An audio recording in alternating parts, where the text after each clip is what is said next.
Alright, this is gonna be a thing. Ooh. Rewards enabled. Lovely, lovely. Alright, so this is probably gonna be pretty chill. If you're gonna watch this entire VOD watchers, if you're gonna watch this entire thing, good luck. Maybe I should have started streaming a little bit sooner. I was gonna wait exactly for now, but for 10 minutes, but oh well, whatever. So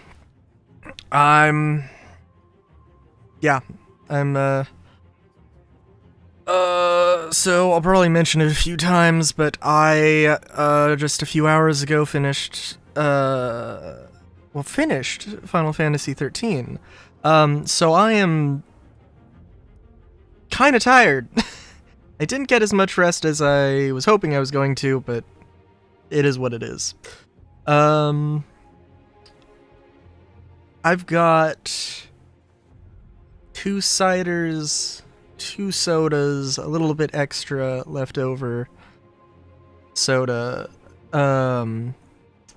pizza, some charcuterie to get me through this, and maybe something else during breaks, some matcha or something. I don't know. We'll see. I don't know. This is probably gonna be really chill. I'm telling myself I'm gonna do highlights for this, and I'll try not to be too I'll try not to talk over any of the commentators too much, but yeah, we'll see. I think they usually have, I don't know, I'd have to look back. I think they usually have like 5-minute breaks or something in between. Oh, let me make sure I got the YouTube chat up. Let's see. Should probably use window capture, not monitor capture, but well, we'll see if it's how big of a deal it is. And I might be very low energy, so yeah. In fact, I will raise the volume a little bit higher than I probably would like, just so you can see. I did this like 2 years ago, so I don't know, but 2 or 3 years ago or whatever, and I don't know what I was thinking when I did it, but But yeah, so if you're if you're coming in, feel free, chat. I will try and be as conversational as I can be.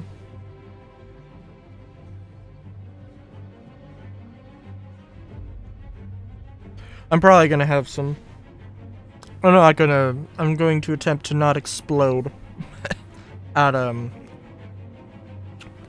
will attempt to not explode at any developers for any opinions, for any wrong opinions they might have about their own game. But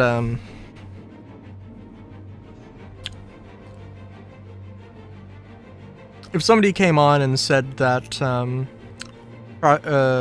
Overdrive Initiative did nothing wrong, then I'd riot. But I'm sure I'm going to disagree with some things. I'm sure I'll cheer or be excited for some things. We'll see.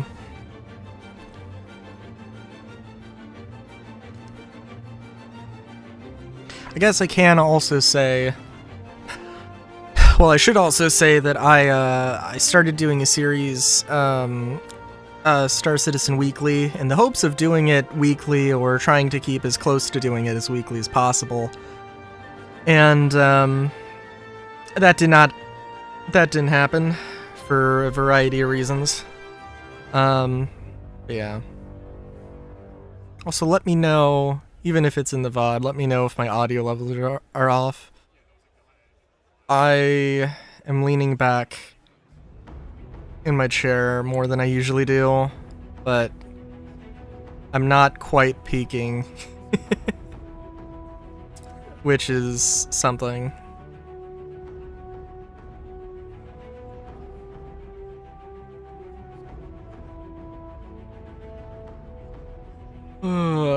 Yeah. What else can I say? I started following Star Citizen. I heard about Star Citizen in like 2016. Maybe 2016, maybe 2015, possibly. I didn't really start following it until 2019. And one thing I might reference is the fact that one of the first newsletters I got, the sneak peek for that newsletter was Klaus and Werner weapon sites, which are not in game, and that was 5 years ago. So, and I'm probably gonna move the mic around like this. That's probably going to happen a few times, if I had to guess. Also, I apologize if my big fluffy head blocks anybody, or blocks anything important.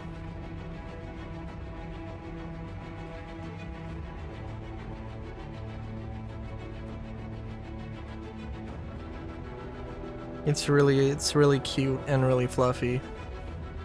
It's very worth it.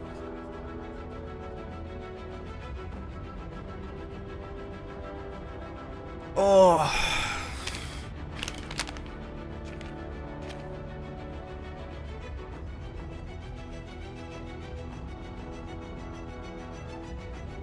Also, could not imagine myself actually going and sitting at this convention for 8 hours. I don't know exactly how long it's planning on going. I think 8 hours is the correct time. I think people are saying that it's late, and I think it's actually early. Unless there's a 30-minute like preamble. But maybe my times are off.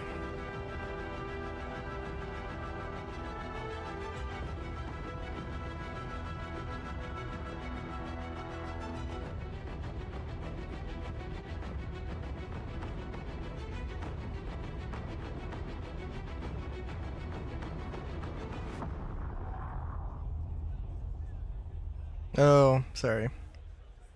I was cleaning my glasses. I was cleaning my glasses.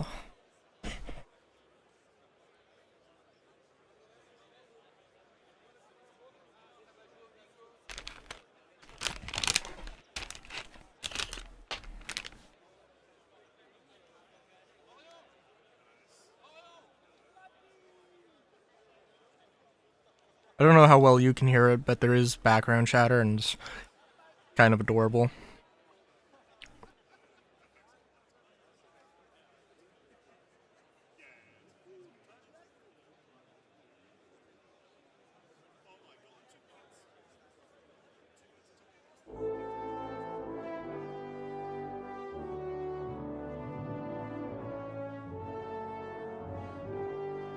I should not be nomming on charcuterie yet.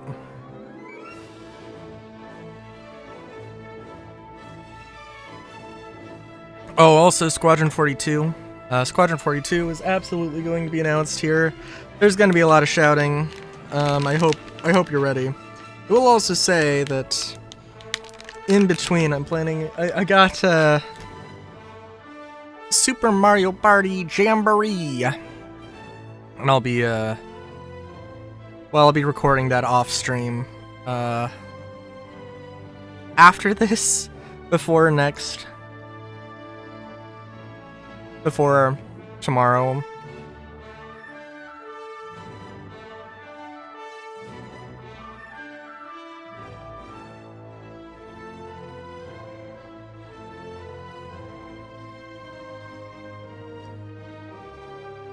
So yeah. Also, I do not have info on what the itinerary is.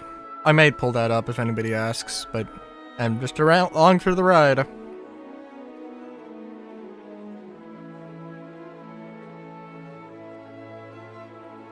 You know what? I'm gonna go run and get some water real quick, actually. Yeah,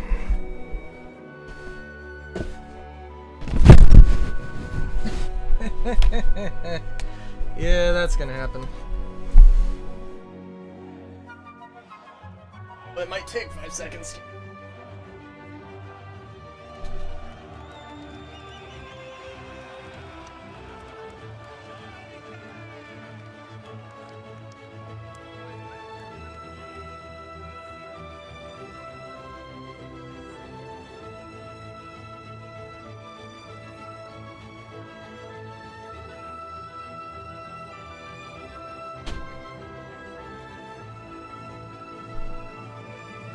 Oh wow, huh. I thought.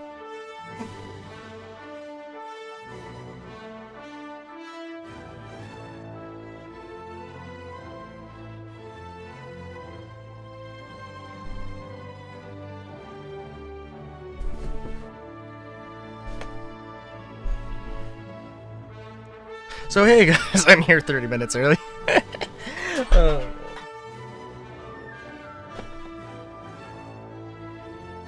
I don't have chat open. Sorry, my microphone fell over if it wasn't clear.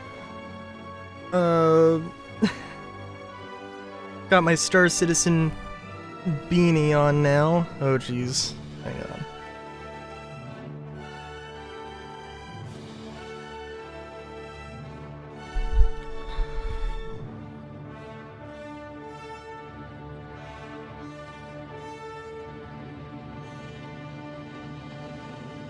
You know, also, actually, before I do that...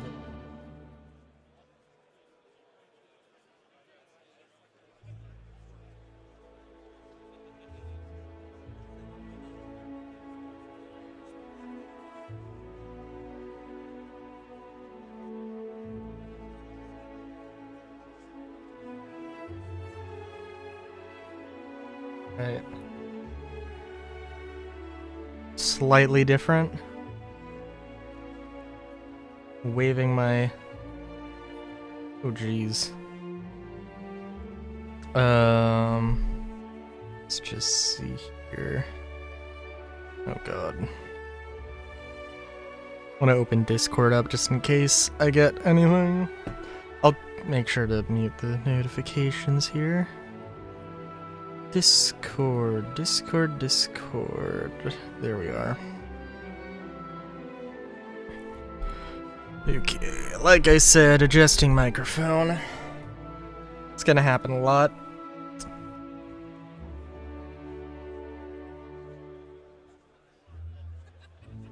You are not really going to do a 30-minute...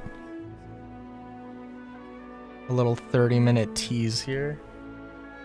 Oh, it's 30 minutes until the 30 minutes. No!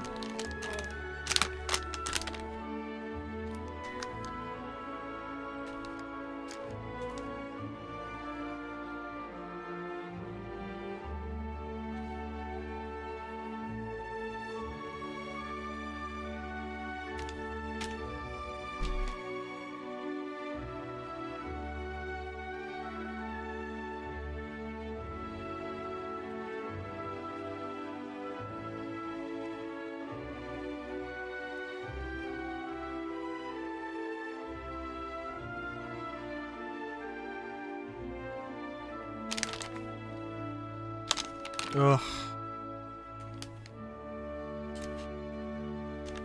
Sorry, charcuterie is too good.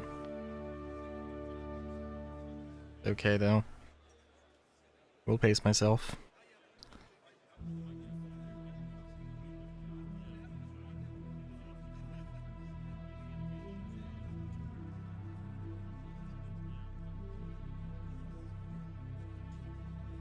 Hang on, I gotta see though.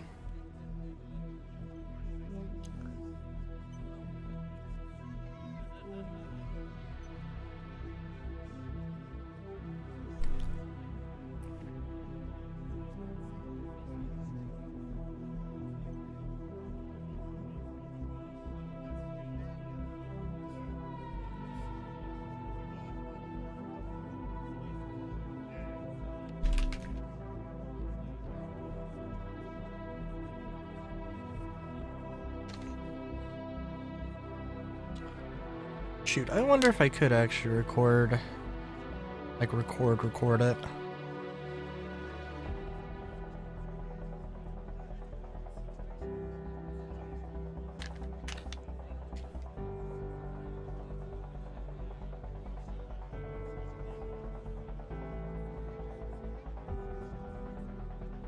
Oh, yeah.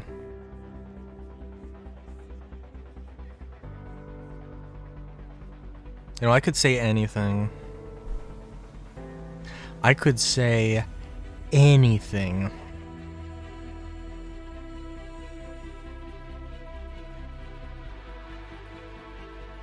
I will record also, but sorry, YouTube chat. Yeah.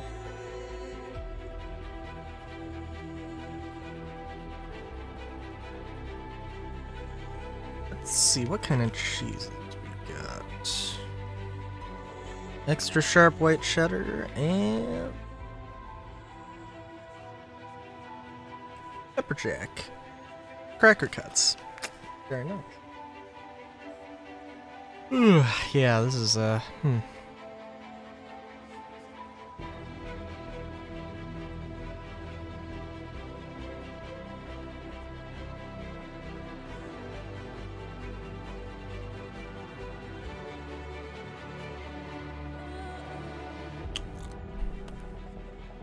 That's one way to put it.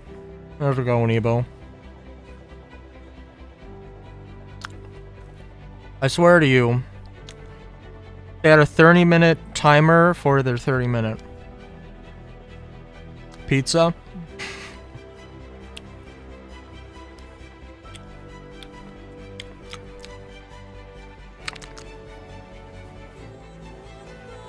It's alright pizza.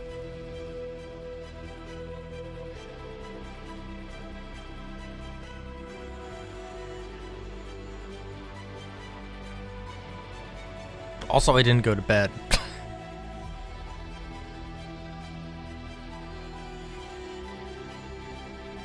Mistakes, I don't know. Mistakes might have been made. Also, how's it going, Ebo? I think I already asked. Then you didn't respond. In a way to describe your current goings on.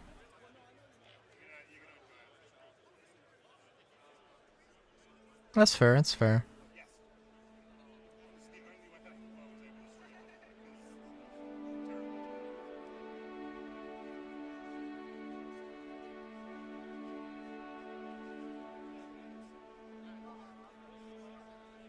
Me after caterpillar metamorphosis, it's fair.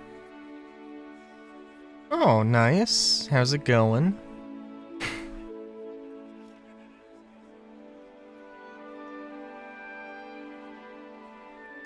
It's been a long time since I've seen anything from Adult Swim. Stop motion. Aw, nice.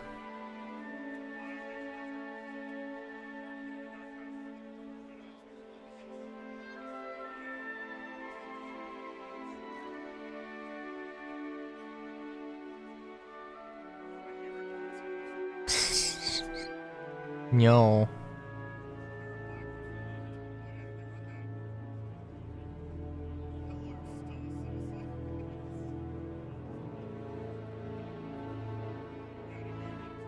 It's okay for men to cry, Bo.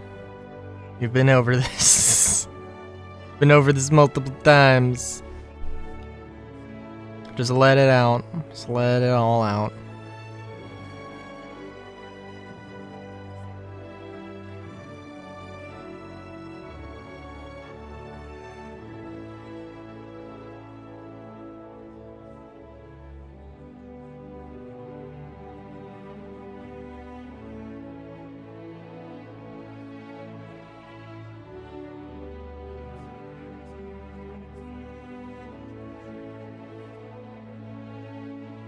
God, I cannot believe.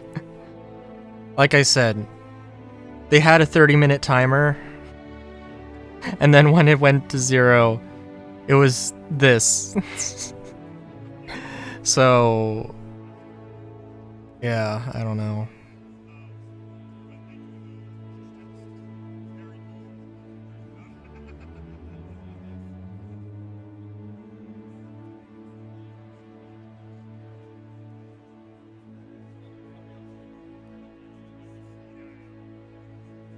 We're gonna be here for a while, Ebo. I'm just, fair warning.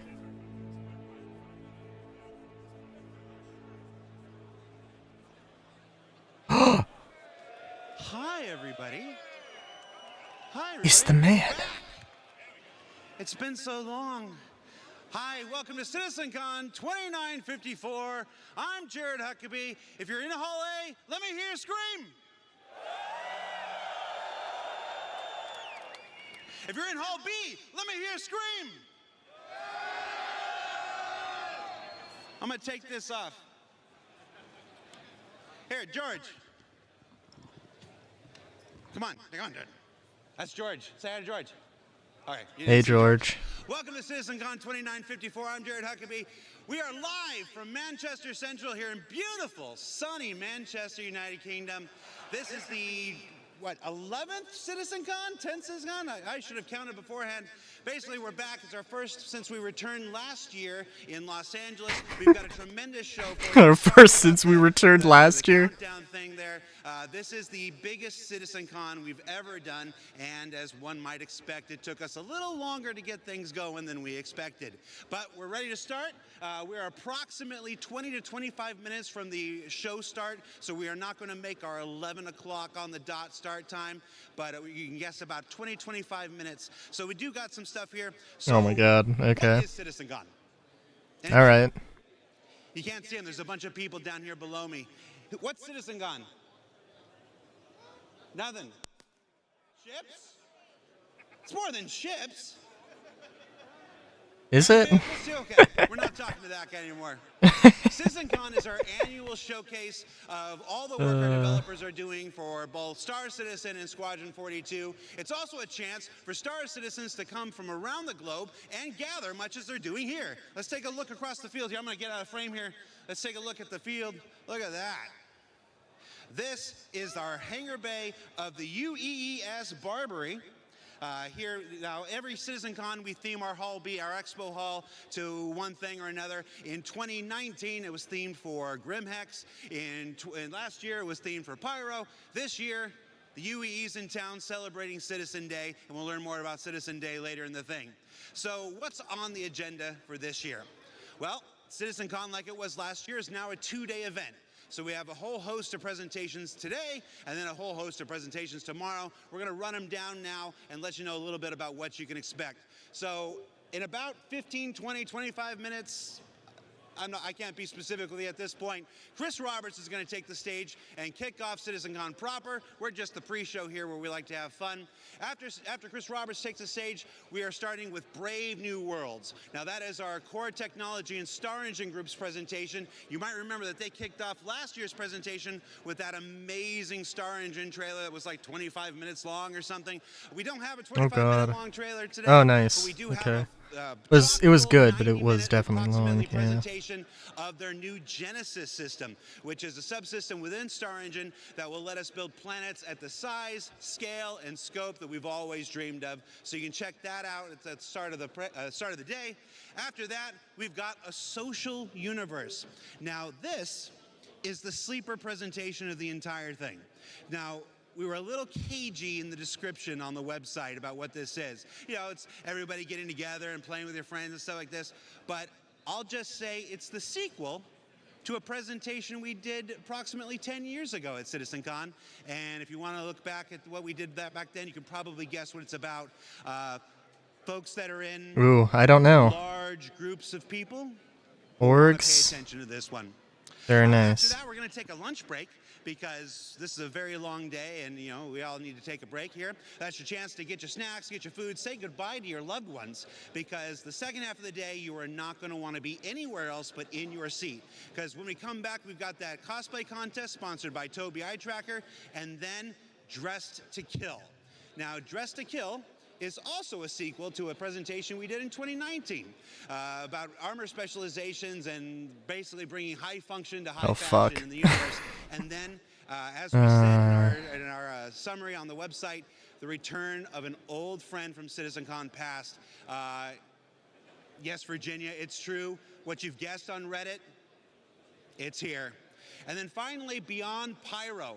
Where I'm honestly not I sure. promised on SCL just a few short weeks ago that there's no 4.0 content at CitizenCon. Well, guess what? There's no 4.0 content at CitizenCon. We're all beyond 4.0 this year.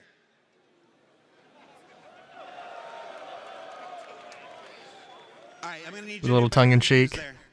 Little tongue-in-cheek. Yeah, we're going to look beyond Pyro to what comes next. And then we're going to take a short 15-minute break after that, let everybody recharge. And then there's something on the schedule that is currently redacted. I'm not allowed to tell you what that is, but I'm going to tell Squadron you guys 42 watching at thing. home the same thing I told everybody out front when they were waiting to get in. Do not let any force on this earth stop you from being in your seat when whatever that is happens. Oh, I won't, Jared. I won't. At the end of the day. And then on day 2, we come back tomorrow with a look at crafting your home. That's a look at base building, which we first introduced at last year's CitizenCon, and the new crafting system. The crafting system that aims to dynamically change the face of all life in Star Citizen. There's a reason it's kicking off day 2. You're not going to want to miss that. Then Captains of Ministry, that's replacing our general Ship Talk 2054. Is that what year it is? 940? Yeah. George is saying yes. Replaces our generic Ship Talk segment with a presentation dedicated to the ships and vehicles that will make crafting and base building possible, with the return, with a revisit of an old friend that hasn't made its appearance in the Persistent universe yet. But it's getting a big blow up before it does. Pioneer. So check that out. Definitely Pioneer. Well, if I can. I think we all expected honest, Pioneer you got a needed. tight zoom? You got a tight zoom? Yeah. Let me talk to you here, though. The Star's my destination. Star Citizen Alpha 1.0.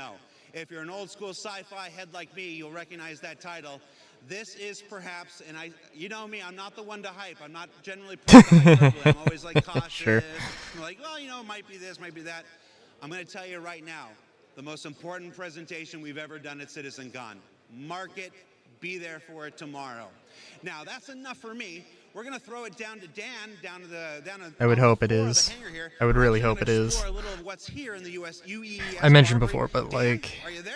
I think I mentioned before, but yeah, talking about like what CitizenCon actually is and what the plan for the entire game is, absolutely necessary.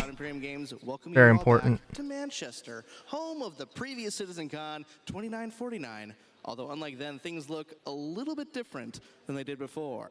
That's right, as Jared said, gone is the grit and grime of Grimhex, and now we have the spick and span floors of a UEES Bengal-class ship. That's right, we are aboard the UEES Barbary, just locked in orbit above Manchester. That's right, this entire CitizenCon is themed and brought to you by the UEE Navy. Why, you may ask? Well, you'll just have to keep watching to find out.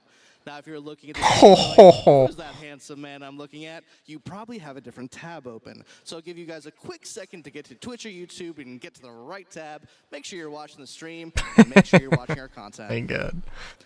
I know, it's a disappointment to me too, but I'm told that eventually you get over my face and voice and everything about me. But in case you don't, this year I'm joined by Manchester's very own Sam Haley as my co-host here on the show floor at CitizenCon. Sam Haley is one of our QA supervisors here at the Manchester studio. She also has some impressive street cred. She was the pilot of the Carrack in the 2949 CitizenCon demo. And Nice. I literally found this out yesterday. She's also the voice of the ASOP terminal. So we'll make sure that you guys get to meet Sam later today as we're going through. Now, I know Jared just went over this a moment ago, but if you're like me and you can't listen to a man in his, I don't know, mid-80s ramble on about how the sky used to be blue and dial-up used to be a thing, let me explain what we're doing here. I'm here on the show floor. Oh my God, that's the most fucking savage thing. Who are at home and aren't able to attend. So we want to make sure that you guys feel as though you're not missing out. So come follow me and we're going to check out some cool stuff here on the show floor right now. To my immediate left, we have... I'm sorry, that one was good. That one was If you really guys are good. here at CitizenCon and are looking for some refreshments, look no further than the Voyager Bar.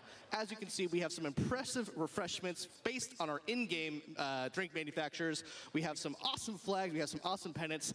I don't know how... Name all the to drink pick up, but we also have manufacturers some amazing right now. 3D Torpedo Burrito, Dancing Garmin, Humble stuff in the background.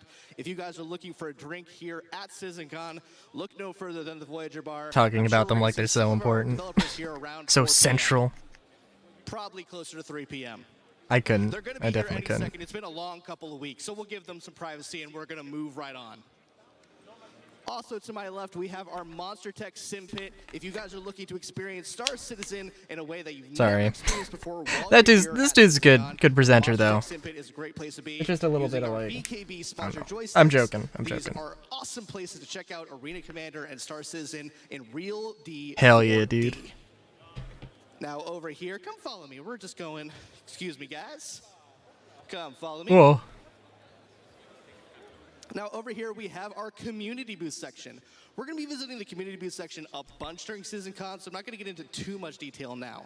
But as you can see, all of our community booths are themed after in-game cargo container manufacturers. We have Anvil, we have Argo, Nice. we got RSI, we got Kovalex, we got MISC. All of these containers are filled with orgs and booths that signed up to be part of our community booths. There's some awesome stuff. Like I said, we're going to be going there a little later today, so I'm not going to get into too much detail right now.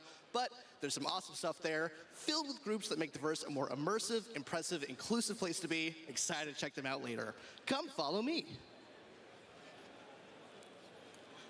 As you can see right here, we have our General Lounge here at CitizenCon. If you guys are looking for a place to escape the humdrum and bits and bustle of the auditorium, the General Lounge is a good place to hang your cap, sit down, and relax. It's also a good place for you guys to make new friends. You guys are here for a shared love of Star Citizen. So if you guys want to make new friends, feel free to grab a seat. Ask people what their favorite ships are, their favorite ship manufacturer, their favorite game feature that may or may not have an issue council report.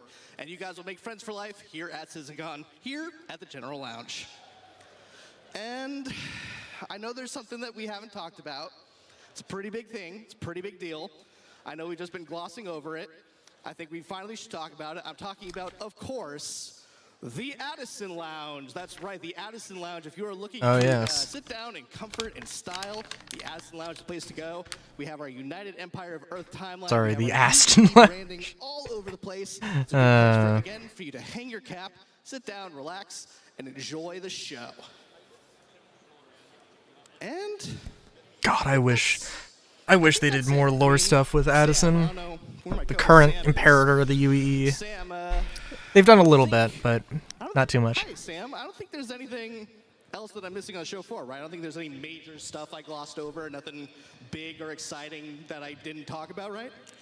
Dan, I know the most big thing in the room is your ego, but other than that, there is one thing you haven't mentioned yet. Yeah, let's talk about the Hornet in the room, shall we? We have an amazing set piece here at CitizenCon this year. Is it Mark 1 or Mark 2? Thing that I think we've ever had on the show floor here at CitizenCon. Better be a Mark 1. It is absolutely impressive. It has some really great audio displays as well, if you guys were here earlier. I think Sam, while I go fucking awesome, cover my though. nose and make sure that I'm picture perfect, why don't you head on over there and give the people more information about the biggest and best set piece we have here at CitizenCon. Let's check out exactly what we're talking about, shall we? Happily. Thanks, Dan. Let's go check this thing out. No, it's an F7A. I don't know, Mark. I don't know if it's a Mark 2 or Mark 1, actually. As you guys can see, we have a near life-size replica of the Hornet F7A Mark II. Of course, it's a Mark 2. This Shaking my thing head. was made for us by Mango Stone, and they spent 14 weeks putting this together. Dude, that's so From fucking awesome. 6 weeks of concept, 8 weeks of build time. This thing was their I'll be biggest tongue-in-cheek about the ever Mark- build, about the they Mark have II, but, built like- stuff for us before in the Manchester studio. Dude. That is fucking awesome. Now, as you guys No matter my know, feelings on this the is ship a in-game. medium fighter, so it packs a punch, but it is pretty quick. If you guys have flown the F-7Cs before, it's very similar. However, this thing, if you guys haven't seen the guns and the Gatlings on this thing, it's pretty powerful. Okay, so what am I gonna need first? A soda or a cider? I'm Well, going to go yes, with a cider. This is my now second Pardon-moi. favorite Anvil ship. Dare I say it? And, you know, I haven't got to drop my cred yet, have I? Let's just... Your vehicle has been delivered to the following location. Yeah? Did I sound like me? Yeah? Did I sound like Good. me? Very nice. Yeah, it has been delivered right here to Manchester, 200 miles away from Brighton by our amazing guys. That at really Mango is Stone. amazing though. Like I This thing was built with a huge steel spine structure, and there is a platform in the middle, steel platform, that they use to build the top details. I want to know how the fuck they got it here, or how like Yep. If you guys That's incredible. don't get the chance to see this in person, just look at everybody's social media for the next 5 years. I'm pretty sure this is going to be people's profile pictures, cover photos, whatever it might be. So yeah, if you're at the event and you don't get a picture with this thing, I think you're missing out. thank So, you. Yes. I appreciate. I love Are missing we out. ready It's my to favorite head pastime. over? Brill. I think we're nearly ready for the first presentation. But before that, I'm going to hand you over to Jared. Jared, over to you. Hi, Sam. Thanks, Sam. Look, there's Sam. Hi. And there's me. And there's Sam. There's me. Now, what Sam was far too humble to tell you is that she, as in her role in QA, has more flight hours on the Hornet than almost any person at CIG, which is why we gave her the wonderful introduction to the Hornet. So, and you might remember Sam from CitizenCon 2019. She flew the Carrack through the very first jump point to the very first visit at Pyro. So let's give Sam a round of applause, please. Nice one, Sam. She was too humble to give her credentials herself. So now we are going to go into Hall A. Hall A is where the magic happens. It's where everybody needs to find their seat. Isn't it kind of weird though? Cause and like, get ready for the start of the show. So hey, didn't they if you're give here in credit Hall to B, let's all move can't over remember. into Hall A, 'cause the sooner Trash we all get Man, there, Garbage the Man, sooner we can start the show. like an Let's not Evo have to tester. vamp like this. Everybody in Hall A. All right. So look, I'll show you how. Follow me. Do do do. Hey, what you got? Want to take a picture? Take a picture. Oh, wait. Oh, the other way. There you go. Yes. Hi. Aw. Oh, you have Nice. a timer on it. I don't got that kind of time, man. Okay. You want to? I'll take the picture. No, Very I'm a nice. professional. Come on. Okay. No, let go. Let go. Okay. Let go. Oh! I'll do it. And then Jared just stole this man's phone There you go. live. Professional. Ready? Stand over there. Yeah. Hey, I gonna be.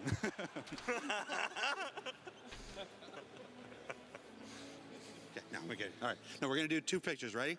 We're gonna go down low, like we're in a rap album. But we can see our bellies then. Well, okay, I'll do this. And then up high, like we're teenage girls. And then one that's really awkward. Ready? Okay. Yeah, how's that look? How's that look? All right. No problem, guys. All right, let's get into Hall A. Everybody into Hall A. Everybody moving Hall A. Slice of pizza? What is that, just cheese? Yeah. All right, thanks. Everybody in the Hall A. God, what? Everybody- That's hot! Jesus Christ! Yes. Hall A, give it up for pizza! Hell yeah, dude.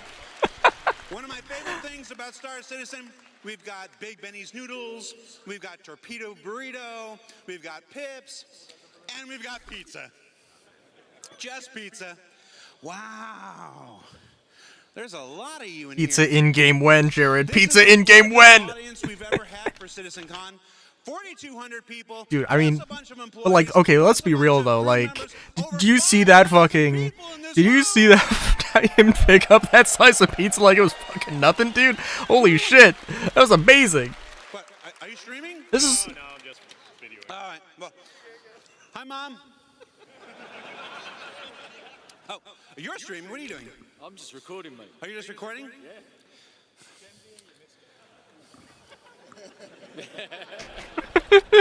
Oh my god. All right, there we go. Oh, what are you doing? You doing the same thing? All right, here, let me see. Thanks. All right. So, Citizen Gun, who are you? Martijn. Martin? Yes. Where are you from, Martin? Netherlands. Netherlands. Yes. I love the Netherlands. I don't remember most of it, though. Do you? All right. Must be different for visitors. Different priorities. I don't know if I'm supposed to say that on stream. Whose phone was this? There you go. Oh my god. Yeah. All right. What's going on? How much Fucking time let do we Jared have? be Hold on, Jared. I Holy get shit. How much time do I need to do this for? Where's Chris Roberts? Chris Roberts is here. Does he have his mic on? Okay. All right, sure. I mean, if that's what he wants.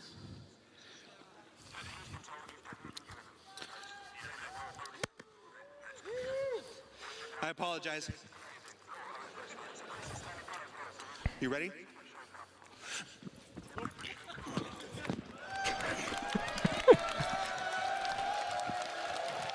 Single-handedly, Jared has kicked away any negativity I might have had for I today. think I legitimately pulled a hammy. Oh, that thing is rock hard right now. Oh, you got to check out my shoes. Yeah. Donatello, Michelangelo, Leonardo, Raphael. Yeah. All right. So that's all I got, everybody. We're going to take a few short minutes. We're going to start the show. Chris Roberts, he's going to kick this thing off proper. So stay tuned. We'll be right back. My god. You're going to love the show, everybody. Thanks. Alright. Jared has made up for the delay. There's not a lot of charcuterie meats that are left. I gotta be honest. I know I said I was gonna pace myself. Not pacing myself very well.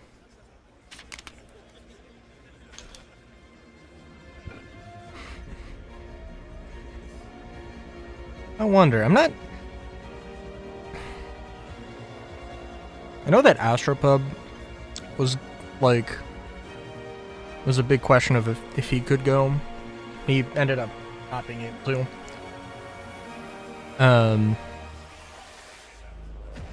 How many streamers there are?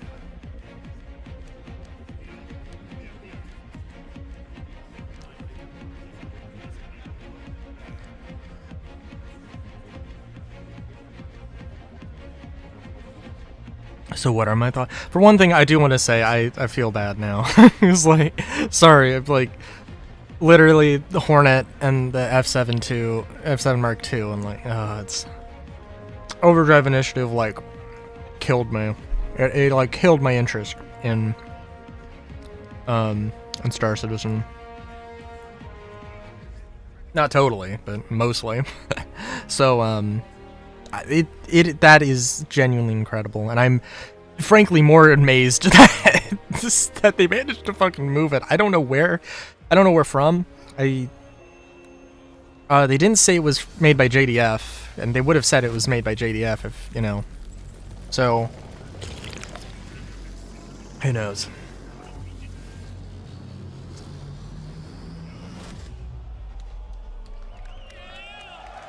All right.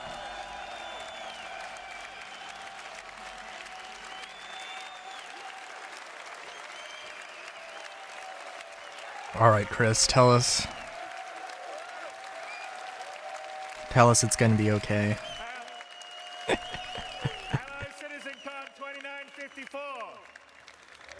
There's a lot more of you here than there were when we were here last year, 5 years ago. There was 1,200 people. There's almost 5,000 people in the building today, which is amazing. I'm so grateful. I know a whole bunch of you around that have come from around the world to visit the lovely sunny Manchester.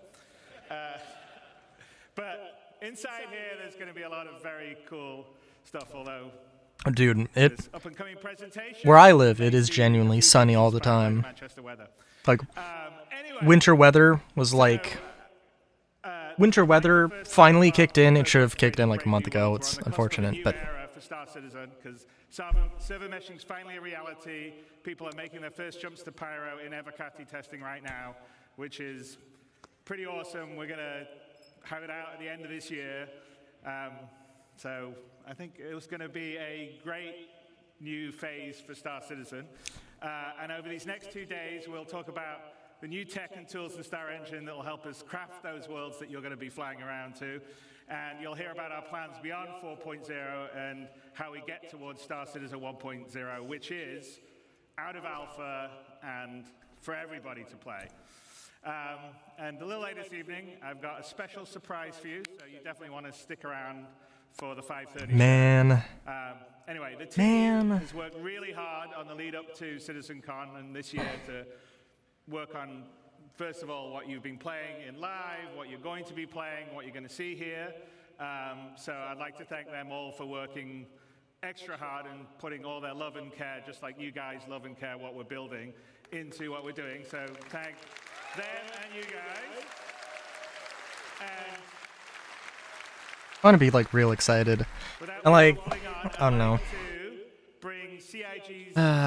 I'm more looking, more just not looking forward to people ripping this apart in the most negative, critical mindset. But So let's have a great show.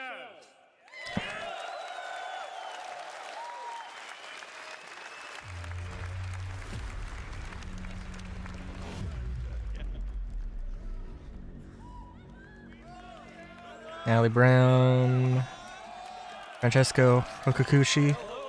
I said that totally wrong. I'm terrible. Guten Tag, CitizenCon!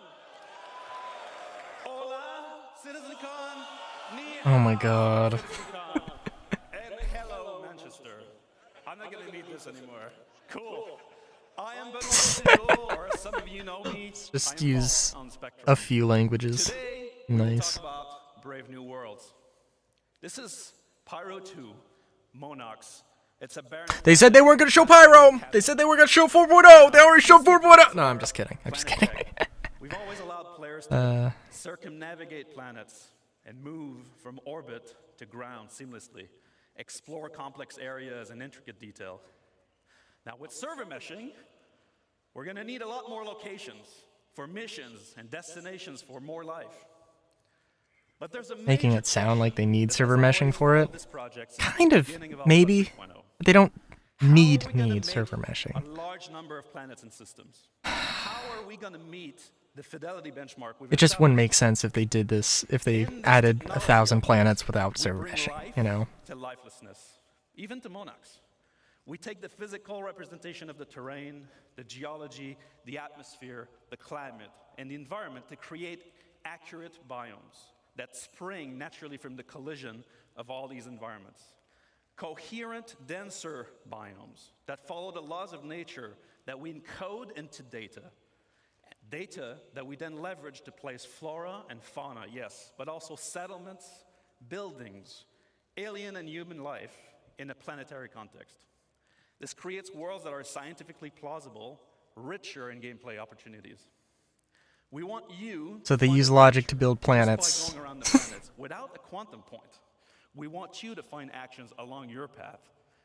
For this, we are changing how we made the game. We are scaling how we made the game in all areas. This is not just a Planet Tech update. This is a collection of systems that we call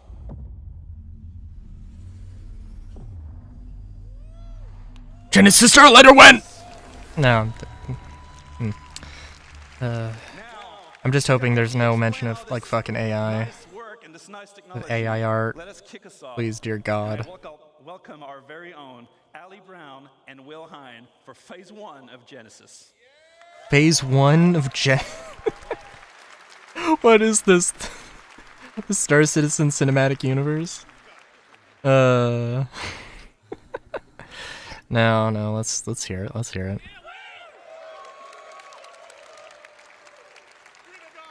Hello, Star Citizen. I feel like I'm gonna look back at this and I feel like I'm just completely insufferable. I apologize in Start with advance. Some introductions. This guy over here is Will Hane, aka Water Guy or River Guy. Moist Master. And this lovely gentleman is Ali Brown, You know, pusher of Pixels Extraordinary. we all know he's Moist Master. And we're here to tell you about phase 1 of Genesis, which we're entitling The Laws of Nature. And this revolves around the fundamental approach we use to build our planet and is the literal foundation for everything else we're going to talk about in this talk today.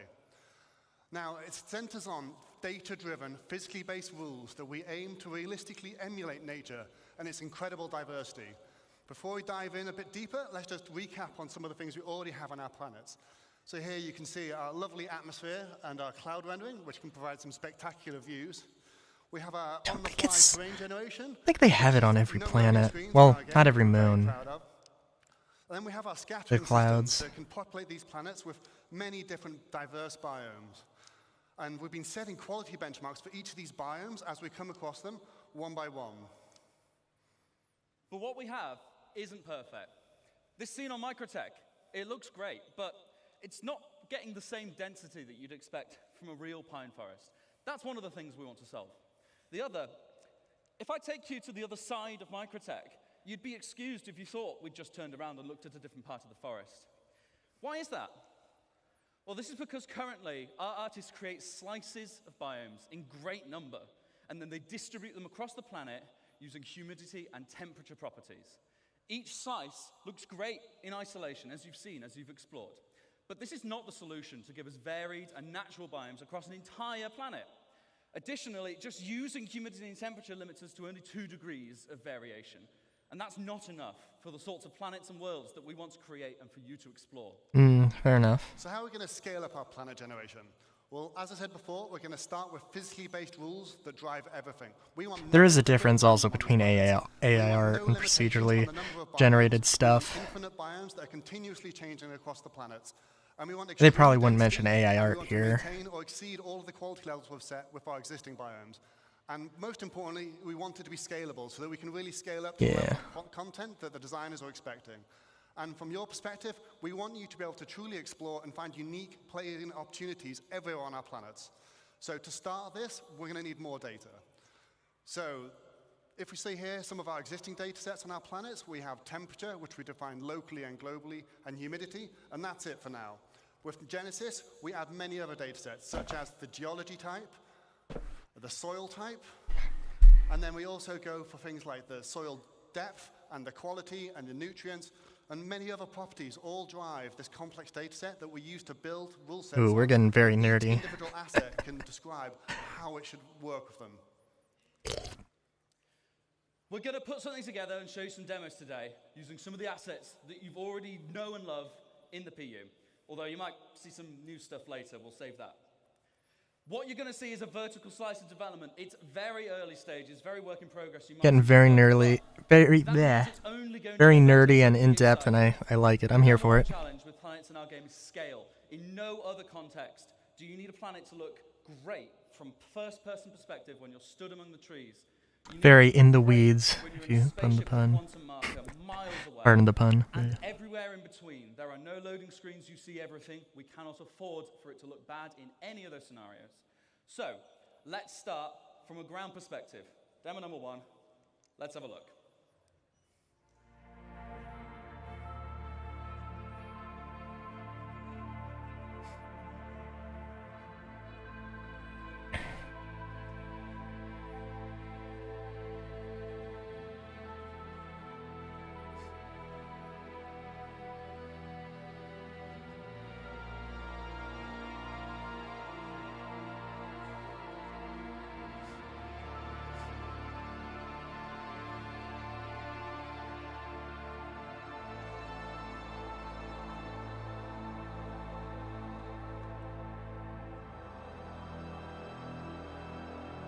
Will say though that I am definitely biased in that I usually play around ArcCorp. So unfortunately, like, a lot of the concerns about, I mean, you don't expect a moon to look like a moon in like Lyria or Walla to be any. So, how do we make It's a that? giant rock.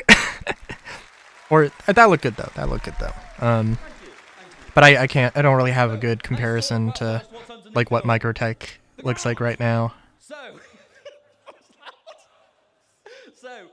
In our previous terrain shader, we just switched between different ground textures depending on climate and didn't really consider the unique properties of each type. Now, the terrain shader is based around 4 layers. We always first consider bedrock at the bottom of it all. Then, where appropriate, we add layers of soil of different types. We then add debris where appropriate, whether it be pine needles, dead leaves, etc. And then when it gets cold, we add snow. Each of these layers has unique shading properties and unique transitions between them. Because we do this all in one shader, we're able to achieve that as well as being performant. We can also use things like water saturation. I hope they have more comparisons to what we have now. To make it look more realistic. But that's not what filled most of the screen. It's like I totally believe that vegetation. Like what Ali said, we want to totally believe that this is good and probably improvements, but if I don't have a comparison to visually look at, it's soil type, water difficult. Temperature, geology, or whatever. We assess the viability and the vitality of each asset and compare them to decide what is likely to spawn in a natural environment. This automatically creates the cohesive environments that you saw in that clip. Not handcrafted anymore. No one has told those ferns and those pines to be like that. They each want to be like that.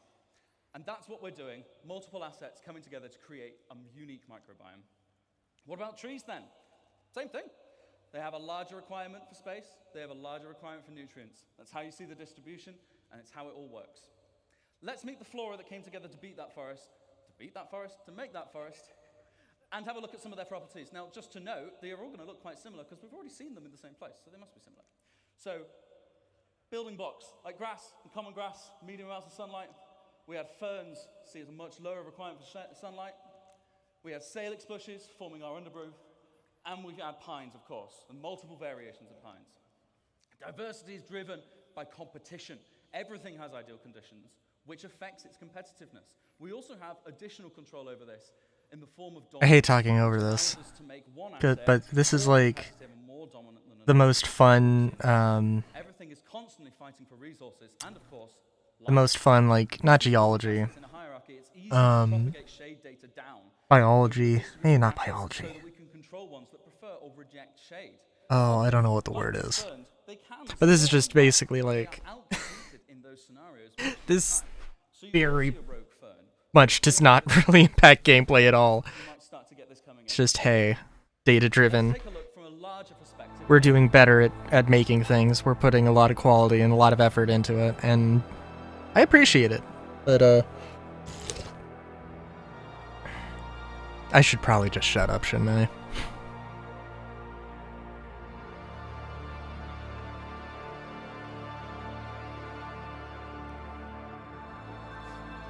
Because at the end of the day, this does look awesome.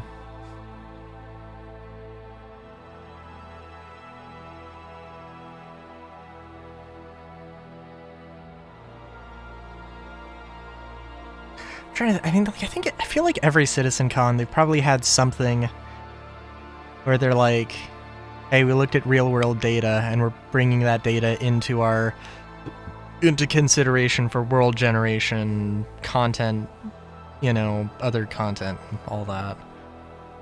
Like, it's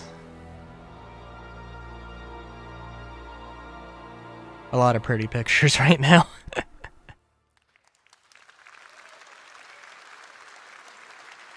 Oh, are we gonna, like, actually have decently placed rocks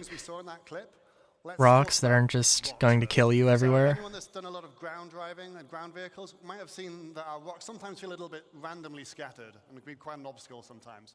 So in this clip, you saw that the rocks are no longer randomly scattered, and they're now placed based on physically based rule sets. And this logical grouping is achieved via erosion simulations, which we run offline to build localized data maps. And they describe the size of the aggregate and rocks and the density and where they should naturally form. And that means we get things like these natural clusters of boulders at the forest edge underneath the cliffside. And on that note, you might have noticed that the cliffs have been dramatically improved in how they shade. We also see things like the natural clumping of vegetation caused by seed dispersal. This is controlled per species, so we can get better emulation of their unique growth patterns and create a much more realistic environment. And we also calculate the slope aspect, which is the exposure to vegetation to solar radiation and other environmental factors. And this allows us different species to flourish in different conditions, as we can see on different sides of this valley. Then over larger scale, we calculate the age and vitality of each tree individually to drive exactly how high they should be, but also the color of their leaves. Now, this isn't the only thing that will drive the color of the leaves. We're going to introduce the concept of seasons to the game. And this will mean our planets will evolve through the year, and we'll be able to shed leaves from trees and have the grass. Oh my god. I mean, that's nice. See, that's nice. That is nice. But, like, well, that's nice because seasons, well, seasons mean, like, planets actually moving in some way. I guess seasons doesn't necessarily, well, seasons doesn't necessarily mean it. The really fun, interesting thing. With planets moving, rotating around, orbiting, you know, around the star, at different rates, different times, like, that means that your travel routes are going to be constantly shifting. So, like, you know, when, you know, so if you have a route, if you have a normal route from ArcCorp to Hurston, depending on the time of the in-game year for ArcCorp and Hurston, then, you know, it's going to be much more, it might be very expensive. It might be not very expensive to do that jump. They might be very close, they might be very far. You know, it just depends on timing, which is a very interesting dynamic element of the game that I don't hear a lot of people talking about. But, like, if they want to have seasons, then that means, well, I guess it doesn't technically mean they want to have the planets moving all the time, but my understanding is that they do want to have actual orbits and actual rotations and everything. Again, like, you know, trying to do a lot of simulation and stuff. Just like in real life. Oh, thank you. Just like in real life, our areas should vary, even by traveling a few kilometers. If you get in a helicopter and fly over the Alps, it all looks a bit snowy, but when you look closer, it's constantly changing. And we're now able to accurately represent that with our changing data. Another very important factor to mention is the distant look. In this shot, you don't see a single tree, and yet the terrain is still green. Wait, so all of this is kind of happening at runtime, is the... What color to be at what position. I'm not sure about all of it, All our new data and our far more complex spawning. Now we have a systemic solution. The planet shader is able to intelligently evaluate what's going to spawn there using the same rule sets that cause the assets to spawn there when you get there. That means we can sample the sort of color that is going to project onto the orbital view and use it. We get a far better accuracy from the result. Together, by creating rules and authoring data that works, we create a continuously varying planet that sets the scene for the incredible exploration gameplay I know you guys are going to have. But how have we done this without compromising on performance? So yeah, with all this new data sets and these physically based spawning rules, you're probably wondering, how is this going to handle in your CPU? We don't want to melt anyone's CPU, so we've redesigned all of this tech to work much more efficiently than before, and now it can run on many cores. This allows it to be run perfectly well on both the CPU and the GPU. So we've redesigned our framework so that we can... All tech wizardry, I don't know. between them freely. Yeah, I was thinking, I was gonna say, like, oh, this is all just, like, generation stuff. This isn't talking about anything, like, in-game. Oh, I guess, okay, so it is. Alright. What we call a virtual terrain texture. I'll give you a quick demo of this now. This is now vastly faster than the previous system, but it also allows us to generate the terrain in much higher resolution, which means all the popping you can see on the mountains as we're approaching, all of that should be completely eliminated on the right-hand side of the screen. I do also want to say, and this is going to be a theme that continues on throughout CitizenCon, is like, and it's not the best mindset, probably, but honestly, for me right now, it's just like, I'll believe it when I see it in-game. The extra headroom we've gained by making our terrain system more efficient, we've been able to introduce some improvements. Just like in terms of like performance stuff. Ground textures, proper blending between surface types, and of course better tiling. If you're familiar with any of our planets, we've taken off all the assets so you can see the issue. And now how it looks, you don't see those lines going at all.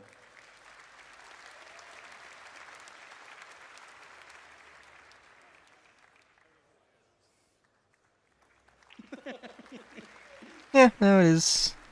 But I can kind of see a little bit of patterning, but like, that's not nearly as much, yeah.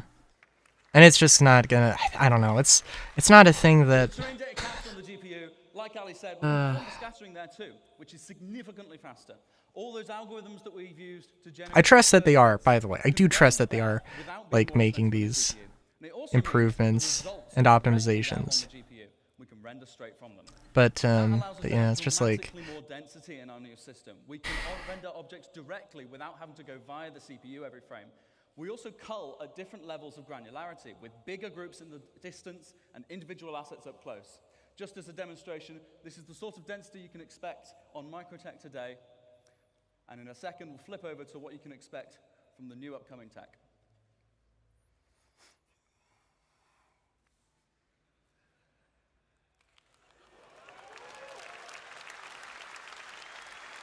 In a second, we're going to turn on the culling groups. I see one big problem. Do you see one big problem? Practical problem? Shrink them so we're more intelligently rendering what we need without having to assess each tree individually, all the way down to the ground.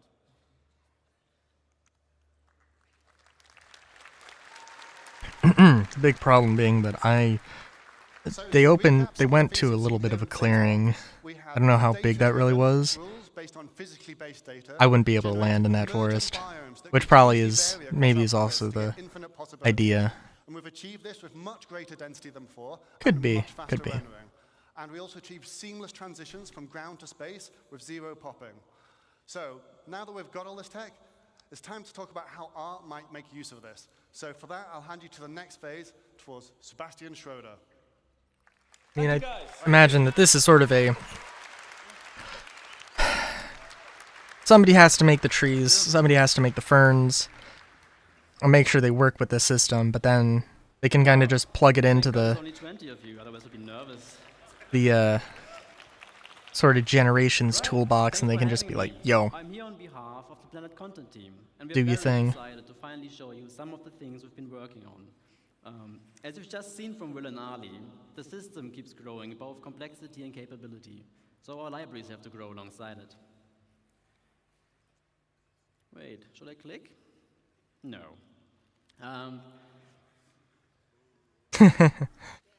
No, I should click. Yeah. Oh, there we go. So, our goal with the content is to provide. Our goal is to provide the content that the system needs to populate every corner of every planet with realistic environments. And this content is what this phase of Genesis is all about: emergent biomes. For our first example of today, it's almost a shame Will left because it's about moisture, but let's look at very high Moist master, baby. high temperature. Oh, swamps. Hell yeah.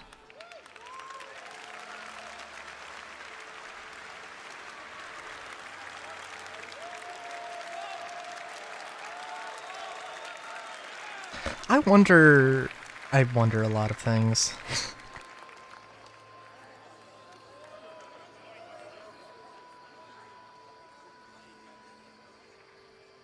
You know what? Oh, can I make a stupid call? Nyx 2 is a, Nyx 2 as it is in game, or in lore right now, to my understanding, it's a toxic world, it's a... I can't remember what the term is. That's gonna bug me, but it's like a toxic world. You can't live there. It's hard to terraform. It's a difficult thing to terraform, and that's why nobody like lives there.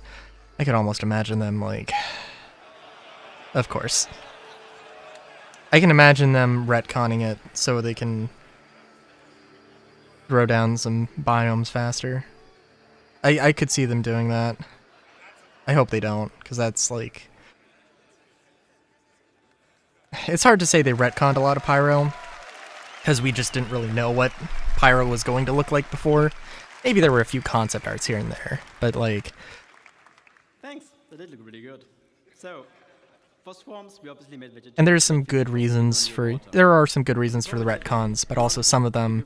I don't know. It's... I don't have enough info to be able to fully To support this review concept, them, so we author our vegetation assets to describe the full growth cycle of a species. If the conditions aren't ideal, they may not grow to full maturity or look their best, but the species can still exist. I'm gonna boost So the auto let's have a here. closer look. For the water's edge, we made plants like this Alternatera and the iris. We also need the aquatic ones to float on the water surface, like the water lily or the pickerel weed. This willow and the one after, a Chinese tallow tree, while comfortable near water, we can also use to replace some of the more aged assets used to seeing elsewhere in the game.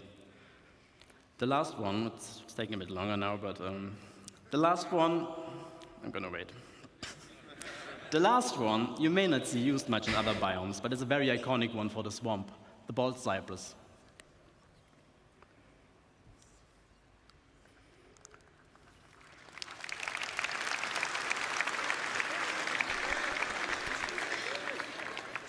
So another feature we need to make a swamp experience a proper one is water injection. Over the last year or two, a lot of work has gone into improving the way our water reacts and renders. So naturally, we wanted to make a biome that highlights those advances. Let's have a brief look at what it's like being inside the swamp. As you walk through or swim through the water, you may come across obstacles like logs or debris floating on the surface. They will react to the player character and can be pushed out of the way. Part of me is like, We were also pleasantly surprised when we first saw how the water simulation systemically affects assets floating on the water surface, making for some really immersive moments. I'm glad that they've done it, but also it's like that they've gone through the effort of this, because this is really good. Granted, again, Now, before I get wait to our see it in second game features of for the day, like a quick how the disclaimer. performance really Obviously, handles all the things everything. seen today we're still But actively working on, but this one in particular, it's a bit early in the process. So let's have a look at extreme object density next. With the data saying we should have high rainfall and sunlight year-round, it's the perfect condition for our next biome to appear. jungles.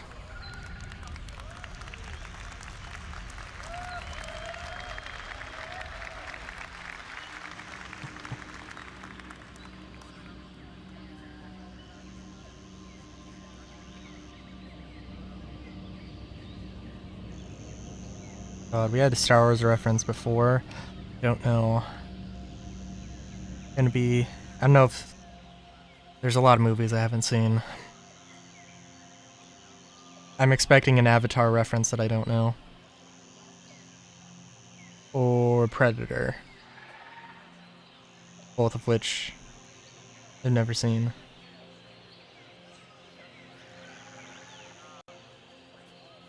Maybe a Jurassic Park reference. No, it's the density of movie references is too high for it to happen here. But it would be in keeping to just come out of nowhere with a showcase a new animal, which I don't think that was. I think that was a Maru. I don't know what they're called. Again, I don't really play around Microtech or any place that would actually have any of the animal missions. Merrick? Can't remember. It looks nice Considering though. Everything you've just seen is still very much work in progress. The gameplay capture team really did a great job showing our work in the best possible light. With jungles, we wanted to explore the concept of vertical stratification, as they are the prime example for that. What it means is that you have horizontal layers of microbiomes defined by the species that thrives with the amount of sunlight and rain that still reaches there. The floor, herb and brush layer we could almost do before, obviously missing the density, but now we also have the option to add variation to the tree layer by dynamically spawning epiphytes like lianas, orchids, or bromeliads attached to trunks and canopies of other assets. How much practical verticality is there really?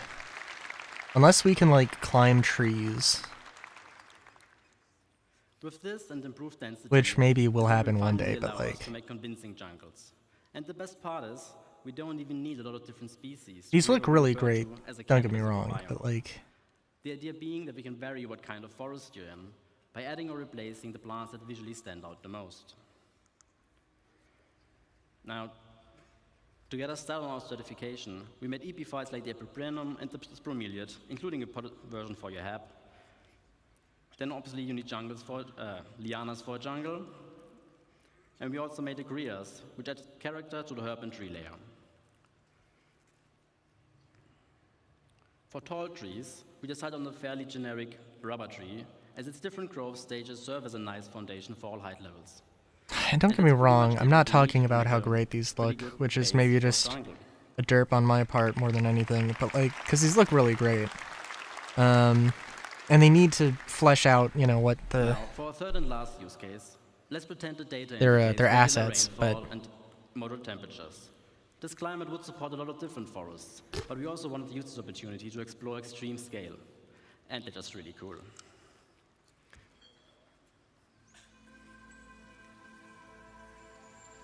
Yeah, I mean, because at the end of the day, most of this stuff is just... It looks really cool. Hell yeah, redwoods. The most annoying things to have in your backyard. I need a chainsaw. I need a fucking chainsaw. I need to take a fucking chainsaw to this whole thing.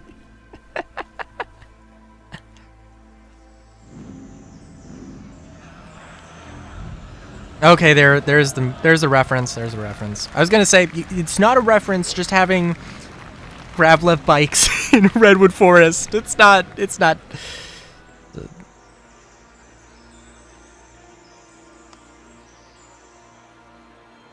But that definitely was a reference.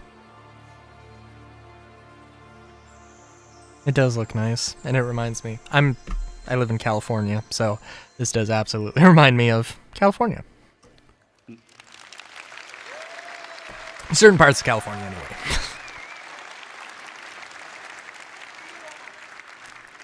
Now, for this one, we first looked at the different redwood biomes on Earth and tried to analyze what the most defining species of them are.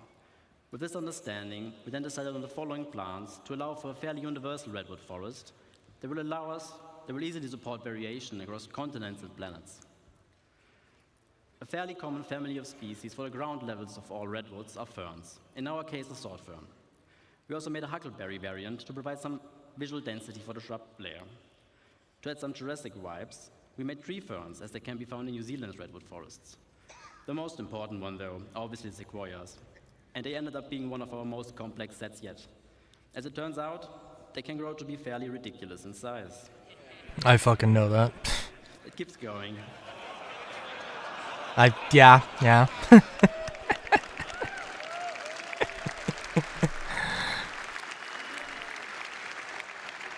For some people it's exotic, for some people it's literally in your backyard, fucking with you every day. Sorely missing is the ability to properly react to what's happening around it. The goal here is to unify all forces from all sources. Sorry for the horrible rhyme. All forces from all sources. Wind, characters and creatures, ships, explosions, and whatever else, and have the vegetation behave accordingly. Now, as part of our tech improvements, Chainsaws. we will be implementing Chainsaws. a GPU-based simulation that's fit for our game scale. For now, we've set up the ferns with our existing CPU-based one to better visualize what it will feel like to walk amongst those giants. Also, with the biomes on our planets now being defined by where an individual object wants to appear, you can expect a lot more happy accidents by having species invade different biomes, making for some unique locations, hopefully. Surely.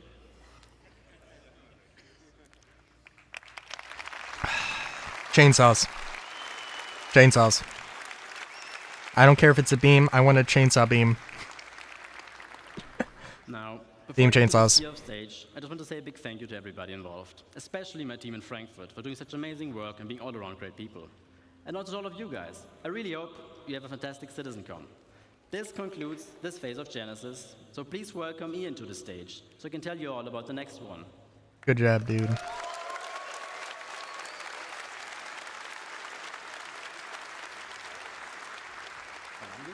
There is also the thing that everybody will say that, like, Thank you. Hello, CitizenCon. the people working on this, like, obviously, they can't just go and, like, fix ship bugs or something. Like these are artists. These are these are people doing very specific things. They can't just go and do anything. So if I seem unenthusiastic about stuff, it's like they're doing their thing. They're doing a good job. They're there. It's great. And frankly, I do like it. I do appreciate the work here, but because where there's people, there are their lives and the structures they build. So it makes sense. It feels like this is further along than the rest of the game, which, their lives.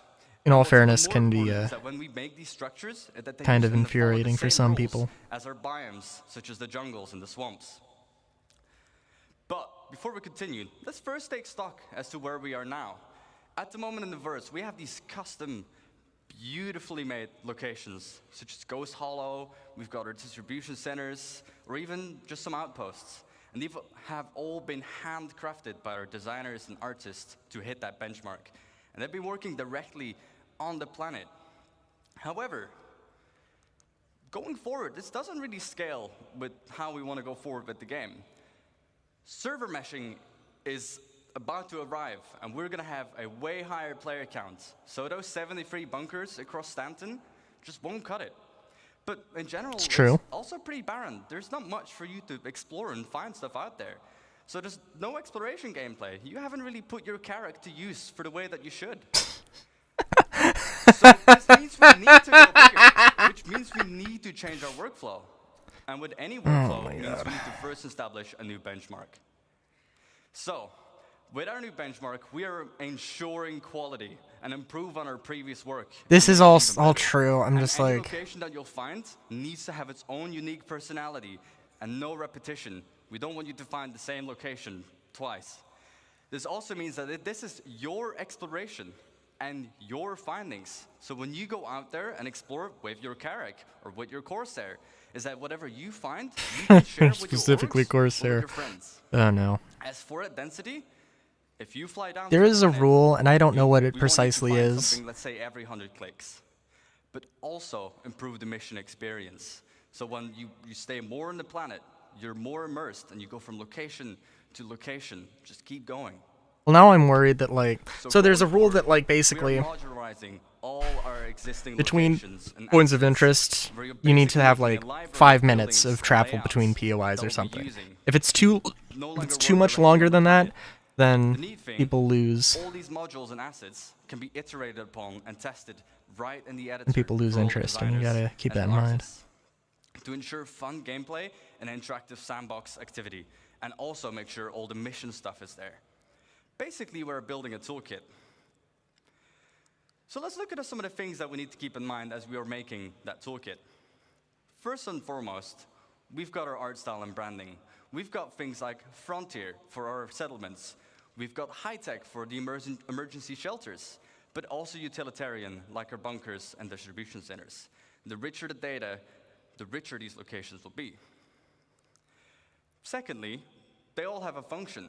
We've got mining for our mining outposts, farming for the farmsteads, or just What are you places where suggesting people here? live. In 2019, there was like 8 architectural styles, and I'm not... And last but not least, the people as well, the faction and their loadouts. We've got lawful people, like the new Citizens for Prosperity in Pyro. Unlawful, such as Xenofred. And sometimes not even no one. And the place needs to look a bit, derelict. In different places, you'll find different people.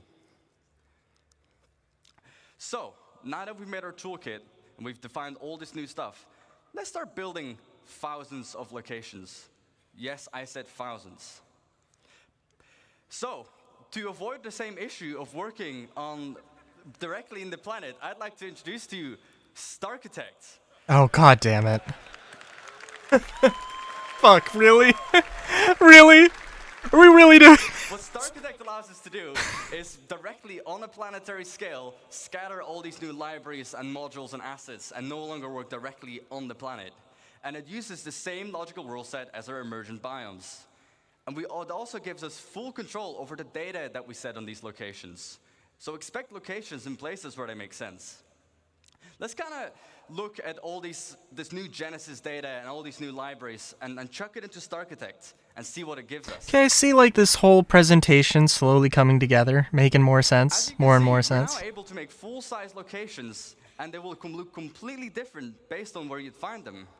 The layouts are controlled by the rules, and it will reflect its place in the verse. We've got farms, mining outposts, but even our older locations. I would say something about Mumble Grumble. AI, procedurally generated thing taken away from artists. But honestly, it probably means that it's going to take like if they had an artist handcraft 1,000 places, it take like easily a month. Whereas it could take, and I'm sure they'll like artists will be like will go in and touch up anything that has any problems, but we can specify what this resource needs to be. But we can also give suggestions where sometimes you'd find it here and sometimes you wouldn't. If the location has refineries, it might want to be near water to refine the resources. Are we gonna have water We wheels? can define Hell what yeah. buildings should be there. So obviously we need mining buildings, houses for people to live as well, and even power buildings that we can leverage with the resource network. Starchitect will intelligently figure out where to place these and what needs to be at the location. Already been Next a fucking up, hour? Holy shit. farms. It's An hour and a rules, half? well, Jesus. Temperature. Not every plant can live in every temperature, but the same with soil type. Only certain plants can be in certain grounds. And then we can query the seed map to determine what plants you would find there. What are the harvestables? As for the targets, again, farm buildings, obviously, power buildings, houses, but even animals such as our beloved quasi-grazers. And last but not least, derelict ships. We've got these all over the place currently.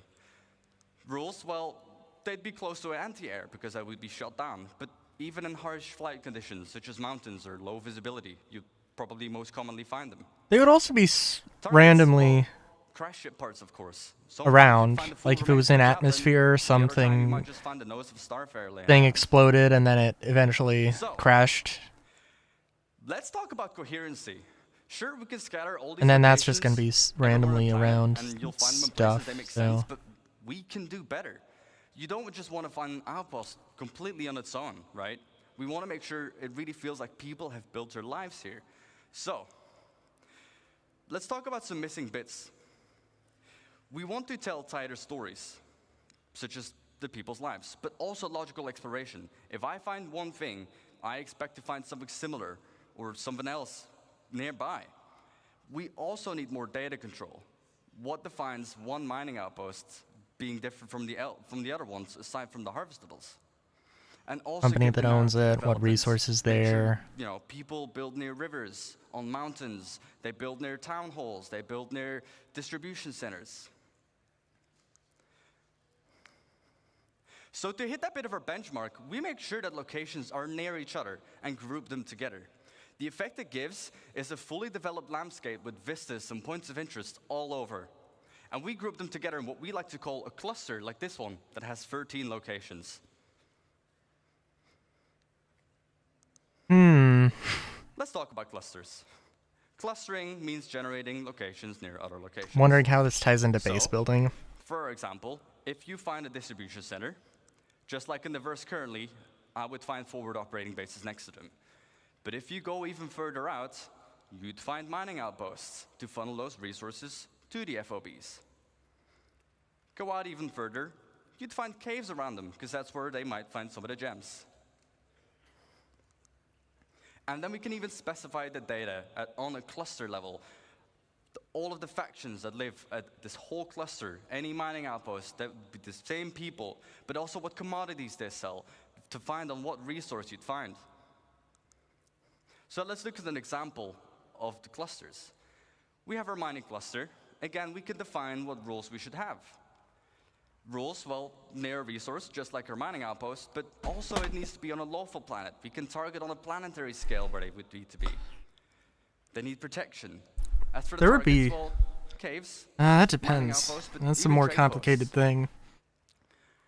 Let's go to the other side of the spectrum. Before I do so, I forgot data. We can, on a cluster level, specify, again, what mineral commodities, but also what harvesting types you'd find are in that region. Like, there might be a system Now that we have the was other side of the lawful 100 spectrum, years an ago that unlawful would have cluster. mining outposts. What rules? But, Well, you know. they need to be far away from any other cluster, because they want to be isolated and do their evil deeds on their own. And also on an unlawful planet, such as somewhere in the Pyros system. For the targets, outlaw outposts, crash ships. I guess they're that not would shoot them down, exclusively and have also to be ruins from just places each that of those just things completely necessarily. overrun. The data on this one, you'd find specific loadouts, and they'll be using weapons that you wouldn't find in any other legal system. And these weapons will be sold at the shops in these regions. So, now that we have a cluster, let's go even bigger. Just like our locations, Mega we can clusters. put clusters near other clusters, and we group them together, ranging between 10 Mike to and 15 locations each. And we group this into what we call a sector. Like this one, that has about 120 locations. However, on the Mega cluster scale, sectors. we can define how many sectors we should have, with each their own data and persona. And every single one of these locations is now ready for the mission system to hook up and give you gameplay, and for you to find a bunch of places on your own.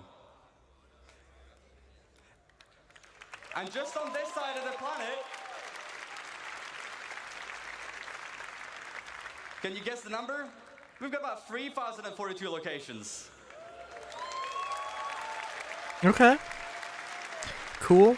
And again, this means as Starchitect, we're just able to, on a planetary scale, just define how many locations we need. That is really good, what though. you find there, and to just give that full identity. What about UGFs, though? Thank you for listening. Oh my god. And I won't just see you in the verse, but I'll see you in a denser verse. Nice. However, this was only the first phase of civilization. Let me introduce you to the stage, the person who will introduce life at these locations, Francesco Raccucci. AI, baby.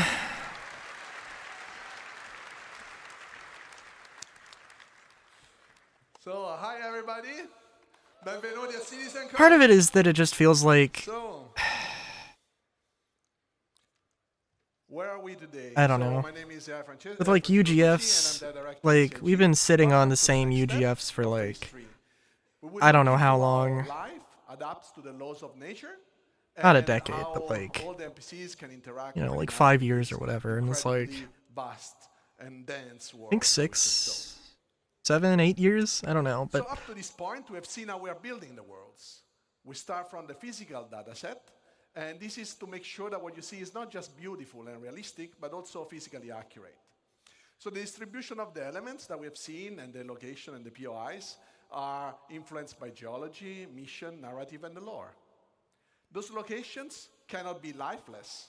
We want the planets to basically leverage the space that emerge. now this is like So from a stuff design that they have been perspective, how we building towards, categorize and the it elements of those I mean, it worlds feels into like four things are categories. kind of clicking into place, but it's just like Emergent goddamn. environment, the Well, big it's also category we've like just seen being built out a of lot of the physics stuff they data. have been talking about, we don't have the Users stuff made yet. locations. So this includes everything that our designers or you players will create in the world.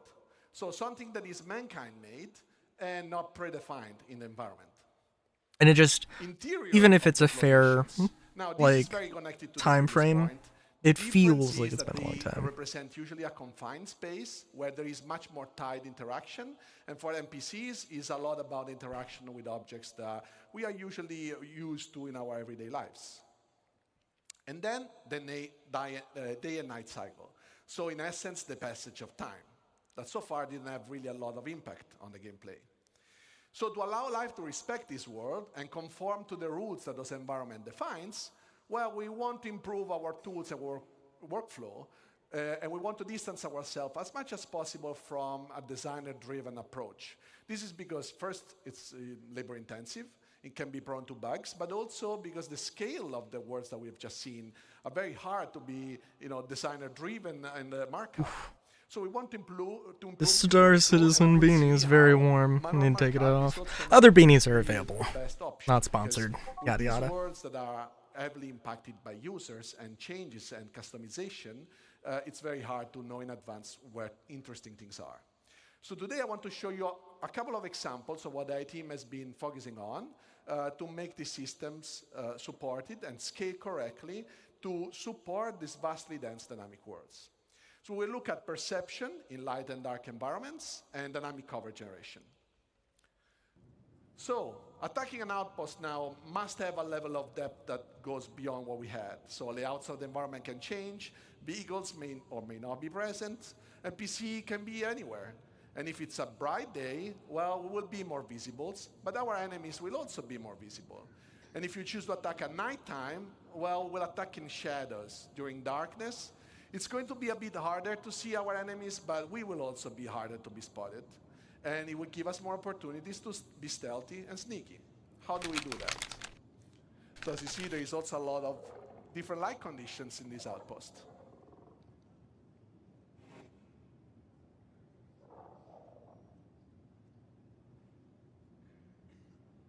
Are you going to explain ray tracing and hitboxes? So in this scenario, we will start look at how perception is impacted by the day and night cycle.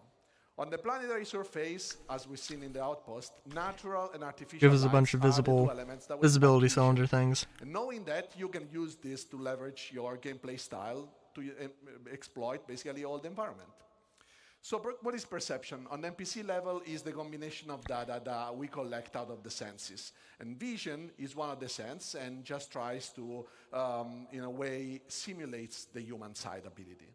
So designers can already tweak the perception in different ways. And one way is defining how quickly NPCs can understand what they are seeing. And the light condition have a direct impact how quickly an NPC will fully understand, for example, if there is an hostile in front of them. And obviously, there is condition of light that designers can control, and some others, like the day-night cycle, that they can't.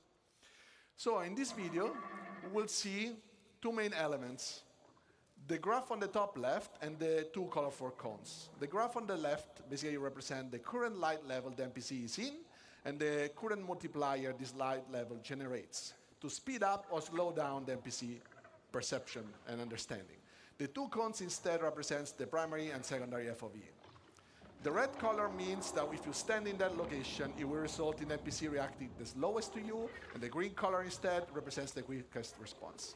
So during the night, NPC will have a hard time to understand and foresee and see things, but if they have flashlights on their helmets, they can turn it on, and this will impact their primary FOV.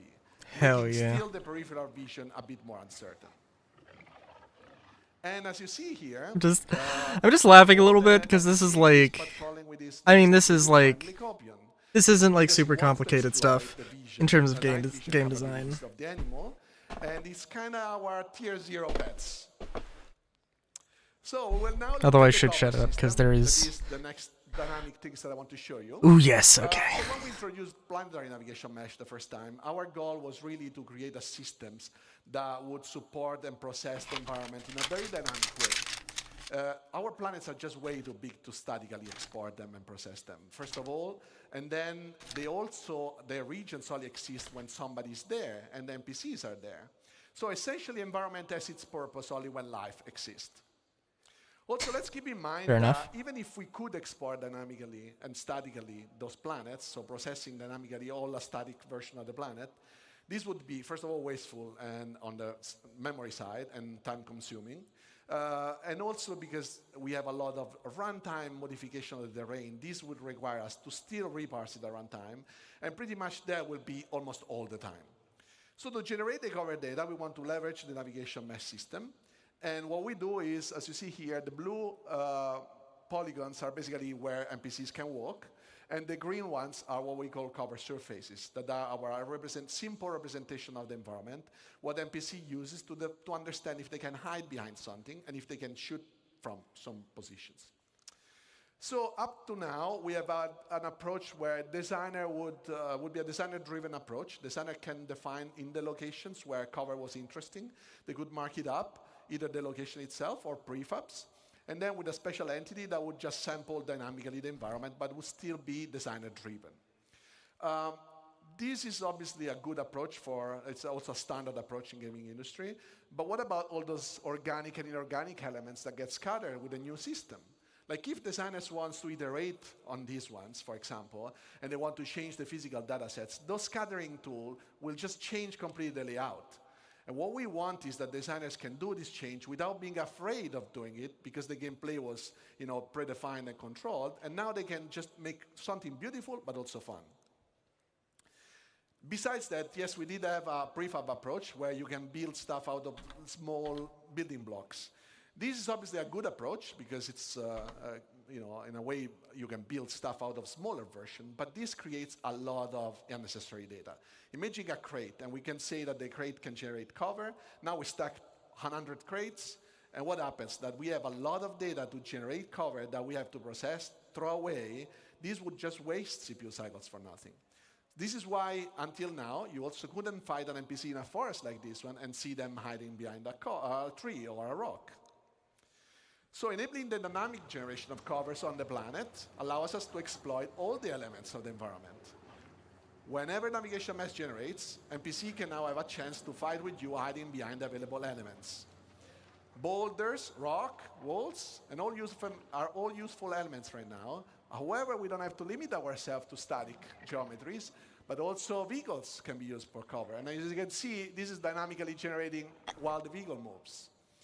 So be careful where you park your Ursa, because now it can become a source of danger for you as well. Last but not least, these systems can be just used. I want to see them using cover while it's moving. We have, so not on the planet, but also, for example, the interiors and everything you guys construct. Because obviously, you guys will build your own locations, but you don't really mark up stuff, or you don't want to decide that, because that's going to come automatically out of the system. So I want to show you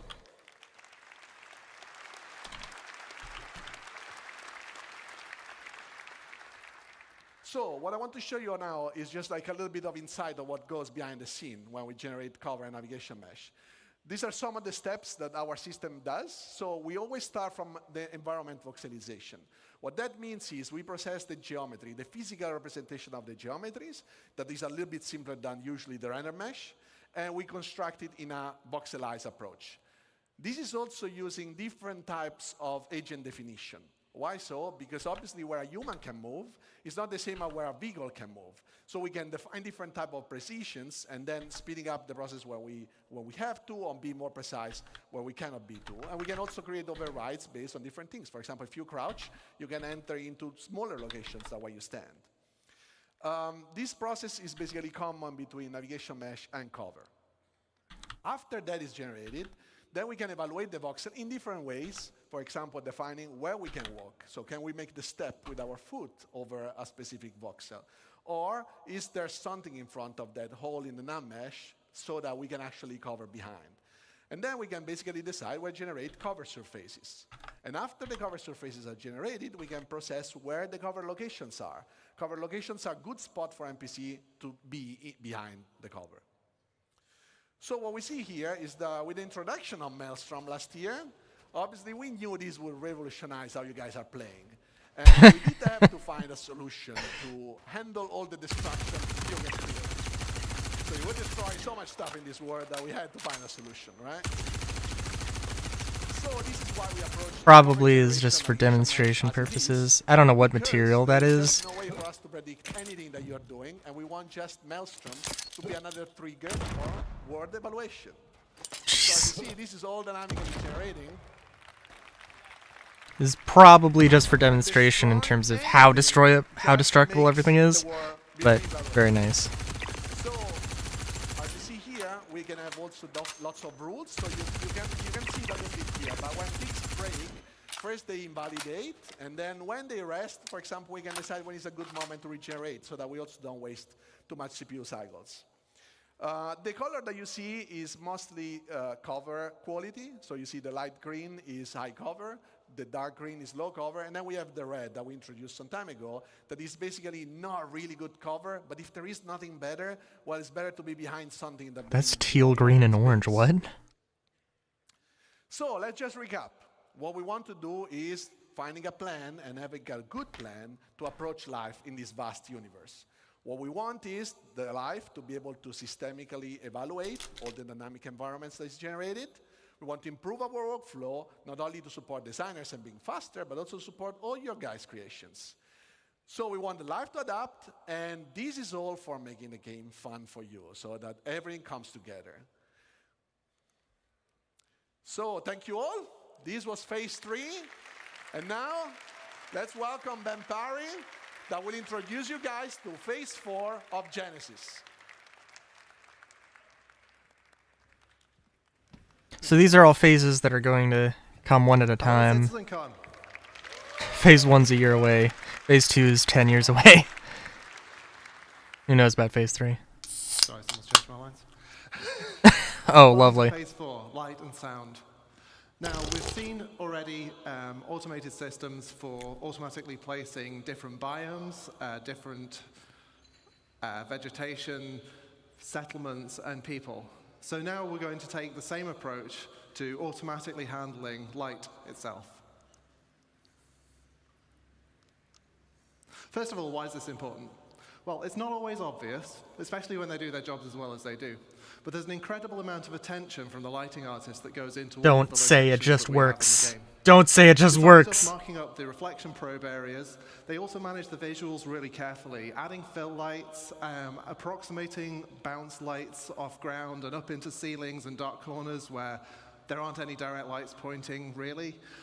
And the problem is, not only does this take a lot of time and really constrain the style that they're using, it's simply not possible. If you've got a planet full of forests and, 3,000 and something placed locations, you're going to be exploring places that no artist has ever visited. No, they've not looked at, and they're certainly not going to be able to have tweaked it for you. So we need something that works completely hands-off.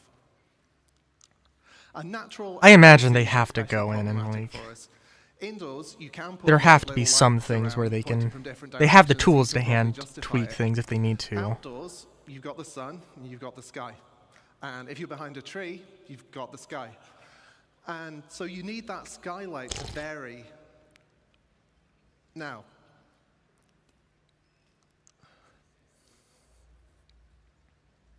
so this is the forest as you'd see it without Balls. the GI system. As you can see, all the shadows are receiving lighting from the same environment probe, so it's basically just a flat color across. We replace that with around 40,000 mini ray trace probes. Each of them has their own view of the sky, and so that gives you way more contrast and variation as you move in and out of the canopy.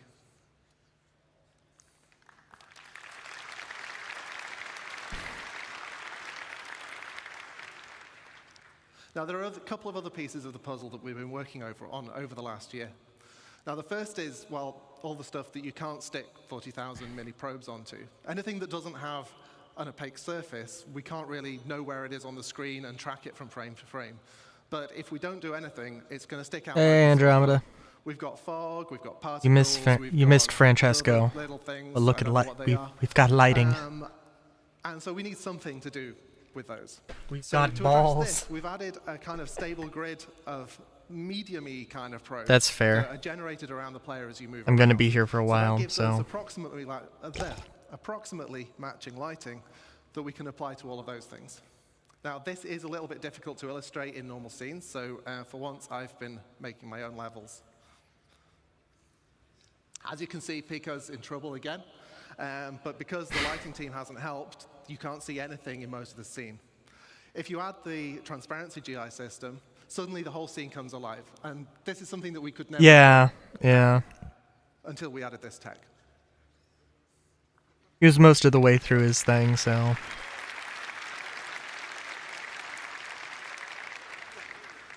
Now, the other piece of the puzzle is glossy reflections. Now, we've got a fair few shiny objects in the game, you may have noticed. And we've got the same problem that... Just a few, just a few. If we fix the lighting on one thing and then the reflections don't match, it's going to look terrible. Also, ray tracing reflections is really cool, and we wanted to do it. And the challenge here, though, is that the ray tracing Oh, look at that reflections you're gonna reflection. do, they're not just That is good. mirrors. Like, we've got a whole range of objects in the game, from like a scuffed hull panel all the way up to chrome polished pipes, and we want the same system to apply globally across that. How's the So audio, I'm by gonna the do way? an The audio uncomfortably short balance breakdown here. on what this tech looks like and how that comes together. When I talk over them, am I absolutely destroying them? Now, obviously it reads as shiny, but there's this kind of fakeness to it. It kind of looks a bit like it's flying. So let's see what the ray tracing looks like. Yeah, it's really noisy and horrible. We need to clean it up. So what we do is we let pixels share their data in space. Nice, nice. And then also in time to clear up the final image. And then we let the game's normal anti-aliasing just kind of clean up the last stuff and carry us over the finish line. And that's how you make a chrome penguin. Nice. Now I'm going to derail for a moment away from the topic of Genesis, because this isn't actually just about automating the lighting for new environments. This is also about pushing quality in areas that have already had all of that work done by the lighting team. We're freeing the artists up to light more naturally, allowing the time of day shifts to be embraced rather than fighting against them. And as I'm about to show, players and NPCs are going to reap the same benefits as well. I'm just wondering how much. So here we start adding natural areas of light and shade. Basically, they need to like make stuff for scalability, so they're trying to, wherever they can, automate a lot of things. Not necessarily like, I wouldn't say AI generated stuff.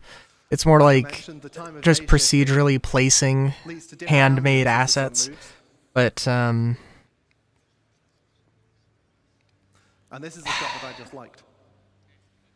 When I'm describing it, I'm like, you know what? No, that's not. There's absolutely nothing wrong with that. For some reason, when I'm hearing it, though, I'm like, I mean, like, there's a few people who probably, I don't know, are gonna have some other more important things that they can do now. Probably that's all that really means, but yeah. Also, stuff looks pretty. Well, I promised you light and sound, but I don't actually know anything about sound. So here's the man who does, Graham Phillipson. Nice. Andromeda, you should have been here for like the... For one thing, they had a 30 minutes before the show countdown, and when 30 minutes was up, they had another 30 minutes. CIG nearly 10 years, and this is the first time I've done this. Very exciting for me. But the little pre-show was amazing. It wasn't really a pre-show, I guess, but... Oh, it's fine. Sound isn't as fast as light, so it takes me a bit to catch up. Jared wrote that joke for me, so you can blame him. Says it right here, blame him. Oh, you'll love Jared Huckabee. So now we Andromeda, have huge he's amounts great. Of visual and interactable content. Jared Huckabee's lovely. Biomes, populations, planets, and systems. And now they're all beautifully lit too, thanks Ben. But how do we paint this world with sounds? It's a challenge. It's a challenge of scale. We need to support multiple star systems, and it's a challenge of quality. Sound has been a thing that's we also don't want implementation. been a little bit of a problem in my mind. Mainly footsteps. That like footsteps just are totally feel like they're out of sync. And there's a lot of really random noises whenever I'm going through a UGF underground facility. And like, it's a lot of junk data that doesn't tell me anything. And it is frankly more disorienting than anything. And we can do all this without breaking flow. So here's a fairly dry video. It gets more exciting later, I promise. Showing you our rapid workflow. So over on the left, I had to think about that, we have the Wwise editor, that's where all our sounds live. In the middle, we have Star Audio editor, and on your right, we have an entity that needs some insect sounds on it. So we can very quickly drag from Wwise to Star Audio. We can mark up very quickly a bit of logic, and we can re-trigger this entity's spawn sound so that it immediately makes a sound. I do feel like... I assure you there is a group of insects. This is a very technical, very... Thank you, you're too kind. If you like that one, you'll like the ones that come later. This is a very technical but there's a little something group of presentations to start the convention off with. To how they move, how you move to start the show with, I will say. So we need to change the frequency as their velocity relative to the listener changes. This is known as the Doppler effect. In simple terms, the pitch dropping as something whizzes by. Or, in even simpler terms, Now, sound designers traditionally needed to implement their own Doppler sounds. But given how fast we can travel through these rich, dense locations and the sheer number of them, we can't afford to be doing that any longer. So we've created a systemic Doppler solution. And I'm going to show you that now, the only way I know how, by putting a big Benny noodle machine on top of a mountain.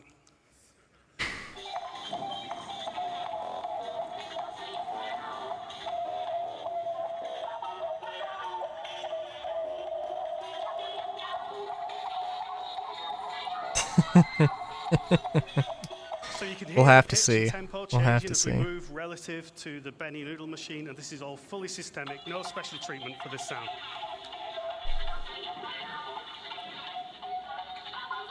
I don't know if I can compare with the Big Benny noodle machine.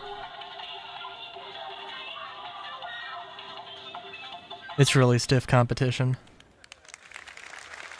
And I expect the noodle bar to be very busy after that commercial. So, how does it work? Well, the listener is surrounded by variable time delay buffering, not the horrible kind of buffering you get on the internet. This is a really nice kind that helps the game sound good. Each buffer represents a section of the No one sphere can. around the audio It's very listener, true. and the audio is mixed into these buffers at a position that is appropriate to the object's position in the world. Changes in the position are applied to the delay buffer by interpolating the audio data.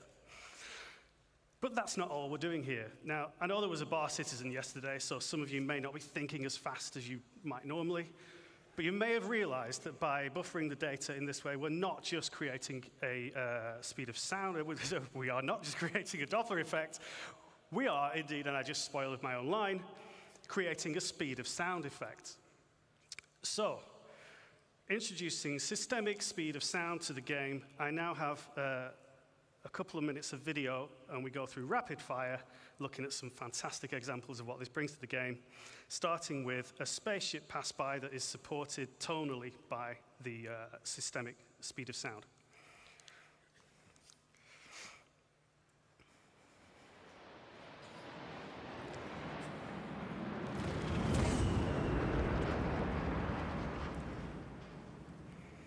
Honestly, Okay, kind of sounds cool. underwhelming. About weapon fire.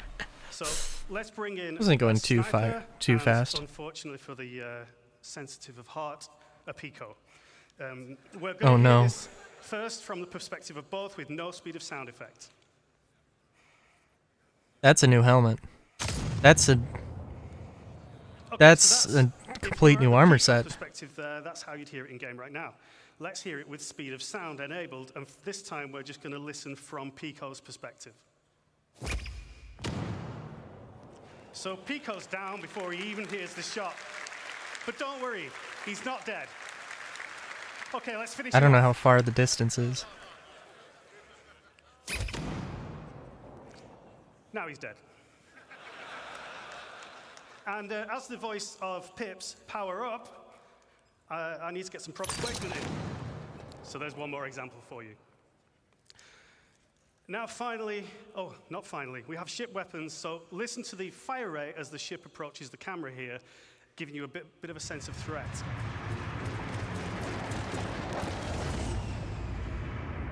It's not too easy to tell what's going on there, but you get an increase in fire rate.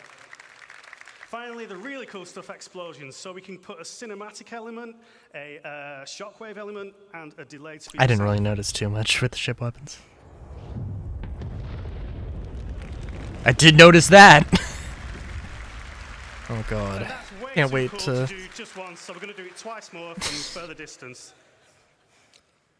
I can't wait to hopefully never see that in game. So again, cinematic effect first when you see it. Shockwave. And the explosion itself. This is all completely driven by parameters in the game, so we can do this for real whenever you drop a Moab. One more. Andromeda, would you believe me if I told you that that giant-ass bomb, 100%, was the first time they did a bomb in game? It's the first kind of ground bombing they did in game. That's pretty cool.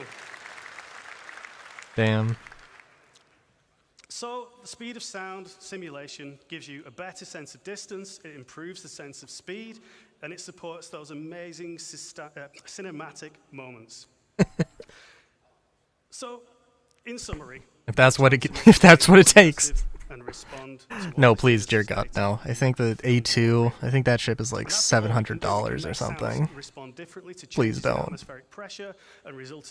Can get it in game, but it's take a little while. In extremely hot, high-pressure environments. We really look forward to getting this in game with in-game money, I should say. Real world, it's really expensive. That's all from phase 4 of the Genesis cycle, Light and Sound. So I'm going to hand you back to the amazing Ben and Ali to bring us home with the final phase. Benoit! Thank you, sir. The dude telling us all the, So, as Graham said, the server meshing this test is gonna be the results final phase of and Genesis, stuff. And it's called Nature's Wrath. And this is where we're going to bring the very planet itself to life. So, first off, let's start talking clouds. I guess they will be. Clouds have got an atmosphere, have got to be one of my favorite visual features of our game. And they're truly awesome. But I they're guess also they completely theoretically static. have some Nothing very has changed with them. long-reaching plans What we want to here. bring with Genesis is the evolution of clouds over time. They're talking about This isn't just 1.0 some eventually. simple scrolling animation. We use the same physical data sets that drove the biomes we talked about earlier and Starchitect, and these are also now driving a physical simulation of the clouds Oh my God. so they can form and dissipate in realistic conditions. So this means things like the oceans, the prevailing winds, mountain ranges, and the temperature will all impact the clouds. But to complement these more dynamic clouds, we've also improved our lighting model. So it now correctly accounts for how light scatters multiple times inside a cloud. And this is important, creates much deeper lighting, and it can contrast against the sun's rays, resulting in much more vivid cloudscapes like we see on the left here, something we're all too familiar with in Manchester. Now, it would be awesome to bring this into context and show it on an actual location. Let's take a look at a quick scene to round this up. It's a nice day on the surface, but something's different. The clouds are moving, but they're not just moving, they're forming naturally in changing shape. They dissipate as they glide on the atmosphere based on wind. Welcome back, Ebo. Stratus and cumulus alike. Now we start seeing the new cloud shading model come into play. We are seeing enhanced occlusion beneath the cover, I want to see emphasizing the rain. sunbeams, how it interact with the clouds, and seeing the light shafts peer through the layers. Now, I want to as see this is rain way closing more in, than we can start this, to see the admittedly. change in visibility of the area. Light precipitation is starting. Oh yeah? Previously, There we go. authored static cloud shapes, but no longer. We didn't manually place a volume here. Its presence has been informed by Genesis data. Oh, and it's not just a cloud volume. It's a weather front. There we go. There we go.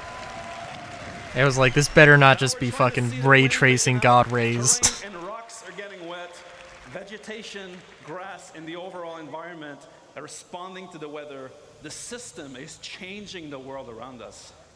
We can see puddles being formed dynamically in the dirt, properly responding to light, reflections, and rain droplets, making it it's getting really ominous and loud in here. I can feel the danger. I think we should let this play out in the game.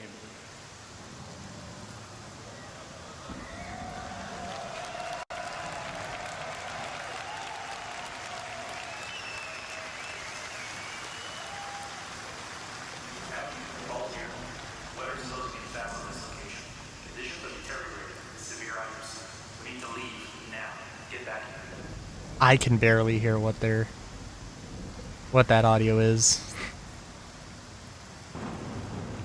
It was like the weather shit, we gotta go. Something, probably a mission or something. What are you doing crawling through the grass? We gotta go. Oh hey, an Aurora. I almost forgot they existed. Powering up, flying out. We'll need to switch to IFR. See you on the other side.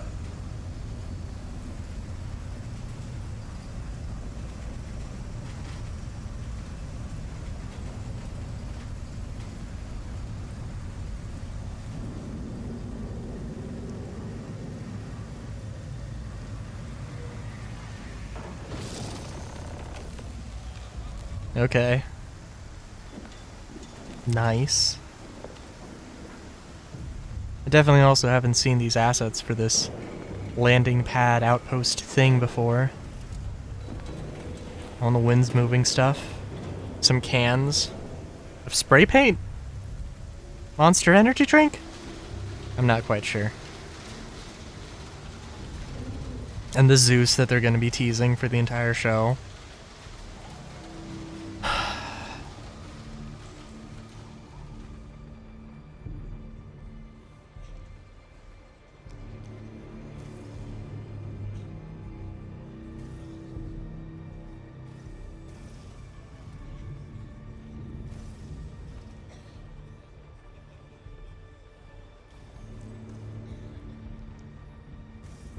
This is actually my first time going through, like, actually seeing the interior of the ship, and it's in this entirety, which is funny.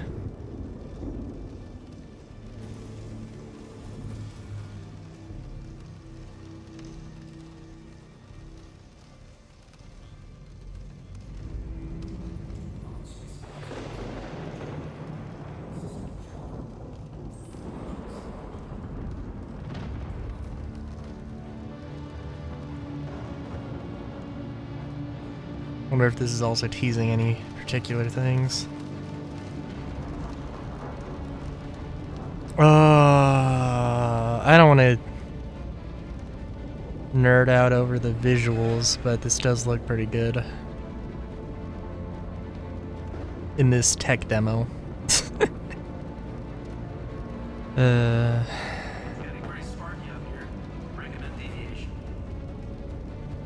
Which is supposedly work in progress.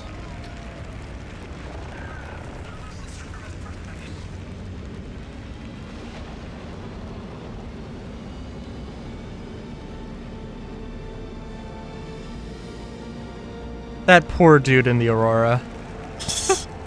He's just fucking dead.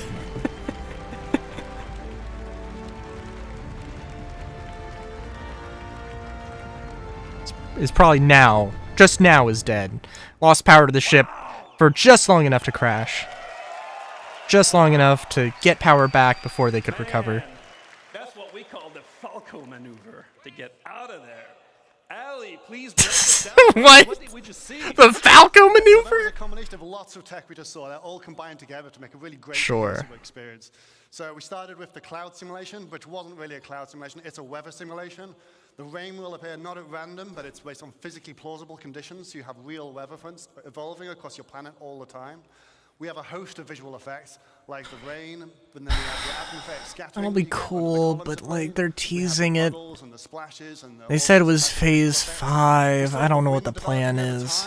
And that introduced turbulence to the flight model. I don't know what the plan is, but it's gonna take years. And of course, we saw the lightning, which plays havoc with your instrumentation, but direct strikes will damage your ship, and of course, some storms will be dangerous enough to be fatal, as Ben's unlucky Aurora just found out.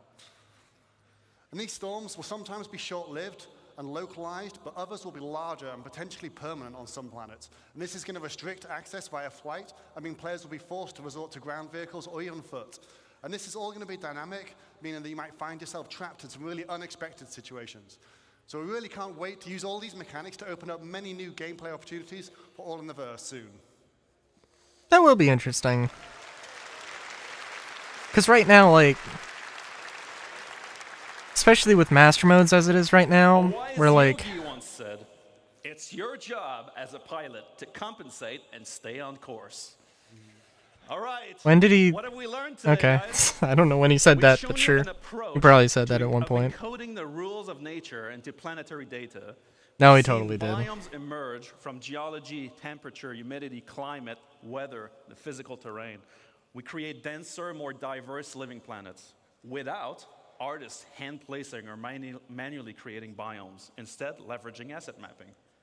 We've shown you a new way to make the game that can scale, to create thousands of Korean places for civilizations on planets that can be used for missions or immersion gameplay without art and Imagine design, being stuck at a mission location for like 20 minutes just because you want to wait for the storm to pass so you don't die. Of AI and NPCs inhabiting locations dynamically adapt their understanding of the environment without. I wonder how that will developer, look, actually. 'Cause that's a good point, actually. That'd be really fucking annoying. We've shown how light and sound also like, if it's permanent, then, you know, you can... It's very easy to... how these systems come together. As long as it's predictable. An area, changing your gameplay experience significantly. Our goal with Genesis and all of its systems is to create more worlds, better worlds, faster, by applying our tech wizardry and craftsmanship to build systems that respond to data. That's our Star Engine presentation for today, guys, for this year. Have a great CitizenCon. We'll see you on the next one. Did they say anything about, like, when these phases were rolling out? I don't think I saw anything. Hello viewers, I'm Kirsten. I'm a producer here at Cloud Imperium, and I work with the UI Tech and Planet Tech teams. Off the back of that amazing presentation is the lovely Will Hain on Planet Tech. How are you feeling, Will? Yeah, I'm feeling really good, thank you. It's been a good day so far. Beautiful. That was a smashing presentation. How is it to do it here in Manchester versus LA last year? It's very different. LA is, of course, amazing. It was incredible to visit. But I think there's something really special about doing it here, just down the road from the studio. It's amazing to see the people you get coffee with, the people you work with, and you chat about problems and do design with. They're here too this time. Whereas last time, it was amazing, and it was lovely meeting all the LA folks. But it's just not the same as the people that you work with each day. I love it being here. It's great. Oh, it must be amazing to celebrate all the work you've done with the community and the studio here in Manchester. Yeah, absolutely. It's no one person carries any of this. I'm getting anxiety for the phone that's hanging half out of her pocket. It's just incredible. Please. Well, with all that hard work Please be that careful. you just got to show off to everyone here today, what are the main 3 takeaways from today's presentation? So it's like Benoit just said, the whole Genesis set of technologies is all about creating more worlds faster and better. We've got a benchmark, things look great, Pyro looks incredible, but we want to be able to deliver that more. We want to be able to exceed that benchmark and do it across everything we make going forward. And the whole Genesis panel, I won't pretend that I know everything about everyone's section because they're all experts. But all of it is coming together to create a much better game and much better. I'd love to see... Wait, what does it mean under 25? So, what was your I've got no idea. favorite moment from that presentation? Well, that's not fair. I love all those people. The dynamic weather demo, I'd not seen that cut. It's incredible. I love it. I have to shout out Seb's work. He makes. I'd love to see, like, I'd love to see them do a demonstration for. Okay, we've made Planet X. I can't pick a single favorite. And during the production, Planet X. This is what Planet X looks like 1 week, you know, into production. Here's what Planet X looks 2 weeks into production, to get an idea of how fast this actually is. With Genesis, what are the biggest changes coming for them? Well, you're going to see the planets become more and more physically based. As this technology matures and is finished out and is rolled out to the stuff that we're delivering to live, you're going to start to see all of these things come together. You're going to see That's that Jared, by the demo way. Today.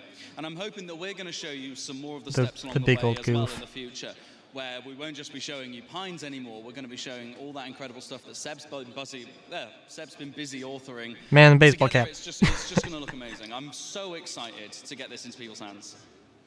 Beautiful. A personal highlight for me was seeing the water interaction with the biomes. Is that something you're excited for players to interact with? Absolutely. The swamp demo with the water interaction, I kind of knew it was coming, and I'd seen like Kind of. You're the Moist Master. How could you only kind of know it was coming? And I can't wait for once those biomes are out and you can go and explore. So much more reason to be in the water and see it all. I'm very excited, yeah. Immersion's obviously very important to our community, but I would just want to touch on the work you and the team have done. Is there anything you want to say to anyone in the studio, or any shout-outs you want to make to the people you work with? I don't know what to say about fans except come up and say hello if you are one. Back at the studio, you guys are all amazing. It's great being the person to stand up and talk about this stuff together with Ali as well. But there are so many people that go into making technology like this, whether it be the water sim and the rendering and all the people that worked on that, or the Planet Tech and all the people who have worked on the giants whose shoulders we stand on, and then the people who work today. It's not just me. We have a team. We have a group of people, and everyone brings a unique contribution. It's amazing. It's great. So thank you to everyone. Yeah, just to echo that, thank you to everyone who's worked so hard on all this tech, including yourself. Yeah.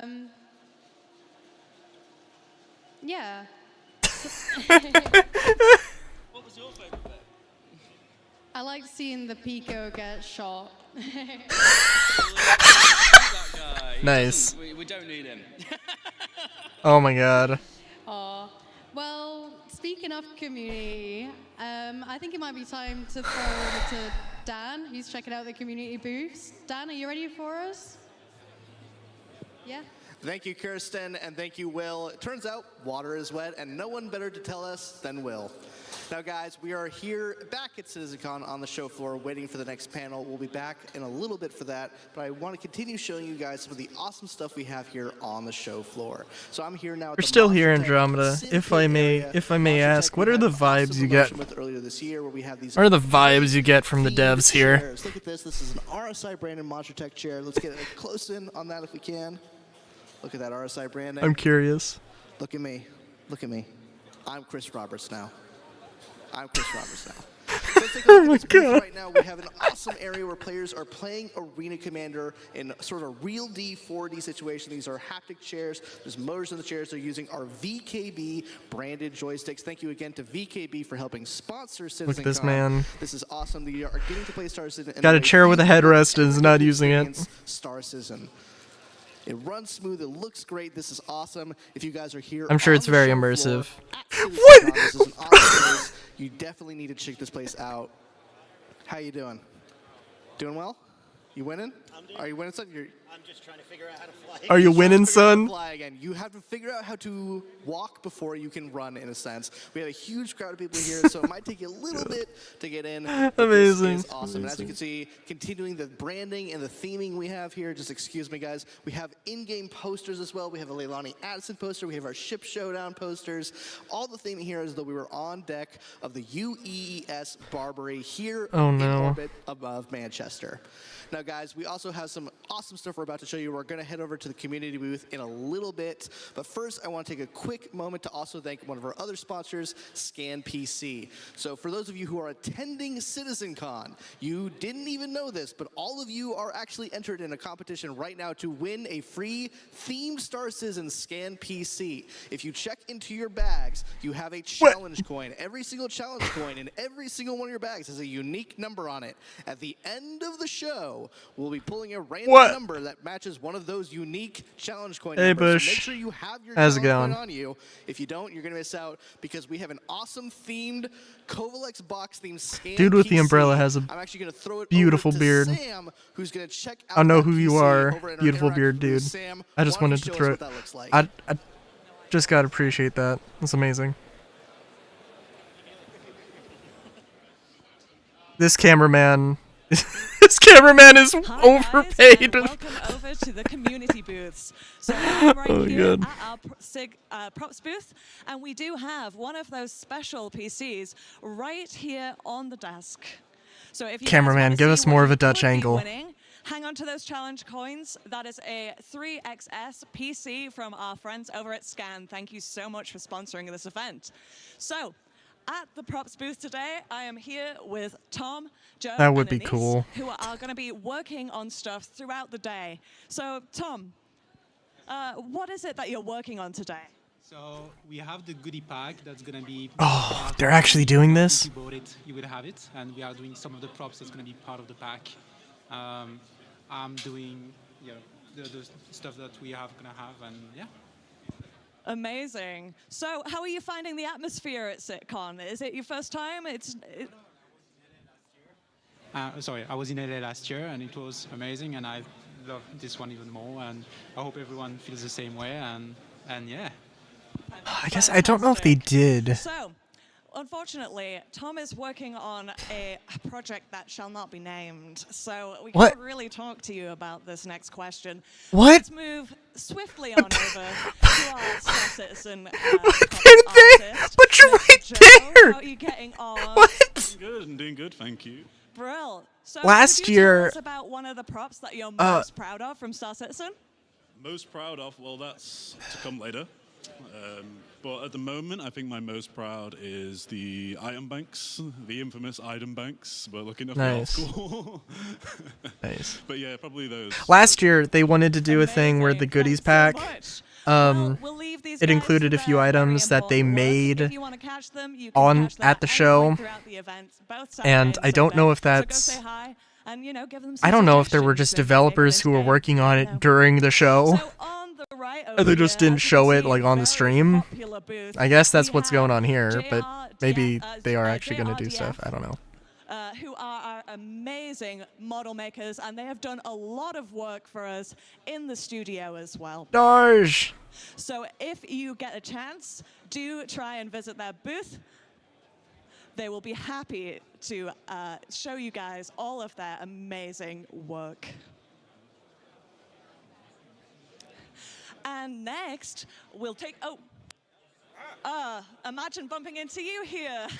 Just happy to be here, as always. My God. I think I'm going to take over for a little bit. There's a lot of stuff that I want to talk about because I'm a narcissist. Yeah, I'm going to go over, this way, I guess. Yeah, so we'll catch up with Sam in a bit. So we're going to, Very this nice. is the Dan show now. Come follow me.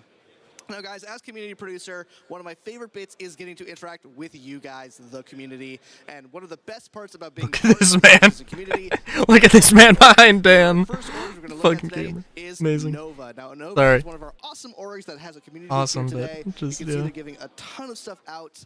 Let's take a quick look at some of their theming of the booth. They have some awesome video stuff playing. We've asked them to turn it down a little bit because it's a little noisy here. But as you can see, they have some awesome giveaways. They have some awesome stuff. They have some merch, which we'll be looking at the merch in a second. But let's make our way behind the booth. Is there a good way? That is a terrible idea if I try and do that. We're not even going to worry about it. If you can come on down and join me, though.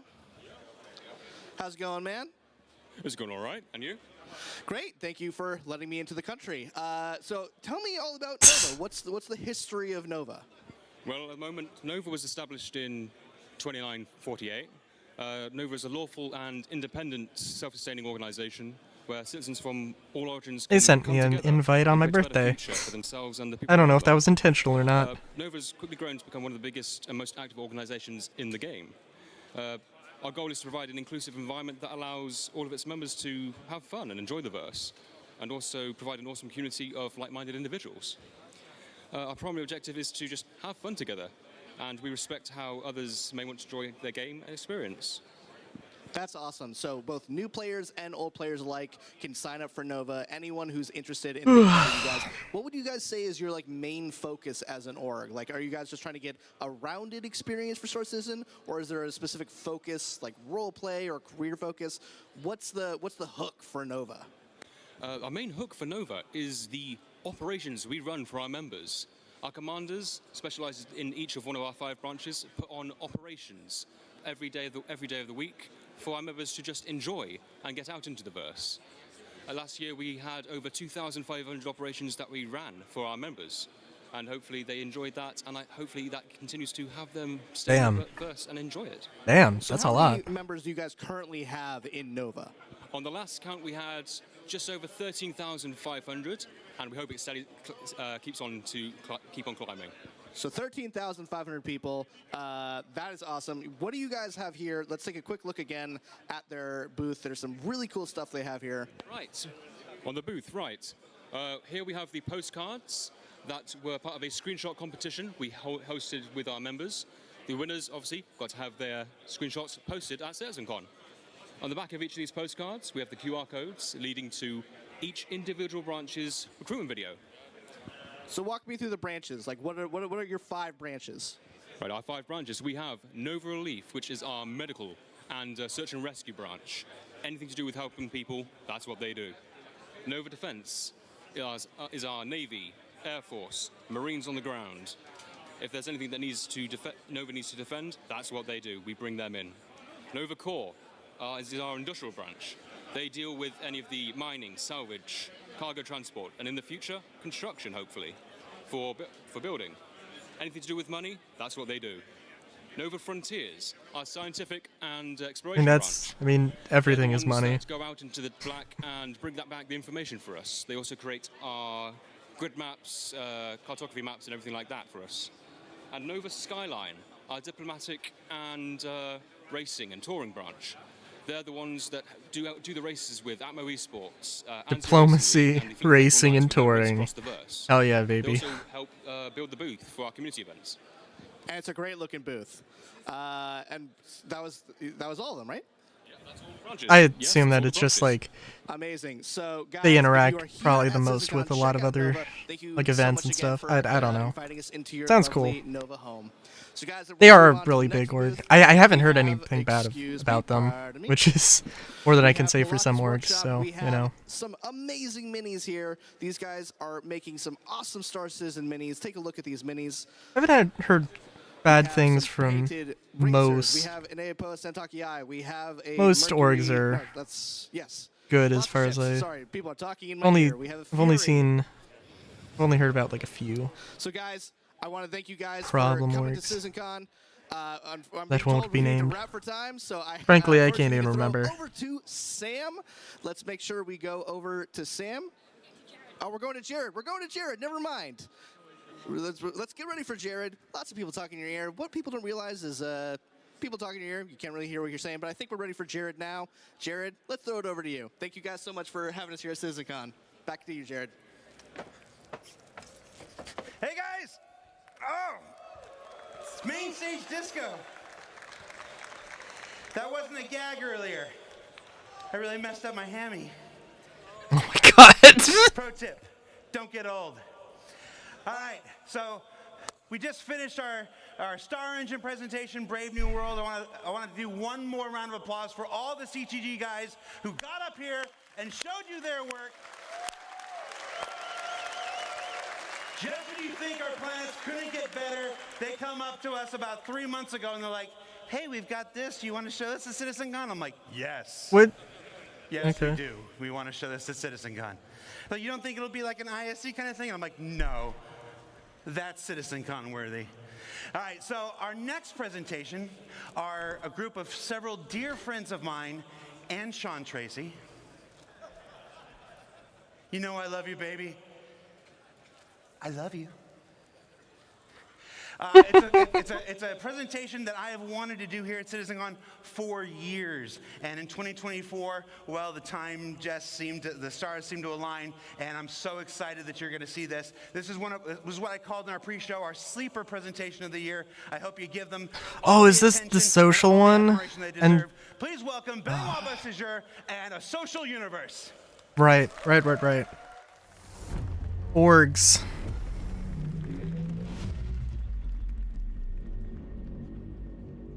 Johnny Jasivius. Okay. Okay. Hello. Color me interested. Can you hear me? I think Johnny Jasivius is like FPS. All right. Basically like Cool. FPS experience. Okay, so in the Star Engine presentation, that was Benoit.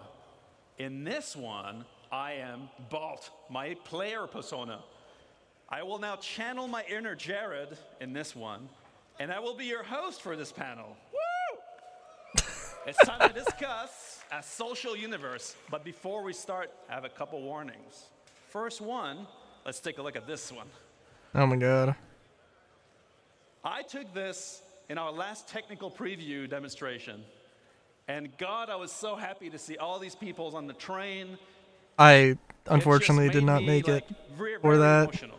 And so I want to take a moment to The hell yeah, dude. thank every one of you that have participated with Tech Preview Server Meshing Test A, B, I got in on a D, 1 and was not able to play the game basically. thousands to come and help us test this technology. The team and I are really I can't wait to humbled, get into and I we can't feel wait for Server energized Meshing by to your actually energy. work. So on our behalf, thank you very much. I was only present for like Now, in the above picture is really nice, other than this guy. Test B, which was like the first one in It does September. present a problem. A fundamental part of playing a massively multiplayer online game is how you connect with other players, to join in on adventures, or to receive support when you want to get out of a tricky situation, or you want to participate in endeavors that are bigger than yourself, or simply you want to run a business and make a profit. Well, oh God, are we gonna get auction houses? Oh please, Jesus fuck, tell me we're gonna get auction houses. We need to scale Star Citizen's social tools to MMO size. Our ambition has always been to build a grand social system, including not only the game, but the world outside, like on Spectrum. Unfortunately, the focus has been elsewhere for a long time. We have neglected this side of the game in favor of others. For example, the Comlink app is by far the oldest application in Mobiglass. It's now time to correct this and make progress on this plan. Oh my God. Our goal, as a reminder, in Star Citizen is to cater to all types of players. Star Citizen in that respect is not a black or white. It's not an either-or kind of game. We are not an achievers versus casuals game. We are not a socializers versus solo players game. We are not a role players versus mechanics focused game. Or dare I say, we are not a PvE versus PvP game. We are all of those things. Getting all controversial here. A social environment in the game that is easy to engage with, consistent and dependable, and trustworthy, where you can judge danger, safety, or shadiness. And we want this to be deeply rooted in gameplay mechanics, like reputation and progression. So today we're going to take a look at the updated Star Citizen social tools and how they tie into the game. Oh my God. But first, look at this guy. A warning. What we're going to show you is very early work. And we will not be making a revolution or breaking boundaries. We just want to bring our game up to MMO standards. Or like Jared likes to say, bringing our 30th century game into the 21st century. And so in order to do this, we've enlisted some help. First of all, throughout this presentation, all the screenshots are made from you, the community, directly pulled from our community hub. You're going to see some player names on screen. They all nice. Most of them are all of our most die-hard Evocati members. And for this, we should really take a moment and thank our Evocati members for their renewed support. They're always there for us. They get the worst and worst of the builds, and they do power through. This is an actual shot from the last Evocati. Forget the prisoner mentioned here from the work mines. And so, I'm not going to lie. This presentation is going to be a lot of Mobiglass. It's not super flashy. But focus on what the tools will allow you to do and their impact. But for this, I need some help myself. So I'm going to make a party. And I'm going to get some developers to help. So let me first invite our senior systems designer, Gabriel Hector. Oh my God. Hello, CitizenCon. It's just the right amount of cheese. Just the right amount of corniness. Swedish before in your earlier introduction, so tjena. Ah, nice. All right, we need some Very more. nice, very nice. Let's invite Assistant Design Director, JJ, to the stage. JJ. Assistant designer, okay. So I think he's... At one point, I thought he was doing like mostly like weapons and props and stuff. Okay, so Social Universe begins with your friends. That's your closest And I think group. he moved It's to the first FPS, go-to when but you I could wanna be play. wrong. Our current friend system is dated, and it includes things that are, well, not really friends. So my first question goes off to JJ to kick us off. What are we doing to improve friends and friends management? So, we're taking our oldest app in the Mobiglass, the Comlink app, and we're upgrading it to a brand new social app. It would be This nice is if now gonna they be your showed it one-stop before, shop more for your before and friends afters, and but group gameplay. and maybe they will. I don't know.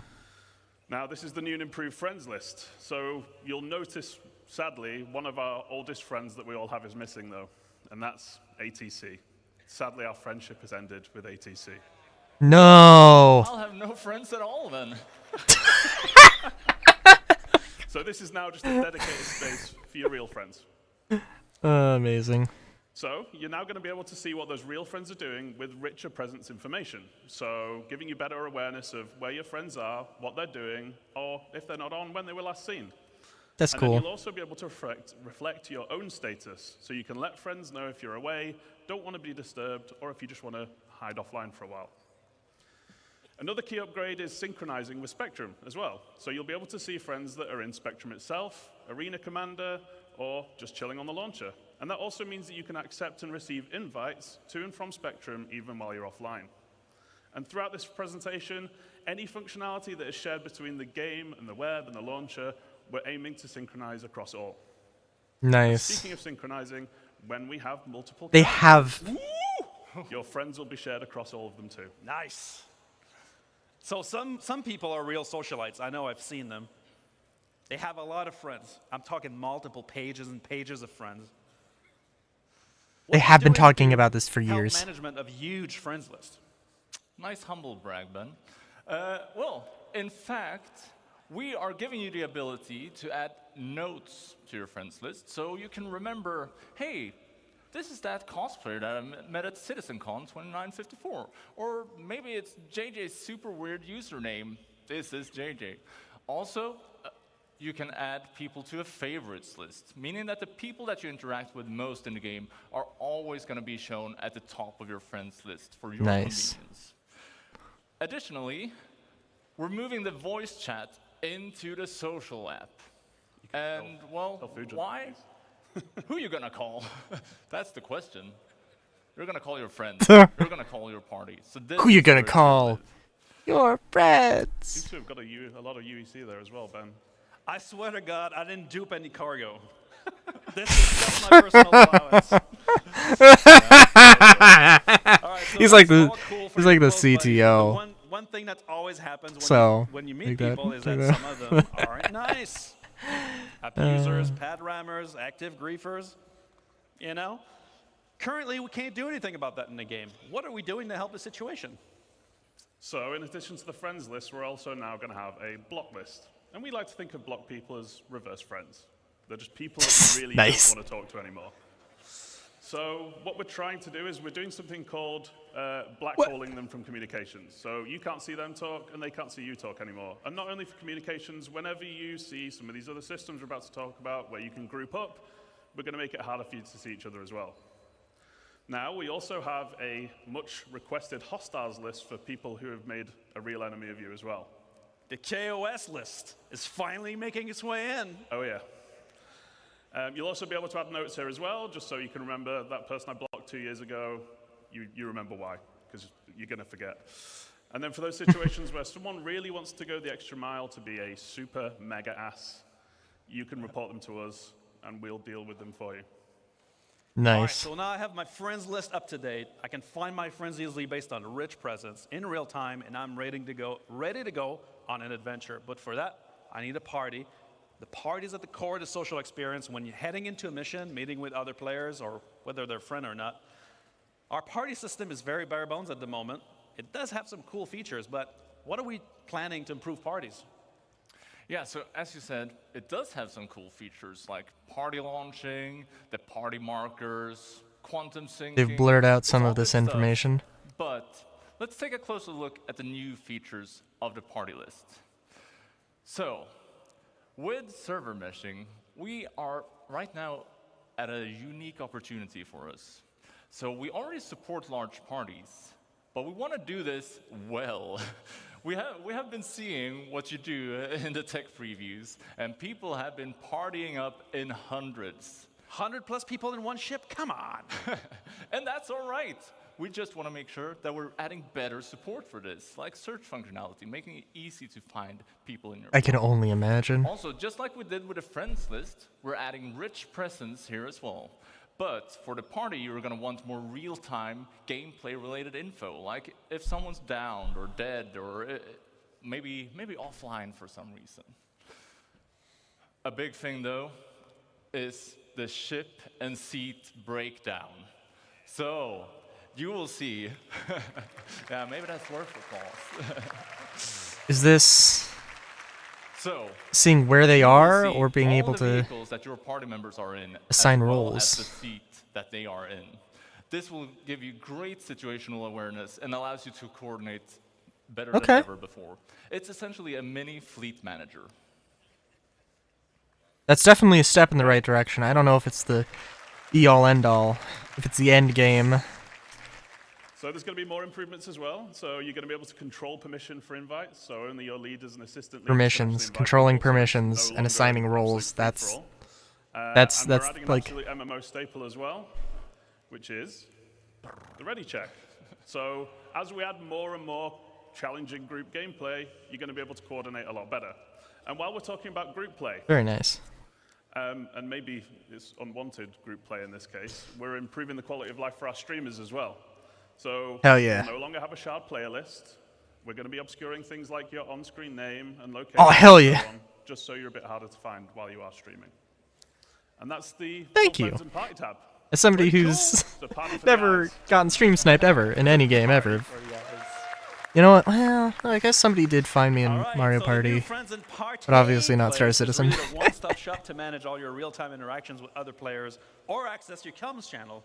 That's cool, but as we navigate the verse, it's always very difficult to find people. We have a And single channel. People there are blasting, people looking for groups on both to sides of the develop argument for work, like and stream you never know sniping and what you're gonna stuff, but find. eh. With bigger shards, I know I'm the bigger shards guy now, but we're going to have a lot more players in there. There must be a better way. Well, Ben, we have given this some thought. So, the second tab in the social app, introducing the Party Finder. Okay. So, the Party Finder, it's a dynamic system that's going to make it easy for you to find interesting and engaging gameplay. It's basically player-powered matchmaking. So, if you are looking for more players, just go in here, advertise This does your look party, interesting. give it an informative name like Ben has done here. Space Combat Fun Times. And you could even set things like a specific contract that you want to play, or roles that you're looking to fill. Maybe you need gunners, engineers, pilots. Meat shields. Maybe that. You could also limit the number of members. You might want to do some, again, specific content. So you want to do with a set number of members in the party, or you might want a tight-knit group. That's something that I would like very much. Maybe you just don't want to split the contract rewards, right? So once you have that information, then it's time to list your party. And then people are going to be applying to join your group, which is kind of like a reverse invite. You're applying to the party, you're joining yourself, you're getting involved. You're the reverse guy today. I'm stuck in one gear.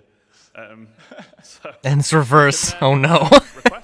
The people that are requesting, you can then look at their information and you decide on whether or not you want to accept or reject them, just so you can tailor your group to the kind of gameplay that you're trying to do. Then, on That the other is side, very finding nice. a party should be easy too. So all of those super cool things that Gabriel just mentioned, so like setting your group name, roles needed, party size, and so on, you're going to be able to use those as filters to find the right group.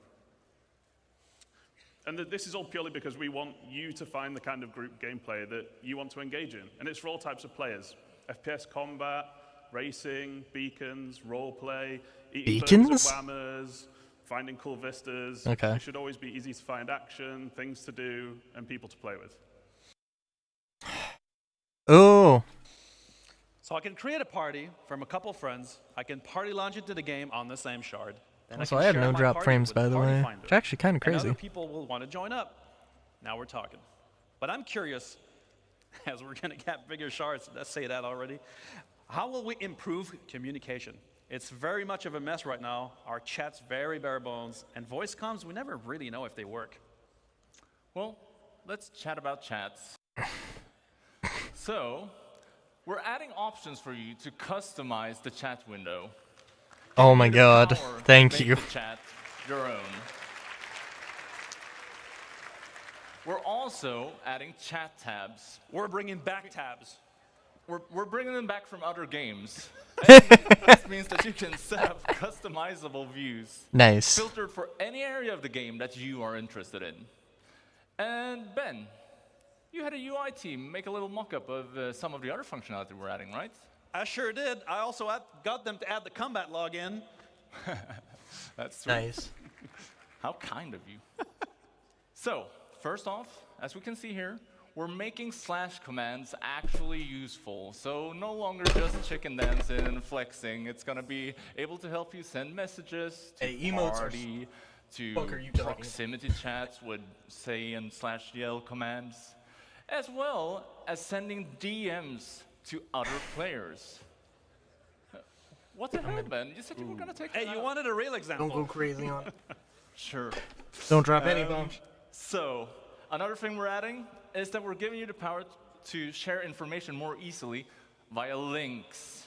So, first off, here we have contract links, taking you to the contract manager for that specific contract. Cheesecake! Yes, cheesecake.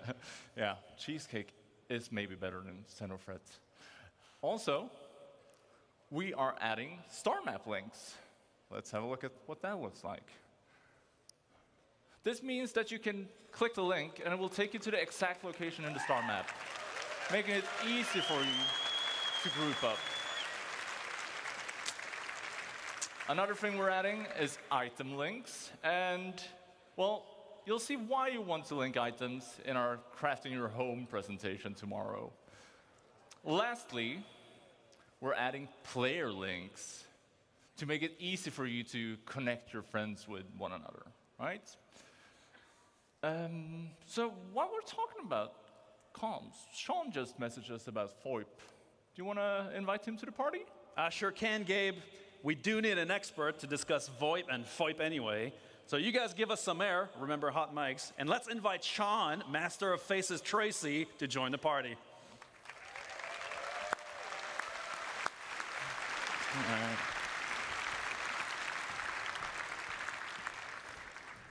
Hey, Ben. Hey. How you doing? I'm good. Hello, everyone. Good to see you all here. So, I've come up to talk a little bit about FOIP and VoIP. So, it's a bit of the communication channels beyond just text chat, right? All right, so FOIP and VoIP are our systems in-game. VoIP, Voice over Internet Protocol, and FOIP, which I termed way back in 2019, Face over Internet Protocol. So VoIP gives us spatialized audio where you can hear and be heard within the universe. Whether you've got a helmet on, you've got a different filter. If you're far away, you can hear that they're far away. But we added Face to that way back in 2019. So it's cool because you can place video calls, you can speak and see each other speak in the game, and you can take fun selfies like this. So again, I mentioned, it's back in 2019, so it's been in for a little while, but it hasn't really been updated so much since then. So the cool part about it, and I really got to mention, it's not a replacement for motion capture equipment. It's not a depth camera. It uses pretty much anybody's 2D-based web camera to track your face. So it can do great things, but it's got its limitations as well. All right, I'm back. What's kind of cool about it is that FOIP and VoIP are actually coupled. They're encoded and decoded together on the network super efficiently so that it's always in sync, and anybody that's worked on facial animation with audio hang data on, moving the knows mic that here. sync is super important. Blah, blah. So it's been used in expected ways and unexpected ways by the community. Let's have a look. This is Wallace Clem. Clem? What is it? Seems someone's on our case. One of our Ninetales facilities was sacked last night. Total loss. The bunker was destroyed. And 3, 2, 1, go.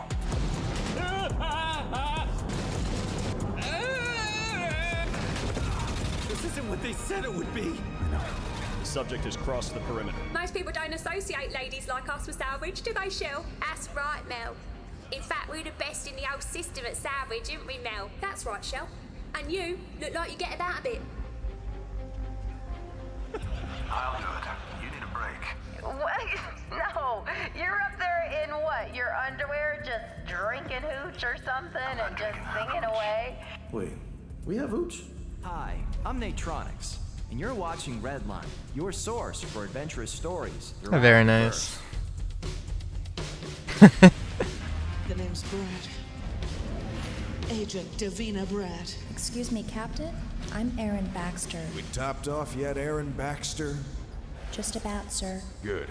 I don't want to spend another second on it. Something we have in common, sir. Hey. Yeah. It was that day when I met Mr. Hey. Yeah. President that my life changed for the better. Eat that apple.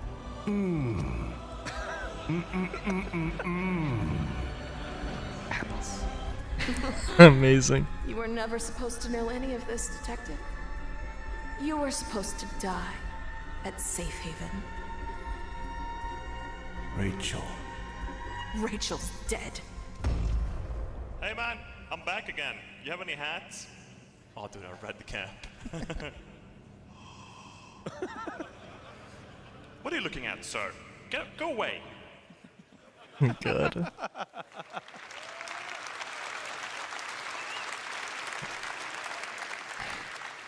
So that was all content made by the community. Also, hey, Sean Tracy. I love it. I love it. I think it's awesome. Bugs and all. But there's probably some improvements that we can make for that. So one of the big ones that we've made is head rotation tracking. It's actually something we were already doing to do head tracking in first person, but we never could move the head around on the actual character itself, which we've been able to do. Some cool stuff like range of Jared? Yeah, Sean? Can we just, let's just do a fake video call. Can we do a fake video call? Oh, you know we can do a fake video call. Oh my god. All right, cool. So let's call one of my guys, Oliver Cook. He's been working on some new tracking updates.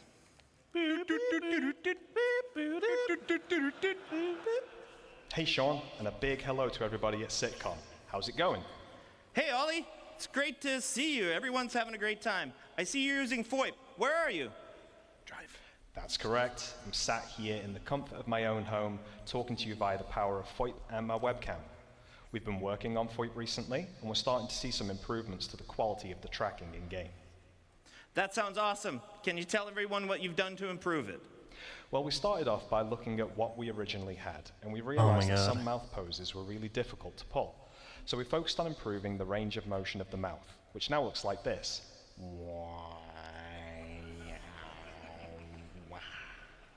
That is Hopefully, really amazing. You can see there's more of a one-to-one One of those relationship with things. what's going on in my webcam. And this has helped some of those problematic poses we were seeing before, one of which being a closed-lipped smile, which was quite difficult to achieve previously. We've also started to add in secondary motions that happen naturally when pulling combination functions. It's one of those things where like this seems like such overkill kind of a thing to have, but it is awesome to have. It really goes to show just how much work has gone into these heads. Let's see how many wrinkle maps we can trigger, huh?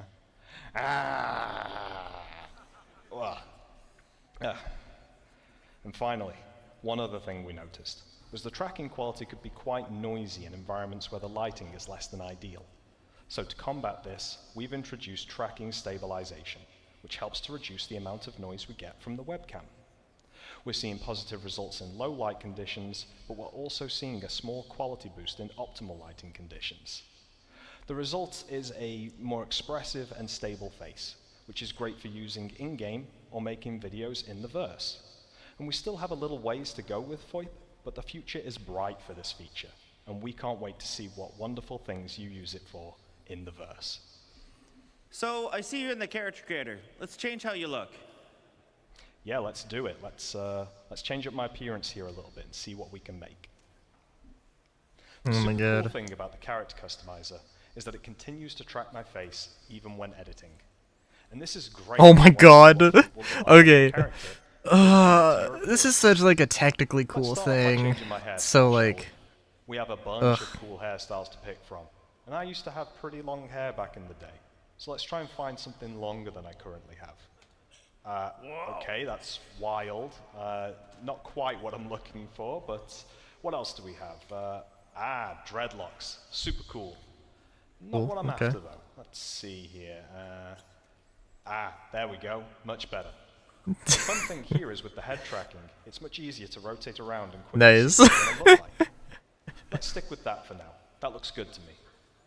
We can do the same for anything else in the customizer, but I'm going to go ahead and remove my beard here, because I want to show you that FOIP still works when changing the structure and characteristics of my actual face. Feels like it's struggling a little bit. We have but a it's lot of heads in our sensible. customizer, and I'm just going to cycle through a few of them here to show you that whatever we choose, we're still tracking, and we're good to go. We can even start to manipulate individual aspects of the face, with no detriment to the mapping onto the head. FOIP won't break when you combine these heads together. So if you just want to tweak a small aspect of your character, or take on the likeness of one of the heads included, you can do so and test out exactly how the tracking is going to look based on your face movements in the webcam. You can now see I'm someone totally different, and we're having no troubles tracking. And if I don't like what I've picked, I can always just randomize here, which I think is a great way of not only showing the countless combinations of heads very nice, but also that Voip will continue to work with anything that we throw at it. Oh, hell yeah. I think I'm looking pretty good here, Sean. What do you think? Yeah, good. I think it's pretty unique to Star Citizen. Thanks a lot for showing it. Anytime. And I hope everybody has an awesome sitcom. See you later. I feel like that was pre-recorded. It's pretty cool. And very well timed. All right, that's great, Sean. But the reliability of our voice transmission has been a bit spotty, with many players reporting quality loss or even full audio loss. What are we doing to improve the overall infrastructure behind VoIP and FOIP? Well, first of all, we've heard you. We know. We've tried it. And it sometimes works and sometimes doesn't work. So what we're going to be doing is we're going to be updating the voice service and a total overhaul of the voice server. This is actually important, and we need to do this anyways, because we have to update the voice infrastructure for the much larger shards that are coming. So this is going to improve reliability and the voice quality. So one of the biggest things that we're going to be doing for you guys is to make sure that you have feedback in the game for when this is working and when this is not working. When you're transmitting, when you're receiving, you really have to know. So whether that's picture-in-picture, whether that's an icon telling you you're transmitting, these are all going to be things that we're adding with my immersion with these features. Cool. Good stuff. I couldn't possibly have an icon telling me when somebody's talking. Get Gabe back on? Yeah, let's get Gabe back in here. Hey. Okay, there's room for 4. Yeah. There's a lot of people on stage now. A bit crowded, right? Can we kick Sean? Yeah, we can. I think we should kick Sean. Bye, Sean. Certainly do it. Bye, Sean. Bye, Sean. Oh my god. Just showing Sean, just the walk of shame. All right, now we've made some friends. Get the fuck out of here, Tracy. We even kicked some people. That's super great. But what if you're new to the game? Ben, behind you. Oh! The guide system. So we've introduced the guide system on the web a while ago. And this allowed new players and experienced players to match up, basically for a new player to get training and learning the ropes. Wait, are we bringing it in the game? Yeah, of course we are.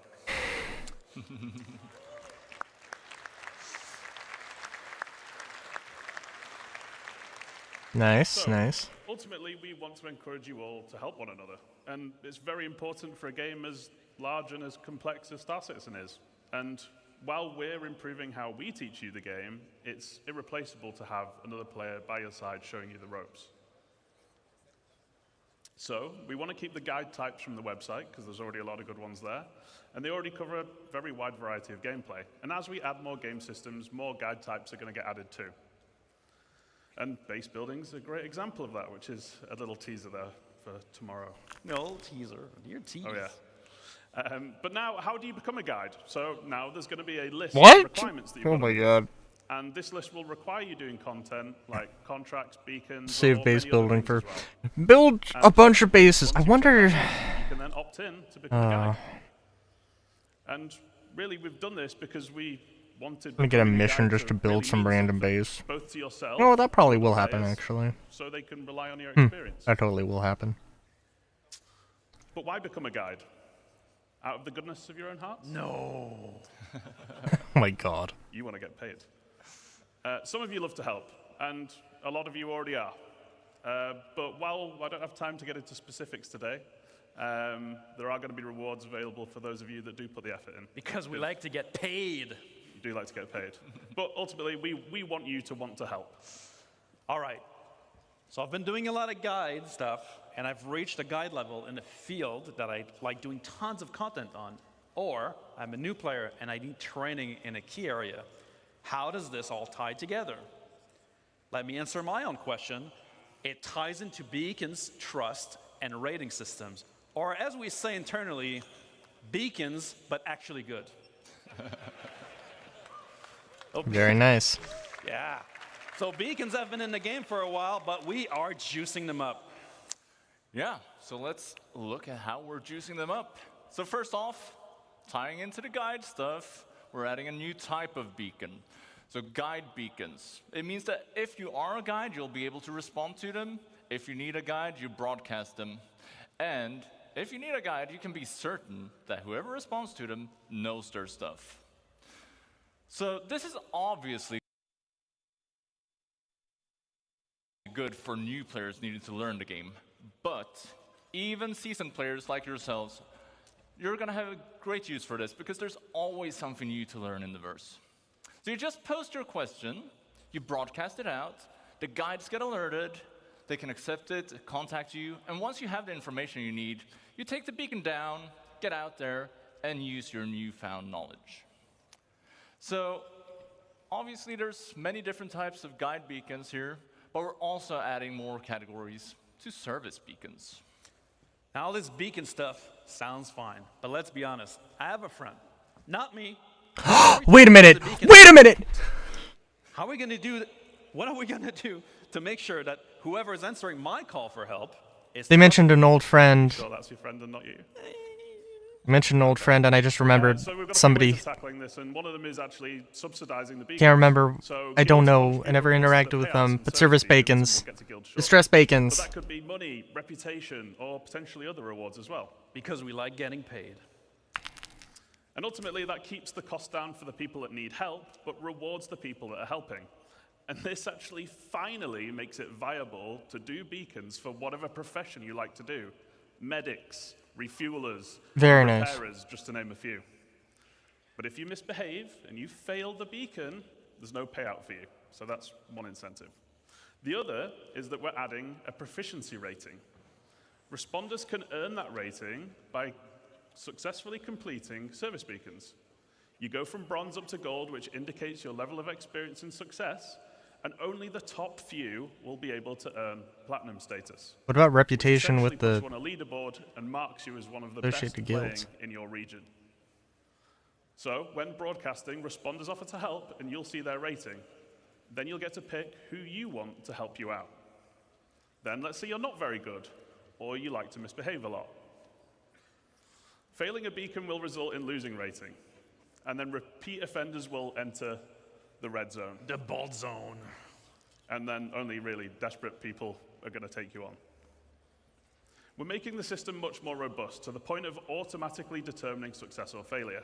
So we're putting a lot of focus on making the system difficult to exploit as well, in the many different ways that it can be right now. So criminal types, like you, Benoit, will have to get much more creative. So yeah, that's all great from the beacon broadcaster's perspective, right? We're making things Pretty cool better. stuff. Trust us, we're making things better. They're not the only ones getting ganked. The beacon responders, they're also in a bad position. So what are we doing for the beacon responders? Well, we want to give you some idea of the risk you're putting yourself into by responding to the beacon. So we're adding trust rating. So if we look at this person who's looking for some help to repair here, well, you can see their last 5 recent beacons that they've broadcasted. They have 2 neutral ones. Something's gone wrong, but it wasn't necessarily bad or illegal. Then they have a red one. That's bad. They have been up to something. But they have also been successful with 2 beacons. So, well, at least you can assess the situation before going into it. It ensures your safety when doing I would assume a that good deed. it just means that And they've only yeah, I done think 3 that's it beacons. for beacons. So, well, We've got Okay. one more big thing I guess we need to talk about, right? Which we're really excited for. oh yeah, look at that. That is exciting. I like this one. Did someone mess with the slides? In Sweden, we call this a double barrel. Well, it's not time for lunch just yet. So, who would like to talk about player organization? All right, baby. Baby, let's do this, baby! That's all right. It sounds like we've got a few people in orgs in the house today. But Benoit, you talked about this a while ago, right? It's been 84 years. So I was originally asked to outline the original ideas behind how organizations would work in the very early days of the project. A younger Ben, big ideas, same ideas, now action. You have no idea how happy I am that we're finally tackling this task and this design in the game to truly give you all the tools you need to make your empire in SC. The more excited I get, there are more I'm like 70,000 organizations registered on the RSI website. 69,999 of them of decent size, and then test. Ridiculous. Too big. But all of those have custom identities, logos, charter. The amount of creative and high-quality content you guys have always produced has always amazed us and inspired us. Those orgs range from a small group of friends with just a name to large companies spanning a large amount of players with the intent to share wealth, missions, and campaigns together. Now we want to make those orgs matter in the game. Should you choose to join or create an organization, we want this social aspect to be part of your progression. But Hell don't yeah. let me spoil it. Let's get a real designer to cover this stuff. JJ, you are a self-proclaimed big MMO player yourself, so why don't you give us the details? I didn't realize I went around self-proclaiming so much, but thank you.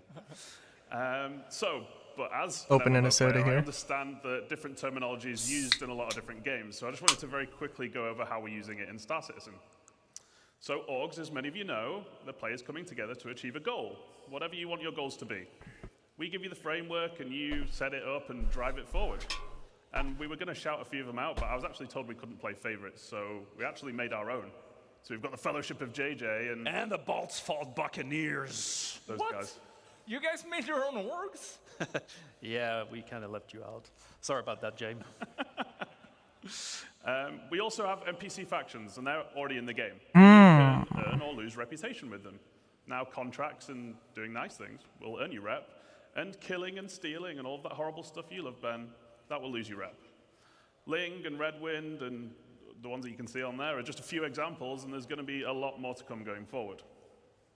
Now, there are also guilds, like the Interstellar Transport Guild. And these are essentially collections of several factions, and we're putting them in a position to be more prevalent. What? You're saying there's something bigger than factions? Oh yeah. So they're going to be something you interact with a lot, and they essentially handle contracts for the factions. But you will earn rep with both still, but as the bigger entity, the guild will be much more important. And you'll find out a lot more about guilds tomorrow at the Stars My Destination presentation at the end of tomorrow. Again, a tease. But now we can dive into some of our new org systems. Yes. Let's start okay. with the basics. I want to find or I want to recruit for an org. Yeah, so welcome to the new app for everything orgs. Okay. With the mask. So, orgs can be big and complex, and as we said, some of them have thousands of members. So when we designed that, Which stop telling me we made stuff. sure that we took this into account, but it's also something that we can expand on moving forward. So, let's have a look at it. Now, I'd like to point out that the Fellowship of JJ, like every designer-based org, is really focused on things like progression gameplay and mission and crafting and leveling up. But my Balt's Fault Buccaneers, no, they're the real deal. Now, we don't do any of that stuff. Now, we're in it for profit, interdiction lines, shipboarding action. We get all that sweet cargo for free. For free? That sounds pretty illegal, Ben. I don't know what you're talking about. What's in those crates? Slam! Anyway, it sounds like you guys might be interested in joining some big orgs. Well, I prefer something smaller. So I think it's fair to say that we like playing in different ways and will want to join different orgs. The recruitment tab is the place to find them. So we're giving you the tools to promote your org to potential members in order to give a best first impression to them. I've just noticed that, Ben. You might want to have a word with Rich. It looks like What? he doesn't want you. No way. I'll have to speak with him. Anyway, yes. So we're adding filters for when you're basically trying to find a home. And we want to cater to all types of Nice. players because we're a massive game, right? And orgs are combining tons of different gameplay in tons of different ways. So you can search by name if there's an infamous org you've encountered out there in the verse or online. You can search by size. So if you're after a big and active org like me, or a small and more close-knit org like Gabriel. Then you can also search by the gameplay focuses you enjoy. So maybe you love trading in PvP, or maybe you like events like the Daymar Rally. Safe, yeah. So I guess you'd end up searching for, say, social and racing, maybe? Oh my god, sorry. That was What if I love my mustache getting caught. asking for a friend? So did Tab. Amazing. Sorry. This is all good stuff, by the way. I don't know. I Anyway, feel you like can search for whatever you like, and if it's not there, why not? maybe I'm getting tired here. But, We allowed you to join multiple orgs back in 2014. I can still do that, right? Oh yeah. So we're keeping it supported, and we're actually doing the Star Citizen thing, and we're going one bigger. One bigger. So we're giving you an additional one to join when we actually bring it into the game too. And we wanted to keep it because we've all played games where it's far too limited. Like one org per character just isn't enough for a game this size. Yeah, and here you get an idea Yep. of what the full screen will look like. It's going to be your one-stop shop for joining or finding players for your org. So let's have a look at the core functions. When they and were talking features about to look forward beacons, to in the rest of the app. can you just like make a beacon This for is the whatever summary mission you tab. want? On here, you can select one of your orgs that you're in on the left-hand side. Just and realizing. You'll see, well, a summary, a lot of at-a-glance information. So we'll introduce some of these one at a time. So first off, announcements and org information. Simple stuff. Ooh, nice. You use them how you want to. Also, we're adding an events log. So in here, you'll get a summary Has of the crafted events within P4AR? the org. Oh no. Org statuses or settings. In short, these things, well, it's a big verse, and it's easy to miss cool things that happen in your org. And these features will help you stay on top of the day-to-day life of being an org member. Okay, we're also adding an events calendar. So by default. That's nice. I just feels like Default, it's going to be populated with suddenly in-game they're events, doing big everything, events thing, but more importantly, and it's just really hard to believe that have your own as well. everything's going to So You'll happen. never miss another meetup to get together for group content. It's tough to get everyone on at the same time, right?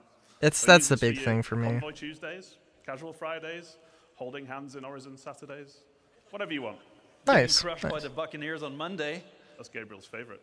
It is my favorite.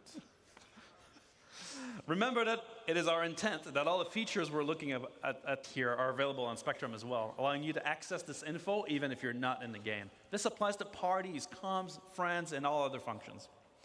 So I can join multiple orgs, like the Buccaneers, the Corvette Club, or the Slam Truckers. Corvette Club, that's But nice. how will others see me in the verse if I have multiple choices? Surely I need to pick a banner.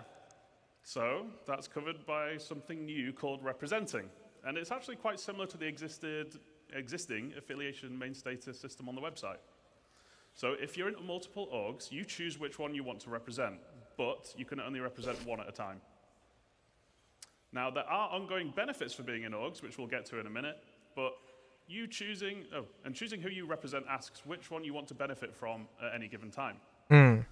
But why? Well, we wanted to support players who like to play with different groups of friends. But we didn't want players who are just in one to be at a major disadvantage to those that are in the full six.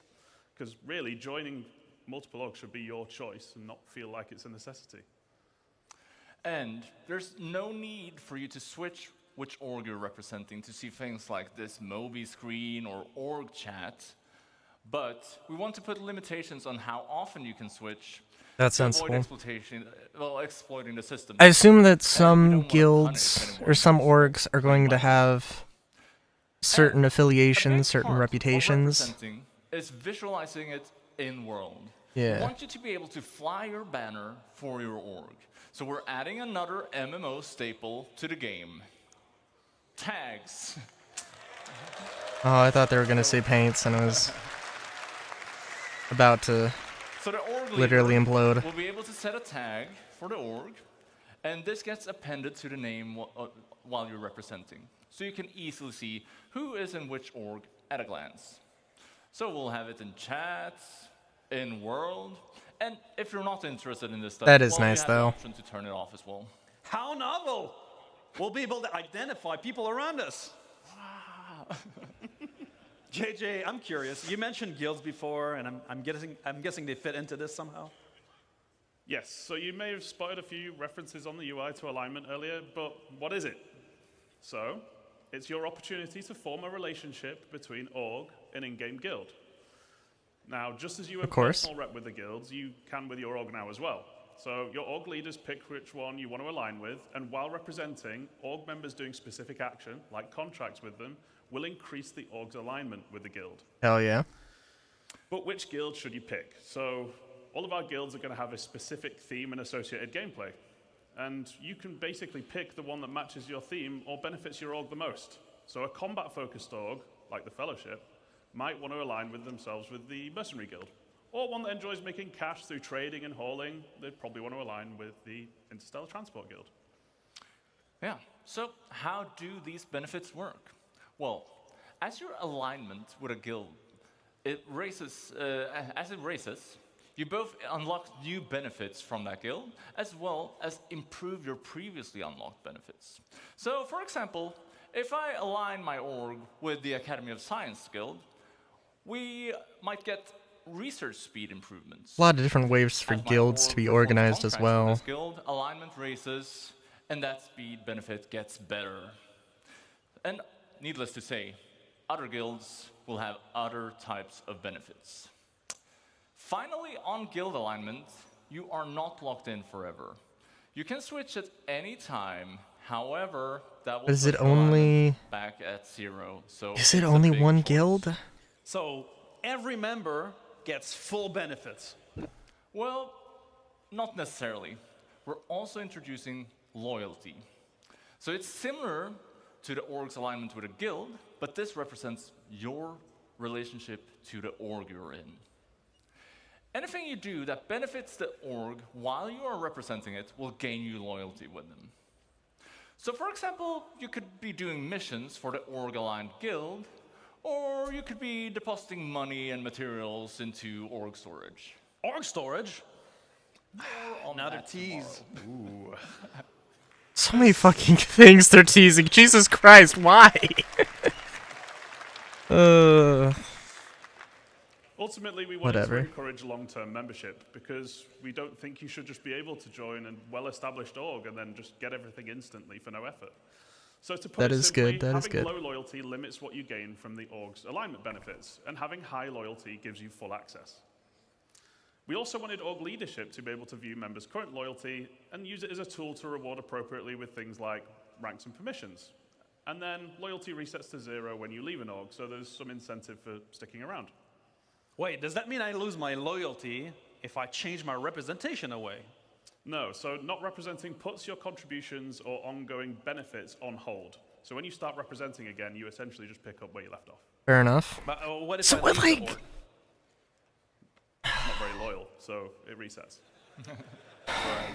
Well, so, you know, in my org, my Buccaneers, they're mostly scoundrels, and so they tend to join and leave, and, you know, it's not very loyal in general. Larger orgs, they tend to be a pain to manage, though. With the flow of joiners and leavers, do we have any tools to help managers like me? Well, let's have a look. What at if you the want to be numbers somebody now. like Nova, So this is who's less like complex tries to than focus on previous literally ones, but it's everything? equally important. This is where you see the community of your org and your place in it. Frankly, they want to So be a in here, guild you'll more be than able to manage an org, members, really. You can leave notes and see the ranks of members. And as we did with the friends list and the party list, we're adding rich presence in here as well. This is the rank panel. I'm guessing it's It not gives just you a clear one indication where you singular sit within guild the community. rep, but that you can you'll align with, but see I don't know. permissions on here, but that's something that we'll delve more into at a later date. For now, I'll just say that the leader might be able to determine permissions for each rank, and well, it could be things like inviting new members or accessing org storage. Stop teasing us with org storage, God! Oh my god. So, all right, so It's a little orgs corny, dudes. form and friendship and animosities build up. Maybe my Buccaneers and the Fellowship of JJ don't really see eye to eye most of the time. Would be great for this to translate in game, wouldn't it? It would, wouldn't it? Rivalry is an interesting term. I feel like rivalry and like nemesis are two different It's things. a good job we got it covered, which is with our new alliances and rivalry system. So you're going to have the ability to create alliances and go to war. And there are many reasons to make friends. You might want to have trading partners, or you might want to group up for protection if you're playing somewhere like Pyro. And at the same time, there are probably going to be many reasons why... Mention Pyro again! Maybe an org keeps attacking or stealing from you. Alliances forming are an agreement between two org leaders, and it has to be mutual. You can't force someone to be friends. Unlike real life. Jesus Christ, what? Requests are sent from the screen if you have permission, and you could respond here as well. And as a bonus, allied orgs are going to have additional lines of communication, like Alliance Chat, or being able to share Alliance events on the calendar, just to name a few. So, rivalry, that isn't a mutual agreement. If someone decides you're their rival, well, tough luck. However, enough. you could reach a mutual agreement to make a truce, putting you back at neutral. And there's no real benefit to having rivals, so we want to make them easy to identify. That's why alliances and rivalries tie directly into hostility indicators. So just like now, you'll be able to see neutral contacts in white and party members show up in blue, whereas your org wingman will come in a dark green and your allied orgs in a paler green. Your rivals will show up in red. Or people in your kill list. The kill list, people on your kill list that we mentioned before, will also show up in red or orange. If you're not, well, they're not legal to attack. That's the go straight to jail card if you kill them here. Gotta be a big distinction between those. Accessibility options for this stuff as well, to make sure that everybody can benefit from these updates. Thank you, because that's absolutely color coding things. Absolutely runs that risk. That's everything for orgs today, but it's just the tip Especially of with the red and social iceberg. green. I'm not too familiar with color blindness, but there's lots more to show in the future. And we're super excited because we finally get to deliver it. Yeah. Now, what have we learned? We're upgrading oh my god. Star Citizen social tools. This is exciting, but again... A new social app in the MobiGlass. Proper tools to manage parties with rich presence, ready check, and ship information. Richer chat with the niceties normally present in every game. A new party finder, a system that allows you to find no auction players to houses play with. yet. Revamp beacons and guide system powered by rating and proficiency. On orgs, we're bringing orgs in the game. Wait a minute, Noodles? We're obviously with a new orgs app, but also alignment. So you align your org with a guild and get benefits for your members, representations, which identifies you in the verse and gives you benefits, and loyalty to your orgs, and alliances and rivalry to identify friend from foe. And now, we're going to leave you with a short video to end on because we couldn't show everything we're working on. But what would it look like in the unlikely event where our two powerhouse orgs came together as one? And my org, right? Yeah. It's a little teaser for tomorrow's Crafting Your Home presentation and what you can build together as an org, and teasing something else coming in the future. Have a great CitizenCon, guys. See you there. I want to be excited, but I know I shouldn't get... Oh! Straight up just having org merch, org gear. Holy shit. Actually, that's amazing. Yep. Yep.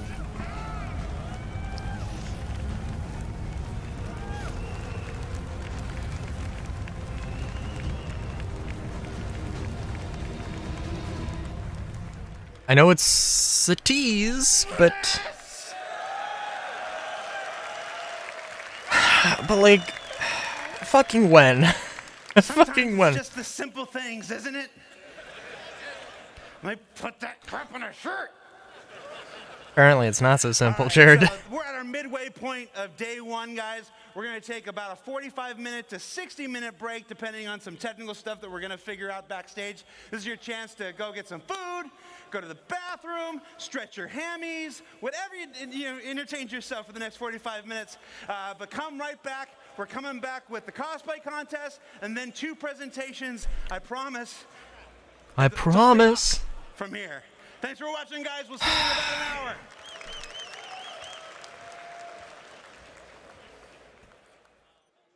Yeah, it's hard to... It's kind of hard to be... 2024, which ship has been flown by more individual players than any other?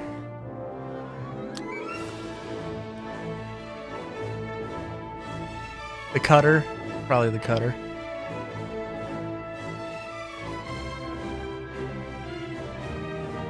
Gonna...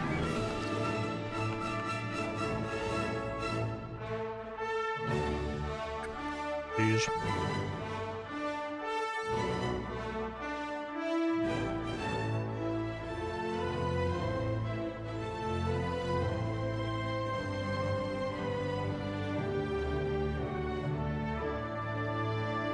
I'm sorry, I'm making a real quick graphic. Because I'm recognizing that I kind of should probably do that.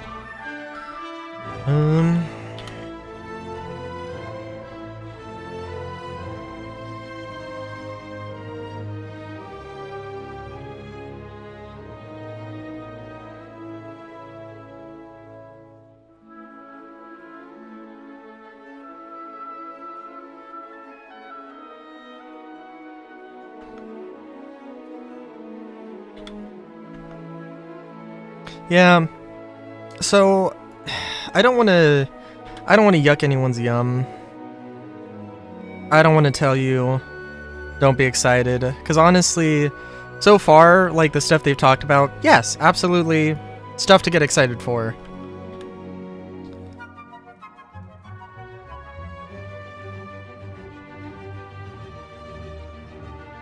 But take it with a grain of salt, because we're probably not going to see this stuff for, like, you know...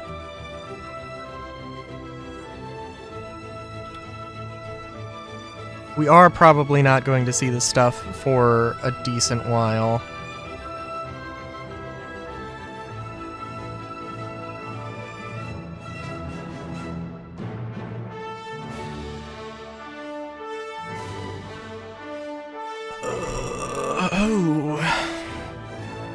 I'm making a little AFK graphic just because... Oh, I didn't see what the answer was. Shuckles. I want to desaturate this. Most commonly selected spawn location. Ooh, that one I gotta see.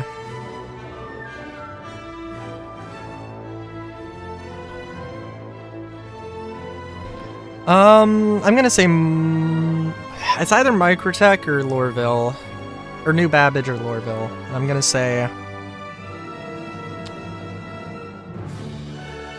I don't know, I want to say Lorville. I think Lorville's a little bit cleaner. I'm Area 18 all the way, baby, but gotta be realistic. There's not as many missions going on there.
Things in my peripheral vision. New Babbage? Really? Okay. When New Babbage was new, it was really bad. It was really, really bad. Then they fixed it, and then there were problems. I think mostly with the trams. But I remember when the elevators to the Habs would work.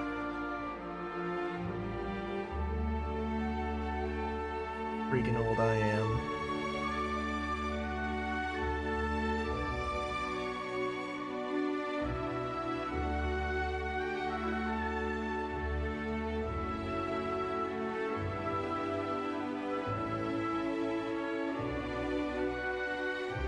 How many missions have been completed by players in the verse? I also like this.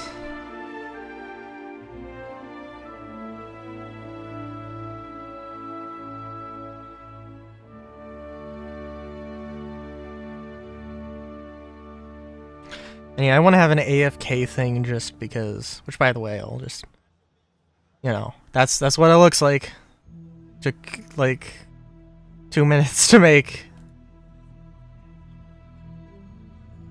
You know, it serves its purpose. I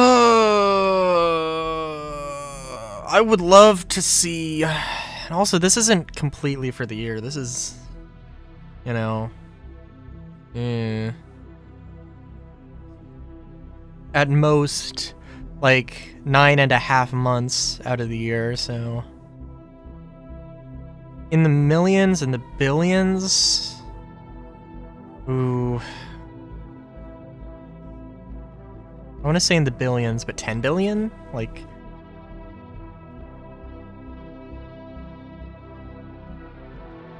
lowballing it would be 100 million. In the 100 millions, high 100 millions.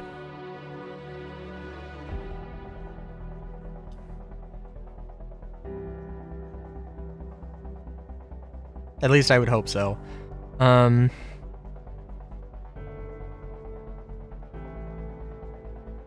No, maybe not. I'm gonna say definitely not higher than 10 billion.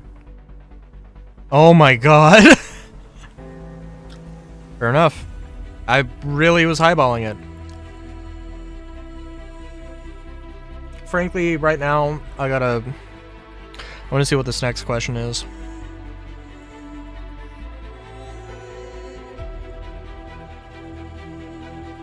Maybe come back to it. You know what? No, I need to go. I need to go sort some stuff out real quick, so I'll be back. Oh,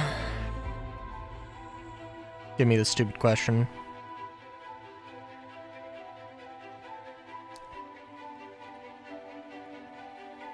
Oh, I don't care. All right, I'll be back.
The answer to this better be A2.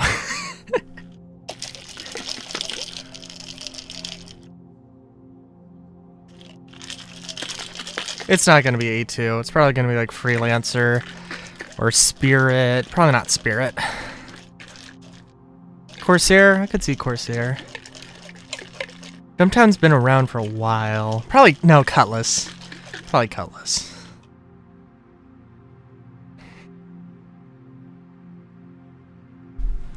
Cutlass is a really good balance of everything. But honestly, I could see the A2 being a thing. I could also see the... I don't know how they captured that stat. Also, I got matcha, so I'm gonna be shaking it up here. I think we're good. I have some purple lights, and it makes everything look so funky. I'm gonna let that warm up a little. Okay. I am excited for the social stuff, by the way. I don't know if... I have to temper myself again, like, end of SitCon 2023, end of SitCon 2023, they were like, yo, we, yeah, Corsair. Really? Okay. No, it makes sense, but, like, just kind of crazy.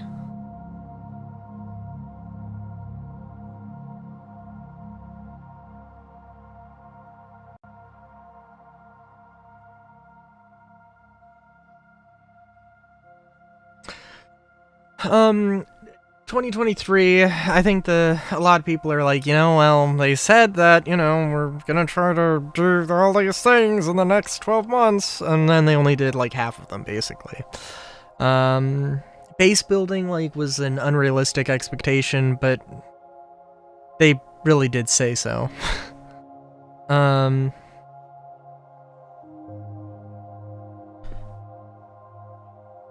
Most purchased commodity in the Stanton system, scrap.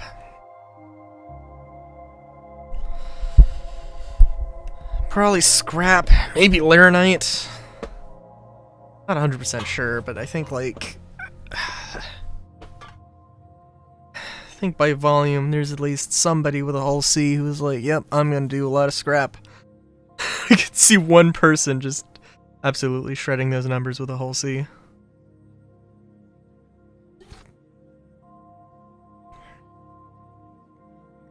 But yeah, I'm very much a solo player. So like, I do have an org of 1, which is, I was just like, dude, like, there are absolutely orgs of 1, and there will be orgs of 1. And I'm sure there will be some utility. They also didn't really mention how... They were like, yes, the game is for everybody. They don't really mention specifically how it could benefit solo players. I guess, like, that stuff, strictly speaking, a solo player who is strictly solo isn't going to be... Theoretically would not interact with that much, but obviously that's not necessarily the case.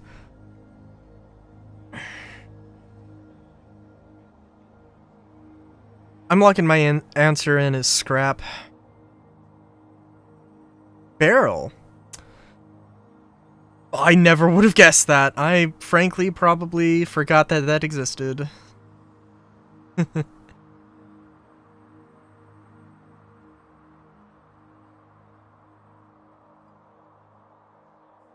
I'm playing my little block game.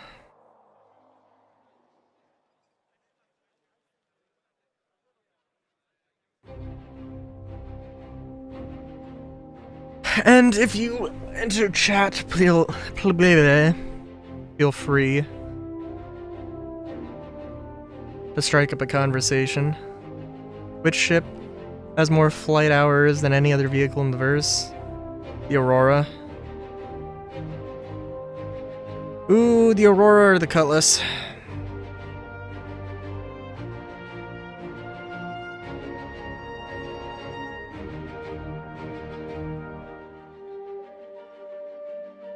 Yeah, that's my answer. I'm sticking to it. Maybe the Cutter? Maybe the Cutter, maybe the Avenger. Ooh. I really want to say the Aurora because it's the starter ship, but I feel like the Avenger probably is more. The Avenger, yeah, the Avenger or the Cutlass. The Cutter, the Aurora. Coming in close seconds, I'm sure. Or close by. What else then? Obviously not the Reliant. Be interested to see what ship has the least, honestly.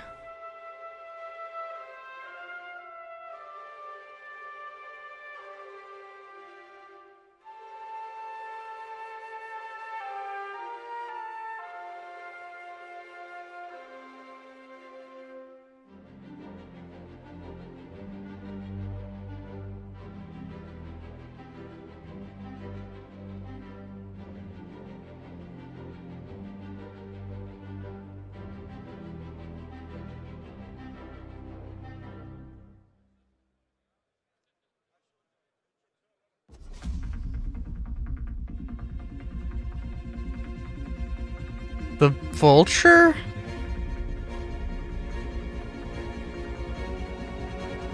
I find that... I guess I can believe that, but that's also kind of very hard to believe, honestly.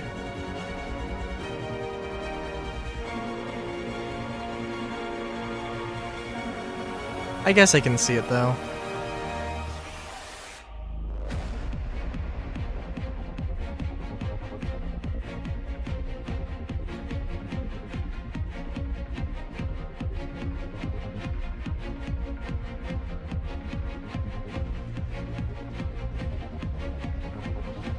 What FPS weapon is responsible for the most deaths and destruction? P4AR. Easily.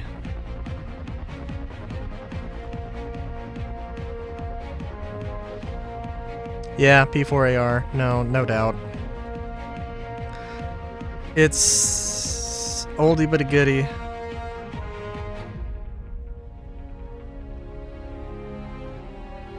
Classic, very easy to come by. Maybe that or the FS9, because for the same reasons.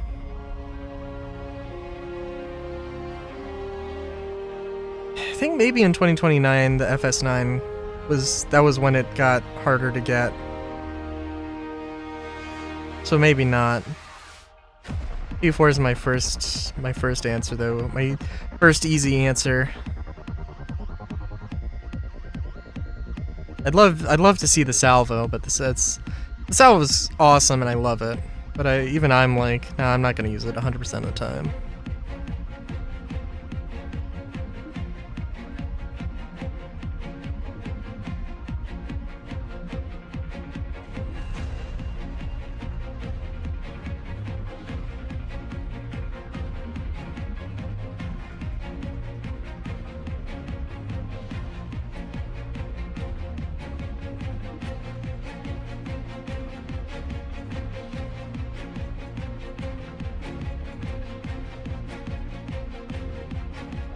But also, like, if the ship that got the most flight hours was the Vulture, I can see it because, like, it takes a long-ass time to get places, and a lot of time to go between.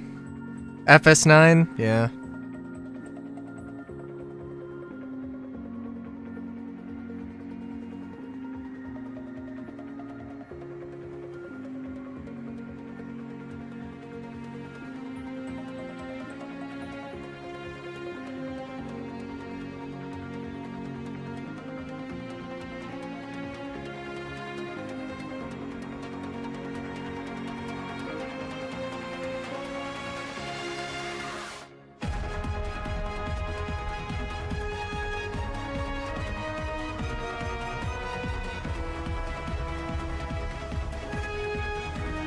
How many hours have been spent flying, mining?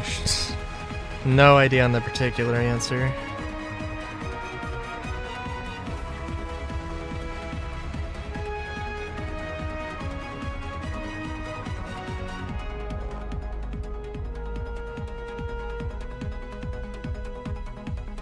Seems ludicrously...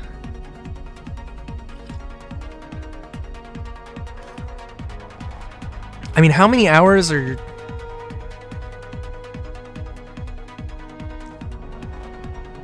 How many hours are in the year? Multiply that by like... And multiply that by like, I don't know, 10,000 or something.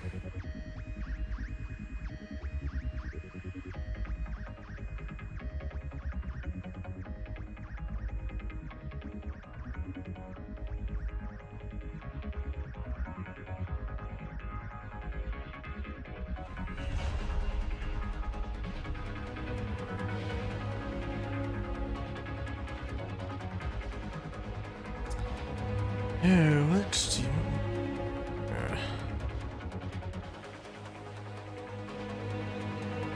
I am curious to see the answer on this one, though. Shit. Sorry, I think I mentioned I'm playing a little blocky game. Fuck.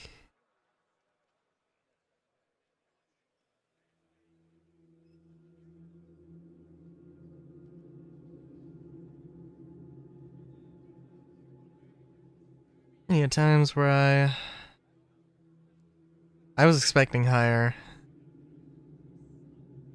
I don't know what that... I don't know what that really says. Maybe I just don't have a good idea for some of these numbers.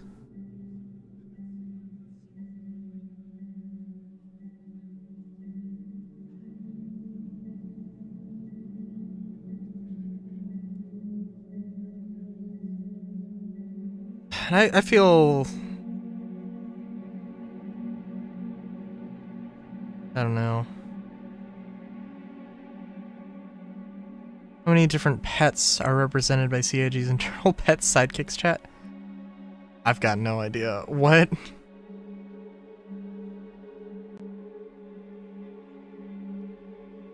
A very solid yo. There's no way you can know the answer to this question. You must guess.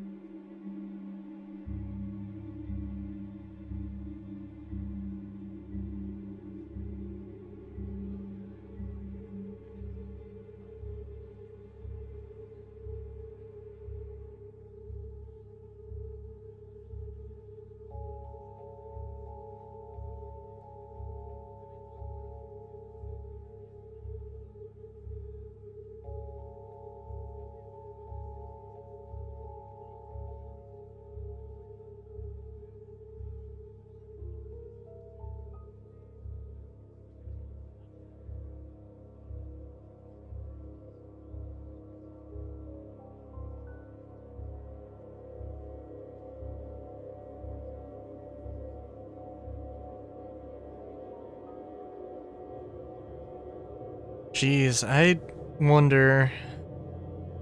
Can't be more than like 2,000, right? Probably not more than 1,000. Oh god. I'm gonna say somewhere between 500 to 700. That's my guess, and I'm sticking to it.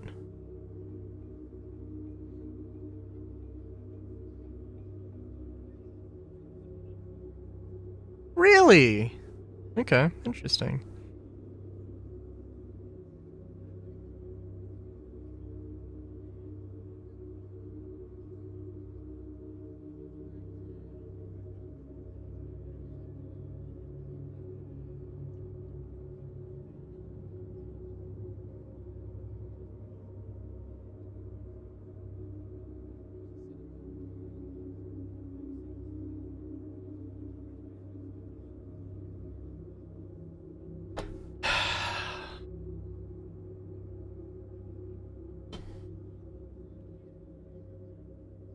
What vehicle is responsible for the most deaths and destruction?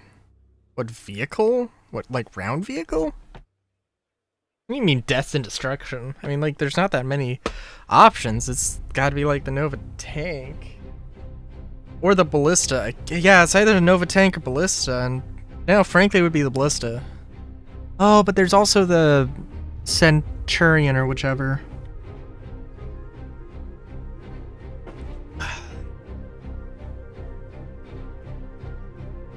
Yeah, the Ballista. I don't know. I don't think the Tonk. I don't think the... I mean, like, unless there's, like, orgs getting into org battles, which is totally possible. And I could see that, actually. I could see that running the number up. But I'd have a very hard time believing it otherwise.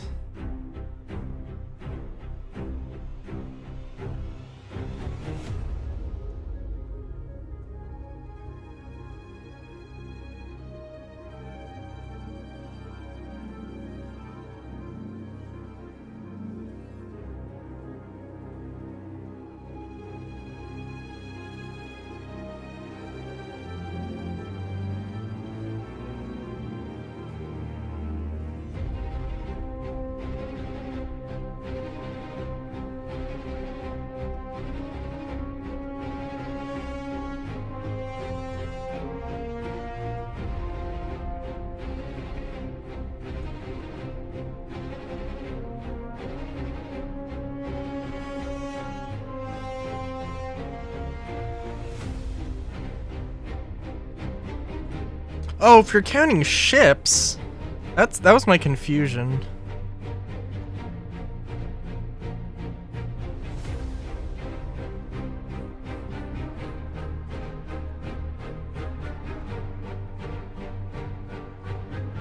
Yeah.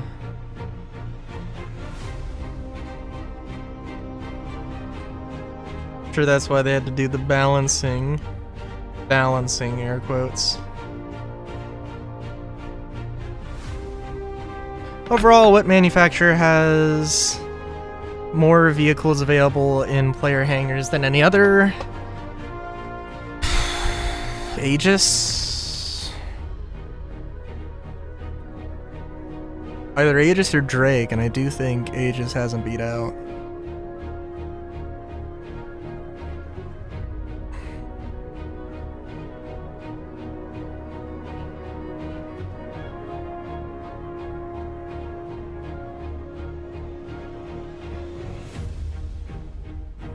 But there have been a lot of Drake ships. Yeah, I think Aegis or Drake.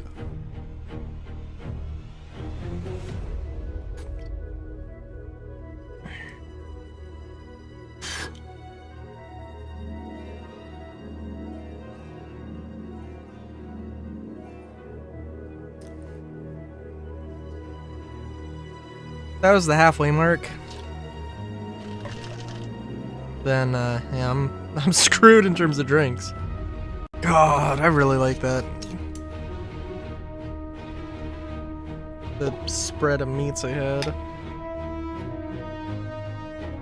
I just went through them very quickly.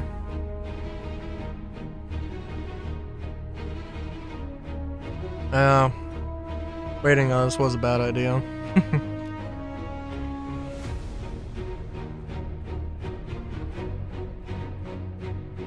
Very watered down now. Or watered down matcha, but it's okay. I'm gonna be a little bit sad about my Twitch stats also, but that's not a terrible thing. I will say though, overall, like, RSI? I guess I can believe that, but...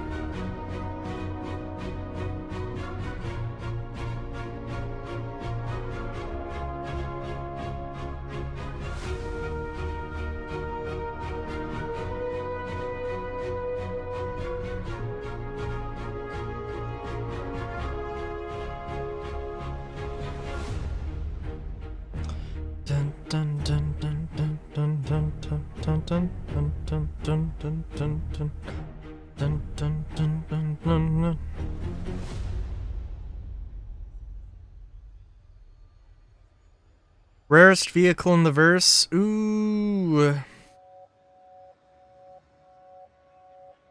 I wonder what they mean by that. I mean, it's either the Saber Raven or the Omega. Ooh, Saber Raven or the Mustang Omega or the F7A Mark I, which I don't know if it's actually in-game. There's also a question. Just which ships aren't seen very much, or what ships, just not that many people have. And I think the F7A Mark I is probably... excluding capital ships, which probably it's gonna be some stupid fucking capital ship. Which is also limited hull, which I feel is like kind of cheating. But I don't know. I honestly do not know between those three, Saber Raven, Mustang Omega, and F7 Mark 1. F7A Mark 1. F7A Mark 1 was like an accident, like they didn't... was like a marketing accident, and I don't know how fast they corrected it. The other two are like limited edition things.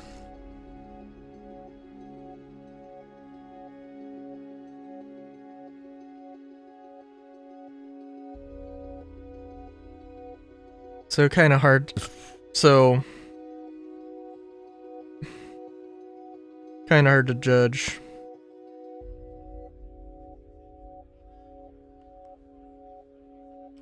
Starkit and Dragonfly? Oh, you know what? Yeah. The one I forgot about. Yo! New Year, how's it going? Ooh, let me think. What did you miss? What did you miss? We're halfway through the show.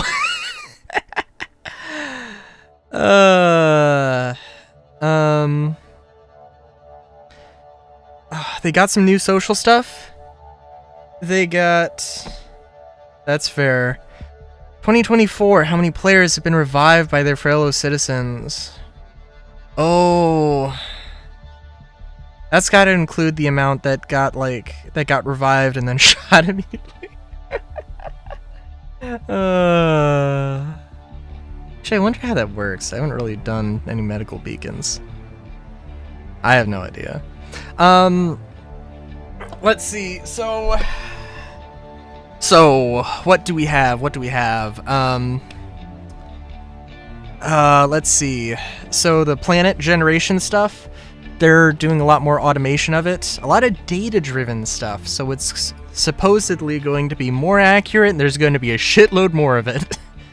And they're also talking about revamping like all the social stuff. So like orgs actually are a thing, and they actually have in-game benefits and stuff. And they could not help but tease all of the things for tomorrow's presentations, including possibly like paints, like custom paints, or at least org paints, which is slapping your, guild logo, not guild, that's a separate thing, but slapping your guild logo on a shirt or some armor. And that's honestly, you know what, I don't think as many people cheered for that as I was expecting.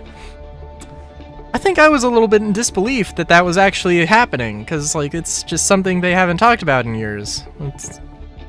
In all fairness, I didn't even think they were ever going to revamp this, like the chat menu and stuff. So, how's it going though? How's it going?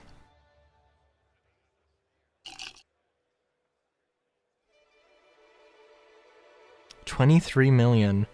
23124. Okay. Okay, it's not any like consecutive numbers, I guess.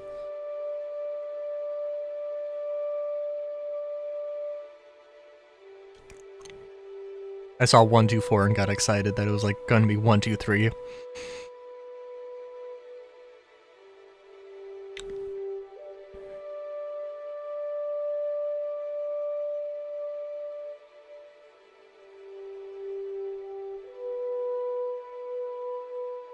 Oh, jeez. It's also... Well, I don't know. I did not get as much rest as I was hoping I might for this. But... yeah, it is what it is. I think the next thing is... I'm not sure if the next thing is the cosplay, or if it's something of more substance. So... I do know that, like, in a few hours... I do know that the last presentation of the day is being hyped up as the big one.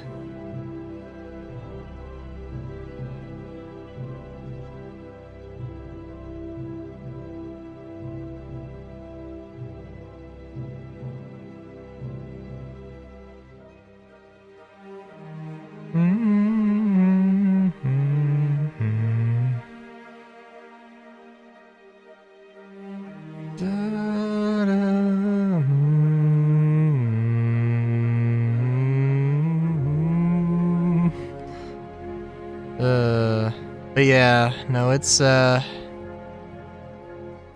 trying to think. I think they probably teased a few things. They teased some new armor. But, like, I super cringed when one of the things that that I am currently, like, I will be extremely fucking livid if they do this again, is do a, if they do another exclusively slideshow about, a slideshow on armor archetypes, which I think they might have rebranded basically as armor setups or armor loadouts or something.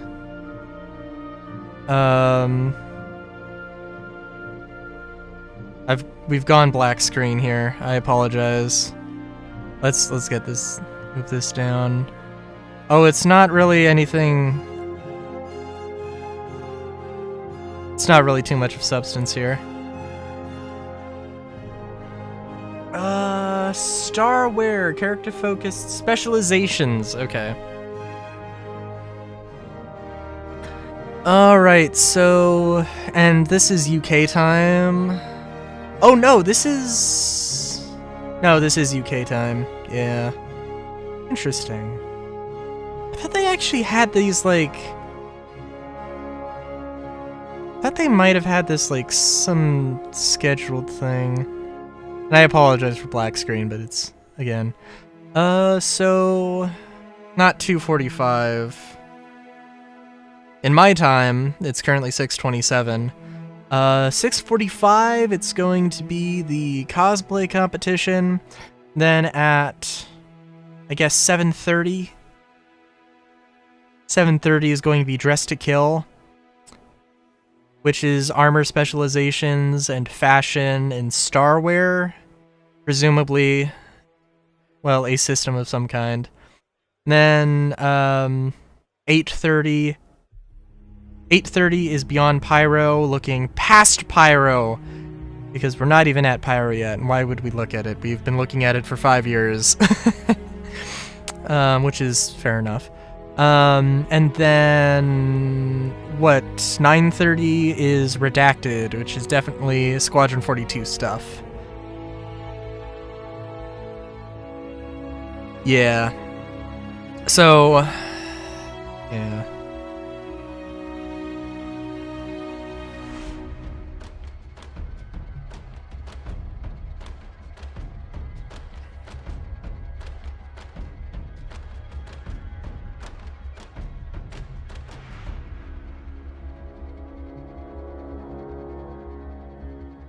Also, New Year. Should I say New Year or Big Boy? I don't know. Anyway, I'd recommend matcha. I know I told you I was going on a journey with matcha, and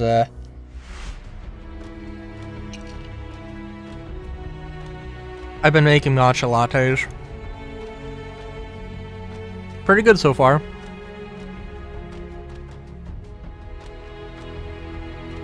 Not to say that I don't know how... I don't know how good they've been for, like, my energy, if I'm honest, but... it's supposedly kind of longer lasting, but not quite as efficient as coffee. Technically, it doesn't peak to the same level as coffee. But it lasts longer and is a more gentle, more gentle falling off. It's not as much of a hard crash, per se. And it's green, so, you know, I'm a fan.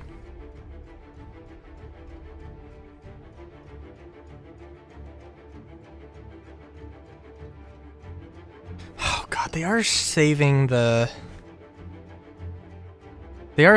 ship thing for tomorrow as well.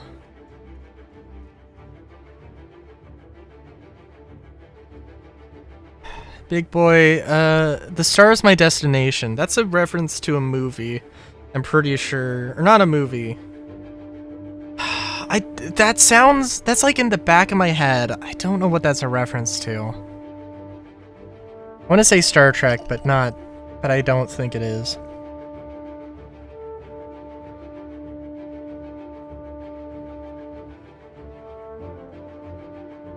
Star Is My Destination is going to probably be the really big one to really, like, look at critically, because it's basically their goals, like them stating what their goals are for the full release of the game. Which, you know, things will change, things will always change, it's just what happens in game development. But yeah, it's gonna be a thing.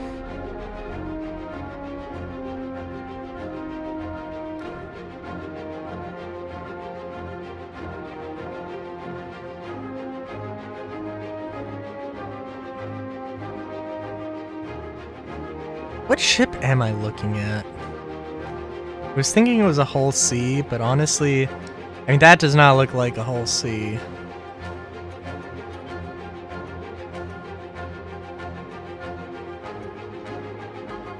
This engine cluster, I don't know. I don't recognize. Maybe it's a Bengal that I just am not that familiar with the Bengal. But I don't know. They also haven't mentioned the Polaris, which is kind of funny.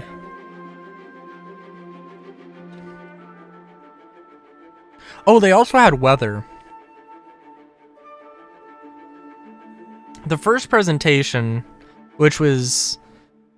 like, I want to be excited for everything, but I also want to be very cautiously optimistic.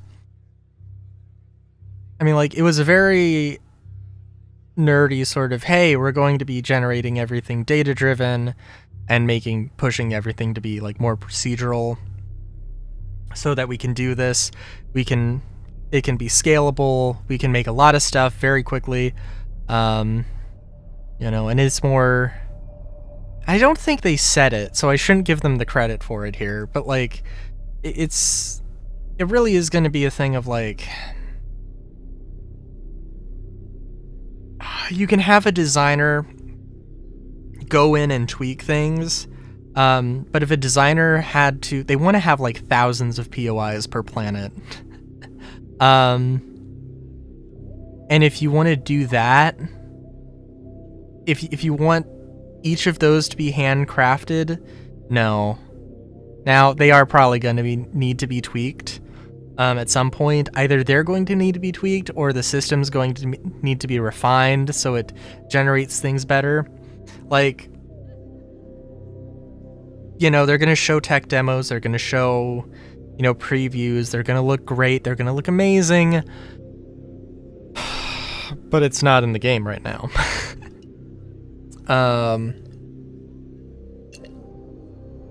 And if there is a mistake, there will be mistakes that show up occasionally, and they, like, sometimes, like, they just can't get a better cut, they can't get a better capture, they can't, you know, and they have at the very least been honest about it, a few times, when that happened, but, they're definitely also not going to if they can help it, they're not going to show something with the entire game exploding.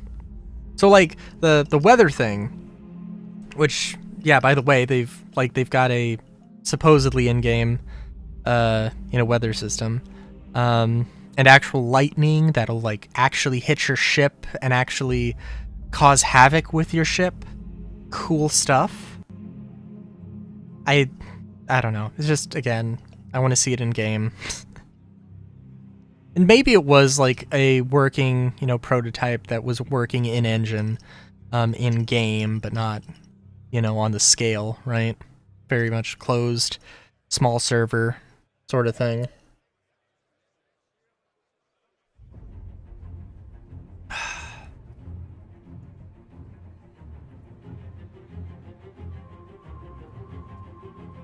And I am really hoping that,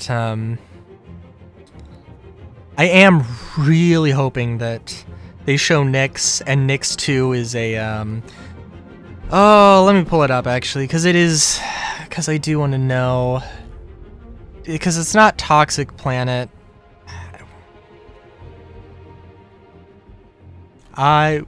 Web Design 101, CAG.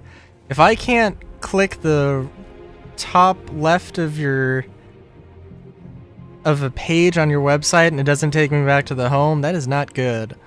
Alright, we're gonna get multiple noises here. Smog Planet? I think it's Smog Planet, I think is the term that they use. I'm going straight to Nyx 2, baby. In fact, actually, let's switch over to monitor.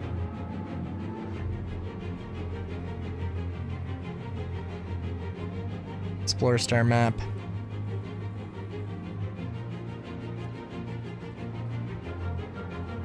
Nyx. And I swear to you, Nyx 2, Smog Planet, information. High pressure atmosphere and thick clouds of acid and carbon dioxide make Nyx 2 not worth terraforming.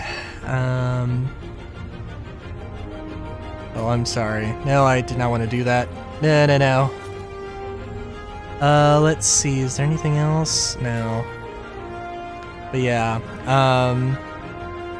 I sincerely hope that remains a smog planet. And if they change it like tomorrow,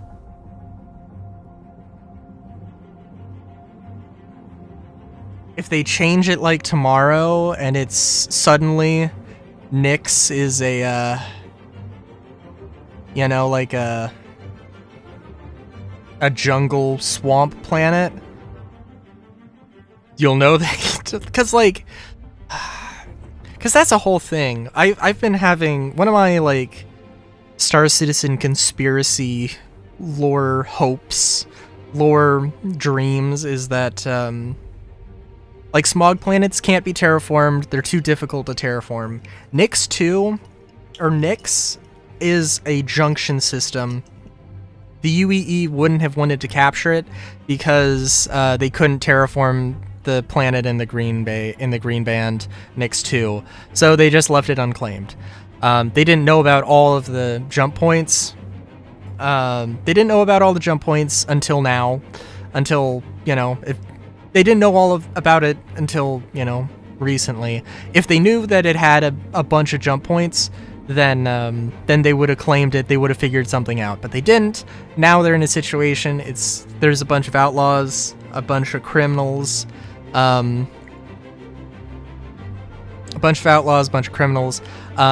would be a difficult thing to annex, but maybe it's worth it to them, and maybe it's an event. And if they just if they made it so there was a habitable planet in that system, then and this is all speculation on my part, but it seems fairly logical. If it's not if there was just a habitable system, that would kind of really change things up. Now, granted, there could be a swamp jungle system or jungle planet, and it doesn't need to be habitable, but there can still be jungles.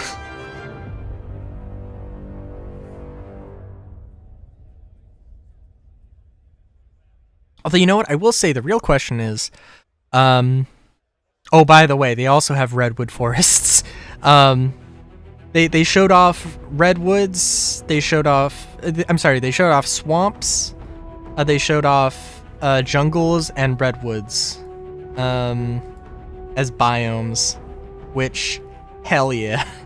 Again, I want a chainsaw, even if it's a beam, chainsaw beam chainsaw, whatever you got it, I want it.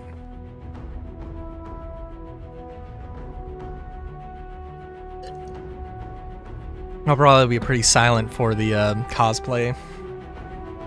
Probably not too much to add. Probably be jealous of people's 3D printing abilities and tailoring and fabrication skills.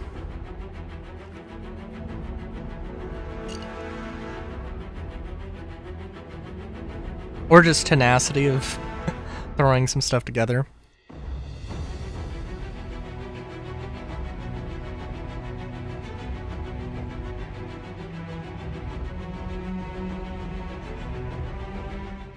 Can't wait for some cringe. I still love the time when somebody offered Jared a pizza and he just took it out of, just freaking out of left field, dude. Am I on? I feel like that has to be. Yeah, I speak French. Parlez-vous français? Je parle français. That's all I got. I'm gonna do fromage. All right. Thanks, man. Hi, everybody. Nice. Welcome back from lunch. Like I said, we added an extra 15 minutes to that to get us on schedule and stuff, because that 5:30 thing has to be like right at 5:30. I'm your host, Jared Huckabee. We are back in Hall B, which is what we colloquially refer to as the UEE Barbary. This is our Bengal hangar here. Let's go ahead and take a look around. Do a spin around. People see me enough. No. Show the thing. There we go. Look at all those people. Say hi, everybody. You're on YouTube. And Twitch. My understanding is that if you're on YouTube, it automatically makes you a better person. All right. So we're going to take another walk. In case you guys missed the beginning of the show, we're going to explore the hangar area of the UES Barbary. We're going to start over here. We made you wait before, but we're going to take a look at this big guy. Excuse me, everybody. Old man hobbling. Yes, were you going to... No, I'm on. What do you want? What's going on? What's going on? All right, that's cool. Let's go do this. All right, we are going to this thing. Now, this is the Hornet F7A made by our partners at Mango Stone. It is fantastic. Hey, let's do another tour of the hangar, of the Hornet here, and I'll talk a little bit about it.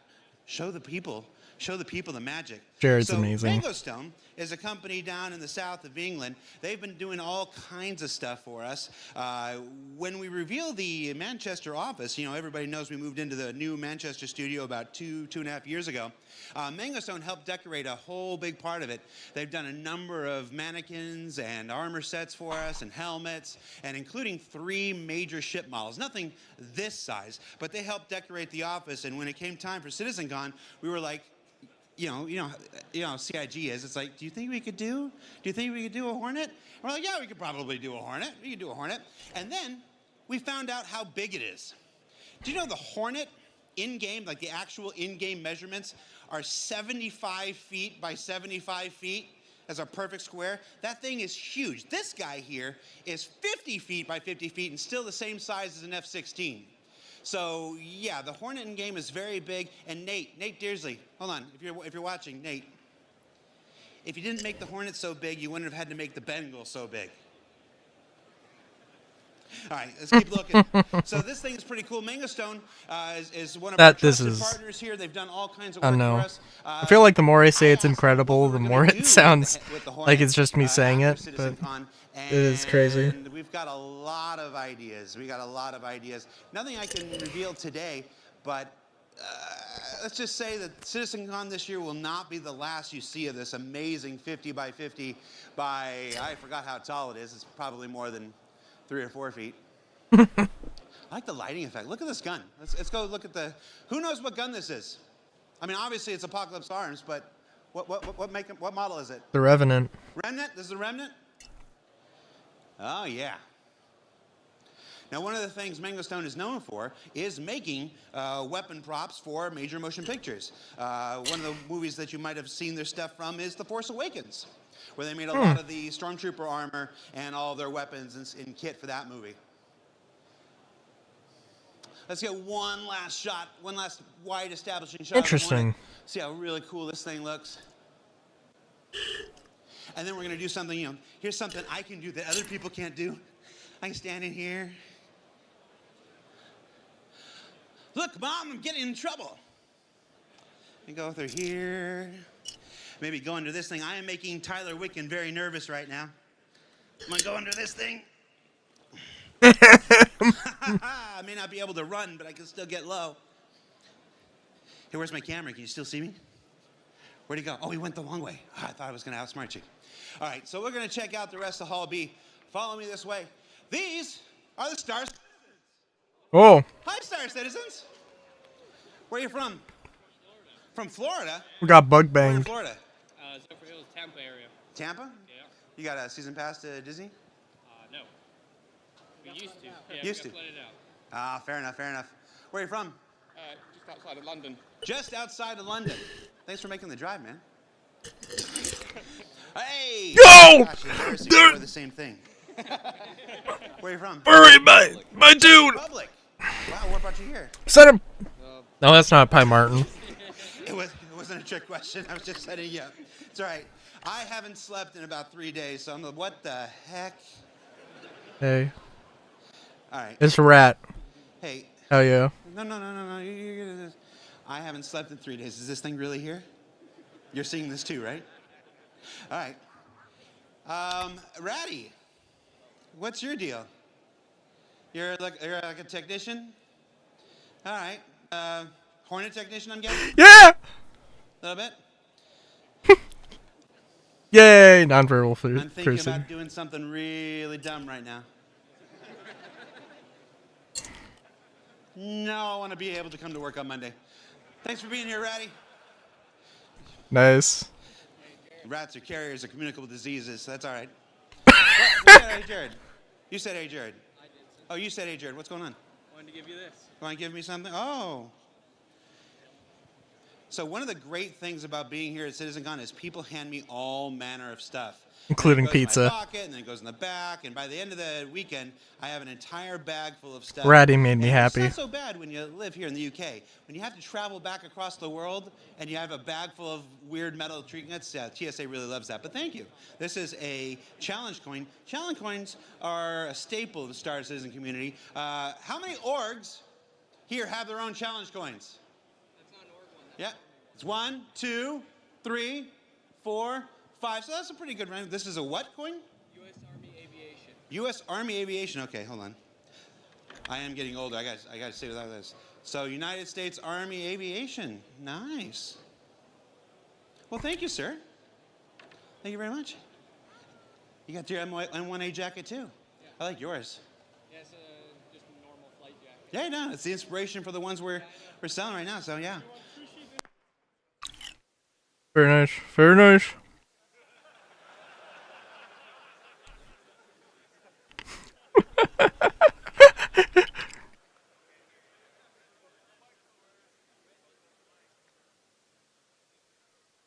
Oh my god, my headphones. No, I think the audio is bugging out.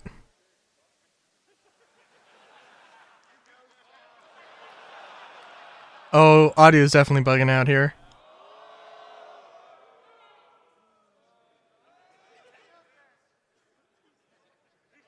Oh my god.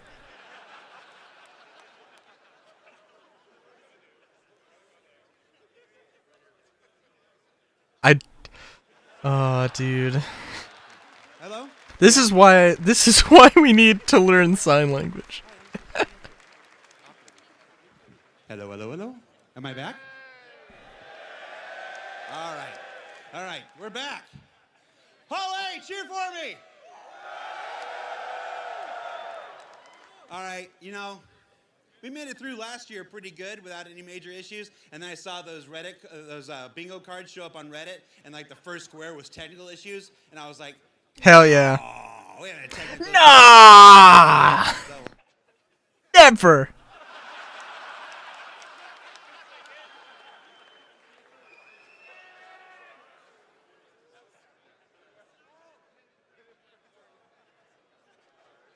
Go.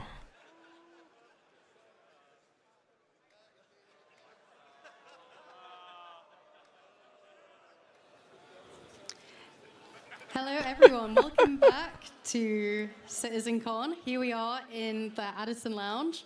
And thank you, Jared, for handing over. I think we lost you for a second there, Jared, from your voice. Thank goodness, is all I have to say. So here we are in the Addison Lounge. We'll find all sorts of uninteresting people and devs and whatever else. I wonder if there's anyone around here we could possibly annoy. Why, hello, Benoit. How are you doing today? Oh, fancy seeing you here. Awesome. Hello. How are you doing? I'm doing good, thank you, Benoit. You've had 2 amazing presentations already this morning. How are you feeling about the next ones? Oh, I feel excited as hell for everything that's left at CitCon. I think everything is I do have to say, chef's kiss. Beautiful. Ratty has made Are there my... any highlights from this morning? Any main takeaways from has either made of the my 2 Citizen presentations Con. you've given already? Brought me inexplicable joy. You're doing a good job, man. Thank you. You're doing great, too. He's the man. He is the man.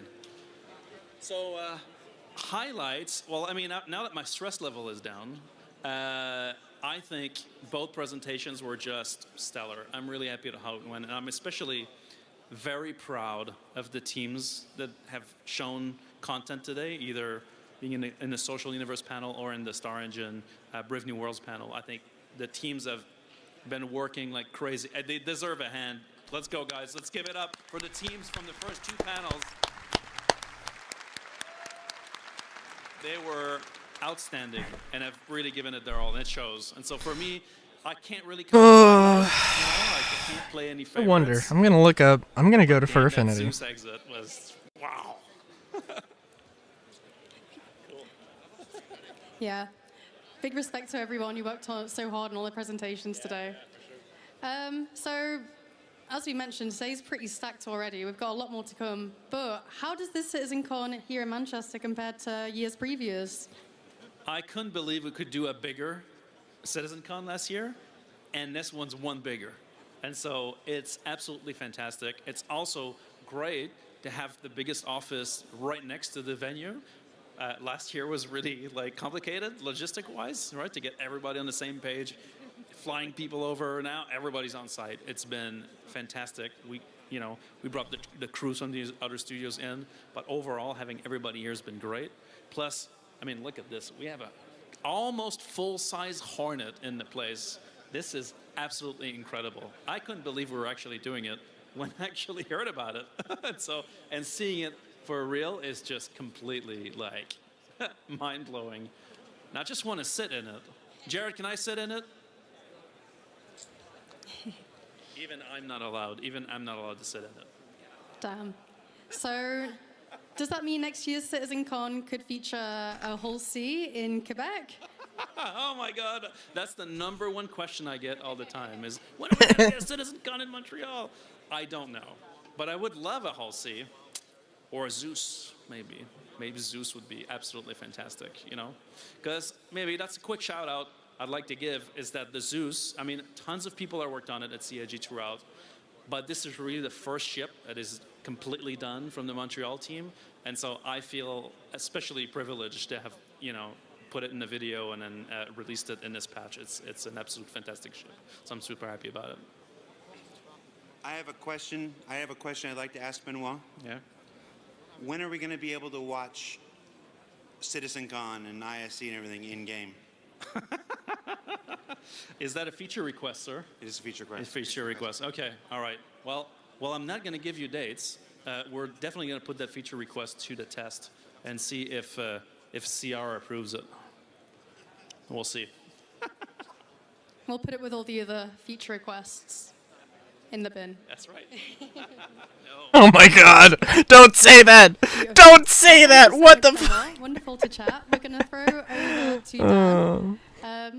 Thanks very much, guys. Catch us after the break. See you guys around. Later. Later, dude.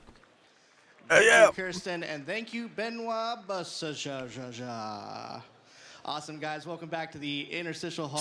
Is that the level of humor we're at? We're back in the hall here at CitizenCon. Making fun of people's hard to pronounce last name. Housekeeping. We just have to give a quick shout out to our sponsor, Versa, who helped make CitizenCon possible this year. Thank you, Versa, for all you do to help make Star Citizen and CitizenCon Isn't it Benoit Bodiger? Also misnamed Scan. I could be totally Computers, wrong. Scan PC. Sometimes when you're running around with people talking in your ear and things you have to do, you mix up names. So thank you guys for being awesome sponsors and helping make CitizenCon possible. Now, I was told specifically to avoid talking about that because Jared just did that, so we're going to gloss over the Hornets. So come, follow me.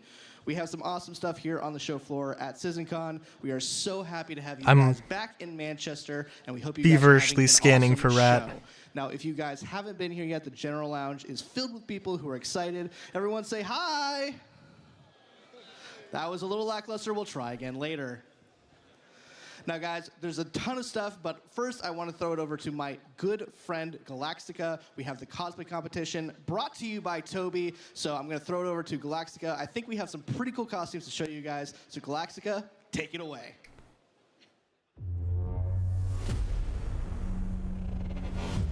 The real question. We'll see. We'll see. They were in the cosplay. If Rat is in the cosplay competition, that'd be great. Greetings, citizens. I hope you all It's an interesting had a twist. wonderful lunch break. How many of you guys had some torpedo burritos? Okay. Okay. And how many of you had some Big Bennies? All right, clearly we know what the crowd favorite is. Well, welcome to the 2954 cosplay competition by Toby Gaming. For those of you who don't know me, I am Galactica, our senior social media manager, and I run all of our socials for all things Star Citizen and CIG. And joining me on stage, we have our lovely judges, starting with lead character tech artist Armando. Oh, yeah. Just remembering Jeremy. I can't remember his last name. No, Jeremiah Lee. Principal tech artist Forrest. He left a while ago. I think he left sometime in 23. And last, we have our creative director, Katz.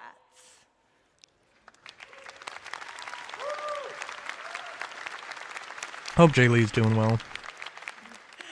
Our judges today will be I think the first ISC, or one of the first ISCs, definitely. creativity, stage presence, quality of craftsmanship, and authenticity. This year, we're doing things a little bit different. Previously, we did a first, second, and third place. However, instead of doing that, this year, we're going to be rewarding people based on the following categories, starting with Best in Show, Most Creative, Best Performance, and for our fourth one, you guys get to decide because we're doing People's Choice Audience Award. This year, for our prizes, let's talk about that for a minute. Who here has ever heard of a Tobii eye tracker? Raise hand. Quite a bit of you. Okay. And how many of you guys have actually used one before? Okay, awesome.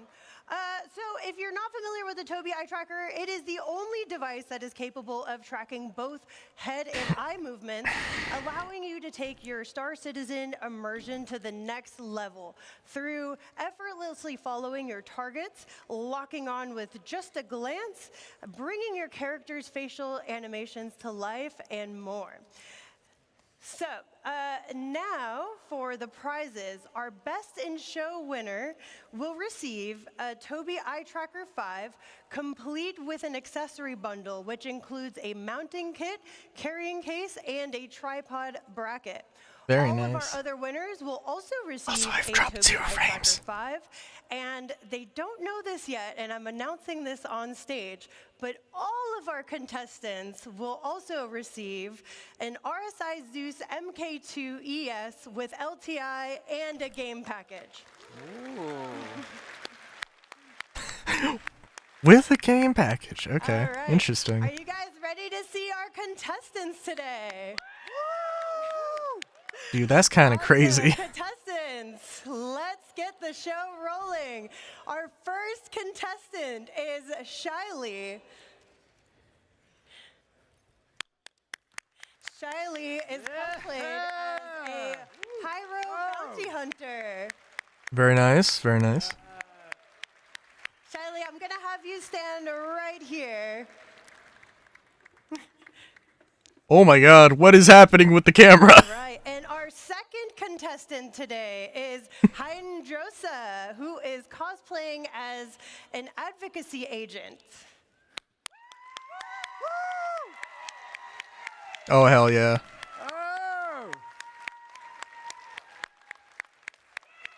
I think specifically they had... You know, actually, I'm not sure. Hydrosa, I'm I don't think I gonna looked have at the... you come I think right it, over here. last year there was a like no You were the prop last weapons. You know the drill. And our third contestant is Faber Finn, cosplaying as a mining worker. Oh, do I see Rat in the lineup? Oh, dude. I think I've seen this outfit on ISC at one point. I don't know what's going on with the camera here. Getting flooded with the blue. Cat Goddess dressed as Molly. If you saw our commercials from last year's IAE, Oh my you god. recognize her. Oh my god, Molly! Very interesting cosplay. Could... Oh, what do we have here? Pico! Who wants a Pico?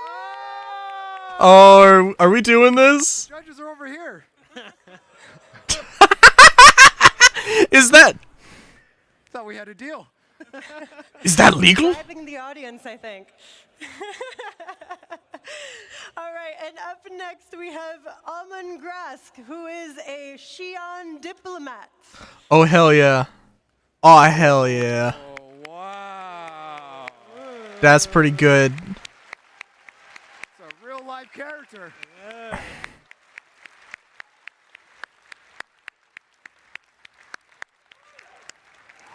I don't know I don't know anything about Xi'an. I love it. How much of like any of these like gestures have actually been established.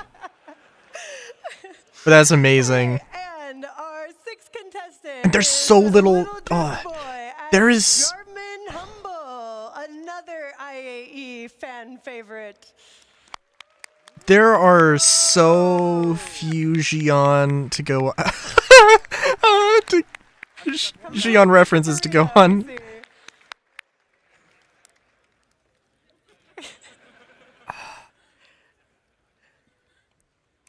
All right, and up next we have Dana as Pico the plushie.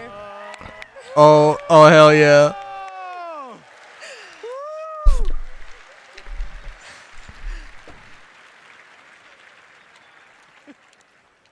Honestly, that's dope as fuck, dude. Just making sure you can see with that thing, okay?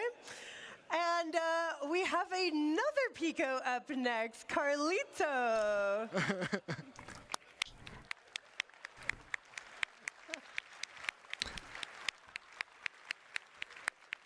Oh, he's got a snowboard.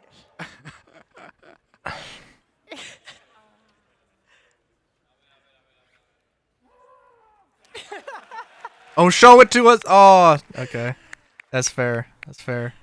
I don't know which one I like more. Shadow as a duster. You like the full mascot costume, you can't really get that much a lot of expression just because of how like baggy the costume is.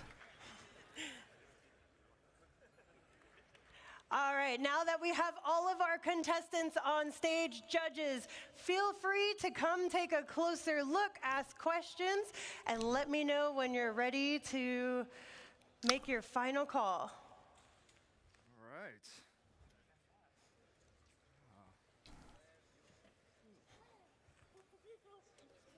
Yeah, these. You fight crime. Nice. And eat Good the burrito. detail. You fight the crime first, or did you eat the burrito first? Right. What a scene. Kat is asking Garvin No, you Humble cannot. if he fought crime today. All right. Oh, good. That's the best thing.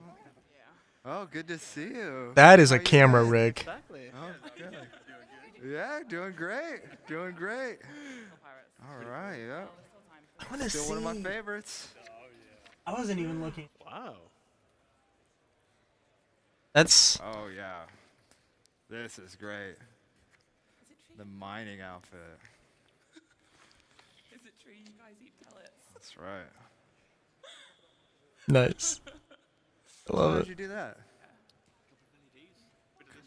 Couple LEDs? Oh, that is so cool. Little patch. Let's see, can you turn around for us? Yeah. Got the retro reflective shader on you? Yeah. All right. Very cool. Can you do the garment? How many followers do you have? How's Orson? Good than you? Love it. Nice. I don't. Very nice. I don't even know. I don't even know, dude. Look at this. What is it made of? I do not speak Xi'an. But very good. But I feel like we can, yeah. Impressive. Oh. All right. Does the helmet Wow. have any Yes. interior? That's what I'm talking about. That's what I wear when I'm playing. It's I. Nice. Oof. Yeah. Will you stop squeaking Oh. for a second? I'm trying to concentrate. Sorry, I just noticed the freaking.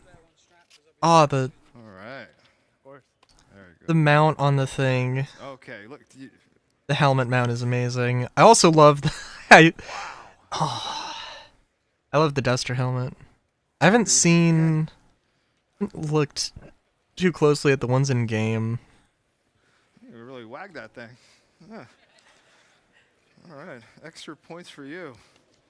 All right. Dude. Oh, here we go. Down the snowy slopes. Microtech. All right.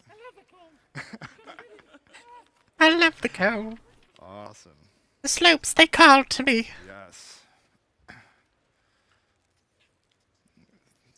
3D scan you, put you in the game. All right, awesome. Fantastic. All right. I don't think the helmet's got flappy elements, but I really like it. Cool. How great were all they? Okay. The hood, I guess. Real live players. Yeah, real yeah. live I'm characters. sure. I really like the actual like helmet mount on the belt. I feel like that would look. Oh my gosh. I would think that's way bulkier than Real quick, it looks like it judges, actually is. Are you good to turn your mics off? Yes. All right, if we can turn the mics off for our judges while they decide who our winners are going to be. Give me a little test.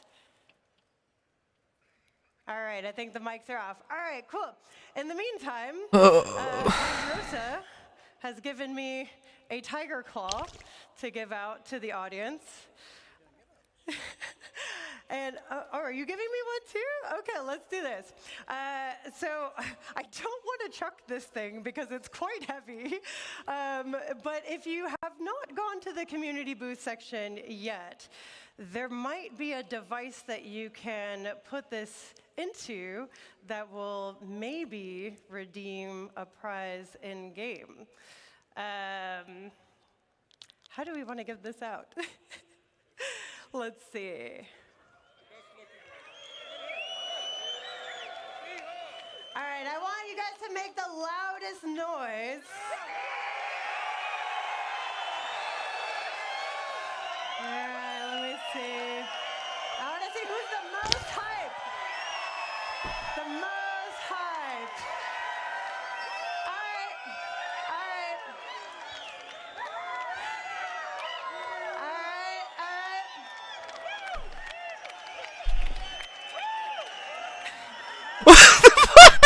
So I saw the two dudes in the gown T-posing on chairs.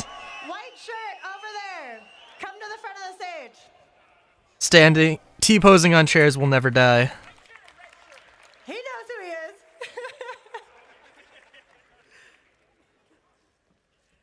There you go. Thank you.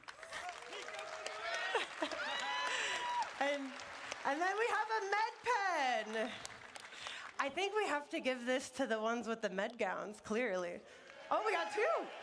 Let's go. Med gowns, come up here. Nice. But they've already got their heels covered. Give it to somebody who doesn't got their heels covered. Come on. Oh, the ones with the gowns. I thought I heard medical guns. You know what? I do not regret this decision. God, yes! Oh my God, that.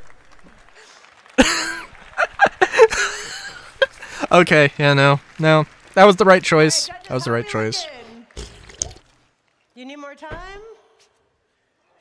You guys are good? All right. So, starting with our best in show, Forrest, let us know who is our best in show winner today. Well, everyone's a best in show winner, but there can only be one. Shoot us. The Xi'an Diplomat. Yeah, that's pretty fair. Congratulations. That's pretty fair. All right, Armando. That head is amazing. Can you tell us who is our best performance winner? Yeah, it was They pretty didn't. hard. They didn't give a lot of. We're gonna go with The first, Pico. the first cosplay competition they did, like, everybody came up and they had they got a little interview. Congratulations. And Then the next one they didn't get an interview. what do you got for us for most creative? So presentation's got to be. And eats burritos in armor that good a quality is the most creative. So it's Garmin Humble, guys. Awesome. All right, so Okay. you guys Fair are enough. all right next to each other. Okay, if we can have you guys step forward. Now we're going to do you as well. Oh, you might need help. That's okay. We got you. We got you. Garmin Humble's here if you need extra help too. Okay. So now we have to decide our audience favorite. So let's do this. We're gonna come over here with our judges, and we're gonna go one by one to see how much hype you guys can give our contestants to find out who is going to win our audience favorite. Sound good? I would assume they're also not going to give so the reward out twice, right? For Duster.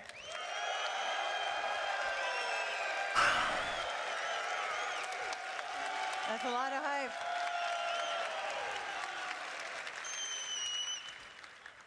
All right, and next, let's give it up for Pico.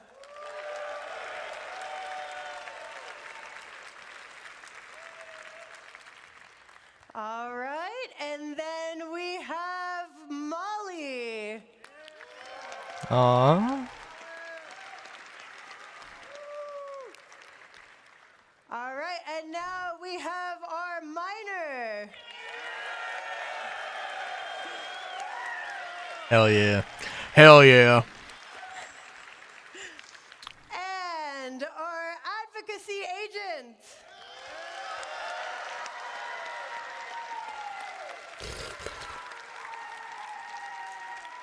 You know, the glasses really the glasses really make the costume. I gotta admit, it pulls everything together.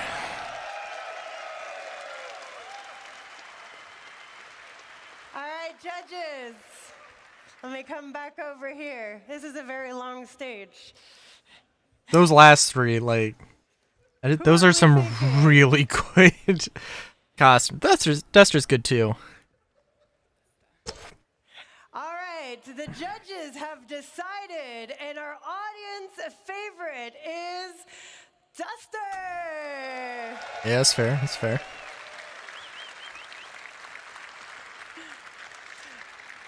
Awesome. And as I mentioned before, our prizes the little today pouches. are Oh my supplied God. by Toby, who's actually here with us. Toby, welcome Toby on the stage, everybody. Toby.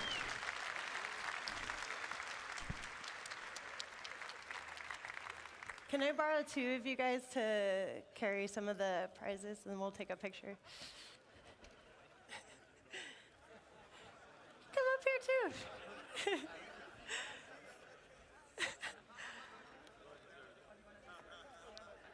Here, I'll. I'm still, can you hold like- that? If you can't hold it, I can hold it for you. Here, I'm gonna turn it this way. Here you go. There you go. All right. Okay. And we got one more. Here we go. All right, let's give it up to our winners.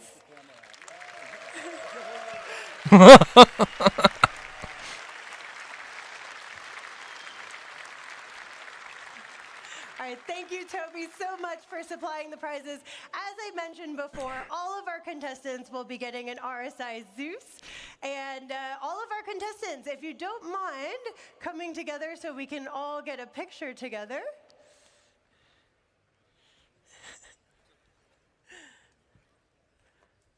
All right, thank you so much for joining us for the 2954 cosplay competition by Toby.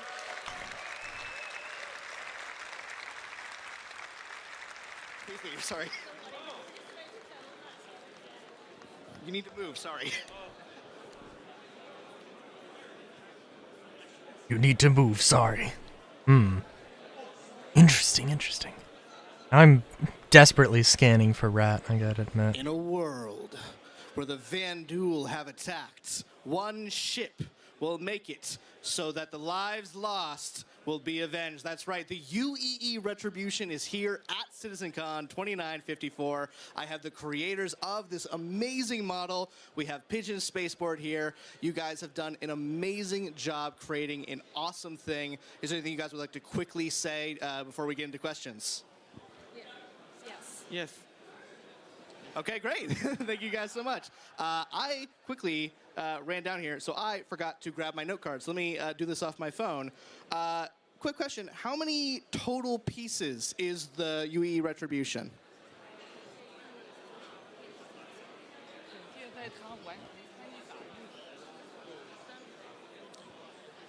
Yeah. About when the 3D printing finish for the Retribution is around 300 in total. 300 pieces. 300 pieces. That is a lot of pieces for, I mean, it's a big ship, so that definitely makes sense. How many people worked on creating the UEE Retribution? 一共有多少人在工作去完成这个惩戒的模型？有15个人左右，然后我们所有的团队成员都几乎为他参与过工作。 So it is around 15 people, and almost everyone in the crew have worked on for the Retribution model. Sorry, was that 15 or 50? 15. Still a lot of people. That's still a lot of people. And as you can see, there's a lot of detail in here, so that makes sense. Can you briefly explain the process between taking the concept of the Retribution and then making it into this massive physical model? What was that process like? 可以简短的讲述一下是如何从概念做到模型上面这个部分的。是这样的，我们先从网络上面搜索所有的关于惩戒的图片，然后我们将这些图片素材用于我们的建模。我们完成建模以后，我们会进行3D 打印，然后来制作。 So we searched on the internet to find all the images we could find for the Retribution. Then we bring all the images we could find into the 3D printing. 然后关于它的颜色，这个颜色的话，我们是根据我们对于星际公民中的飞船配色认知，然后来自行设计的。So about the coloring that we use the retribution is based on our understanding of the color star citizens. I was about to step on my headphones. Good lord. Our understanding and interpretation of the color that we use in retribution. Amazing, guys. And one last quick question before we just kind of stare at this amazing ship. What's your favorite detail of the ship? 你最喜欢的惩戒的细节是什么？是尾部的喷口，因为尾部的喷口在汉房间中亮起来的时候，那种照亮整个墙震撼感是无可比拟的。So his favorite part of the retribution is the main thrust lightening of the ship, because when you like light it up, you will light up the whole room, the whole wall, and it's very amazing and beautiful. Well, thank you, guys. Let's take a look at that lighting. We'll get you guys into position for the next bit right now. So let's take a quick look at the Retribution. This thing is amazing. It is massive. Very cool. It's probably over, I would say, 10 feet long. This thing is huge. It's been at previous bar Citizens that we've had in Asia. It's awesome to have it here at CitizenCon. We're really, really happy that this thing made it to Manchester. I'm still scanning It for is Ratty. So much detail in such a small amount of space, but it's not that small. It's massive. So, yeah, we're really, really happy to have it here. Now we're going to follow me. The scale of the actual thing is huge, so relatively speaking, I'm going to throw it over to Sam. Sam, why don't kind you of throw teeny us tiny. to this awesome bit Be right real. over here. Absolutely, Dan. So we have an amazing model of everyone's favorite Port Olisar right here. Oh my Near and God. dear to my heart. Oh my God. Have I spent easily and quickly getting to the ASOPs and buying things and getting rammed off of my pads by unruly and griefers. So I have a couple more questions for you guys about this build, if that's okay. What's this model made out of? 奥丽莎的是用什么做成的？奥丽莎它主要的结构是由3D 打印所制作，但是在其中我们加入了一些金属梁，用于增强稳定。So mainly the Port Olisar is made by 3D printing, basically the resin, and we also add the main metal structure to make it more solid. Wow, that's really cool. So do you know roughly how much does it weigh? 你知道它大概有多重吗？大概在700公斤左右。So it's roughly around 700 kilograms. Wow, that must have been a challenge. Holy to get shit. over to this country. Holy shit. So when you were building this, what would you say was the most Kilograms? difficult part of putting this build together? 700? 制作的过程中哪个部分 Isn't 是 that 最 like 困难的？是停机 300? 区域 Is that 350中的 pounds? 上就是停机坪 Yeah, that's like 350 pounds or something like that. That's fucking insane. I mean, I assume it breaks down. 在如此薄的情况下还不产生变形。 So And I'm it's never a gonna- landing pad area. So on the surface of the landing pad, by the scale we are using to make for the Olisar, we have to make it not bending with like just a few millimeter to make it still solid. 这个停机坪的下部也是个非常大的挑战，因为下部有非常多的结构交叉在一起，这对于我们建模的工作量来说是个非常大的工程。 So also the bottom part of the landing pad, because there's so many structural intersections, they're so complex, so it was really hard for us to modeling. No, I can imagine. It is a really interesting kind of station, and I'm sure everybody was just as sad as I was to see it go. Do you hope to see Port Olisar return to the verse someday? 所以你会期待奥丽莎的回归吗？ 真的吗？比如说奥丽莎有可能回归的，那当然啊，肯定的，那太好啊。 So yes, really. So if the Olisar actually will come back, it will be so good and exciting to us. Yeah. Absolutely. Yeah.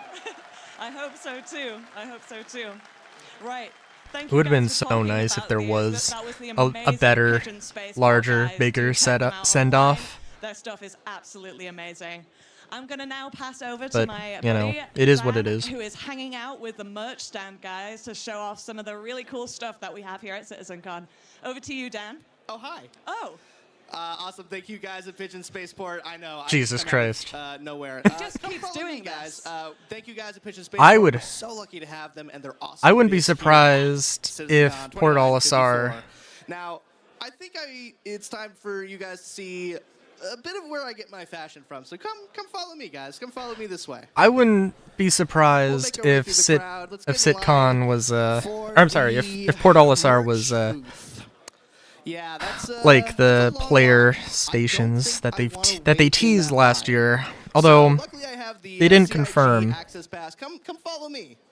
We get to skip the line. Just a little secret for me and my many thousands of friends who are watching the stream. Come follow me this way.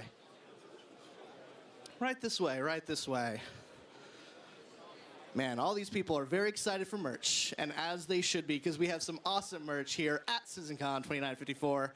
If you guys are interested in getting some, you can go onto robertspaceindustries.com/merch, and that should probably take you there. If not, you'll find it on the Pledge Store. But we have some awesome merch. Let's take a look. At the top, we have some brand new Pico the Penguin plushies. This Pico is Pico with an attitude. This is our Pico Black Ice plushie. This Pico has a new stepdad and feels a way about it. We are very excited to bring Pico back. We have a brand new Star Citizen cap. We have some awesome, see if you can get those stickers on the other side. I don't know if you are able to get that. We also have a pin set on the far bit there. We have a brand new desk mat, which looks awesome. Look at that desk mat. We also have some awesome physical merch. Let's see if I can squeeze past in here. I am absolutely going to ruin these people's day. We have some exclusive gear for attendees. Yeah, you're working retail. Shut the fuck up. I'm trying to record shit here. Packs. Everyone is working really hard on Amazing. making sure people have that. Could I get a Zeus bomber jacket? They got me another Zeus bomber jacket. Thank you so much. I have one on, but Oh my take a look at the God. Zeus bomber jacket. So we have the interior lining is this awesome like yellow orange like sort of a quilted pattern. It looks and by the way feels awesome. Now these do run a little small, so make sure you're getting a size up. Let's hold this up for the camera. Look at that. We also have. Oh, that's gone forever. The cameraman just took that, and I will never get it back. We also have some cool Fair enough. details. We obviously have like this RSI. Hello there. We have some RSI like branding right here. We have some patches over here commemorating the Zeus Mark I. And we also have, out of the wrapper, a Pico the Penguin Black Ice Edition. This Pico has seen some things, but I can fix him. I swear I can fix him. We also have dude. a bunch of awesome stuff. We have this UEE flag. Let's make sure that we're holding that up properly. Look at that. We have a UEE flag for you guys to Advocacy celebrate dude will come get you if you don't. for a united empire of Earth.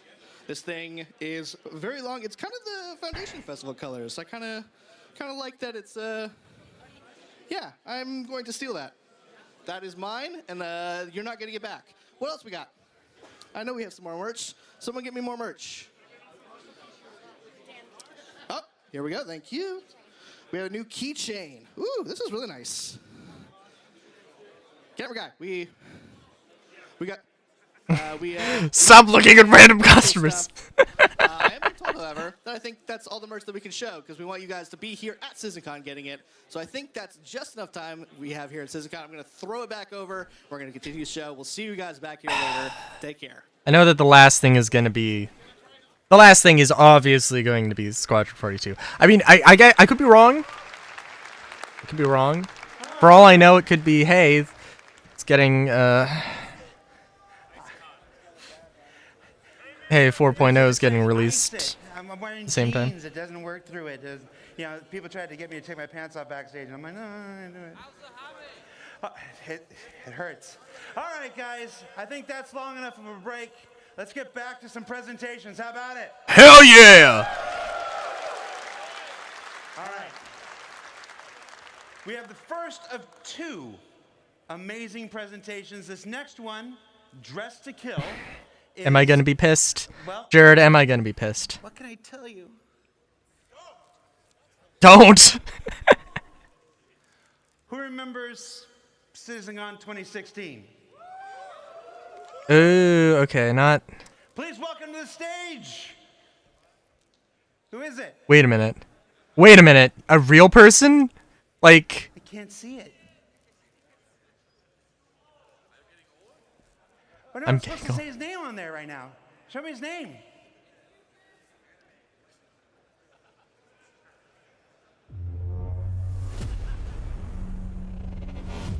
Nick Pierce!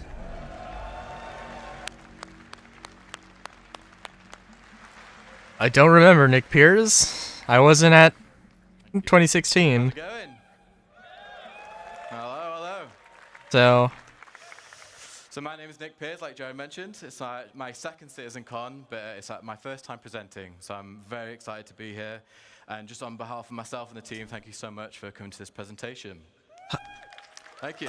So if the armor archetypes or armor specializations. That was first introduced right here at CitizenCon in 2019. Yep. And that's adding distinct purpose and specializations to armor and clothing in our game. So let's get started.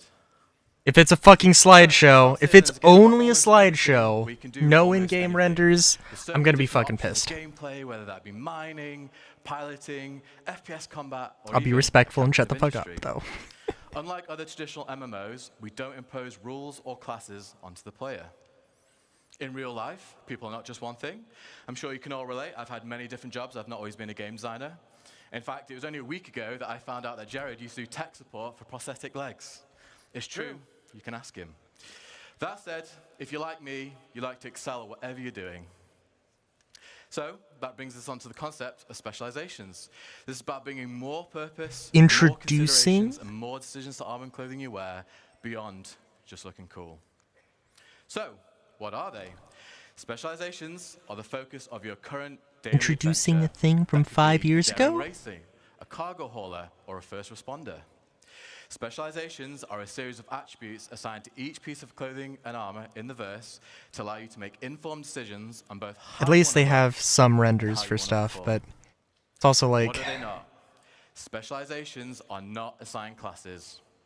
There's no magic toggle where suddenly you're forced into a role like a cleric or a wizard or even a pizza delivery person. They also do not limit you.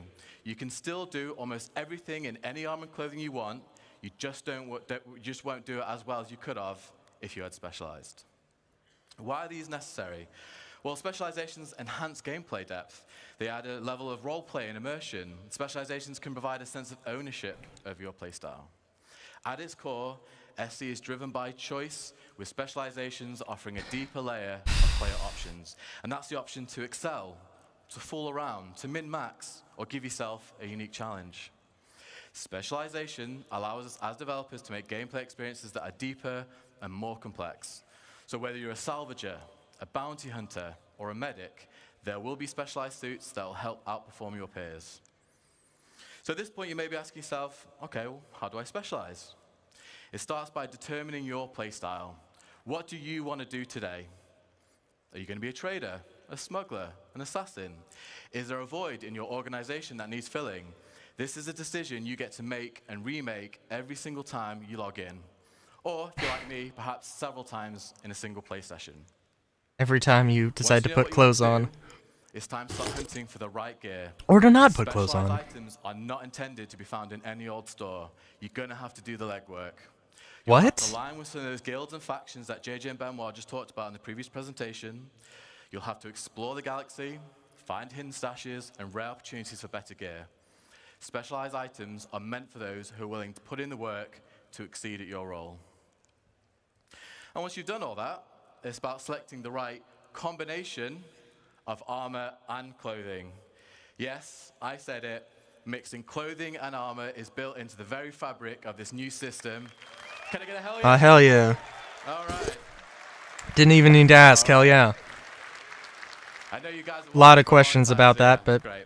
And to tell you even more about this new system that we do called Starware, please welcome to the stage lead character, technical artist. okay, so I need to go and find. Okay, so there's generic armor that I can buy in stores, and then okay, like finding rare and special armor, sure, but like,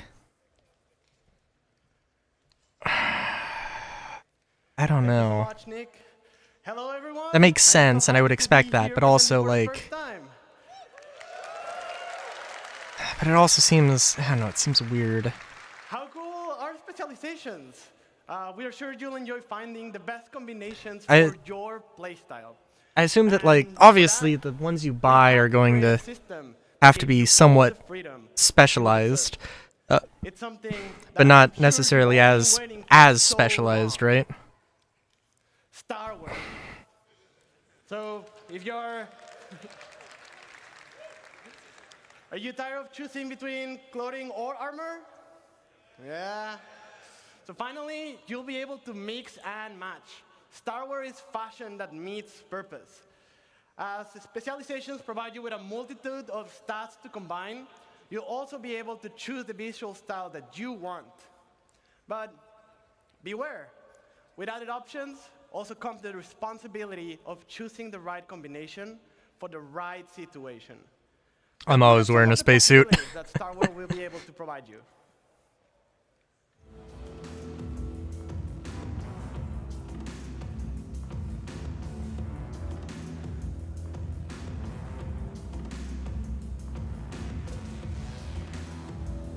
Maybe not always, but like...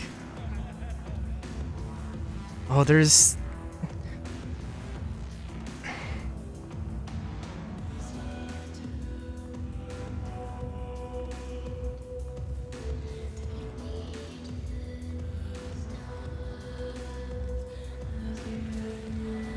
Wait a minute.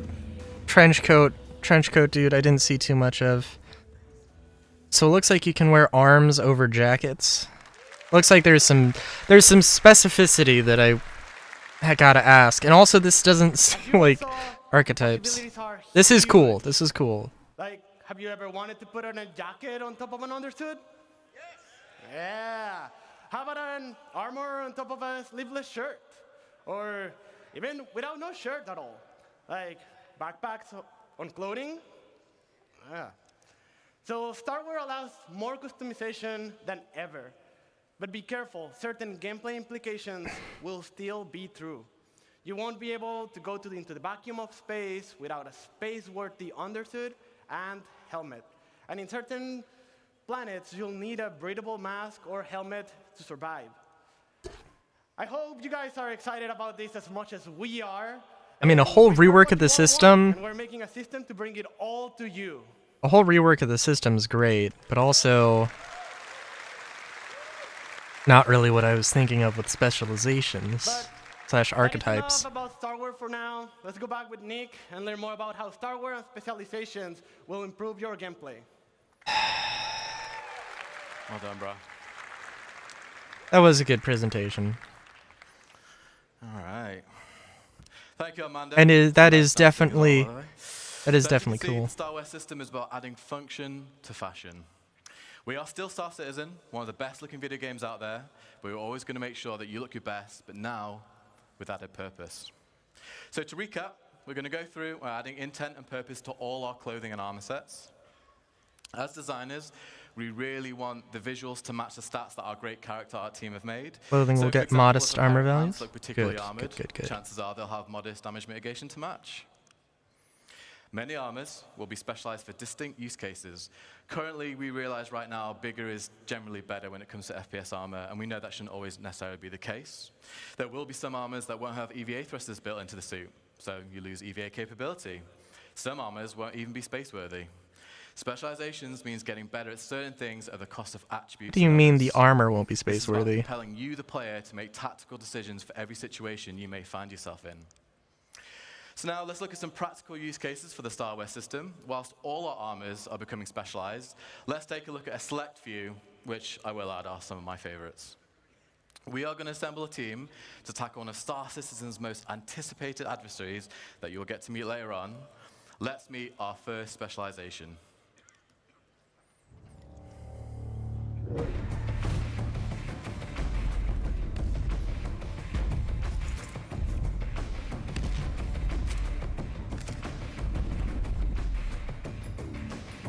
Mercenary, bounty hunter, the leader. All right, All right, so we have our leader. Let's get into it. So the player's choice of clothing will be crucial in a way it hasn't been before. With magnetic plates built into many clothing items, players can now holster both primary and secondary weapons. Very nice. However, in the near future, there will be locations in SC where armor and weapons are strictly prohibited. Clothing allows the player the opportunity to access these restricted areas without needing to change. And some clothing will even allow the player to conceal smaller weapons from security, should the need arise. Another new addition we're going to be introducing is flight penalties based on the mass and size of your armor and clothing. They mentioned this at last You'll still be able to CitizenCon. fly in medium and heavy armor, but you're restricting the precision of your control. If you're in clothes like our leader is here, or a flight suit or light armor, you'll be able to fly unrestricted. Now, if we look at an overview, we've cherry-picked 6 generalized stats to give you like a high-level understanding of how Cherry-picked clothing 6 and armor can be stats? specialized. This is by no means a comprehensive list of everything we have available to us. It's just a little, yeah. Okay. So here you can see the leader has low protection compared to a full suit of armor and no EVA capability for obvious reasons, but has great movement, low emissions, allowing them to blend into bustling cities and stations. The leader really excels at freedom of movement here. The leader seems like a Let's very meet our strange. next members. Seems like a very strange choice. Alright, so it looks like they've just completely revamped the idea of archetypes.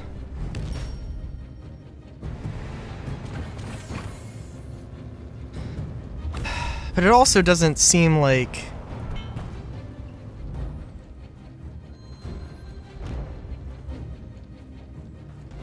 So is the driver and the pilot different? Okay.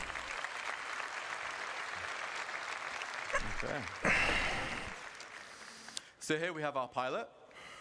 If you remember, back in 3.23, we introduced our first specialized helmet visor, the combat visor. This introduced the dynamic crosshair and all the magazine information on your HUD. This is our pilot visor, which allows the wearer to link with their ship and cast MFDs directly into their visor. This provides the pilot with all the essential data like ship health and shields, so no longer will the pilot need to break concentration during an intense situation to look down at their MFDs. Again, like the leader in this situation, there'll be no penalties to flight, plus with added G-force resistance, the wearer will be able to get the most from out of their ship. So if we look at the pilot stats, they have fantastic mobility. Like I mentioned, great G-force resistance for when combat takes them to the limit of human endurance. And finally, this suit comes with the best EVA capability in its class for when remaining in your ship is no longer an option. Here's another variant in our flight suit class, the racing flight suit. This is what our driver will be wearing. This suit, unlike the pilot flight suit, has features which are more streamlined, which allows it to have truly unmatched G-force resistance for the hardest corners on the most challenging of racetracks. Is Streamline how that works? Great oxygen I don't know. capacity and thermal protection for those planets with hostile environments. So as you can see, this flight suit excels at G-force resistance, but it loses its protection and has much weaker EVA capability. Let's meet our next team members.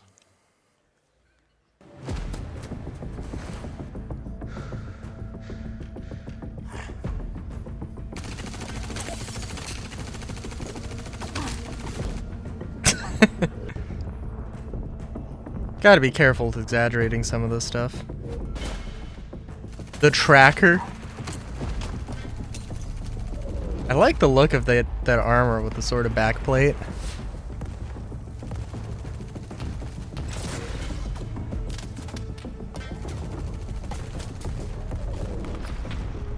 The tank.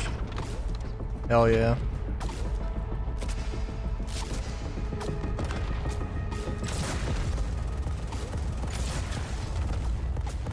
Oh, I think there were a few new weapons in there. I wasn't really paying too close attention, but yeah. I don't know if I like the fact... Who is wearing our heavy combat armor. Combat armor is similar to what you're used to, only we're That specializing it even more for combat. So what does this mean? We want our wearers of heavy combat armor to feel like walking tanks. The armor should provide fantastic coverage to limit any weak points they may have, and actually have a greater damage mitigation than what players are currently used to. Due to its mass, The armor will also feature the strongest resistance to force reactions, so that's flinch, stagger, and knockdowns, which brings me on to a full suit feature. If the player is wearing a full set of heavy combat armor, they will not be able to be knocked down by small arms fire. Nice. Thank you. However, as you can see here, for all that protection, coverage, and stability, we have some major trade-offs. You're going to lose your mobility, stamina will run out much quicker, and your movement speed is severely reduced. The majority of combat armors will also lose built-in EVA thrusters, meaning you're going to have to add additional weight to be wearing an EVA pack. EVA pack? Hold on, EVA pack? This is another we get fucking jetpacks? class. However, this one is aimed at less at pure combat and more about hunting its prey. This is all the armor for you bounty hunters out there. The Heavy Hunter armor has the most powerful active scan for hunting their targets. That's what I want. Its scanner outshines all others in locating infrared and electromagnetic emissions. Perfect for locating those targets trying to lay low, whether that be human That's what I or want. creature alike. Just because I want the This heavy best armor does scanner. mix things up, so I'll have slightly faster movement and mobility, but it loses the protection. You'll also be able to store more devices like deployables and throwables. So as we compare the stats, whilst not as tough as our combat armor, it does gain an increase in mobility, and while its scanner is the best of the best, the armor is also incredibly noisy and emits powerful emissions. So while you may find your target with ease, there's a good chance that they'll know you're coming for them. Gotta be a good balance of Let's look stuff. at our last additions to the team. So I guess I should also say that, I don't know, when I say slideshow,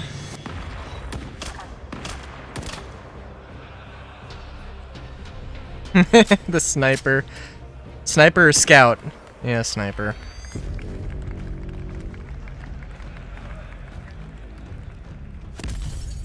That.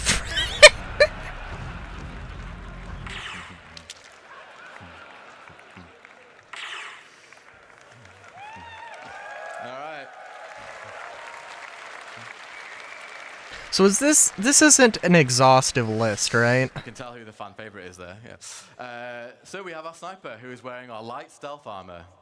Here's another example of a full suit feature.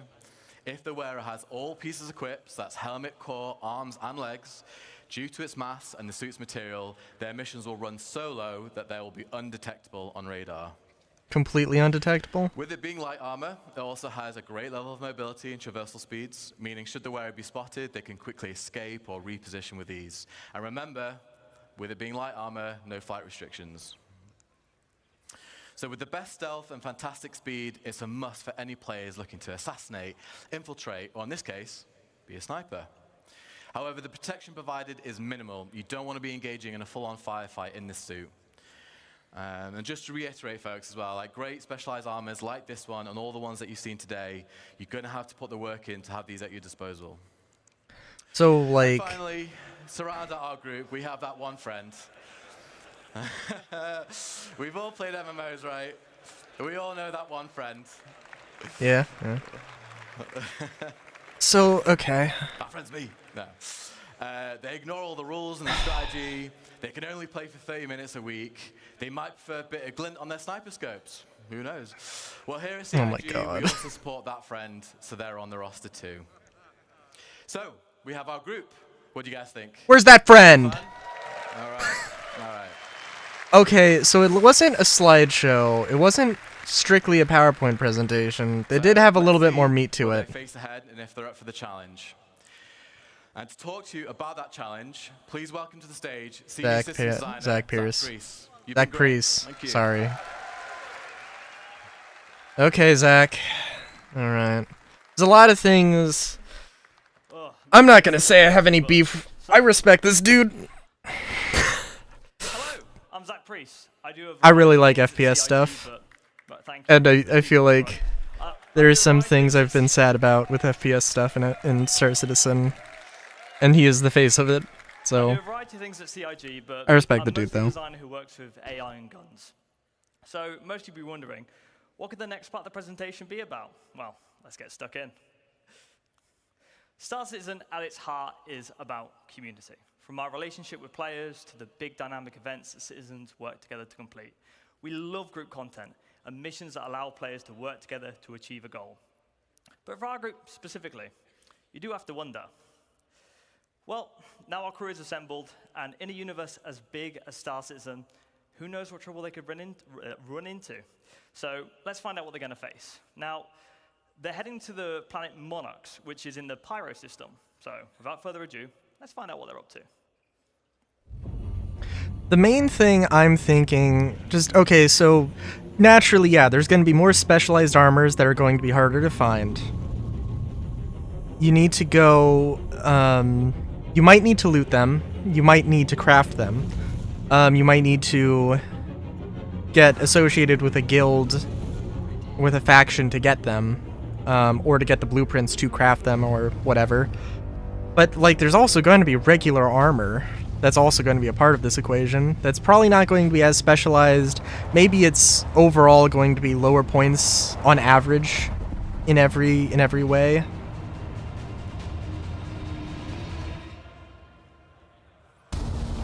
Oh, you're not You're not. Oh my god. They really did it. They really did it. Wow. Okay. I mean, that worm. I mean, it's not like sandworms are exclusive to Lear 3. But, let's be real here.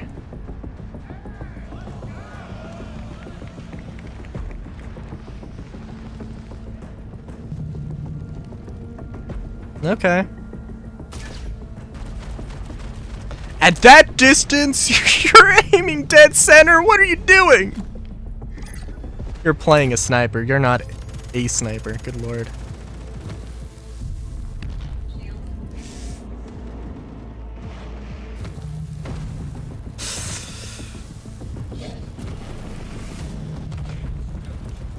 Yeah, some of these people made some poor decisions.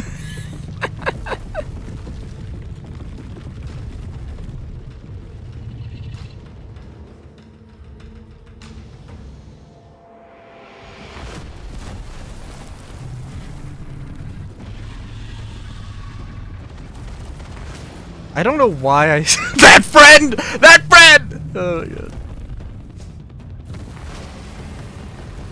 I don't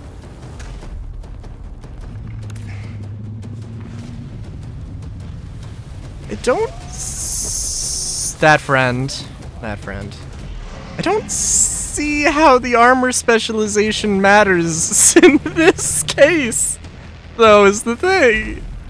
Except for pilots.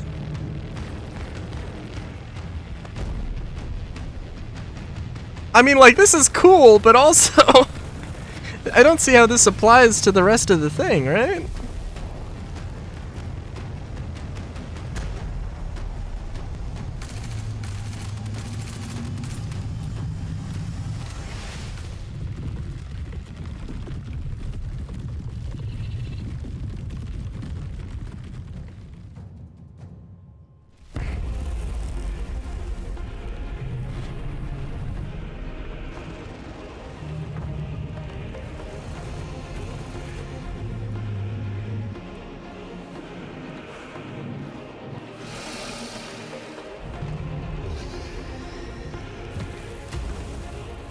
Wait a minute! I'm sorry.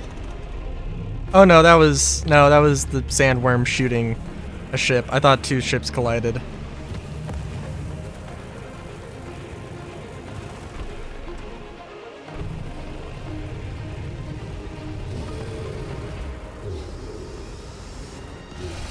By the way, I don't have any problems with the sandworm showing up on Pyro 2. There's a lot of things. I don't know any lore about the sandworm, why they exist. Oh, okay, they're protecting herds. Okay. Livestock. Okay, cool. I don't know any lore. I don't know if they have any lore about the sandworm. They probably do have some, but... Oh my god, they've got crate pearls! What the f- Seriously? I mean, like, cool, but also... Oh my god. Still about hunting stuff, though.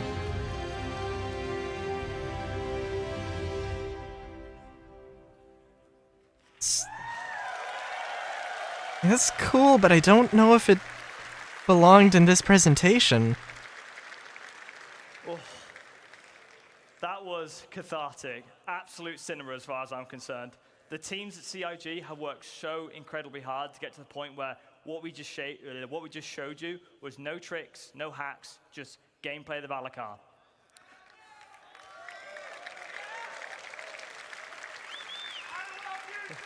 I love you too, Groncy. I want to give a huge thank you doing good. to all the people who put in a lot of work to get Thanks to for the point follow. where we just showed you is gameplay. As you can imagine, all of that is work in progress. We have some good polishing to do on it. I'm a little confused, though. Of where we are. This is cool. Last week, so This is cool. But, we were talking about armor and the new system for armor and clothing. coming to Star Citizen. And now monster hunting is coming to Star Citizen. Starting off this epic series of fights with the infamous Valakar, who some of you may remember from 2016. I assume you have some understanding of Star Citizen. 300 meters long, and sees your light fighters just as pure as plants. You're going to need to assemble your quickest and most nimble pilots to dodge the Valakar's range attacks. So this is yeah, so I don't know.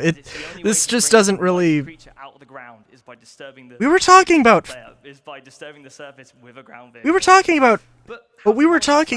the fashion part of the game, and now we're talking about a mission, about an FPS mission.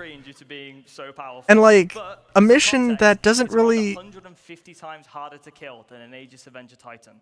But to be fair, it's most likely to kill you. So how's it doing? And then, like, this is cool, but it's just like, I don't think... This doesn't really showcase the... For a high-level overview of the fight, it regurgitates rock-hard sand that has This doesn't really showcase the differences, benefits, and negatives of different armor specializations and different setups. This is just a mission. Anything on the ground that it sees as a like, threat will have to contend with its bite or its deadly slam. So, little bit fun bit of information. I mean, this is cool, just I don't think it fits with... these are two different things, part of the same presentation. To bait out the creature again, as well as keeping it interested. So, the big question, in a game like ours, how are we going to... There are missions. It is a sandbox, but... Is at the heart of Star Citizen. Oh my god, sorry. There are missions, but they're more like, and right now that's pretty much the most of what you can do. They do want to go have more sandbox gameplay where you can sort of just go and do whatever you want. And I mean, there is a little bit of that. If you want to like...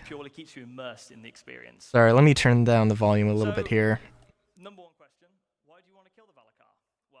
Yeah, no, this is completely unrelated to clothing and fashion and armor being specializations. This is weird.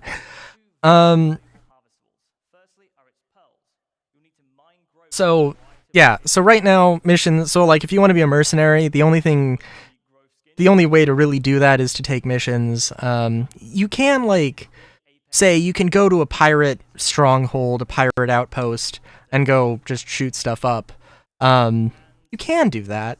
And you know, there are reasons to. There's like loot you can get, and stuff.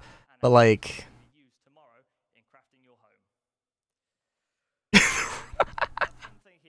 the wrong slide. Amazing typo there. Nah, yeah, I think they don't have like necessarily an FPS slot.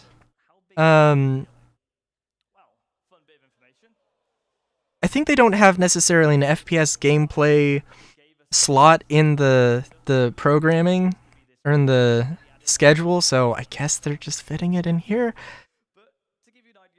Yeah, anyway, I was actually really scared about this because basically for 4 years, when they've talked about armor archetypes, all it's been is the same slideshow being like, we have 4 specializations. We've got combat specialist, utility, and something else. I can't remember what. And this, like, they've basically revamped the system. Why the fuck are we talking about the Valacar? I genuinely am like, what the hell?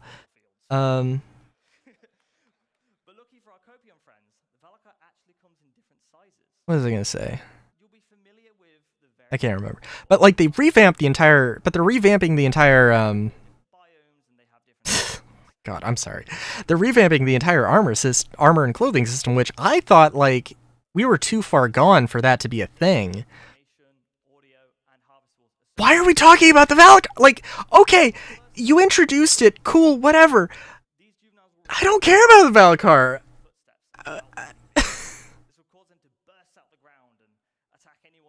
I'm gonna have to rewatch this because yeah. And I wouldn't say the game's the game is the marketing is mainly ships. And ships are a good God damn it. And ships are a big part of the game, but like there's a lot of stuff that theoretically, like, you know, you shouldn't need a huge ship. And there are a lot of people who genuinely would like to have like a reduced price game package that doesn't have a ship. They just have access to the game but no ship, and they have to rely on they can't do that now because like there's no AI transport or automatic transport. Like, if you don't have a ship, you can't go anywhere. You can't do things unless you have a friend, which isn't a guarantee. Even if you do have a friend, it's not always a guarantee. But yeah, but yeah.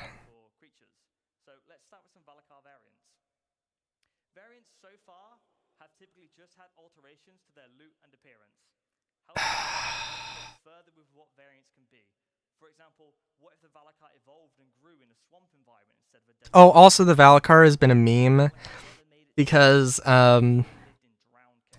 they showed the Valacar in 2016 on a planet that was like never going to get developed anytime soon, and it was absolutely just a tech demo, and they turned it into not a tech demo. They turned it into a thing in game. I mean, it's kind of still a tech demo, but oh my god.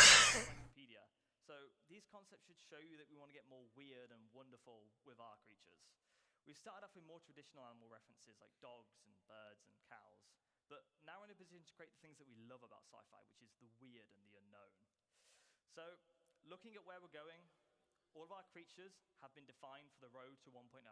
We've ensured we've got a rich, diverse, distinct roster. Okay, that's impressive. All of the creatures?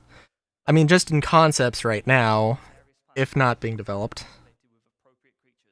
We've been designing creatures in mind so that planets' ecosystems influence their behaviors, designs, aesthetics, and harvestables. With that being said, I would like to give you a sneak peek at our fauna matrix. That's all from me. I'm very happy to be bringing the Valacar to all of our backers. It's really like nothing else you've played before. I'll leave you with this last video. Enjoy the rest of CitizenCon, everybody.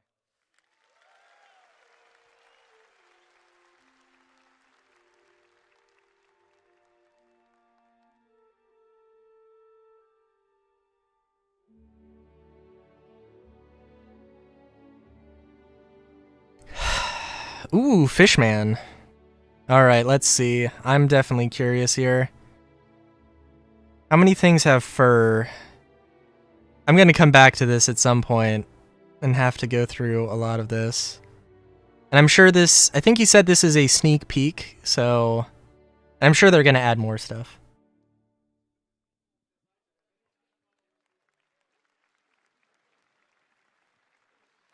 Going to add level? What do you mean levels? Amazing creatures, but we also have some even more amazing ships. Let's give it up really quick again for that Dress to Kill panel. That was amazing. Everyone there did an awesome job. Now we are back. And why do you think levels? Cut off for time earlier, so I want to give these guys their due. As you can see, they are makers of. Because there's a lot of ways that. Look at the Retaliator. Look at the Razor. Look at all the Hornets. We have some awesome. Because I don't know what you mean by like. Hand created by these guys. These are works of art, and if you guys haven't. Like character levels, like you're a level 1 character, level 2 character, because absolutely not. That is something they are very much. I mean, like they have skills they want to have, which is kind of in the similar vein, and there's reputation levels and stuff like that. But in terms of like. But it's not necessarily that you as a character are going to be stronger than this other character. It's more just progress. Which is some measurable sort of level thing, if you want to call it that. But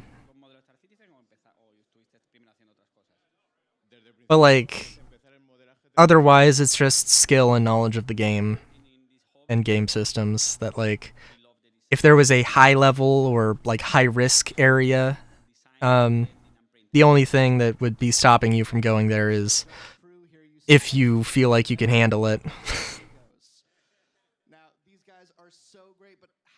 But not any physical, mechanical level. Yeah, just these works of art that I'm looking at. How long is that process?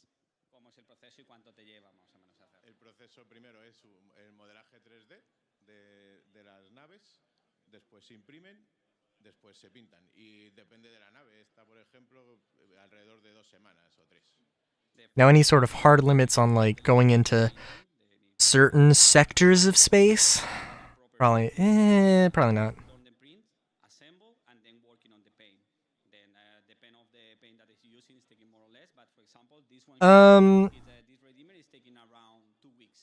Come back tomorrow. I think actually the first panel for tomorrow is talking about crafting and base building. I don't know what the limits are. All I know is that base building is a thing, and I know that base building is a thing. I don't know what the limits are, like, at the last CitizenCon, they teased being able to build, like, well, on the crafting side, being able to craft spaceships, which a lot of people thought was just not going to happen at all. They didn't really tease, like, what limits, like, would you be able to build a capital ship? I don't know. Would you be able to build a size 5 ship? I don't know. A size 2 ship? I don't know. But they said they were looking at ships. They also said that they were looking at being able to build space stations. So I've got no idea. Now having a shop that's owned or at least operated by an NPC, that is absolutely in the cards. Hi again, everyone. I'm over here at the Xeon booth, and I'm going to introduce you to a very famous That's... in the Star Citizen scene. You've been around for a while. Would you mind introducing yourself and a little bit of your background with the game? Shaiswan is an Chris the Hero Noah. This was Xian for Hi, I'm Chris Hero. Sorry. That's a really good idea, and as, like, I would hope so, but I don't know. They're absolutely going to talk about it, though, tomorrow. But, yeah, until then, I just don't know. And I don't want to speculate too much, because literally they're going to talk about it at CitizenCon tomorrow. Well, for one thing, they're orgs, and I am in an org of 1, so, yeah. I don't know, I might revamp it, I might get rid of it, I might. We'll see.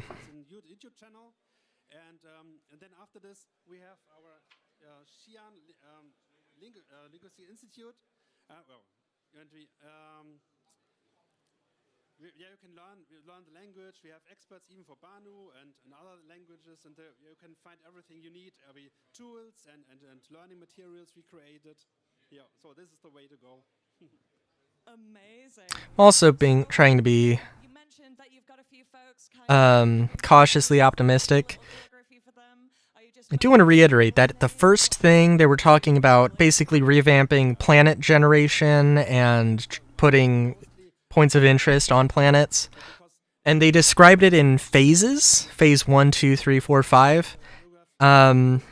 They give absolutely no indications as to when, or any sort of release dates, or any sort of idea of like, we're working on this and we are hoping to have it done this year. Last CitizenCon, and I hope I'm fairly clear. I know I'm talking over this, but this is kind of filler stuff at the moment. In fact, I will just turn off the audio for that for right now. What was I gonna say? Last CitizenCon, they basically introduced a bunch of stuff, and they said, "Hey, we're aiming to try and get this stuff in the next 12 months," and everybody was super hyped. It was 23 was kind of a real bummer year, and 23 was CitizenCon 2023 was real hype for everybody. They basically, assuming 12 months is now, they've only gotten like half of the stuff in. So, all right, well, it was good talking to you. Thank you. I am very fluffy.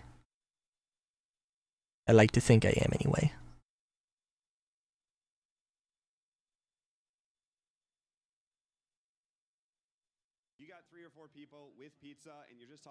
Sorry for muting this dude. Because of all the great things that are coming out in the game coming up, we get to see, we assume that these are going to grow and they're going to become massive.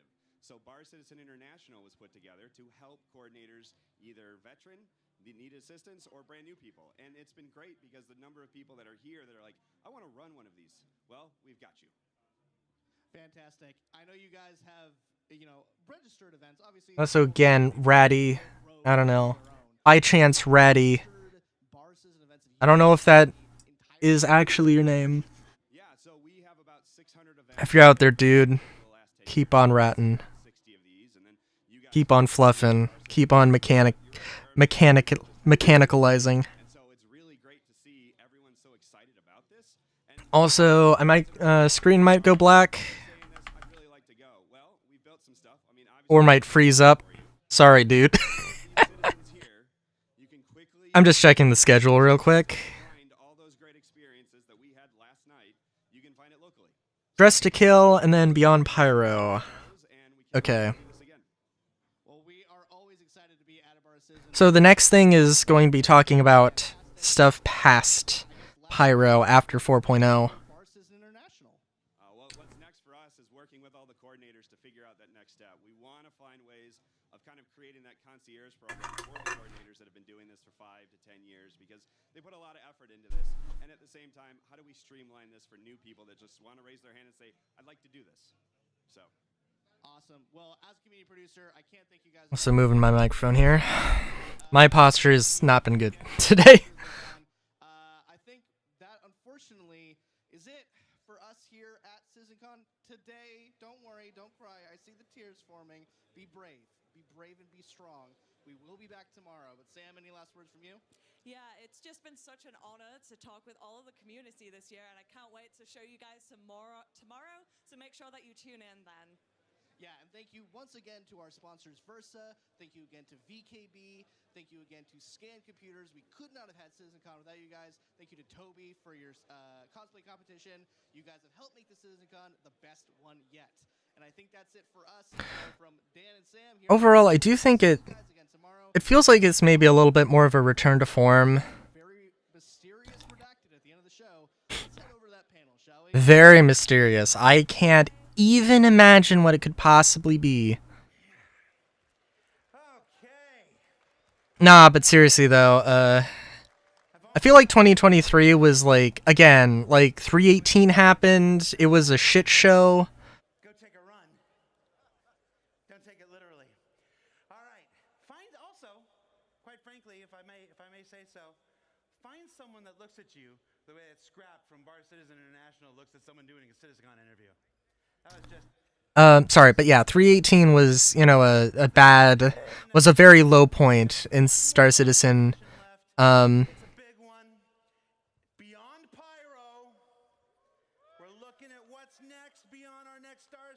Just went to PTU, yeah? Eva Cuddy, all right.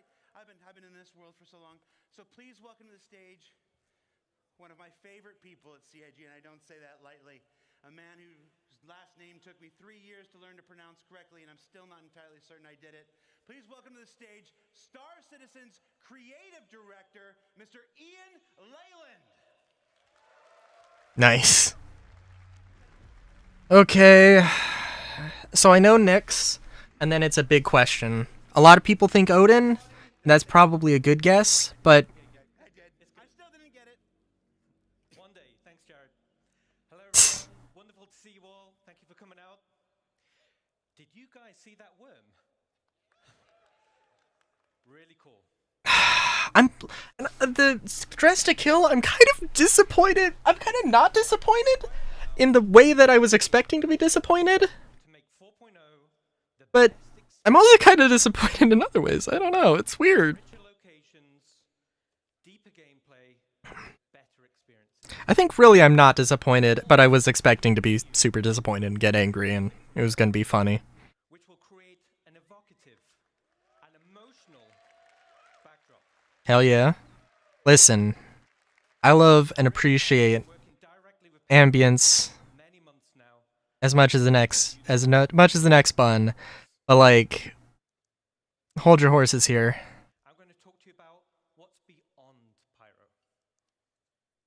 So let's strap in and we'll take a look.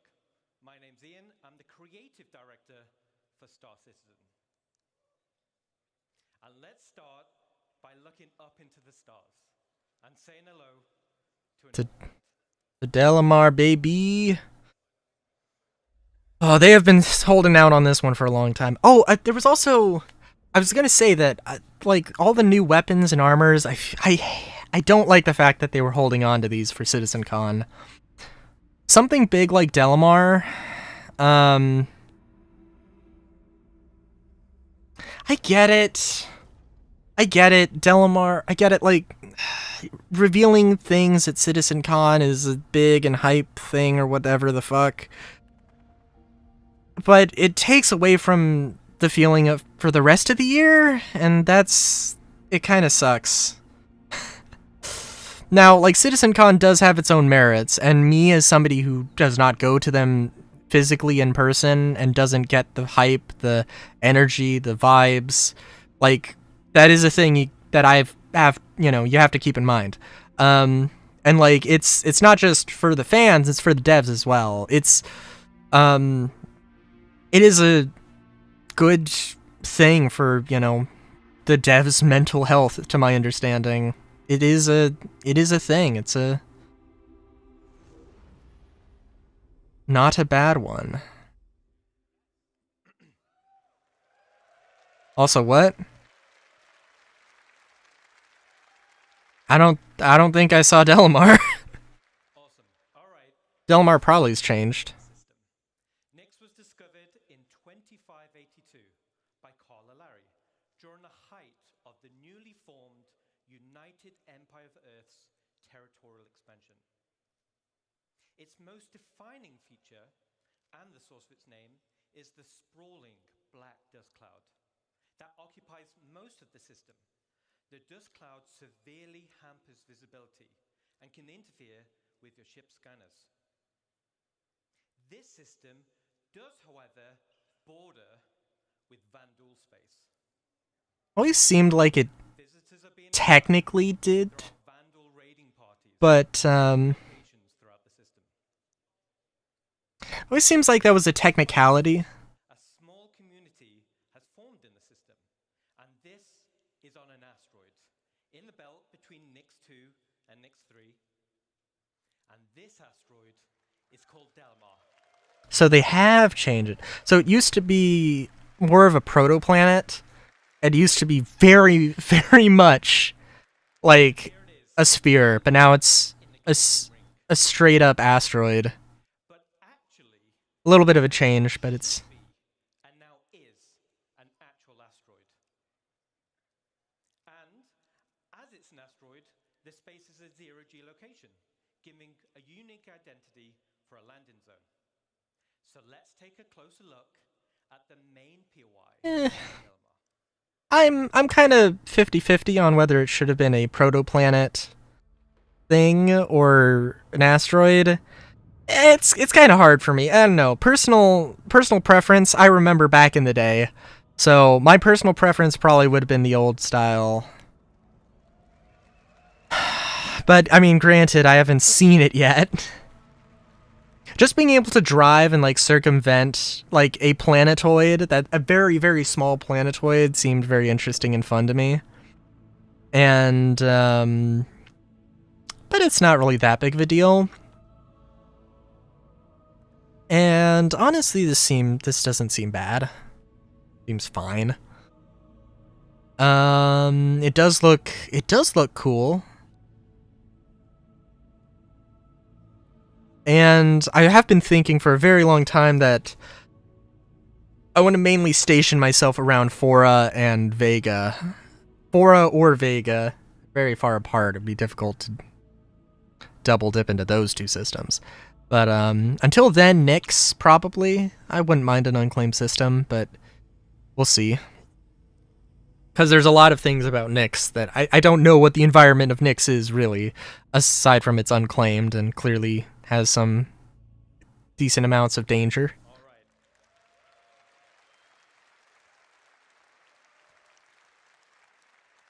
Awesome.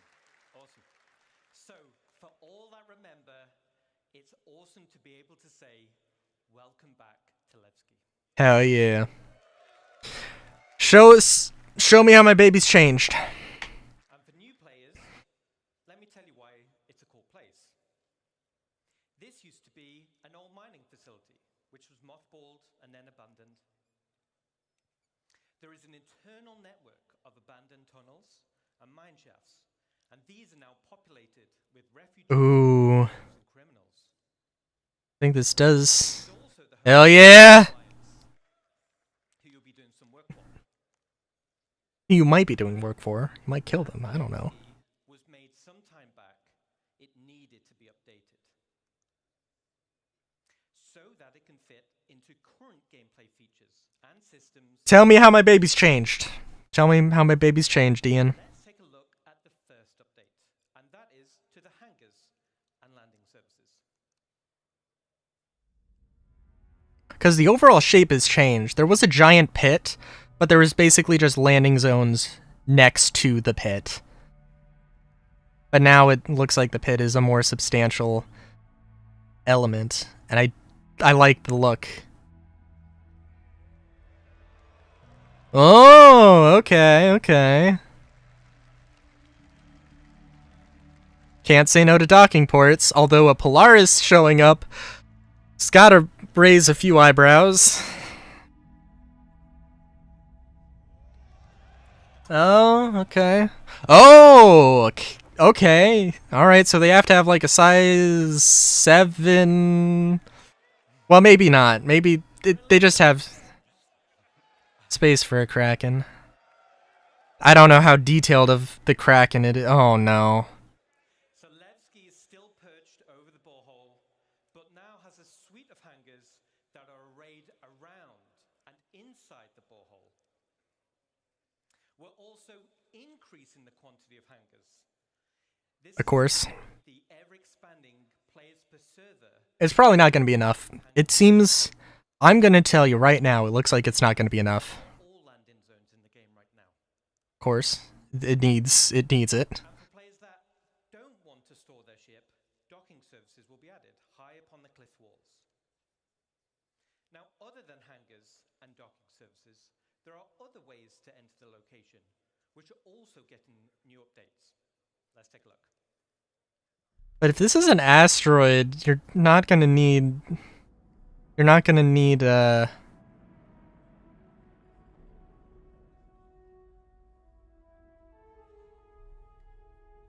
Why would you need garages if it's an asteroid with 0 Gs?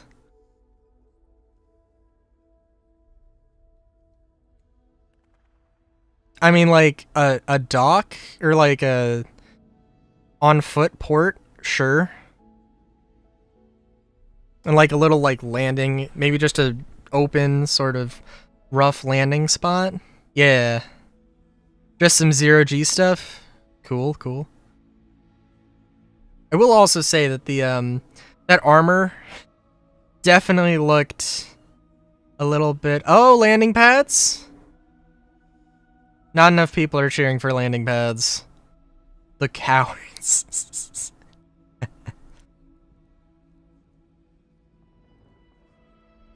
Landing pads absolutely have a purpose in Star Citizen. People are always like, "Yeah, but pad rabbers."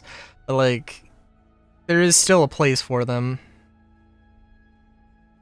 whether you like it or not.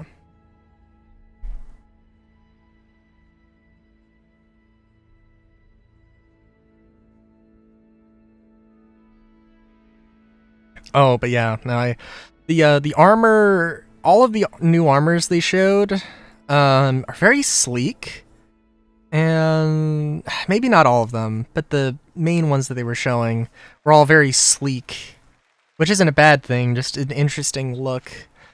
Star Citizen hasn't really done.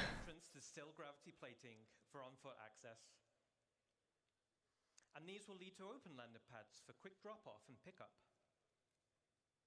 And we're also adding access to gameplay areas for a variety of local missions and gameplay types. And as you saw in the video, there will be banks of exterior freight elevators. You need to go into more detail there. Gameplay loops without requiring hangar services. Now, as this is a 0 G location, it also gives an opportunity for another type of specialist freight services. Let's take a look.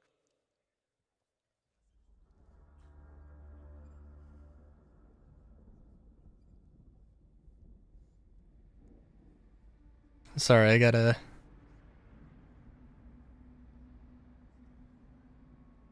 Oh, is this where they're gonna mention jetpacks? Or EVA packs? Which, again, by the way, nobody fucking, like, batted an eye. Oh, it goes straight through... Okay, that's really cool. Oh, this is absolute chaos. Oh, dude. Oh my god, no, everybody's about to crash into everybody. Holy shit.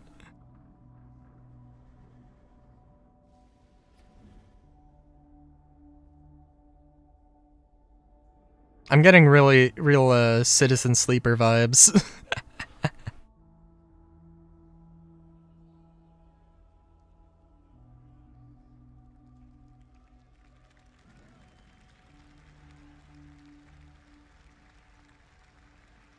Oh, very interesting. Very nice.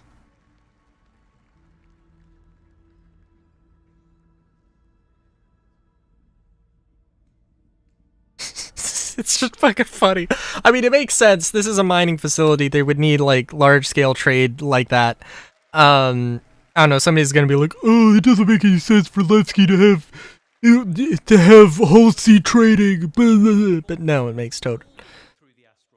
Also, I'm hearing the ball hole, and I'm like... Down at the base of the asteroid, there will be banks of exterior 0 G freight elevators. These will be priority access for Hull series ships. So for all the Hull series folks, we got you covered. Very nice, very nice. It's about time, frankly. The same functionality is also coming to space stations in both Stanton and Pyro. I would be extremely disappointed if you didn't point that out. But wait, there's a little bit more. Let's take a look. Oh, yeah, I saw a little thing there.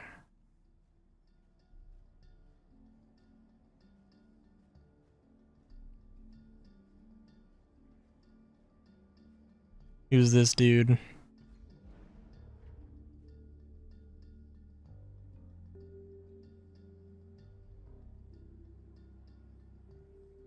Still have the Kovalex vending machine things. This looks like it could be Levski and not just a generic place. Revamped cargo decks. I take it.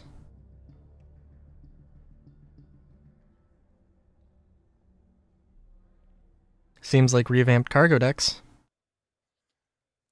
Who the fuck is on their phone? Get off your fucking phone! So, the external freight elevators will now have direct access to cargo decks to be able to quickly sell or pick up for the next run. Oh yeah. So that concludes some of the exterior updates coming to Levski. See, that was a diversion that was still related to Levski. Current gameplay requirements. These will be spaces like cargo services, as we just saw, for hauling and supplies, and refinement centers, so you don't need to travel far to refine your ore. And we're updating the interior layout to provide better access to gameplay spaces. So to conclude, Nick's system will be the next system after Pyro. Yay! I mean, like, we all knew it. They had confirmed this before. Delamar is now a physical asteroid with a zero-G play space. Alright, not so much. And we're updating Levski to fit current gameplay mechanics and gameplay loops. And most importantly, we're adding local areas for gameplay content. It looks like rain. But it isn't rain. Now, speaking of gameplay, Building interiors? let's leave Levski for now. And let's jump to Rainy Arcop. So, what about the rest of Nyx? Most gameplay spaces right now. So we're continuing the Building Interior Initiative. We're adding additional districts to landing zones, which are gameplay focused. These gameplay areas will interweave with the landing zone, but ultimately will be independent.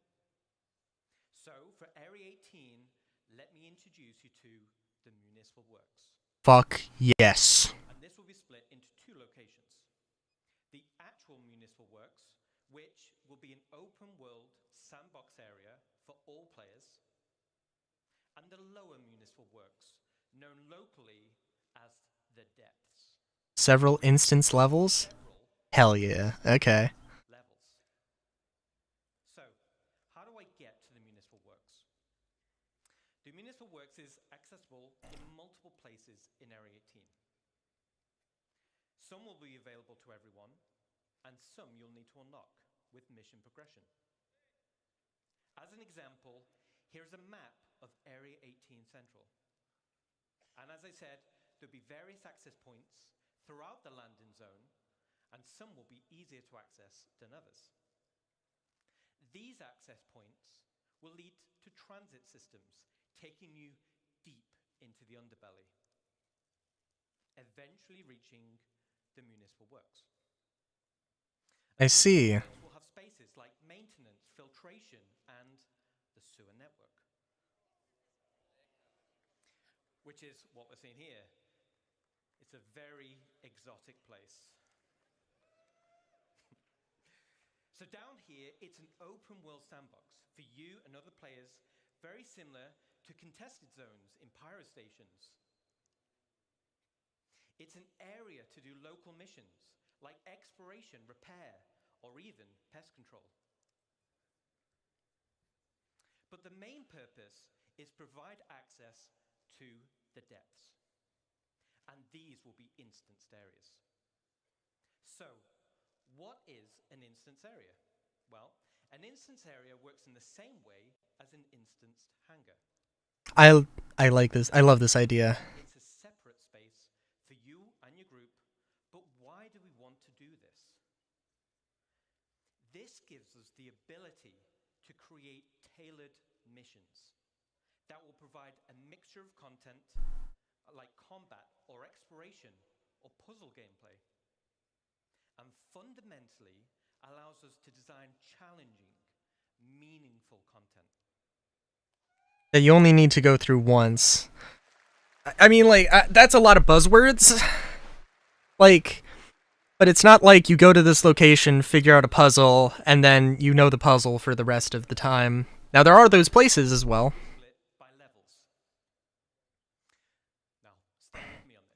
Now I'm assuming it's a procedurally generated sort of UGF type deal.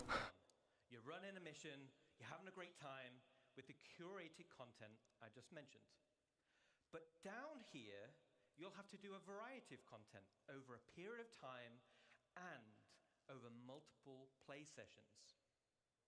At the end of the mission, you'll find an access point, which will bring you back to the landing zone. And you'll do this loop multiple times with different mission content. After achieving the required amount of progression, your access level will be upgraded. So this time, you head down the access point elevator, and now it takes you all the way down to level B02, and you continue on with your journey. Now this is your new area with different mission content, new rewards, and a new access point back to the LZ. The same as B01, you'll do this loop multiple times. And you guessed it, eventually you'll get access to level B03, and we continue deeper. With each level you unlock, you access new areas for new mission loops.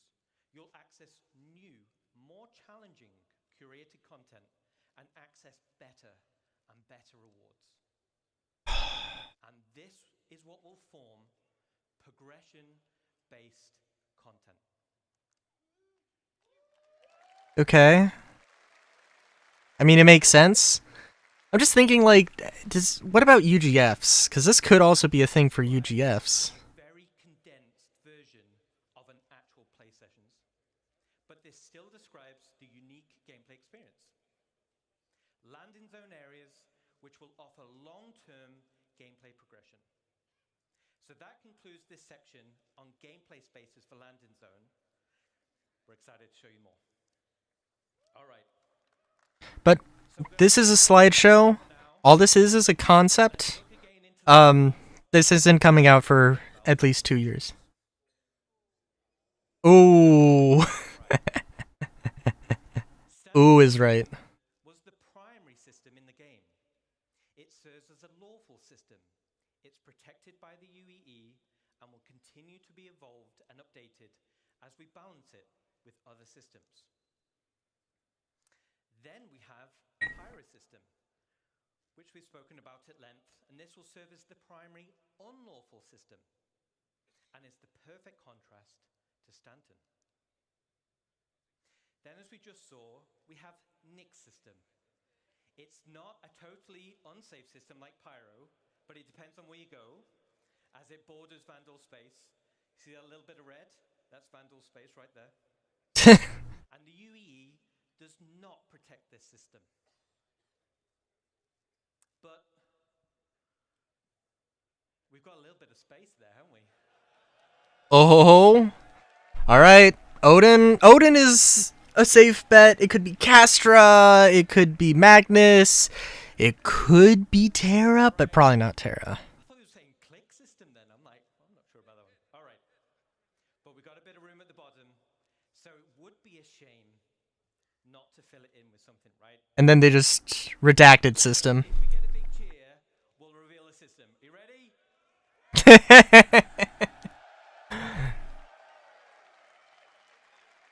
Just feel like there's a lot of progress they just aren't showing.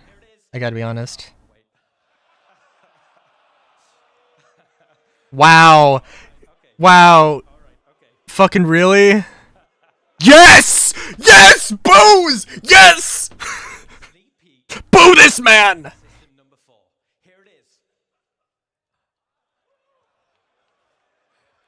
it's awesome, right? All right. No, in order to reveal the Force system, let me take you on a little history lesson. Okay. To do that, we're going to load up our old friend, the Galactipedia. Okay. So, we're back in the height of the human-Xi'an Cold War. Tensions. I was hoping for Kano. Kano is an interesting one in my mind. Bremen. Oh, it's gonna be Castra. Ooh. Yeah, it's gonna be Castra. I don't know if you can see my mouse. This one is Stanton. This is Castra. It's the only ones. No-fly zones. And utilizing them as military staging grounds. But one system. That's Castra. Yep, Castra. God damn it. God damn it, Astropub, you're right. You're freaking the fuck out right now. You deserve it. Was Castra.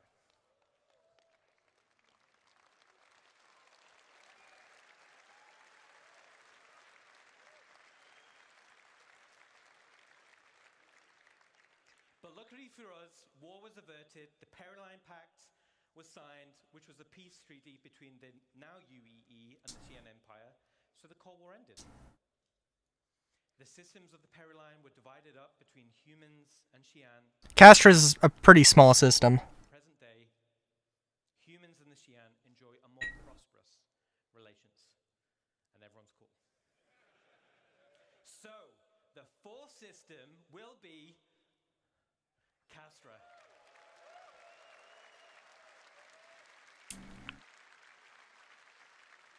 Castra's a pretty... It doesn't have too much, unless they're adding a lot of stuff. It is a cool system.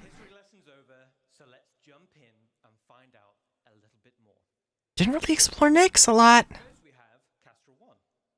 Here it is. Castra 1... Bullseye. Coolest planet. Because it's too close to the sun to be terraformed for human habitation. So instead, the UEE Navy used Castra 1 for target practice, giving it the nickname of Bullseye. Hell yeah. All the weapon testing throughout the Mesa era has left Bullseye covered in craters. And as you can see, it's super toxic, meaning ground exploration will require high-end environment suits. And as you saw in the weather demo, raging storms will create difficulty of access, giving risk and rewards for adventurers seeking unique minables and other items. Okay. Okay. Then we have Castra 2. The second planet Cascom. called Cascom. And this was the location of the military's staging area. Since the system was opened up to non-military settlement, it has since become a center of trade and tourism, but is still considered an Earth-centric traditionalist system. Oh, okay. Which prizes citizenship. Oh, okay. What's got rings? Is that new? That it has rings? You'll find a landscape full of Great Lakes and lush crimson forests. And as you saw in the CTG presentation, you can see how we're going to make these worlds with the new technology. High up on the mountain range, here at the highest peak, we can just make out Sherman. Paul Sherman. Ooh. This is a cool take on it. I think there's like one piece of fan art. I think there's actually a few. I don't think it's floating. In pre-production, but I wanted to take the opportunity to show at least a sneak peek. Let's take a look. I think it's like mounted to the side of the mountain, I believe. And it was like, yeah, so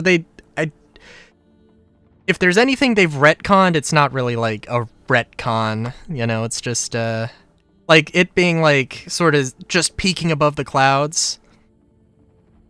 Which I guess we'll see how it turns out. But that was absolutely a thing.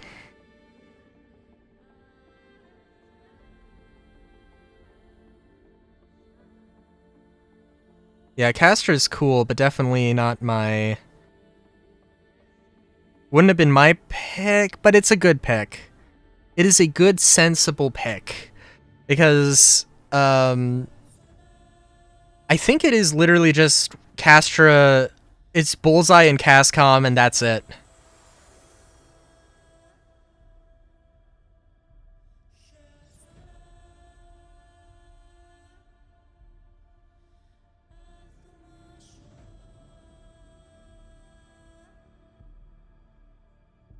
Yeah, I think the concept art, it wasn't as, like, hanging off the mountain, necessarily. Although I could be wrong. But this is real, but yeah, no, this looks awesome.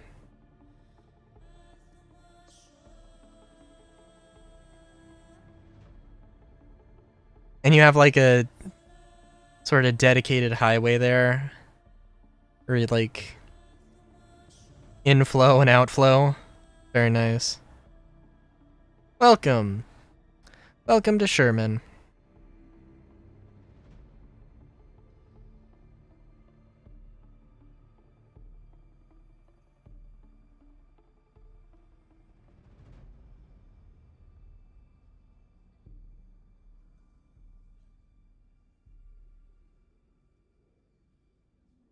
Yeah, a little bit blocky.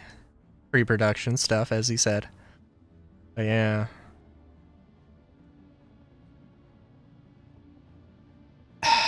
Like, we gotta... Oh, cheers for the Idris. Okay. Bleh. No cheers for the Idris. Good.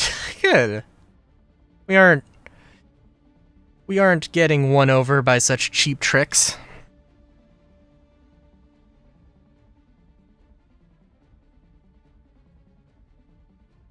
I'm gonna AFK real quick.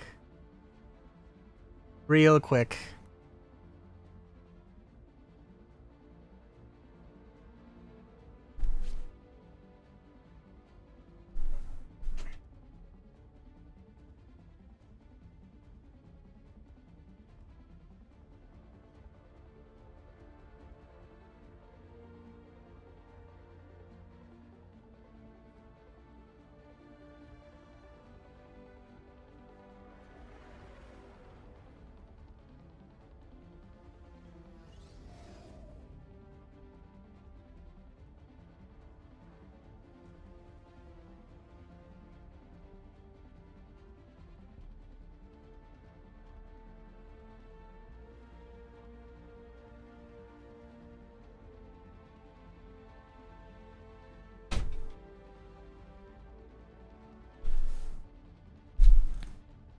Oh, jeez. Sorry. Okay. I wasn't expecting this to... I wasn't expecting this, sizzle reel to be so long. I gotta admit.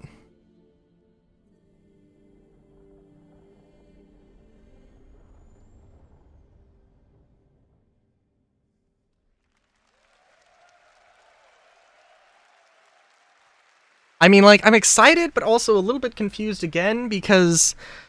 Why no Nyx, though? I think Nyx has at least 3 or 4... I guess it's good to announce it, but... The center is Spaceport Ulysses, named after the mountain Sherman is sitting on. This is where they staged the bombers that were on active rotation, waiting on any sign of any aggression. But now it's mostly a commercial spaceport. The Navy still has an airbase here, but it's a great place to see some big ships of the UEE. Commercial hangars are located inside the main trench, and even though this is a converted from a naval base, it still has an impressive military flavor. And speaking of military flavor, the original AOV-9s anti-orbital cannons are still present, around the defensive walls, with most of them being decommissioned once it became a civilian city. Why? To the left of the spaceport is the Sparrows Industrial Park, home to the sprawling cargo yards and manufacturing plants. The Sparrows has evolved from its days as a military supply and munitions depot into a bustling and modern industrial park. To the right Cool. of the spaceport is Fort Riggs, which originally used to house the army when Sherman was used as a staging point for a potential ground assault of the Xi'an Empire. Since the area was decommissioned, it has now been turned into a business park and is the governmental center of CASCOM, with the Governor's Council headquarters located here. As this base was built during the Mesa era, as humans were expanding their borders, this introduces a new architectural style. Brutalism. Brutalism. First Travarian War on one front, Brutalism. Xi'an War on the other, a new style called Henoism arose. Henoism, which is brutalism. An emphasis on prefabrication and fortification. The designs were robust, durable against warfare and harsh enemies and harsh environments. And from all the locations we just saw, high up on the upper wall, you can see the commercial district. And specifically, the Ansel shopping complex. Situated high above the sprawling main base below, the Ansel area originally served as the command center to Sherman's military operations. Inside this building, you'll find key areas like the Edge of Oblivion Bar, which was converted from the old officers' lounge. You'll also find Eckhart Security Headquarters. You'll find the Mercenary Guild headquarters. Other areas include the OPA towers for habitation. That's the building on the left. And on the right, it's the Imperial Sherman Infirmary. There's also the Reeves Military Museum, where you can experience the history of humanity's military and the role that Castra has played in keeping the Empire safe. And finally, we have Overlook Point, which is the name of the vantage point and park situated in front of Central Command, which has the best view overlooking the landing zone. So that's a quick overview of some of the key areas of Sherman. But Nyx, though? Beautiful, with a rich history and unique mood and vibe. But Nyx, though. People are gonna tear this apart. People are gonna tear this apart because it's like. So before I go, I want to thank you all. You are all awesome. All your passion, all your dedication make our lives as devs so much easier. And thanks to the CIG staff, who's the awesome work we're seeing in front of you.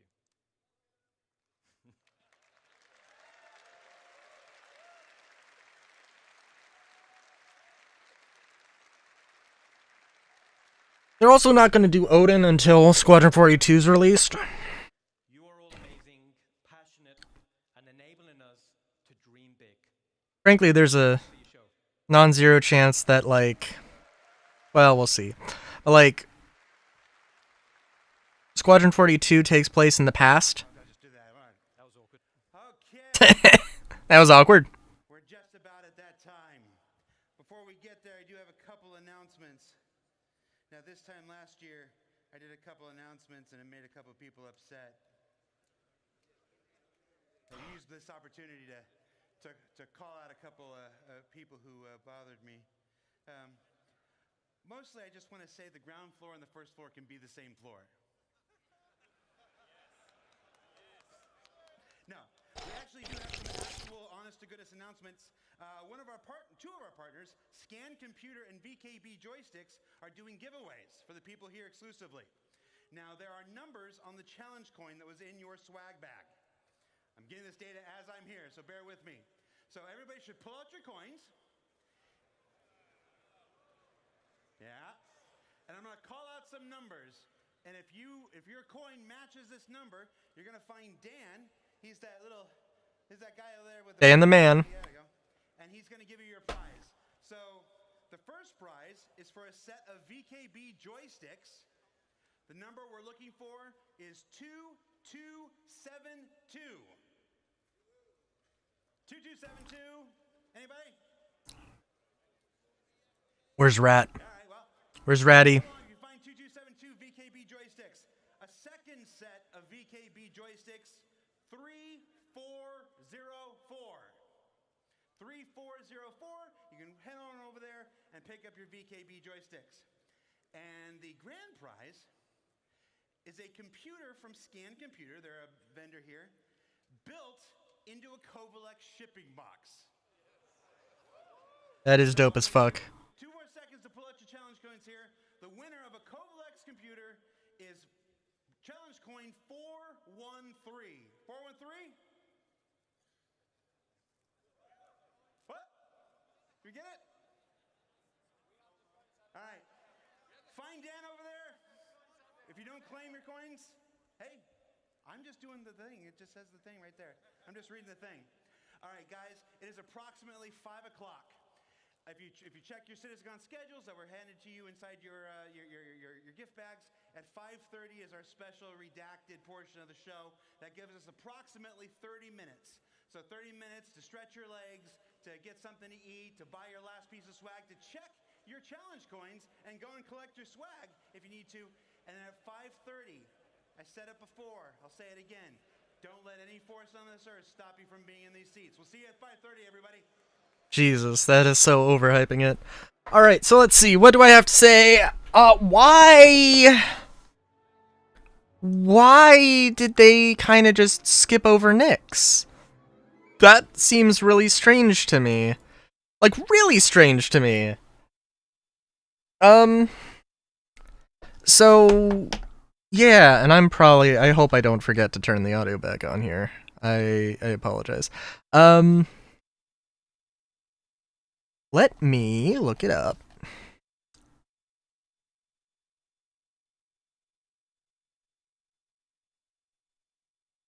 By the way, the RSI website has a home button right to the right of the thing of Robert Space Industries in the top left, which is strange because why would you not just have the thing? So let me look up the star map here real quick, because I think this is worth mentioning.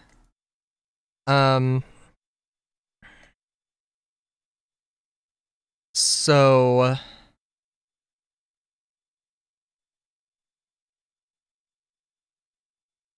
we're gonna go to Nyx. Gonna look at it. I think it has 4, maybe 5 planets. Yeah, so it's got the Glacium Belt, and of course, this stuff could be retconned. I think they did update Nyx stuff, but I don't trust it to stay that way. Nyx 3, which is, and the Keeger Belt. Well, let's see. Ice Giant. Nyx 3 is an ice giant that lacks a breathable atmosphere or any valuable minerals. I'm sure that might change. If I was going to change anything, I would probably change it into a gas giant, but that's just me. Also, any valuable minerals? I mean, like, come now. That's also probably going to get changed.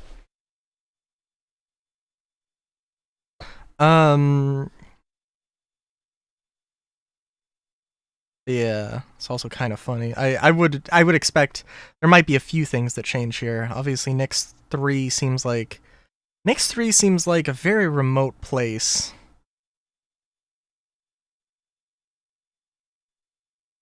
And again, Nyx 2 is a smog planet. It seems very odd that they wouldn't mention anything about... It seems very odd that they wouldn't mention anything about Nyx besides Delamar, because there's way more than just Delamar.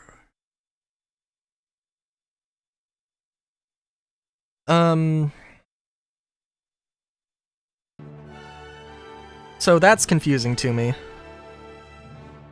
Oh, I'm gonna mute this, yeah.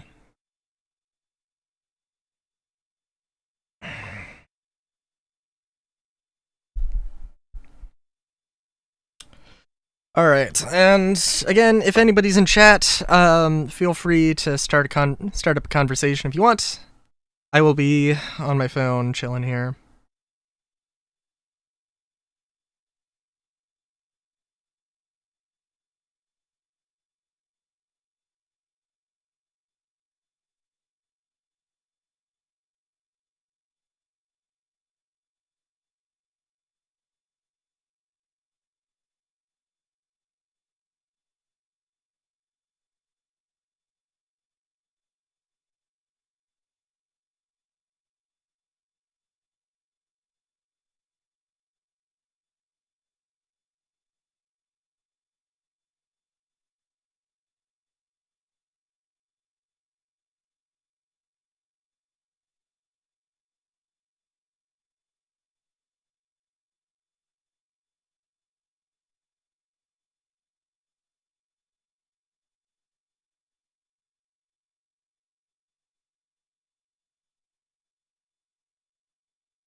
Arrow.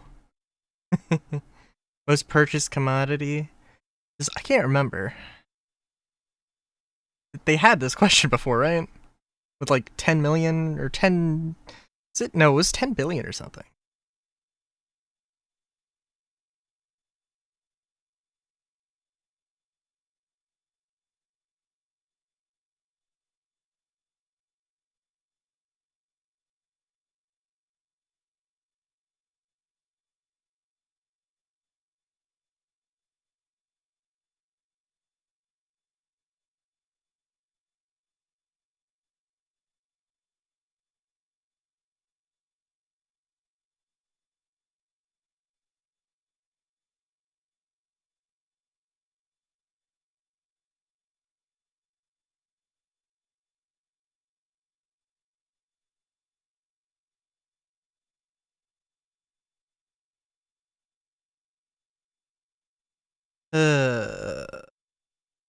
Gonna go mute here for a second.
All right, I'm back. Sorry, that was I should have put up the AFK thing. I had an interesting conversation with a friend that shall be.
Oh, sorry, I'm still having this conversation.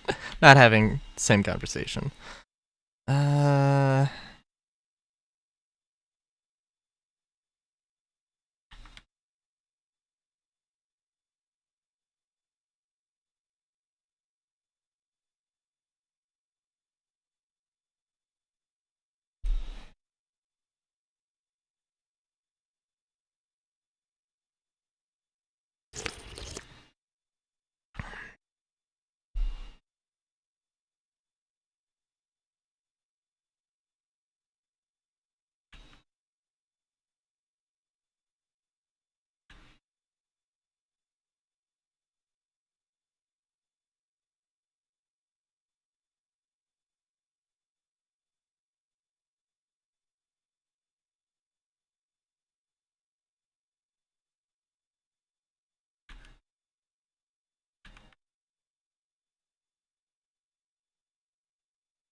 Okay.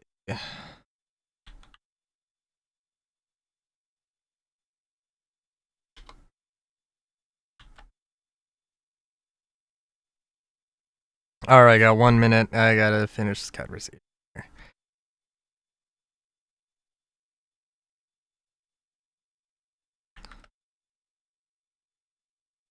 Masochistic tendencies.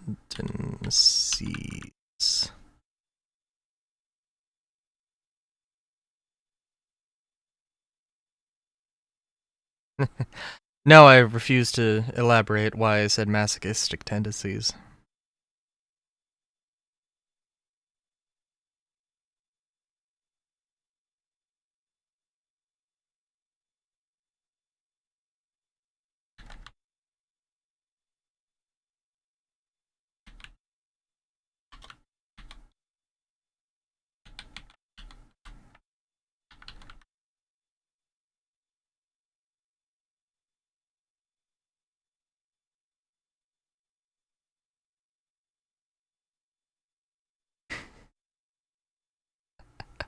All right.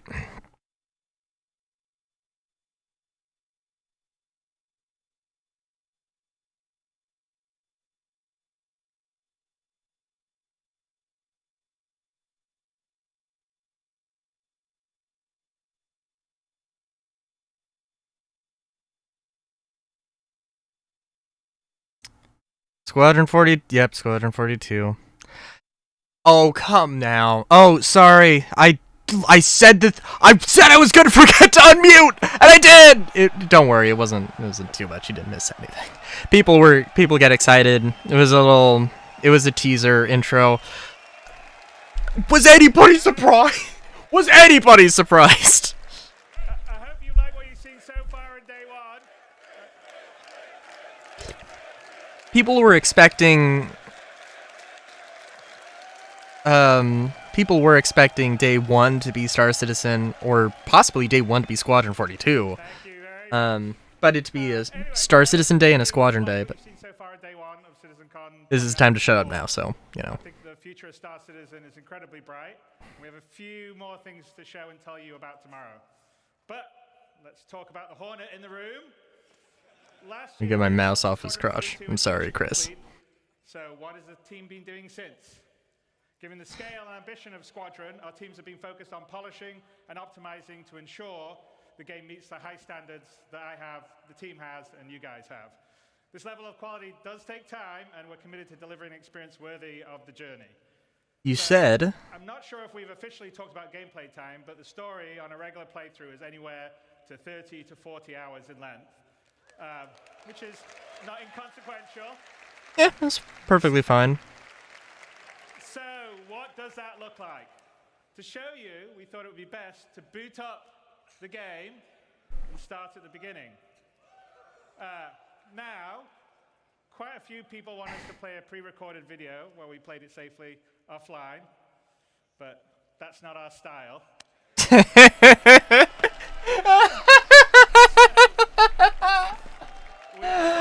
Oh, man. I've played it through many times. Flawlessly sorry. Flawlessly crash. Yes! Flawlessly crash. The meme the shit out of that one. Yes! Prologue of Squadron 42's and you, the player's origin story. And you can think of it sort of like the opening of Gladiator, but even more epic. And I want to remind everyone that we are still polishing and optimizing. So what you're about to see in here is still work in progress and will continue to be improved. But I hope you agree it is shaping up to be something. Are we going to get a release date? Live journey. That's the real question. Richard Tyra, Senior Game Director, to the stage to play the game. Oh, God. Rich. Rich, show us your mad gaming skills. It's in your hands. Absolutely. Hello, CitizenCon. So, my name's Rich Tyra, and I'm the Senior Game Director for Squadron 42 in Star Citizen. And I think we've got a little bit to play, so who wants to start? Should we go? Okay. So as Chris says, this is going to be playing it as a natural playthrough with, hopefully we don't run into any issues, but we'll go from there. And this, what you're seeing here, is the Combat Pilot Training application form that we're going to submit for your application. But once we get into the game, I'll kind of be quiet and just let the game speak for itself.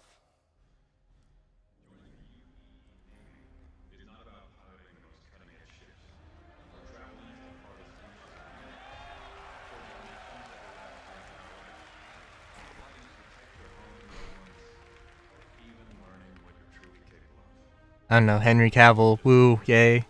He's cool, as far as I know. I've never met him, but...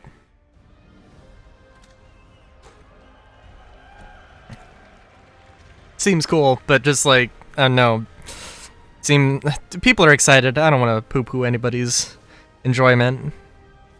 Well-earned enjoyment. What is... okay, that's an F8. I guess that's an F8... That's a super-duper F8.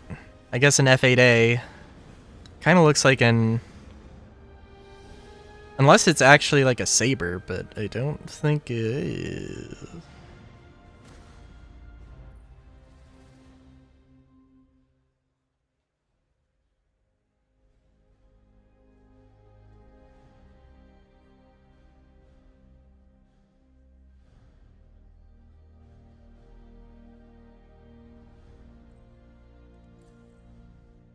So should we go rookie? No, Legatus. Which one? Yeah, let's do it. Wait, did he select Ace? Ooh, interesting. Hurston. Oh, okay. Cool, cool.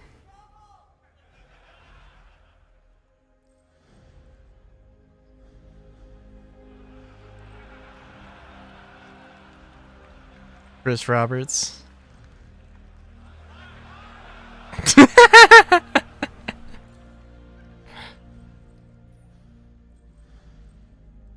So you will be able to fully customize your character further into the game. But in the prologue, this is how you select it. I assumed you talk to all rookies that way. I assumed you talk to all the rookies that way.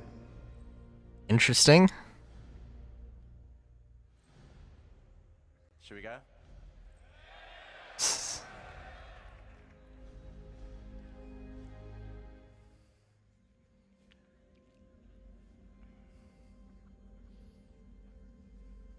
Is it the it's the, yeah, it's the opening that they showed before.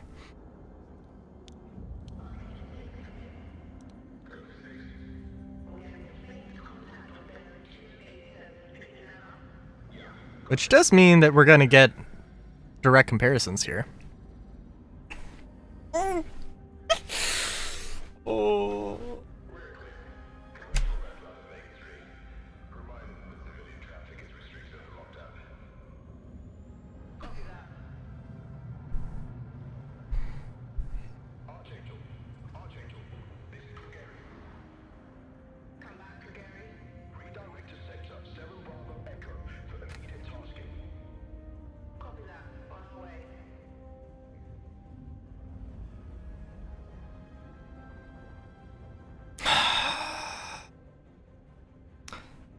People are also hoping for like a playable demo.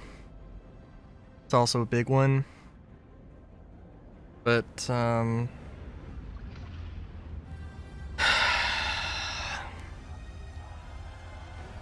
does look, I feel like this does kind of feel off. Maybe it's just because I'm not seeing it for the first time.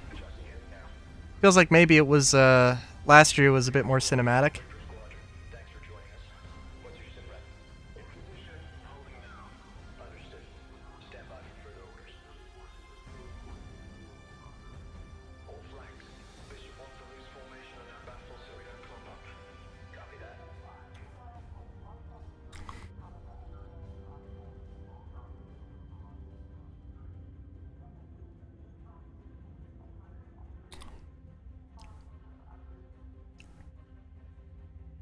What I'm curious, I don't know, it seems like they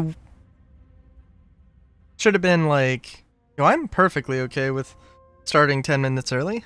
I don't know, it seems right.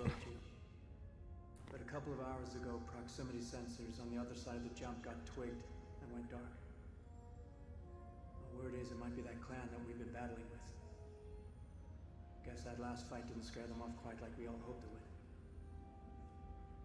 Honestly, we've been out here so long, I don't know what to pull for anymore. I just wanted to let you know. As soon as I can. Stay safe. I love how he hovered over husband. That was funny.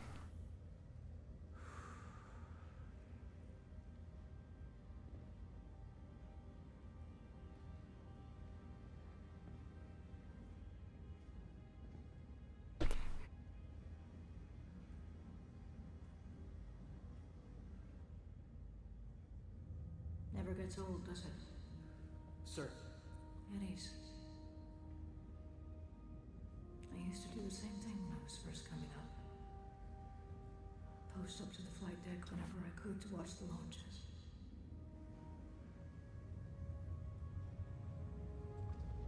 Have you seen the F-8s up close? No, sir. The thing's a beast. Nimble, too. 12 maneuvering thrusters and 3 mains. It sure sounds like it. Sir. Captain McLaren to the bridge. Captain McLaren to the bridge.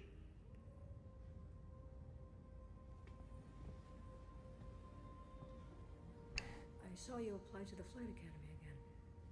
Yes, sir. Keep your head up. Took me a couple times before I got in. Thank you, sir.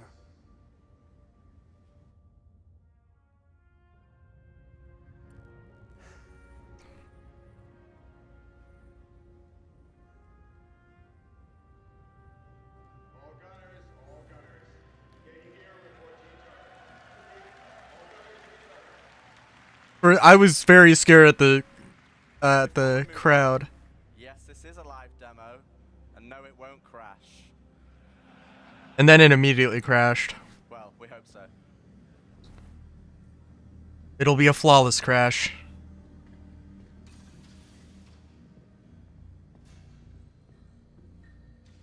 I love the Aegis interiors.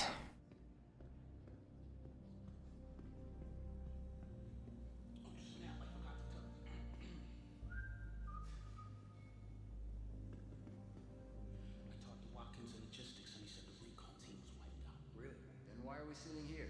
Vandulon's stupid. If they know we know, they would have hit us by now. Hey, they can take as much time as they want. The longer they wait, more of a chance for 42 to get there. Well, they can hit whenever. Hey, there you are. Hey, Where's your helmet? can't gun without it. Come on. Rookie mistake. I gotta get to my turret. Got to go up.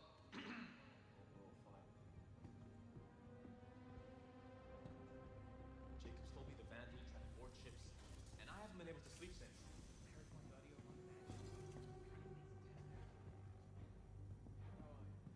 One thing I'm curious about, they have mentioned multiple times, like, hey, you only have, like, well, they mentioned a bunch of things. Like, you know, you can spend time... High Command's been freaking out about having to make cuts, so everybody's taking hits. Winslow and the Banshee told me they got denied on extra ammo for their main gun. Almost like the suits on Earth 1 in attack. Yeah, we should oblige, you know. Let a couple of offers slip off.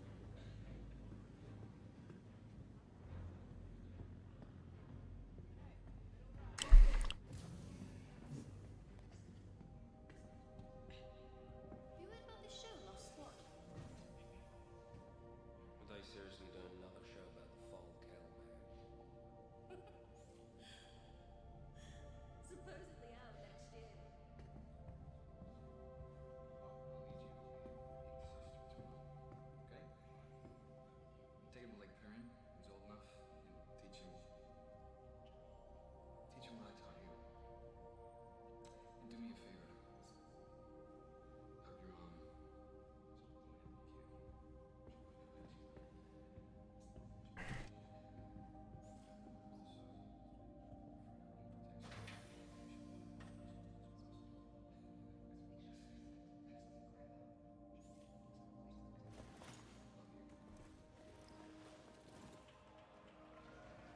Oh, wow.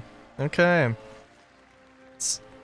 That is genuinely more in depth than I thought that animation was going to go. Is it going to be that way for Star Citizen? Who knows? Also, seems a little preemptive to put the helmet on, but whatever. All set?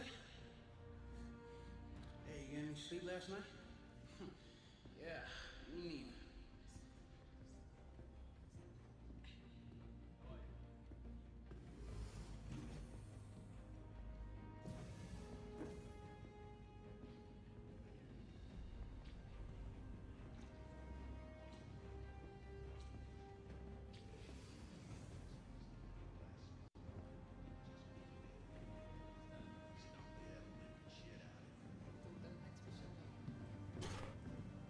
I wonder, and I guess we'll see in a few. The Javelin has. Heard Goofy was assigned to your rig for his last shift, so brace yourself. Your controls are gonna be screwed. Brand. The Javelin has. This is Captain McLaren. Sitcon upgraded to orange. All reserve personnel get to your stations. Looks like this could be it. I believe the Javelin has a few guns that are basically a turret stacked onto a turret. You got it.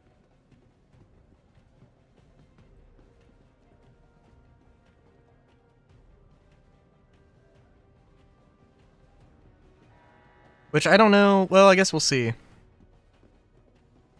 I did not see the,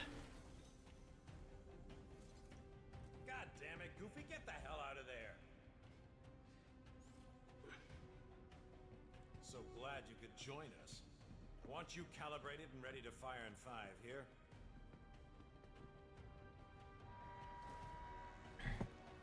main character doesn't seem to be talking too much. Yes, it's understandable. Maybe I'm wrong on the turret thing. It could also be remote turrets.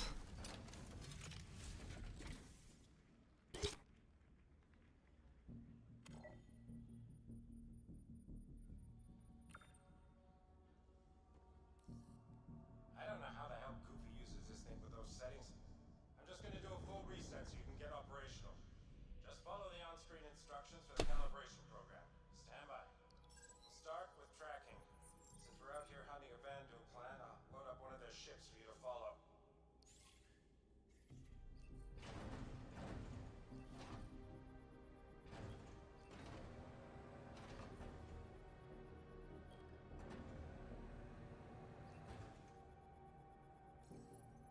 Alright.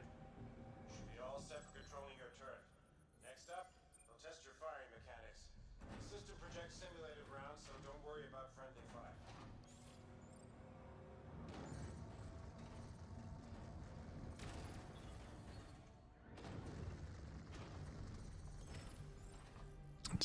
So we just don't have pips? Looking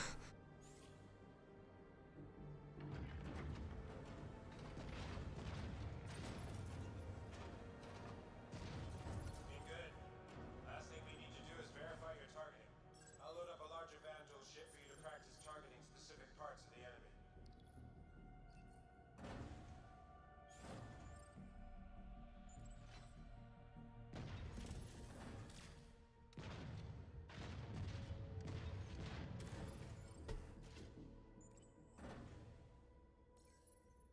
Okay, your targeting is tracking solid, so that should do it.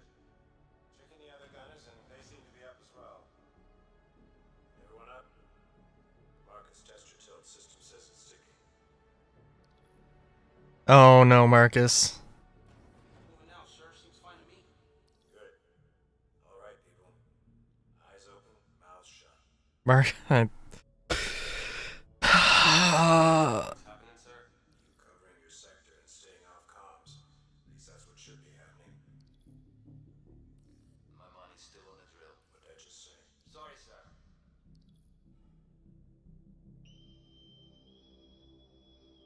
About time. Shut. Shut up.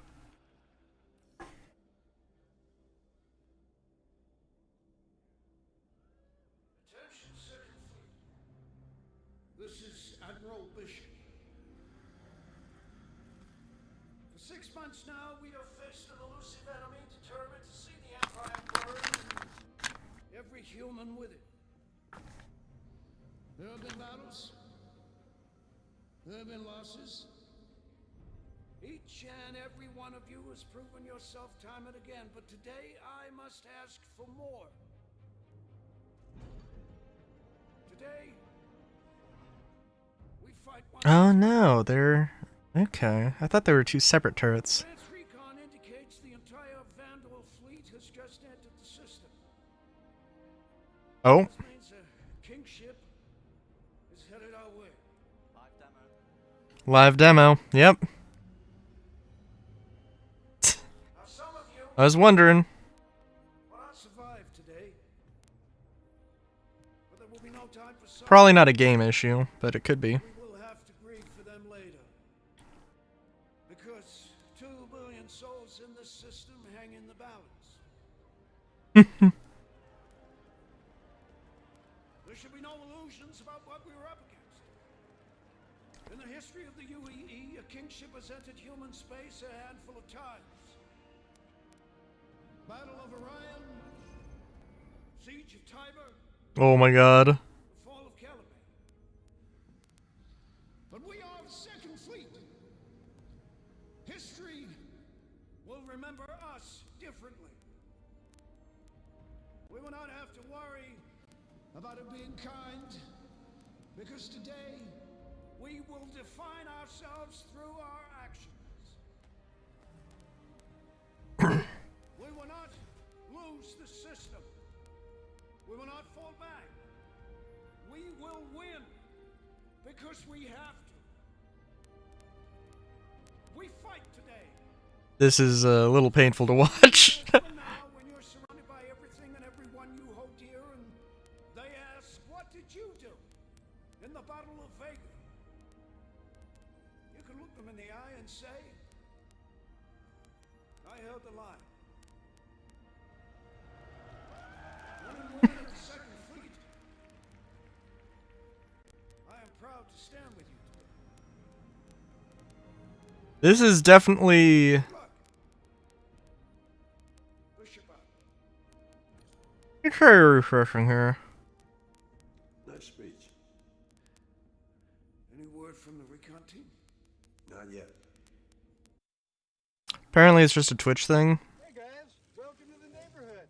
Oh god. Definitely getting new countertops. And we need shades right now. Hang on.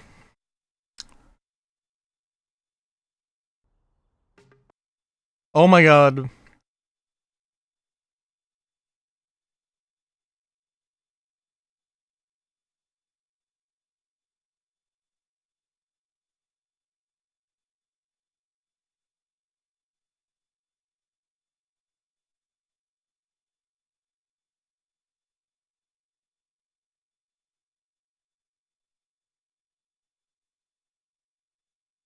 Wow. Okay.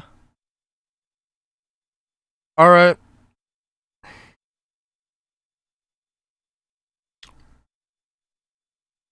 Gotta switch over to YouTube. It's literally a Twitch issue, baby.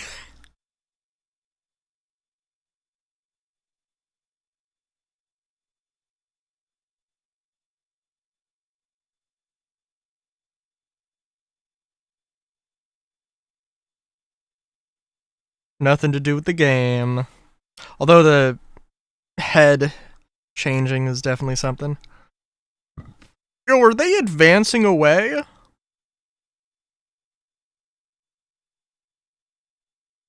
That doesn't seem tactically sound.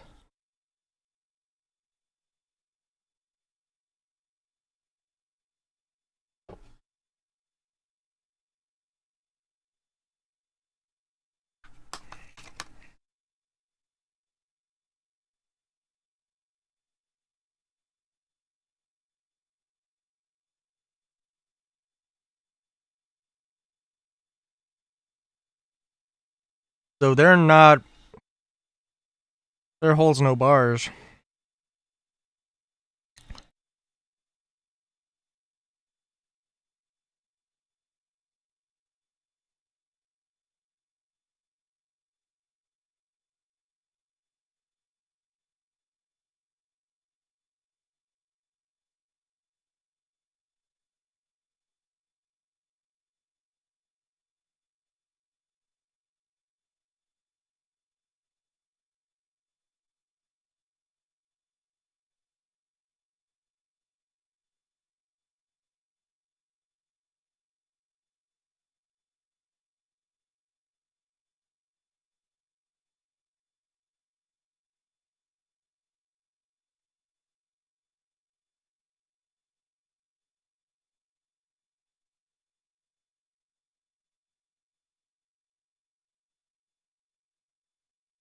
You're only now deploying the main gun?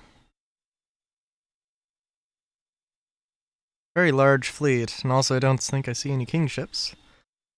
I'd be like 50-50 if they open it with a...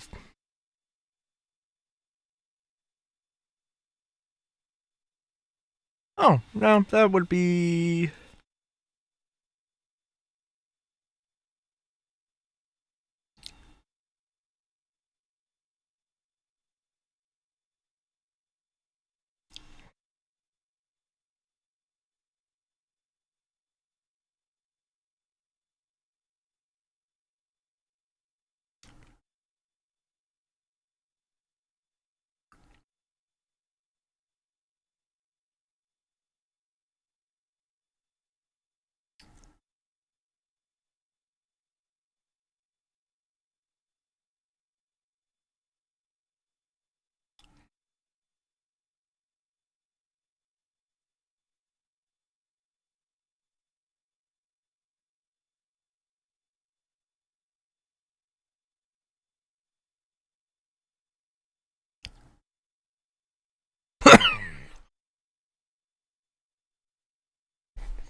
Jeez.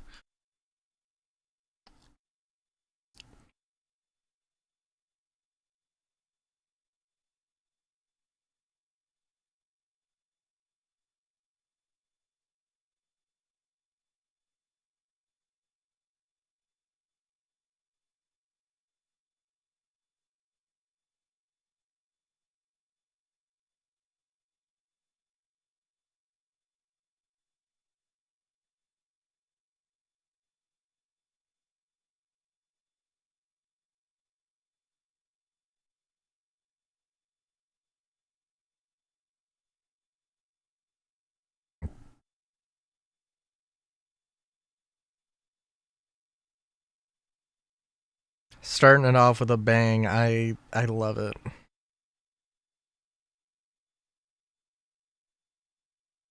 Oh, they got a fancy system for their ships.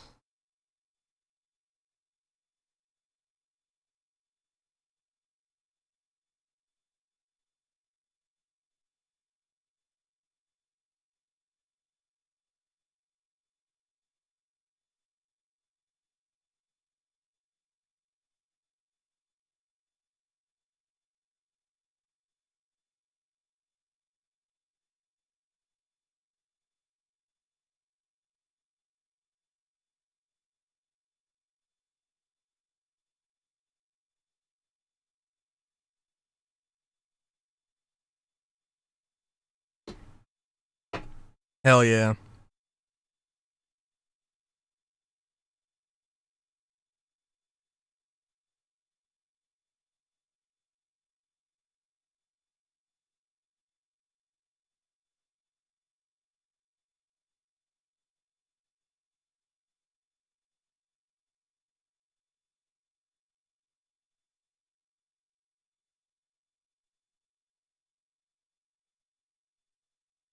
All right. Come on.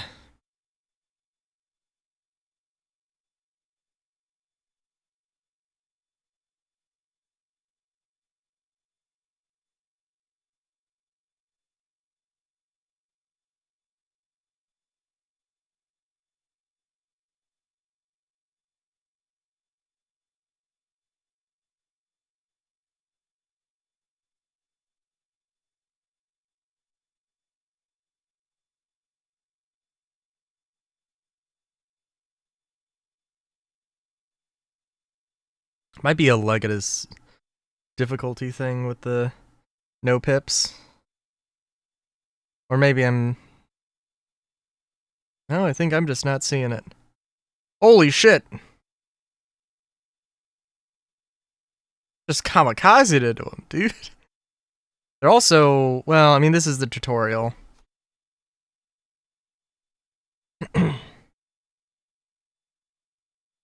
So, like, oh, difficulty, it's kind of a difficult thing to...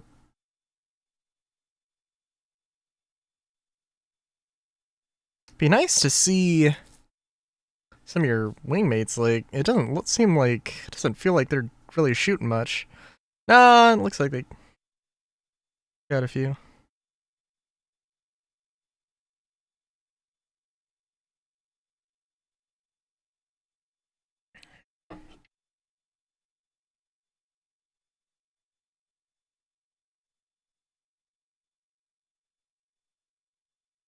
Oh no, maybe it is. I don't know. Some interesting targeting thing.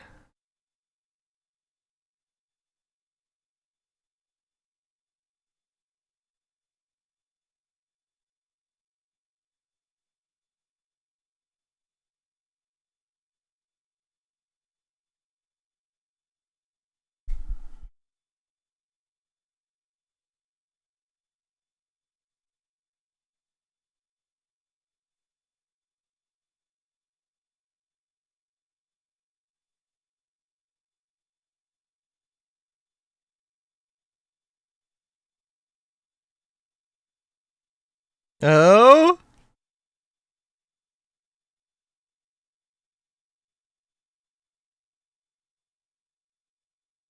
Ah.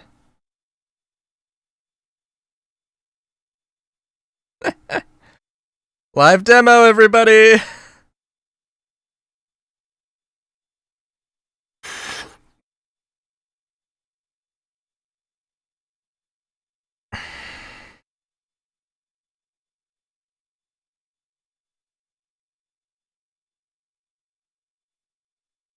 Why are you going through this again?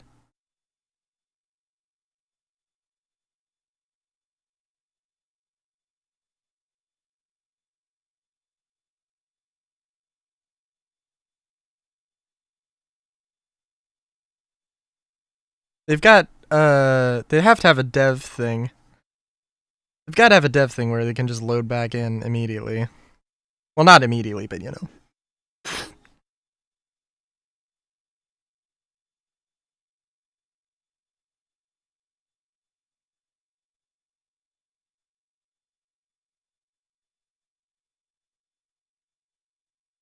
So here's the load screen. Also, oh, Port Olisar, cool.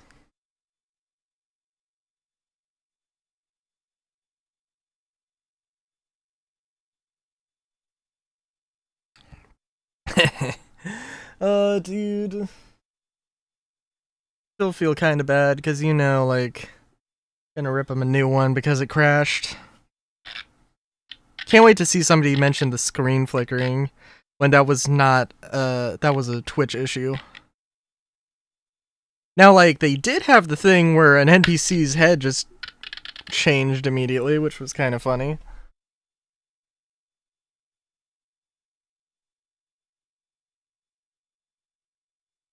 Sorry, I'm trying to open my water bottle here.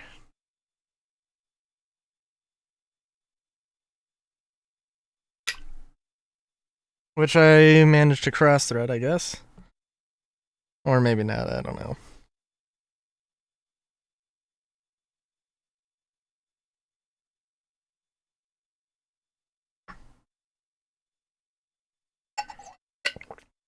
God damn it, why do I have the... Oh, right, I had the desktop audio muted. I'm sorry, that's my bad. Because I had to switch... When I refreshed, I... Yeah, it's... Yeah. Yeah, that's bad. Not too much you missed. I think you might have missed the funny line when the kingship started. I don't think there's going to be a lot of these sorts of cinematic moments.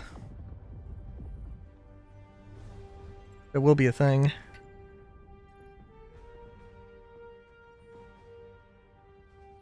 I assume that guy's captain and admiral is overlooking. He is not the commander of the Krugeri. He is... Shift your position back and drift 8 degrees off x-axis. That should bring that moiler into your field of fire. Corvus, redirect to fill the gap and take those gunboats off integrity.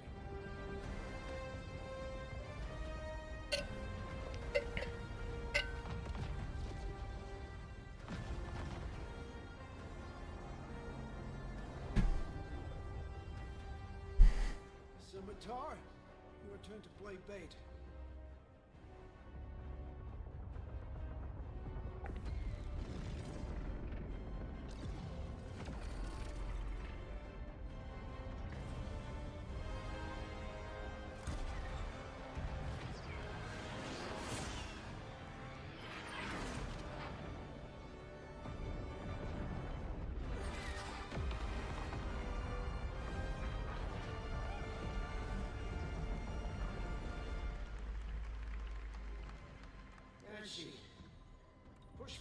Let's see how strong that line is. Raiden, you're their support.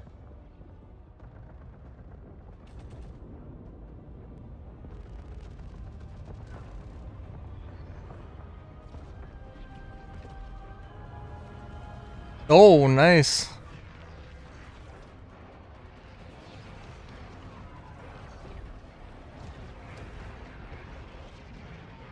Does strike me as the Multiple impacts, sir. Could have been capital ship fire. Oh, it's too focused. It's more like heavy fighters. Do we have a line on them? Turrets have been taken out, sir. Gauntlet, come in. We need you to sweep up some fighters on us. you ask a javelin? On it, sir. Interesting. Get us in close. Aye, sir. You're up, turret gunners.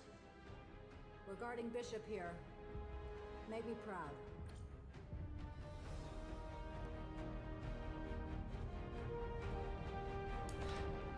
Why not a hammerhead?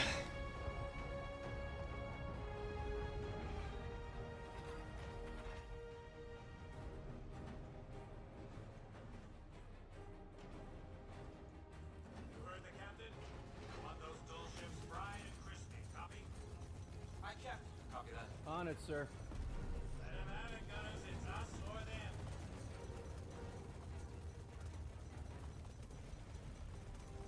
Good kill.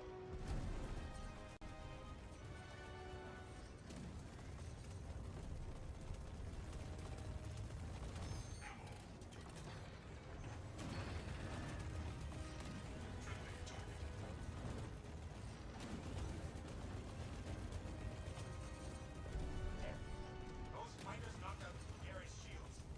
Enemy bombers are incoming. Take them out. Tracking target.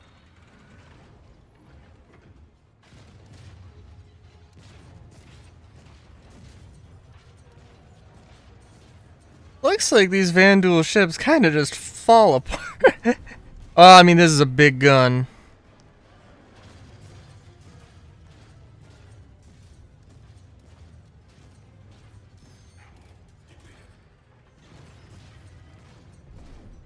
What do you mean ammo depleted? They very clearly not depleted.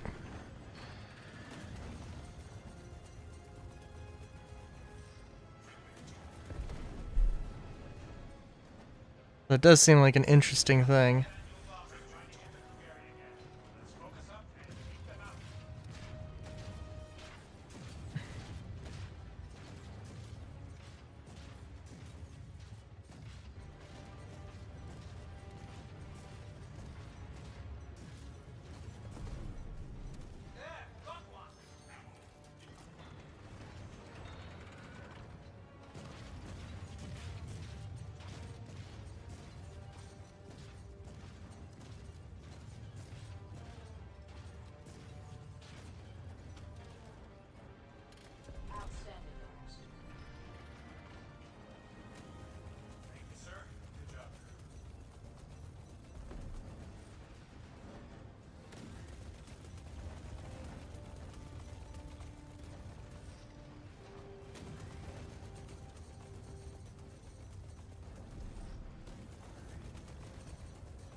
Ready up. More incoming. I'm picking up Glaives. Take them out.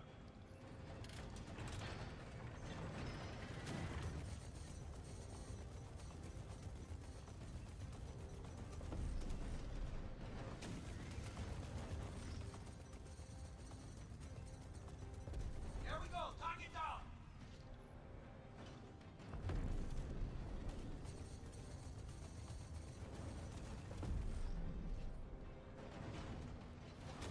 I saw a shot go wide towards that Idris. What the hell?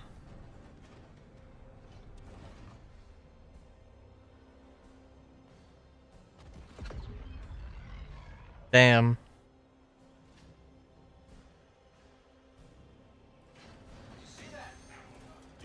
Oh god.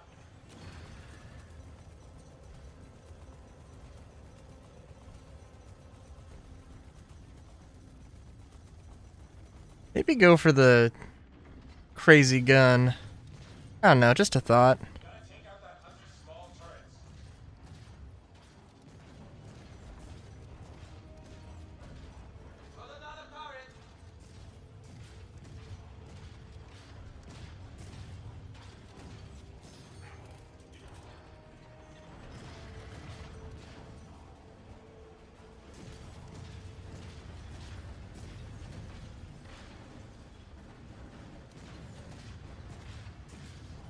Oh wow, that's oh wow, that's funny.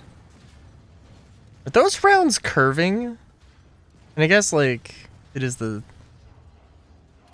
30th century or whatever. It's understandable. It's fine.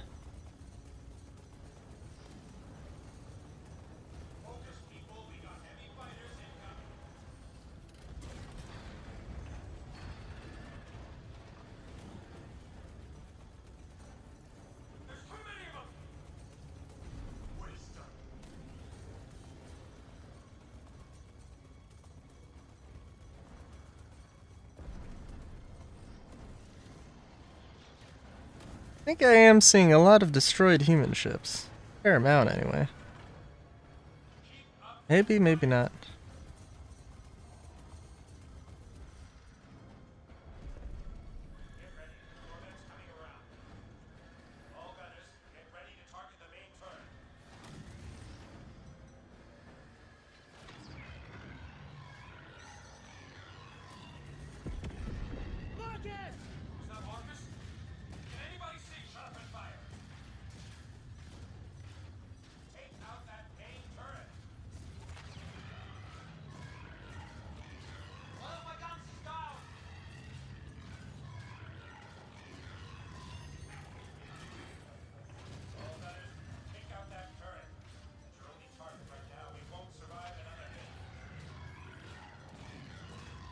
Turret down!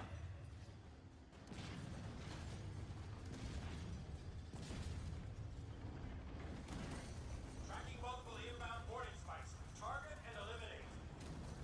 We should get the hell out of here.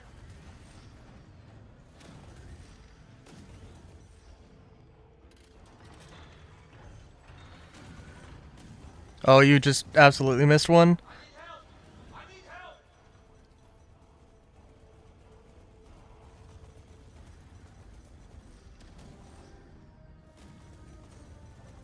Turret gunners are going to be like kind of exposed as well.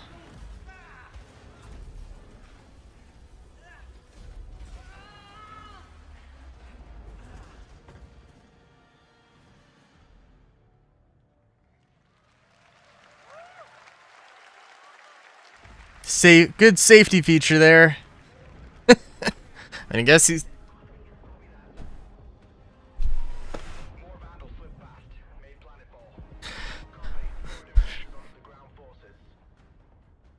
Shit.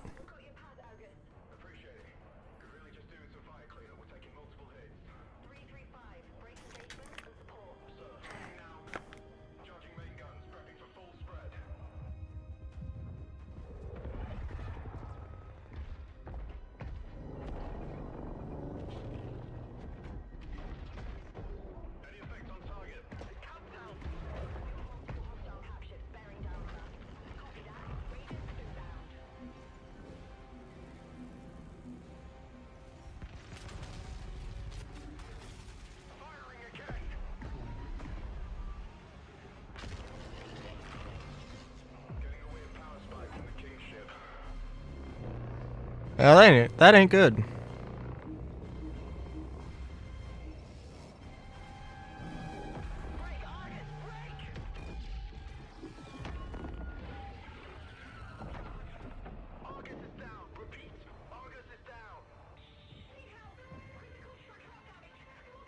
Flight ops. Scramble any available support ships to pick up survivors. They're not gonna... This thing is chewing us up, sir. Break engagement with this destroyer. Align for a run on the Kingship. Weapons. I'm gonna need you to cook up a firing solution on that Kingship. Hit him with everything we got. So, all of our weapons even focused? Have to do something. Right, Mr. Kraus? Bandul aren't gonna blow themselves up. Yes, sir. Wait, next time we take a hit, drop our shields an extra 30%. Hear that, Shields? Sir. Navigation. Sir. Adjust heading. 10 degrees port. Aye, sir. Let's get their attention.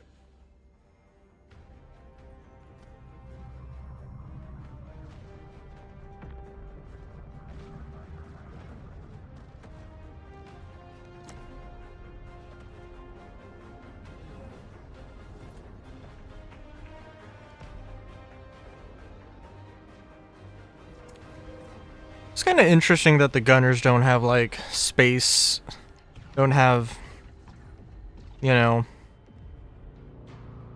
suits designed to survive vacuum for short amounts of time. It seems like it would be sensible.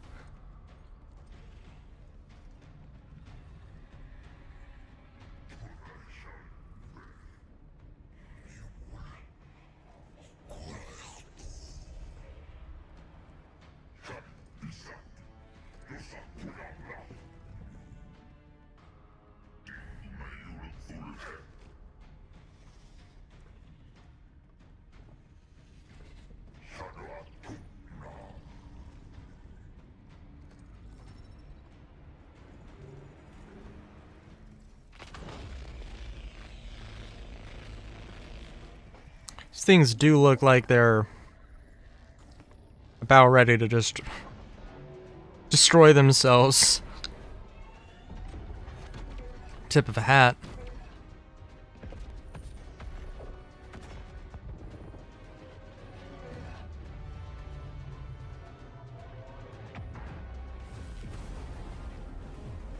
Second shield generator is down, sir. Starboard 4 exposed.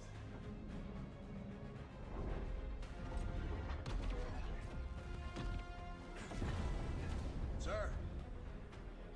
Hit them again. Waiting on you, Mr. Krause. They're gonna kill us.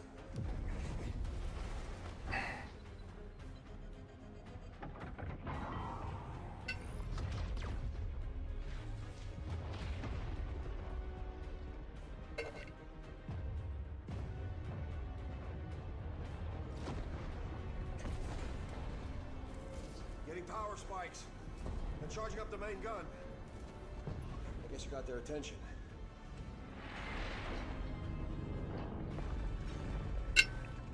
Okay, what's the strategy here?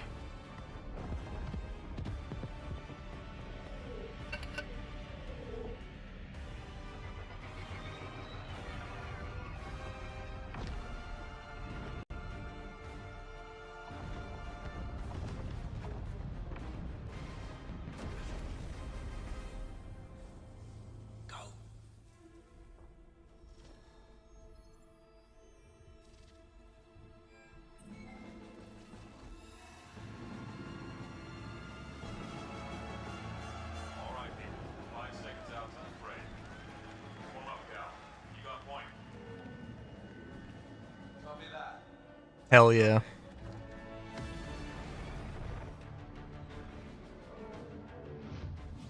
Flight. Echo flight. Prep for boost.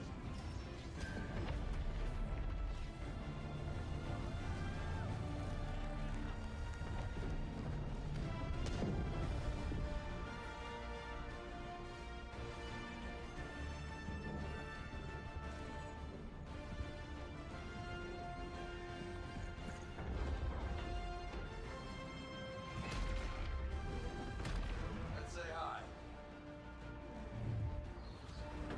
Full copy. Shots to the ready. Stand by for lock.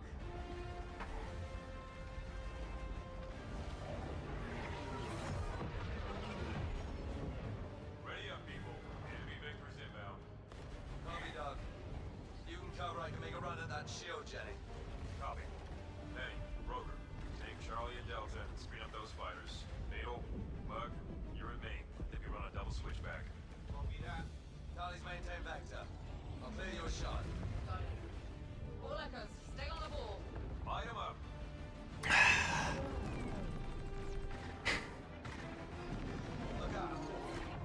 They are definitely starting this with a bang. Ah! I had to say something! Second crash. Oh, jeez. You don't want that. What did you miss? Oh, I'm trying to think.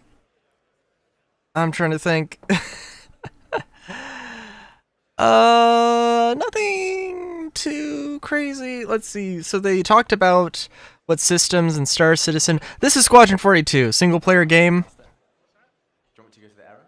No, what was the crash? I just skipped past it because I just went straight I in. just want to know, there's something wrong with this computer. I literally played this last night full. Our QA played it, like 10 QA today played this beginning to end. Didn't have the crash. Sorry. This is Squadron 42. This is the single player version.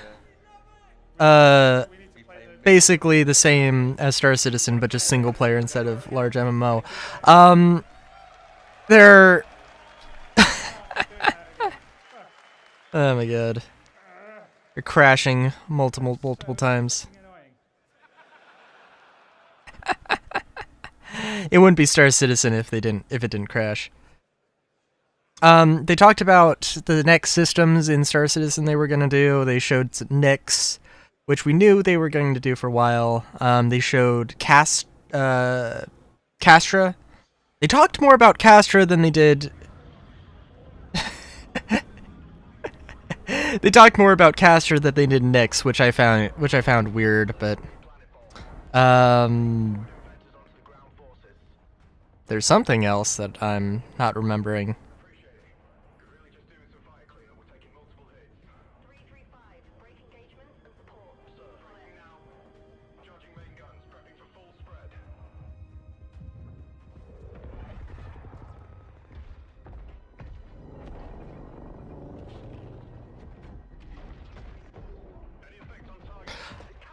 Yeah, they've had a crash a few times here.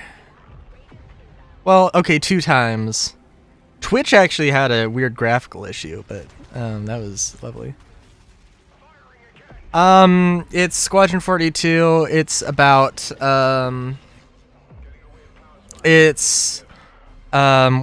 the titular Squadron 42. And basically in the Vanduul War, which is basically like it takes place a few years before Star Citizen is supposed to take place. The Vanduul War is still going on during Star Citizen. For for frame of reference there. This thing is chewing us up, sir. Break engagement with this destroyer. Align for a run on the Kingship. Unfortunately, they have like a giant cutscene that they had to crash. Have to do something, right, Mr. Krause? It had to crash in the middle of this very long cutscene, so they only have so much time before like the event kicks them out. So they really don't want to have to replay this. 10 degrees port. Aye, sir. Let's get their attention. And you better know that whenever the game releases, that this crash is going to explicitly be mentioned. And if anybody gets this crash, people are going to be very frustrated. What do you mean by what you should get? For one thing, the Squadron 42, as of this very moment, is not actually available. They took it off of the store, probably in the next hour, maybe tomorrow, I don't know. It's probably going to be back on the store, but it's probably going to be like $60. In terms of what you should get for Star Citizen, just a starter package. There's the Aurora and the Mustang. Both of them currently are $45. They might get discounted for $40.50. Honestly, you can't go wrong with either one. They're not great. They are starter ships, but they should they should do you well. Unless you want to spend, if you want to spend a lot of money, that's your prerogative, but like, oh, items, item, like PC, I'm not really a PC expert, I would say. You don't need the highest, you don't need the highest end PC stuff. I would definitely recommend, like, in terms of like Ryzen, I'd have to check, but like a Ryzen, at least a Ryzen 5, but probably Ryzen 7. I think I'm using a Ryzen 7 5500 and GameWorks Grand. Graphics card, like, probably a Radeon, like 6000. I think I have a 6000. I think maybe it's a little bit, I mean, it's not overkill. It's a pretty good, preferably the 6000 XT. But I've got a regular XT and it runs pretty decently. You need an SSD. You absolutely need an SSD. No hard drive. It needs to be solid state.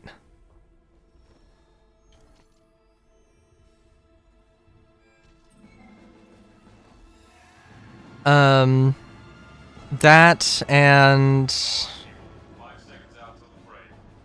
I mean, in general, like at least 32 gigs of RAM. I frankly, at some point, you might want to get like, you might want to legitimately get like a detachable USB solid state drive, like 1 terabyte just for the game. Maybe not necessarily detachable, but you know, it's like 100 gigs now, but it's 100 gigs now and we only have one system. People are thinking that it is going to be a very big game. But that's probably years out. At the very least. At the very least, it needs to be a solid state drive. But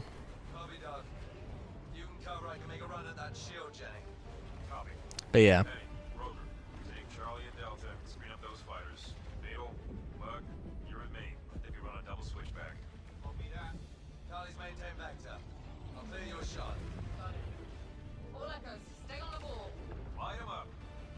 Now, if you do want to spend more money on like a game package, the Avenger is like everybody's go-to.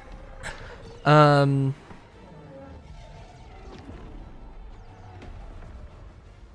we'll see.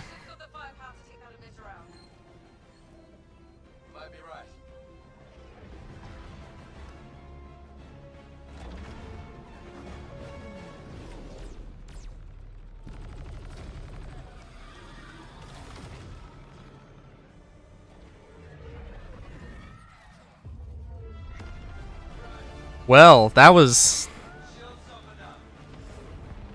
that was pretty crazy. That was more crazy that he just stood still for a second. But whatever.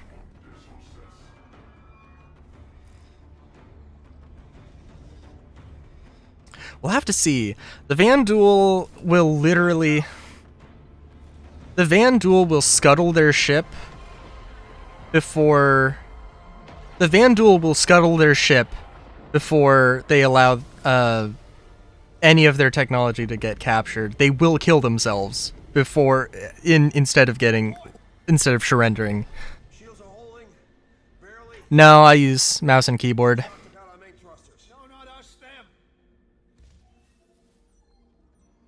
Kingship shields are down. Yes. We don't celebrate until they're dead.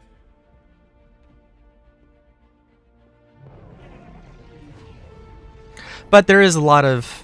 The community is absolutely... Shall we say... head over heels with the peripherals. 100%, like... if you have any questions about, like, Joy-Cons... I don't know, but if you go to, like, the subreddit, r/Star Citizen, you'll find numerous people talking about every kind of setup: single sticks, double stick, dual sticks. Oh, do they crash their ship or do they blow up their ship?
The Vanduul also have like low gravity in their ships, so a lot of the time they actually just jump around.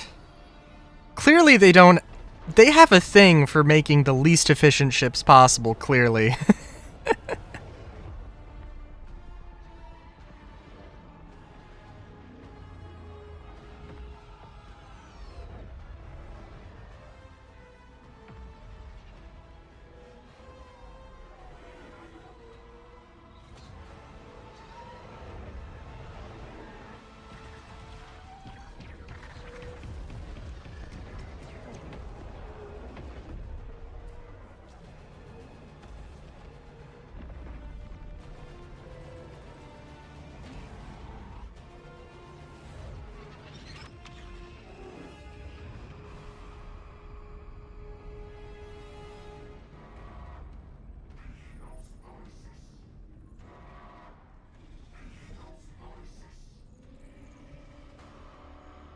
Sir, Kingship's headed right for us. Can we evade? Shot took out the main thruster, sir. I'm trying to get the auxiliaries online. I'm getting a rapid increase in the Kingship's energy signature. Looks like they're trying to go critical. Even if we dodge, we won't get clear of the blast range on auxiliary alone. Attention fleet. This is Admiral Bishop. You are ordered to immediately withdraw. I repeat, withdraw. All non-essential personnel are dismissed to abandon ship. If you want to volunteer to stay, we could sure use your help. All right. Tell the gunners to concentrate on all the power they've got. Maybe we can take out this king ship before it hits us. Just it being a very open sandbox. If we don't need it to breathe or shoot, I don't want it. Having a lot of things. Being a very ambitious, very open game. Having a lot of things.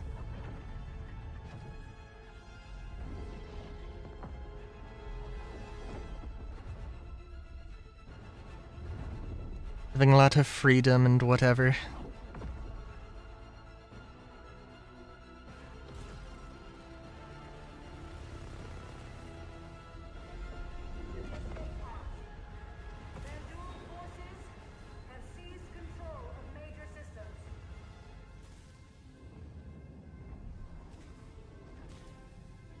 Oh, you've got a nameplate on your chest plate. Oh, that's cool.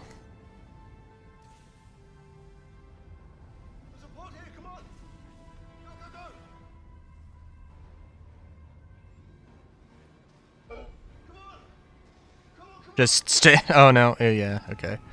Oh jeez.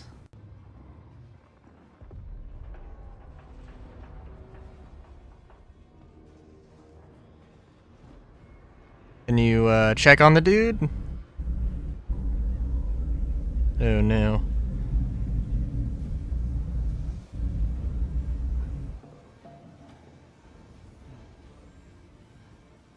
Error.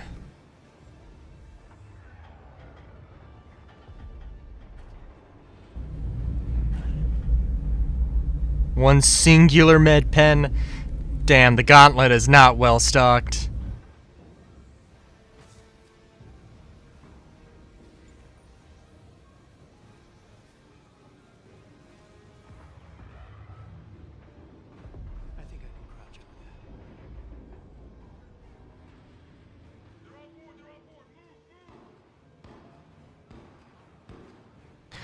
It's a very long cutscene.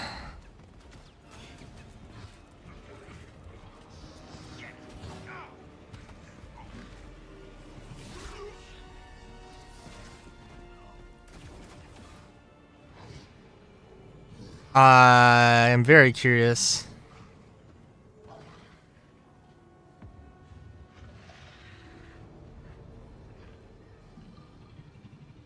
Ironically, the gunners don't get guns. Don't have guns on as their standard issue. Hey, hold the door!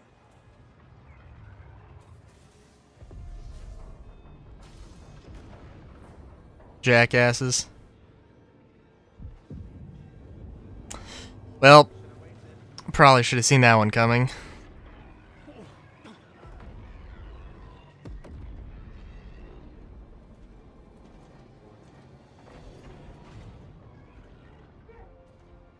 Can you, like, try to open the door? I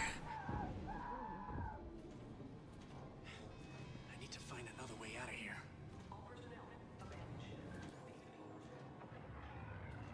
Are people going to cheer for the map? No, nobody's going to cheer for the map. It's been in game for a little while.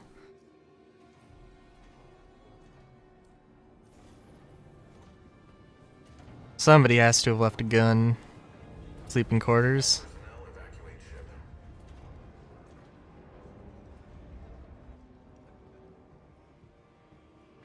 Also should probably be, I don't know, looking a little bit more proactively for a weapon. I just a thought.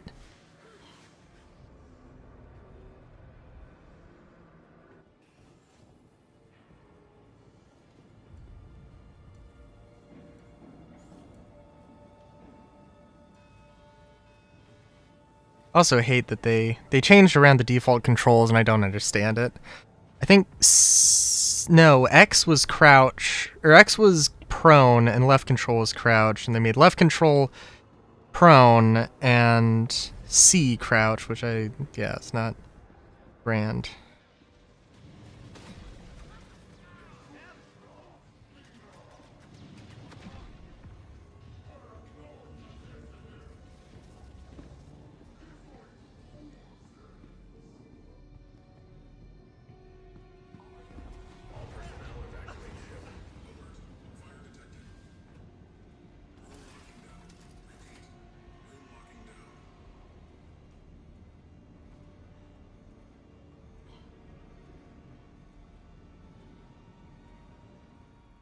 Personal scanner. Press tab to release ScanWave. Oh, grand.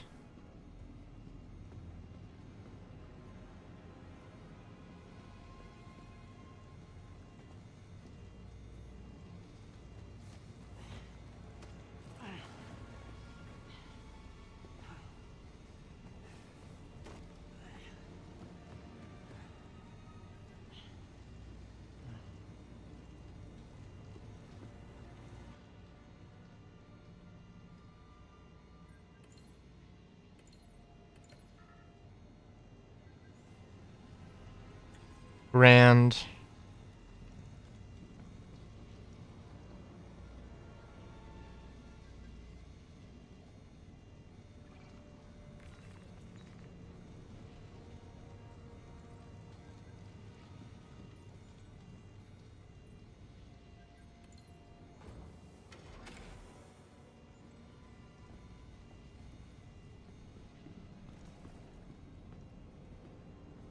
I mean, there's definitely some people who probably just didn't have a weapon on them. Seems kind of ludicrous, though, that so many corpses wouldn't have... I mean, unless the Vanduul, like, have a particular habit of collecting weapons. Not unreasonable, but...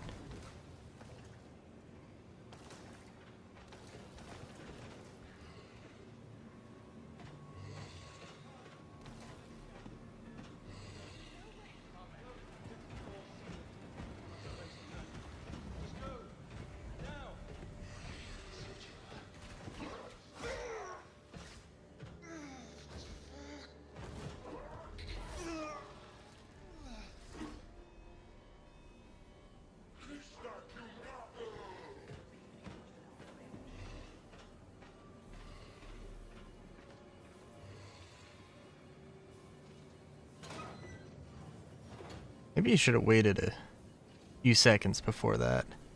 Alright. Look down, grab the gun. Alright.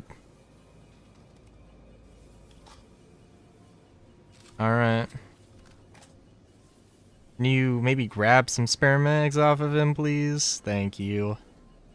One singular spare mag.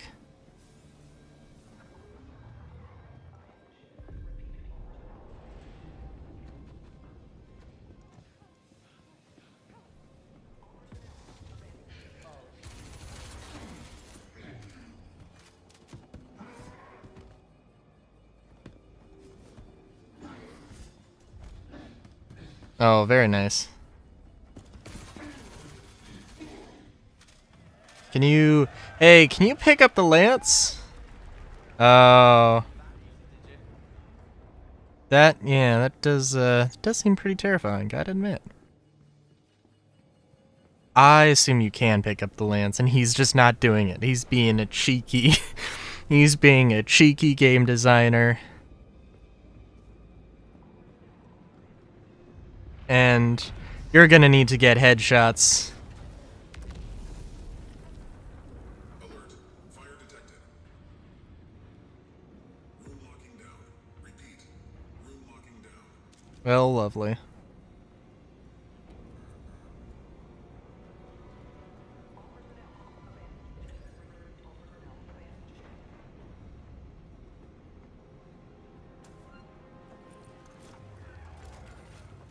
People are gonna cheer for the fire extinguisher.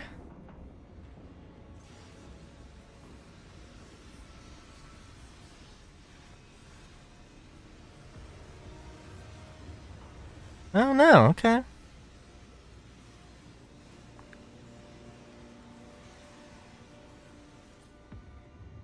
Sorry YouTube chat. Especially now that Systems back online. Back in the game.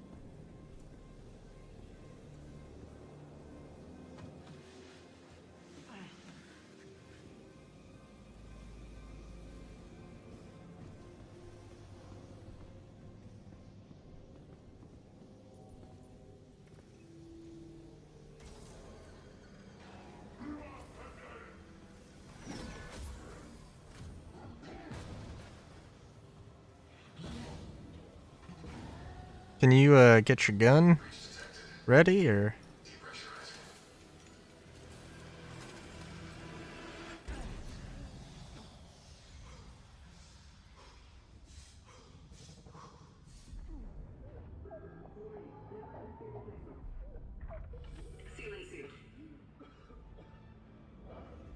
Ah, very nice.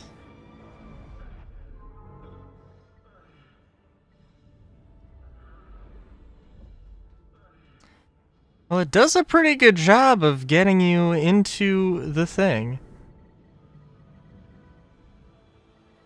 Looks like we're gonna have to have some zero-G.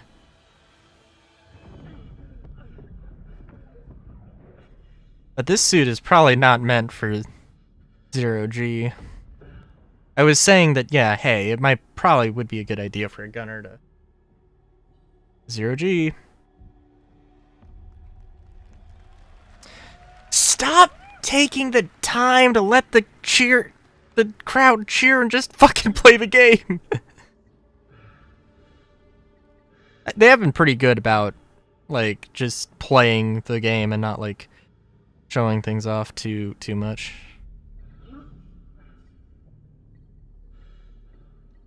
This is a pretty good as far as an action-packed prologue tutorial goes.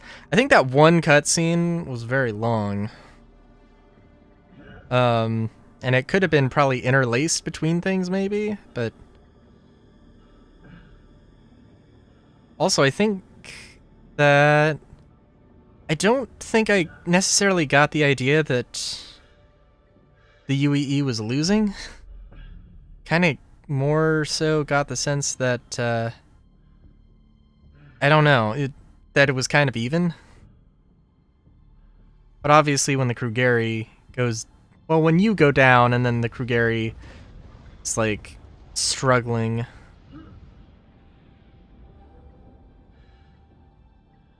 Quite the thing.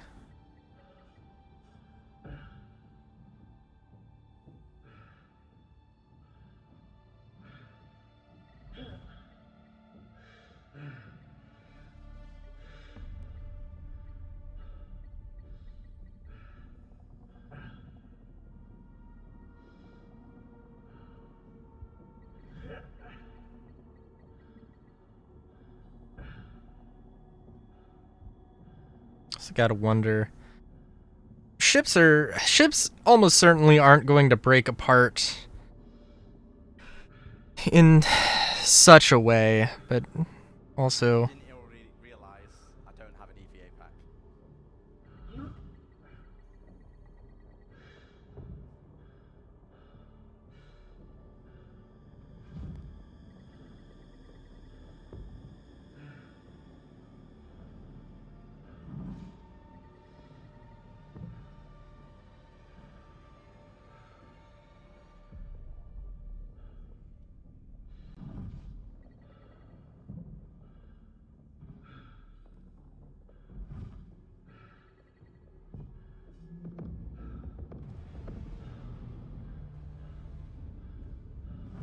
Rand.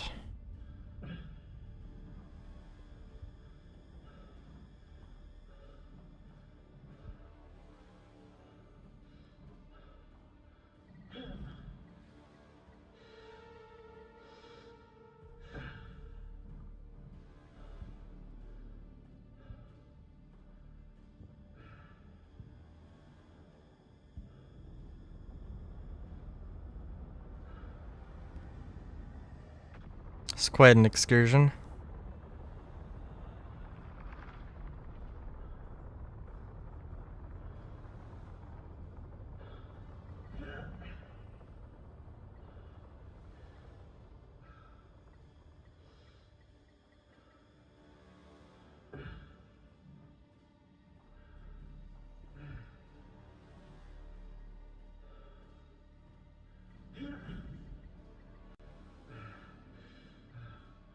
Oh, it kind of looks like the air shield's on the fritz, but, oh, yep, no, 100% on the fritz.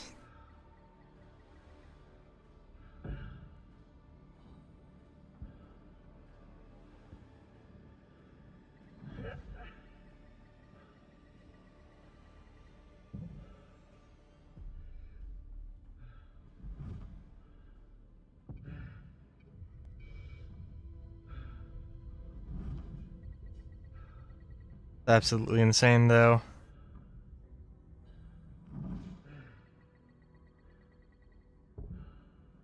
These handholds did not exist on the ship before, right? Maybe they did.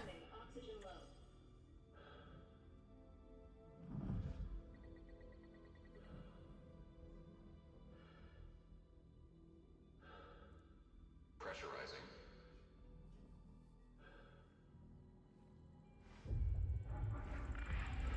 Pressurized. Oh, damn. That was clean. For somebody who's definitely, like, out of their depths. I think they're out of their depths.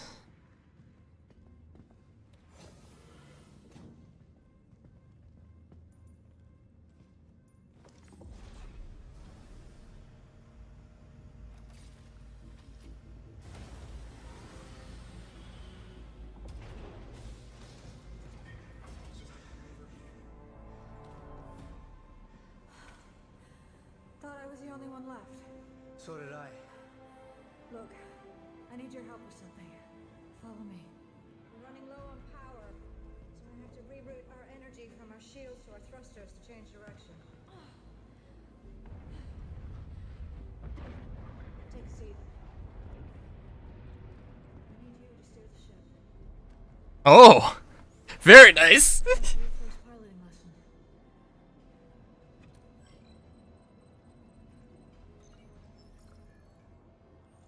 Most people don't start on a javelin, right?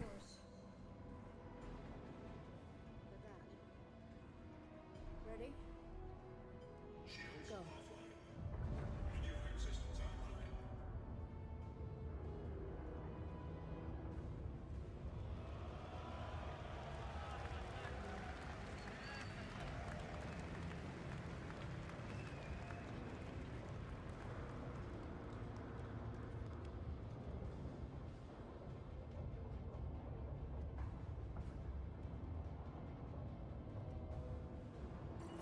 So isn't the ship like torn asunder?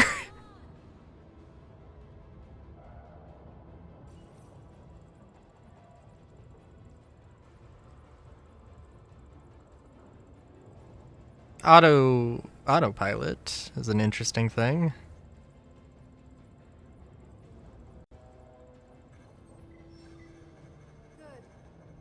Good. Hold that. Shifting power back to shields.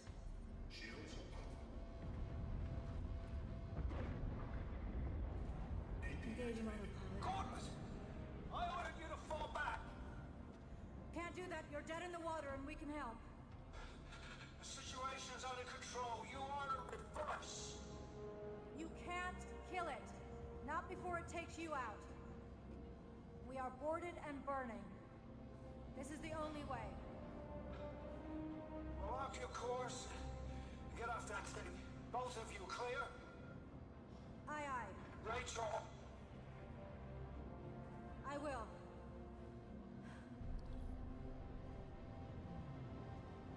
Damn it.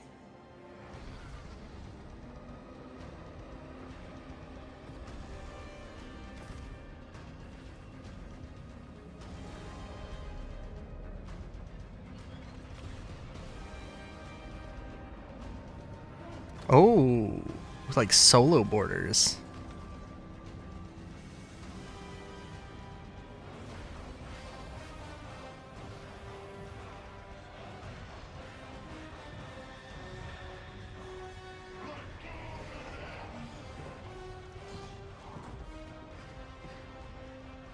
We're about to have company. I've got to try and divert as much energy as I can to the engines. So I'm gonna need you to hold them off. Go now. Oh boy.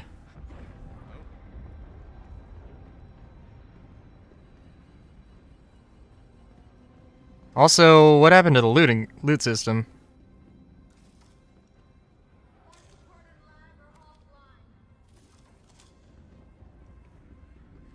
Disabling safeties on the reactor to give some extra juice.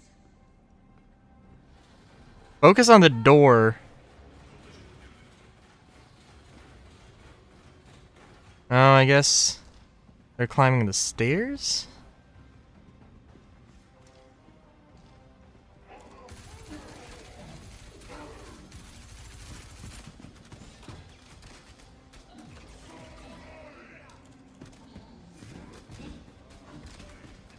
You gotta reload. Reload!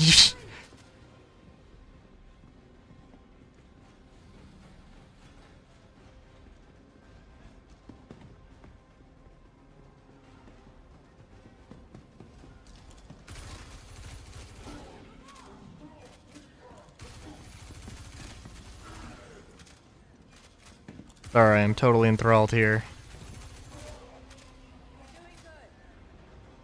Don't reload like a maniac, you dingus.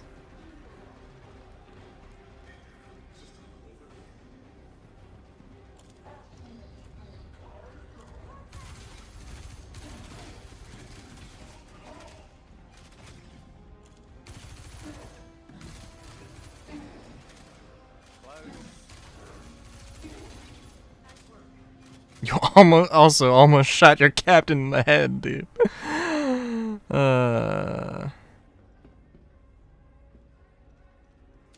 Don't worry.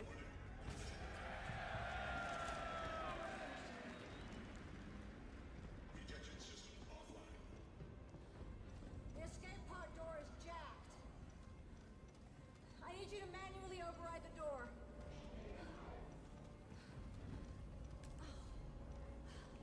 Give me your rifle. I'll cover you. It's a submachine gun. What's the status on the door?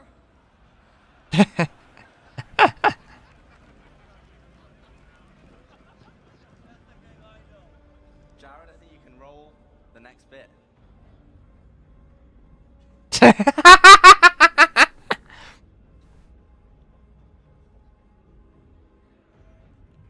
That is also, well, a little bit silly.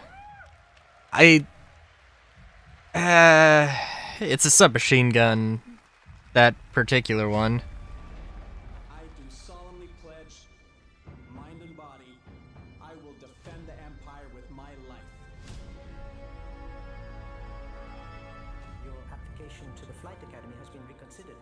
Captain McLaren had submitted a letter of recommendation on your behalf before the battle. Okay, it's fine. It's fine. I'm safe.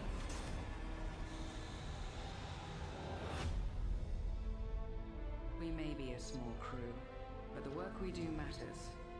Welcome to the Stanton. I'm Eugene Morrow. I'm Petty Officer Webster, Chief Mechanic. This will be your new home. We got you flying with Lieutenant Commander Colton. He's one of our best. Sir? Who the hell are you? I'm your new wingman, sir. The name's... You want me to learn your name? You live long enough for me to care. Baron Actual, you're clear to launch. Launching in 3, 2, 1.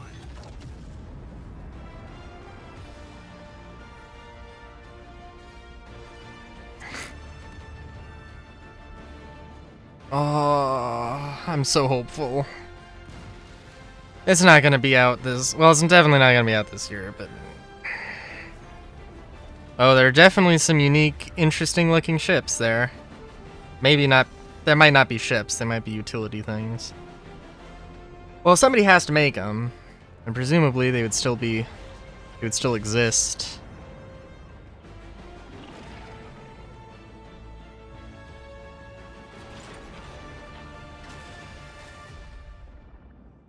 Ooh.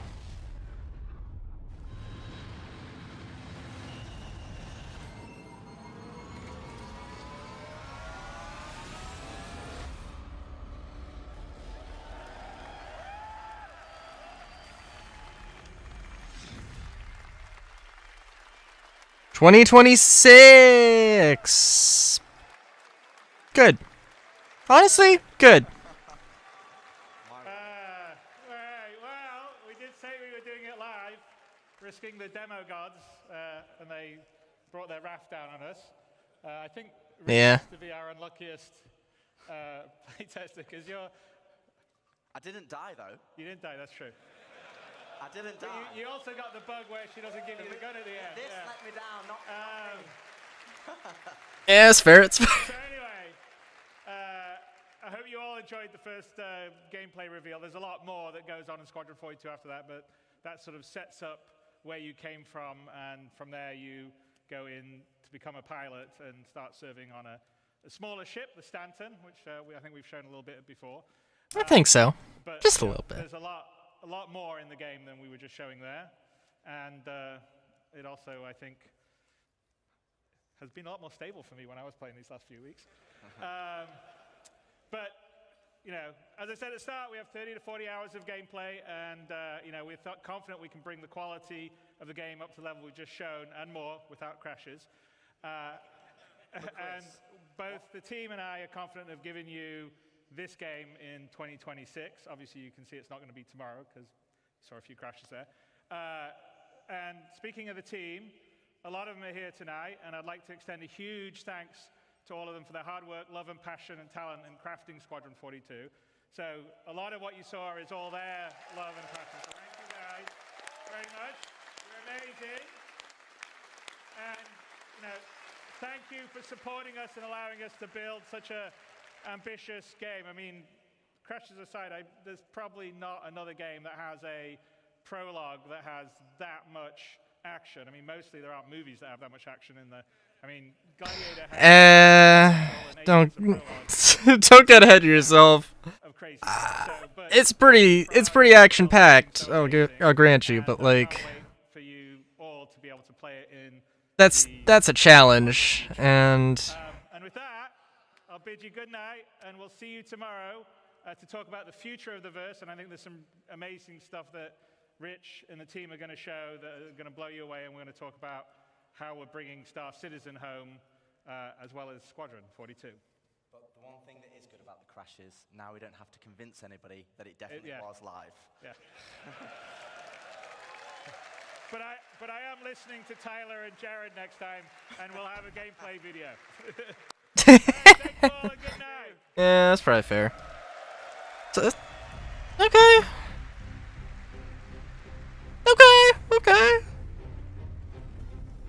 Yeah.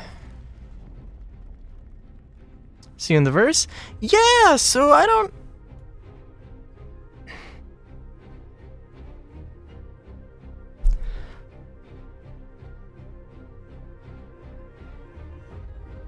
Yeah, I don't know what to say besides...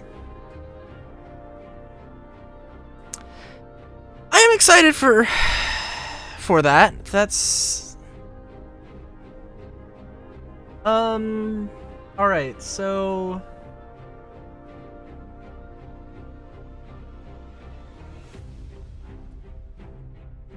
Okay, so if I can give some just general thoughts overall,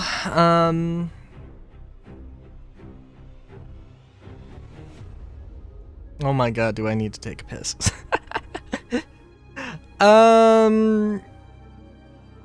So CitizenCon so far, in my mind, is looking, I mean, it's... They're not gonna try and, like, sugarcoat it. They're not gonna try and, like, oversell or overhype. I think they are... It seems like they are... That's not what they're about. And we got a release date. Honestly, it was a lot less flashy than I thought it was gonna be. And I don't... know.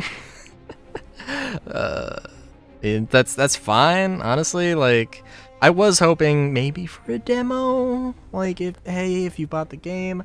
And also, you know what, actually, let's go onto RSI and take a look.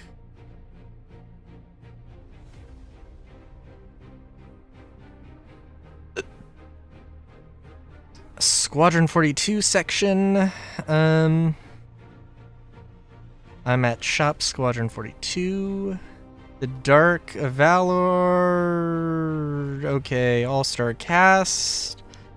I'm scrolling through. Stay tuned for the latest updates, including development news and pre-orders. You have successfully enlisted to Squadron 42. Launch 2026. I'll just... Here, yeah, they do have everything. Kind of interested. Kind of curious.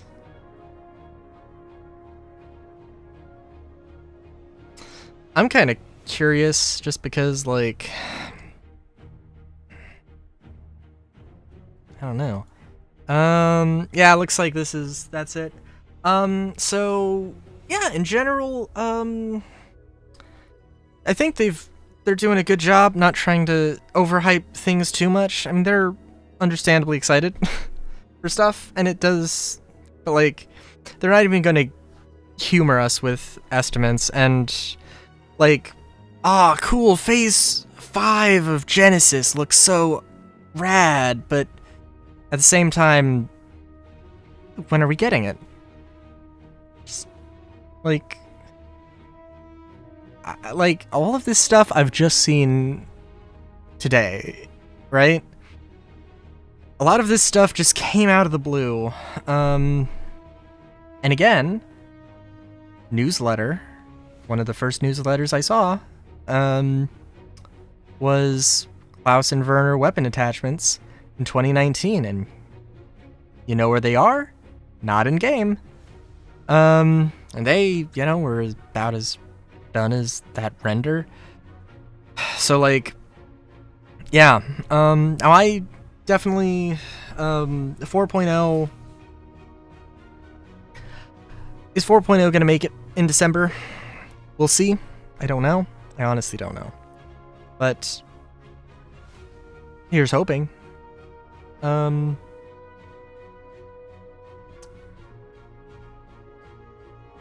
Yeah, Starware, I am excited for. That seems very interesting. And yeah, I mean, I think one of the things I would like, now obviously because Star Citizen is an alpha, CitizenCon should be about development of the game and like the sort of nerdier, like, hey, like going into more detail about the production of Genesis in that first half. I mean, it might not have been the best way to start the show. Can argue about that. But I think it actually was. But I do think it was interesting, and I am completely fine with that. I think I am seeing some unoptimism in chat, which I think is fair. Because, like, yeah. And, you know, it's the thing, like, and it is a thing. Like, Starware, look at this. Look at all this new armor, new weapons, new stuff. And it's like, listen, you have all of this gear that we already have in game. Like, make that. Like, what about that? Make that do the thing with the different stats and everything. The Sandworm, I'm like, the Sandworm, cool that they're bringing the Sandworm into the game earlier than expected. It makes sense. No problem with that. But like, half of your fucking presentation about Starware, the clothing and the armor system wasn't about the clothing and armor system. And it was just, that was weird.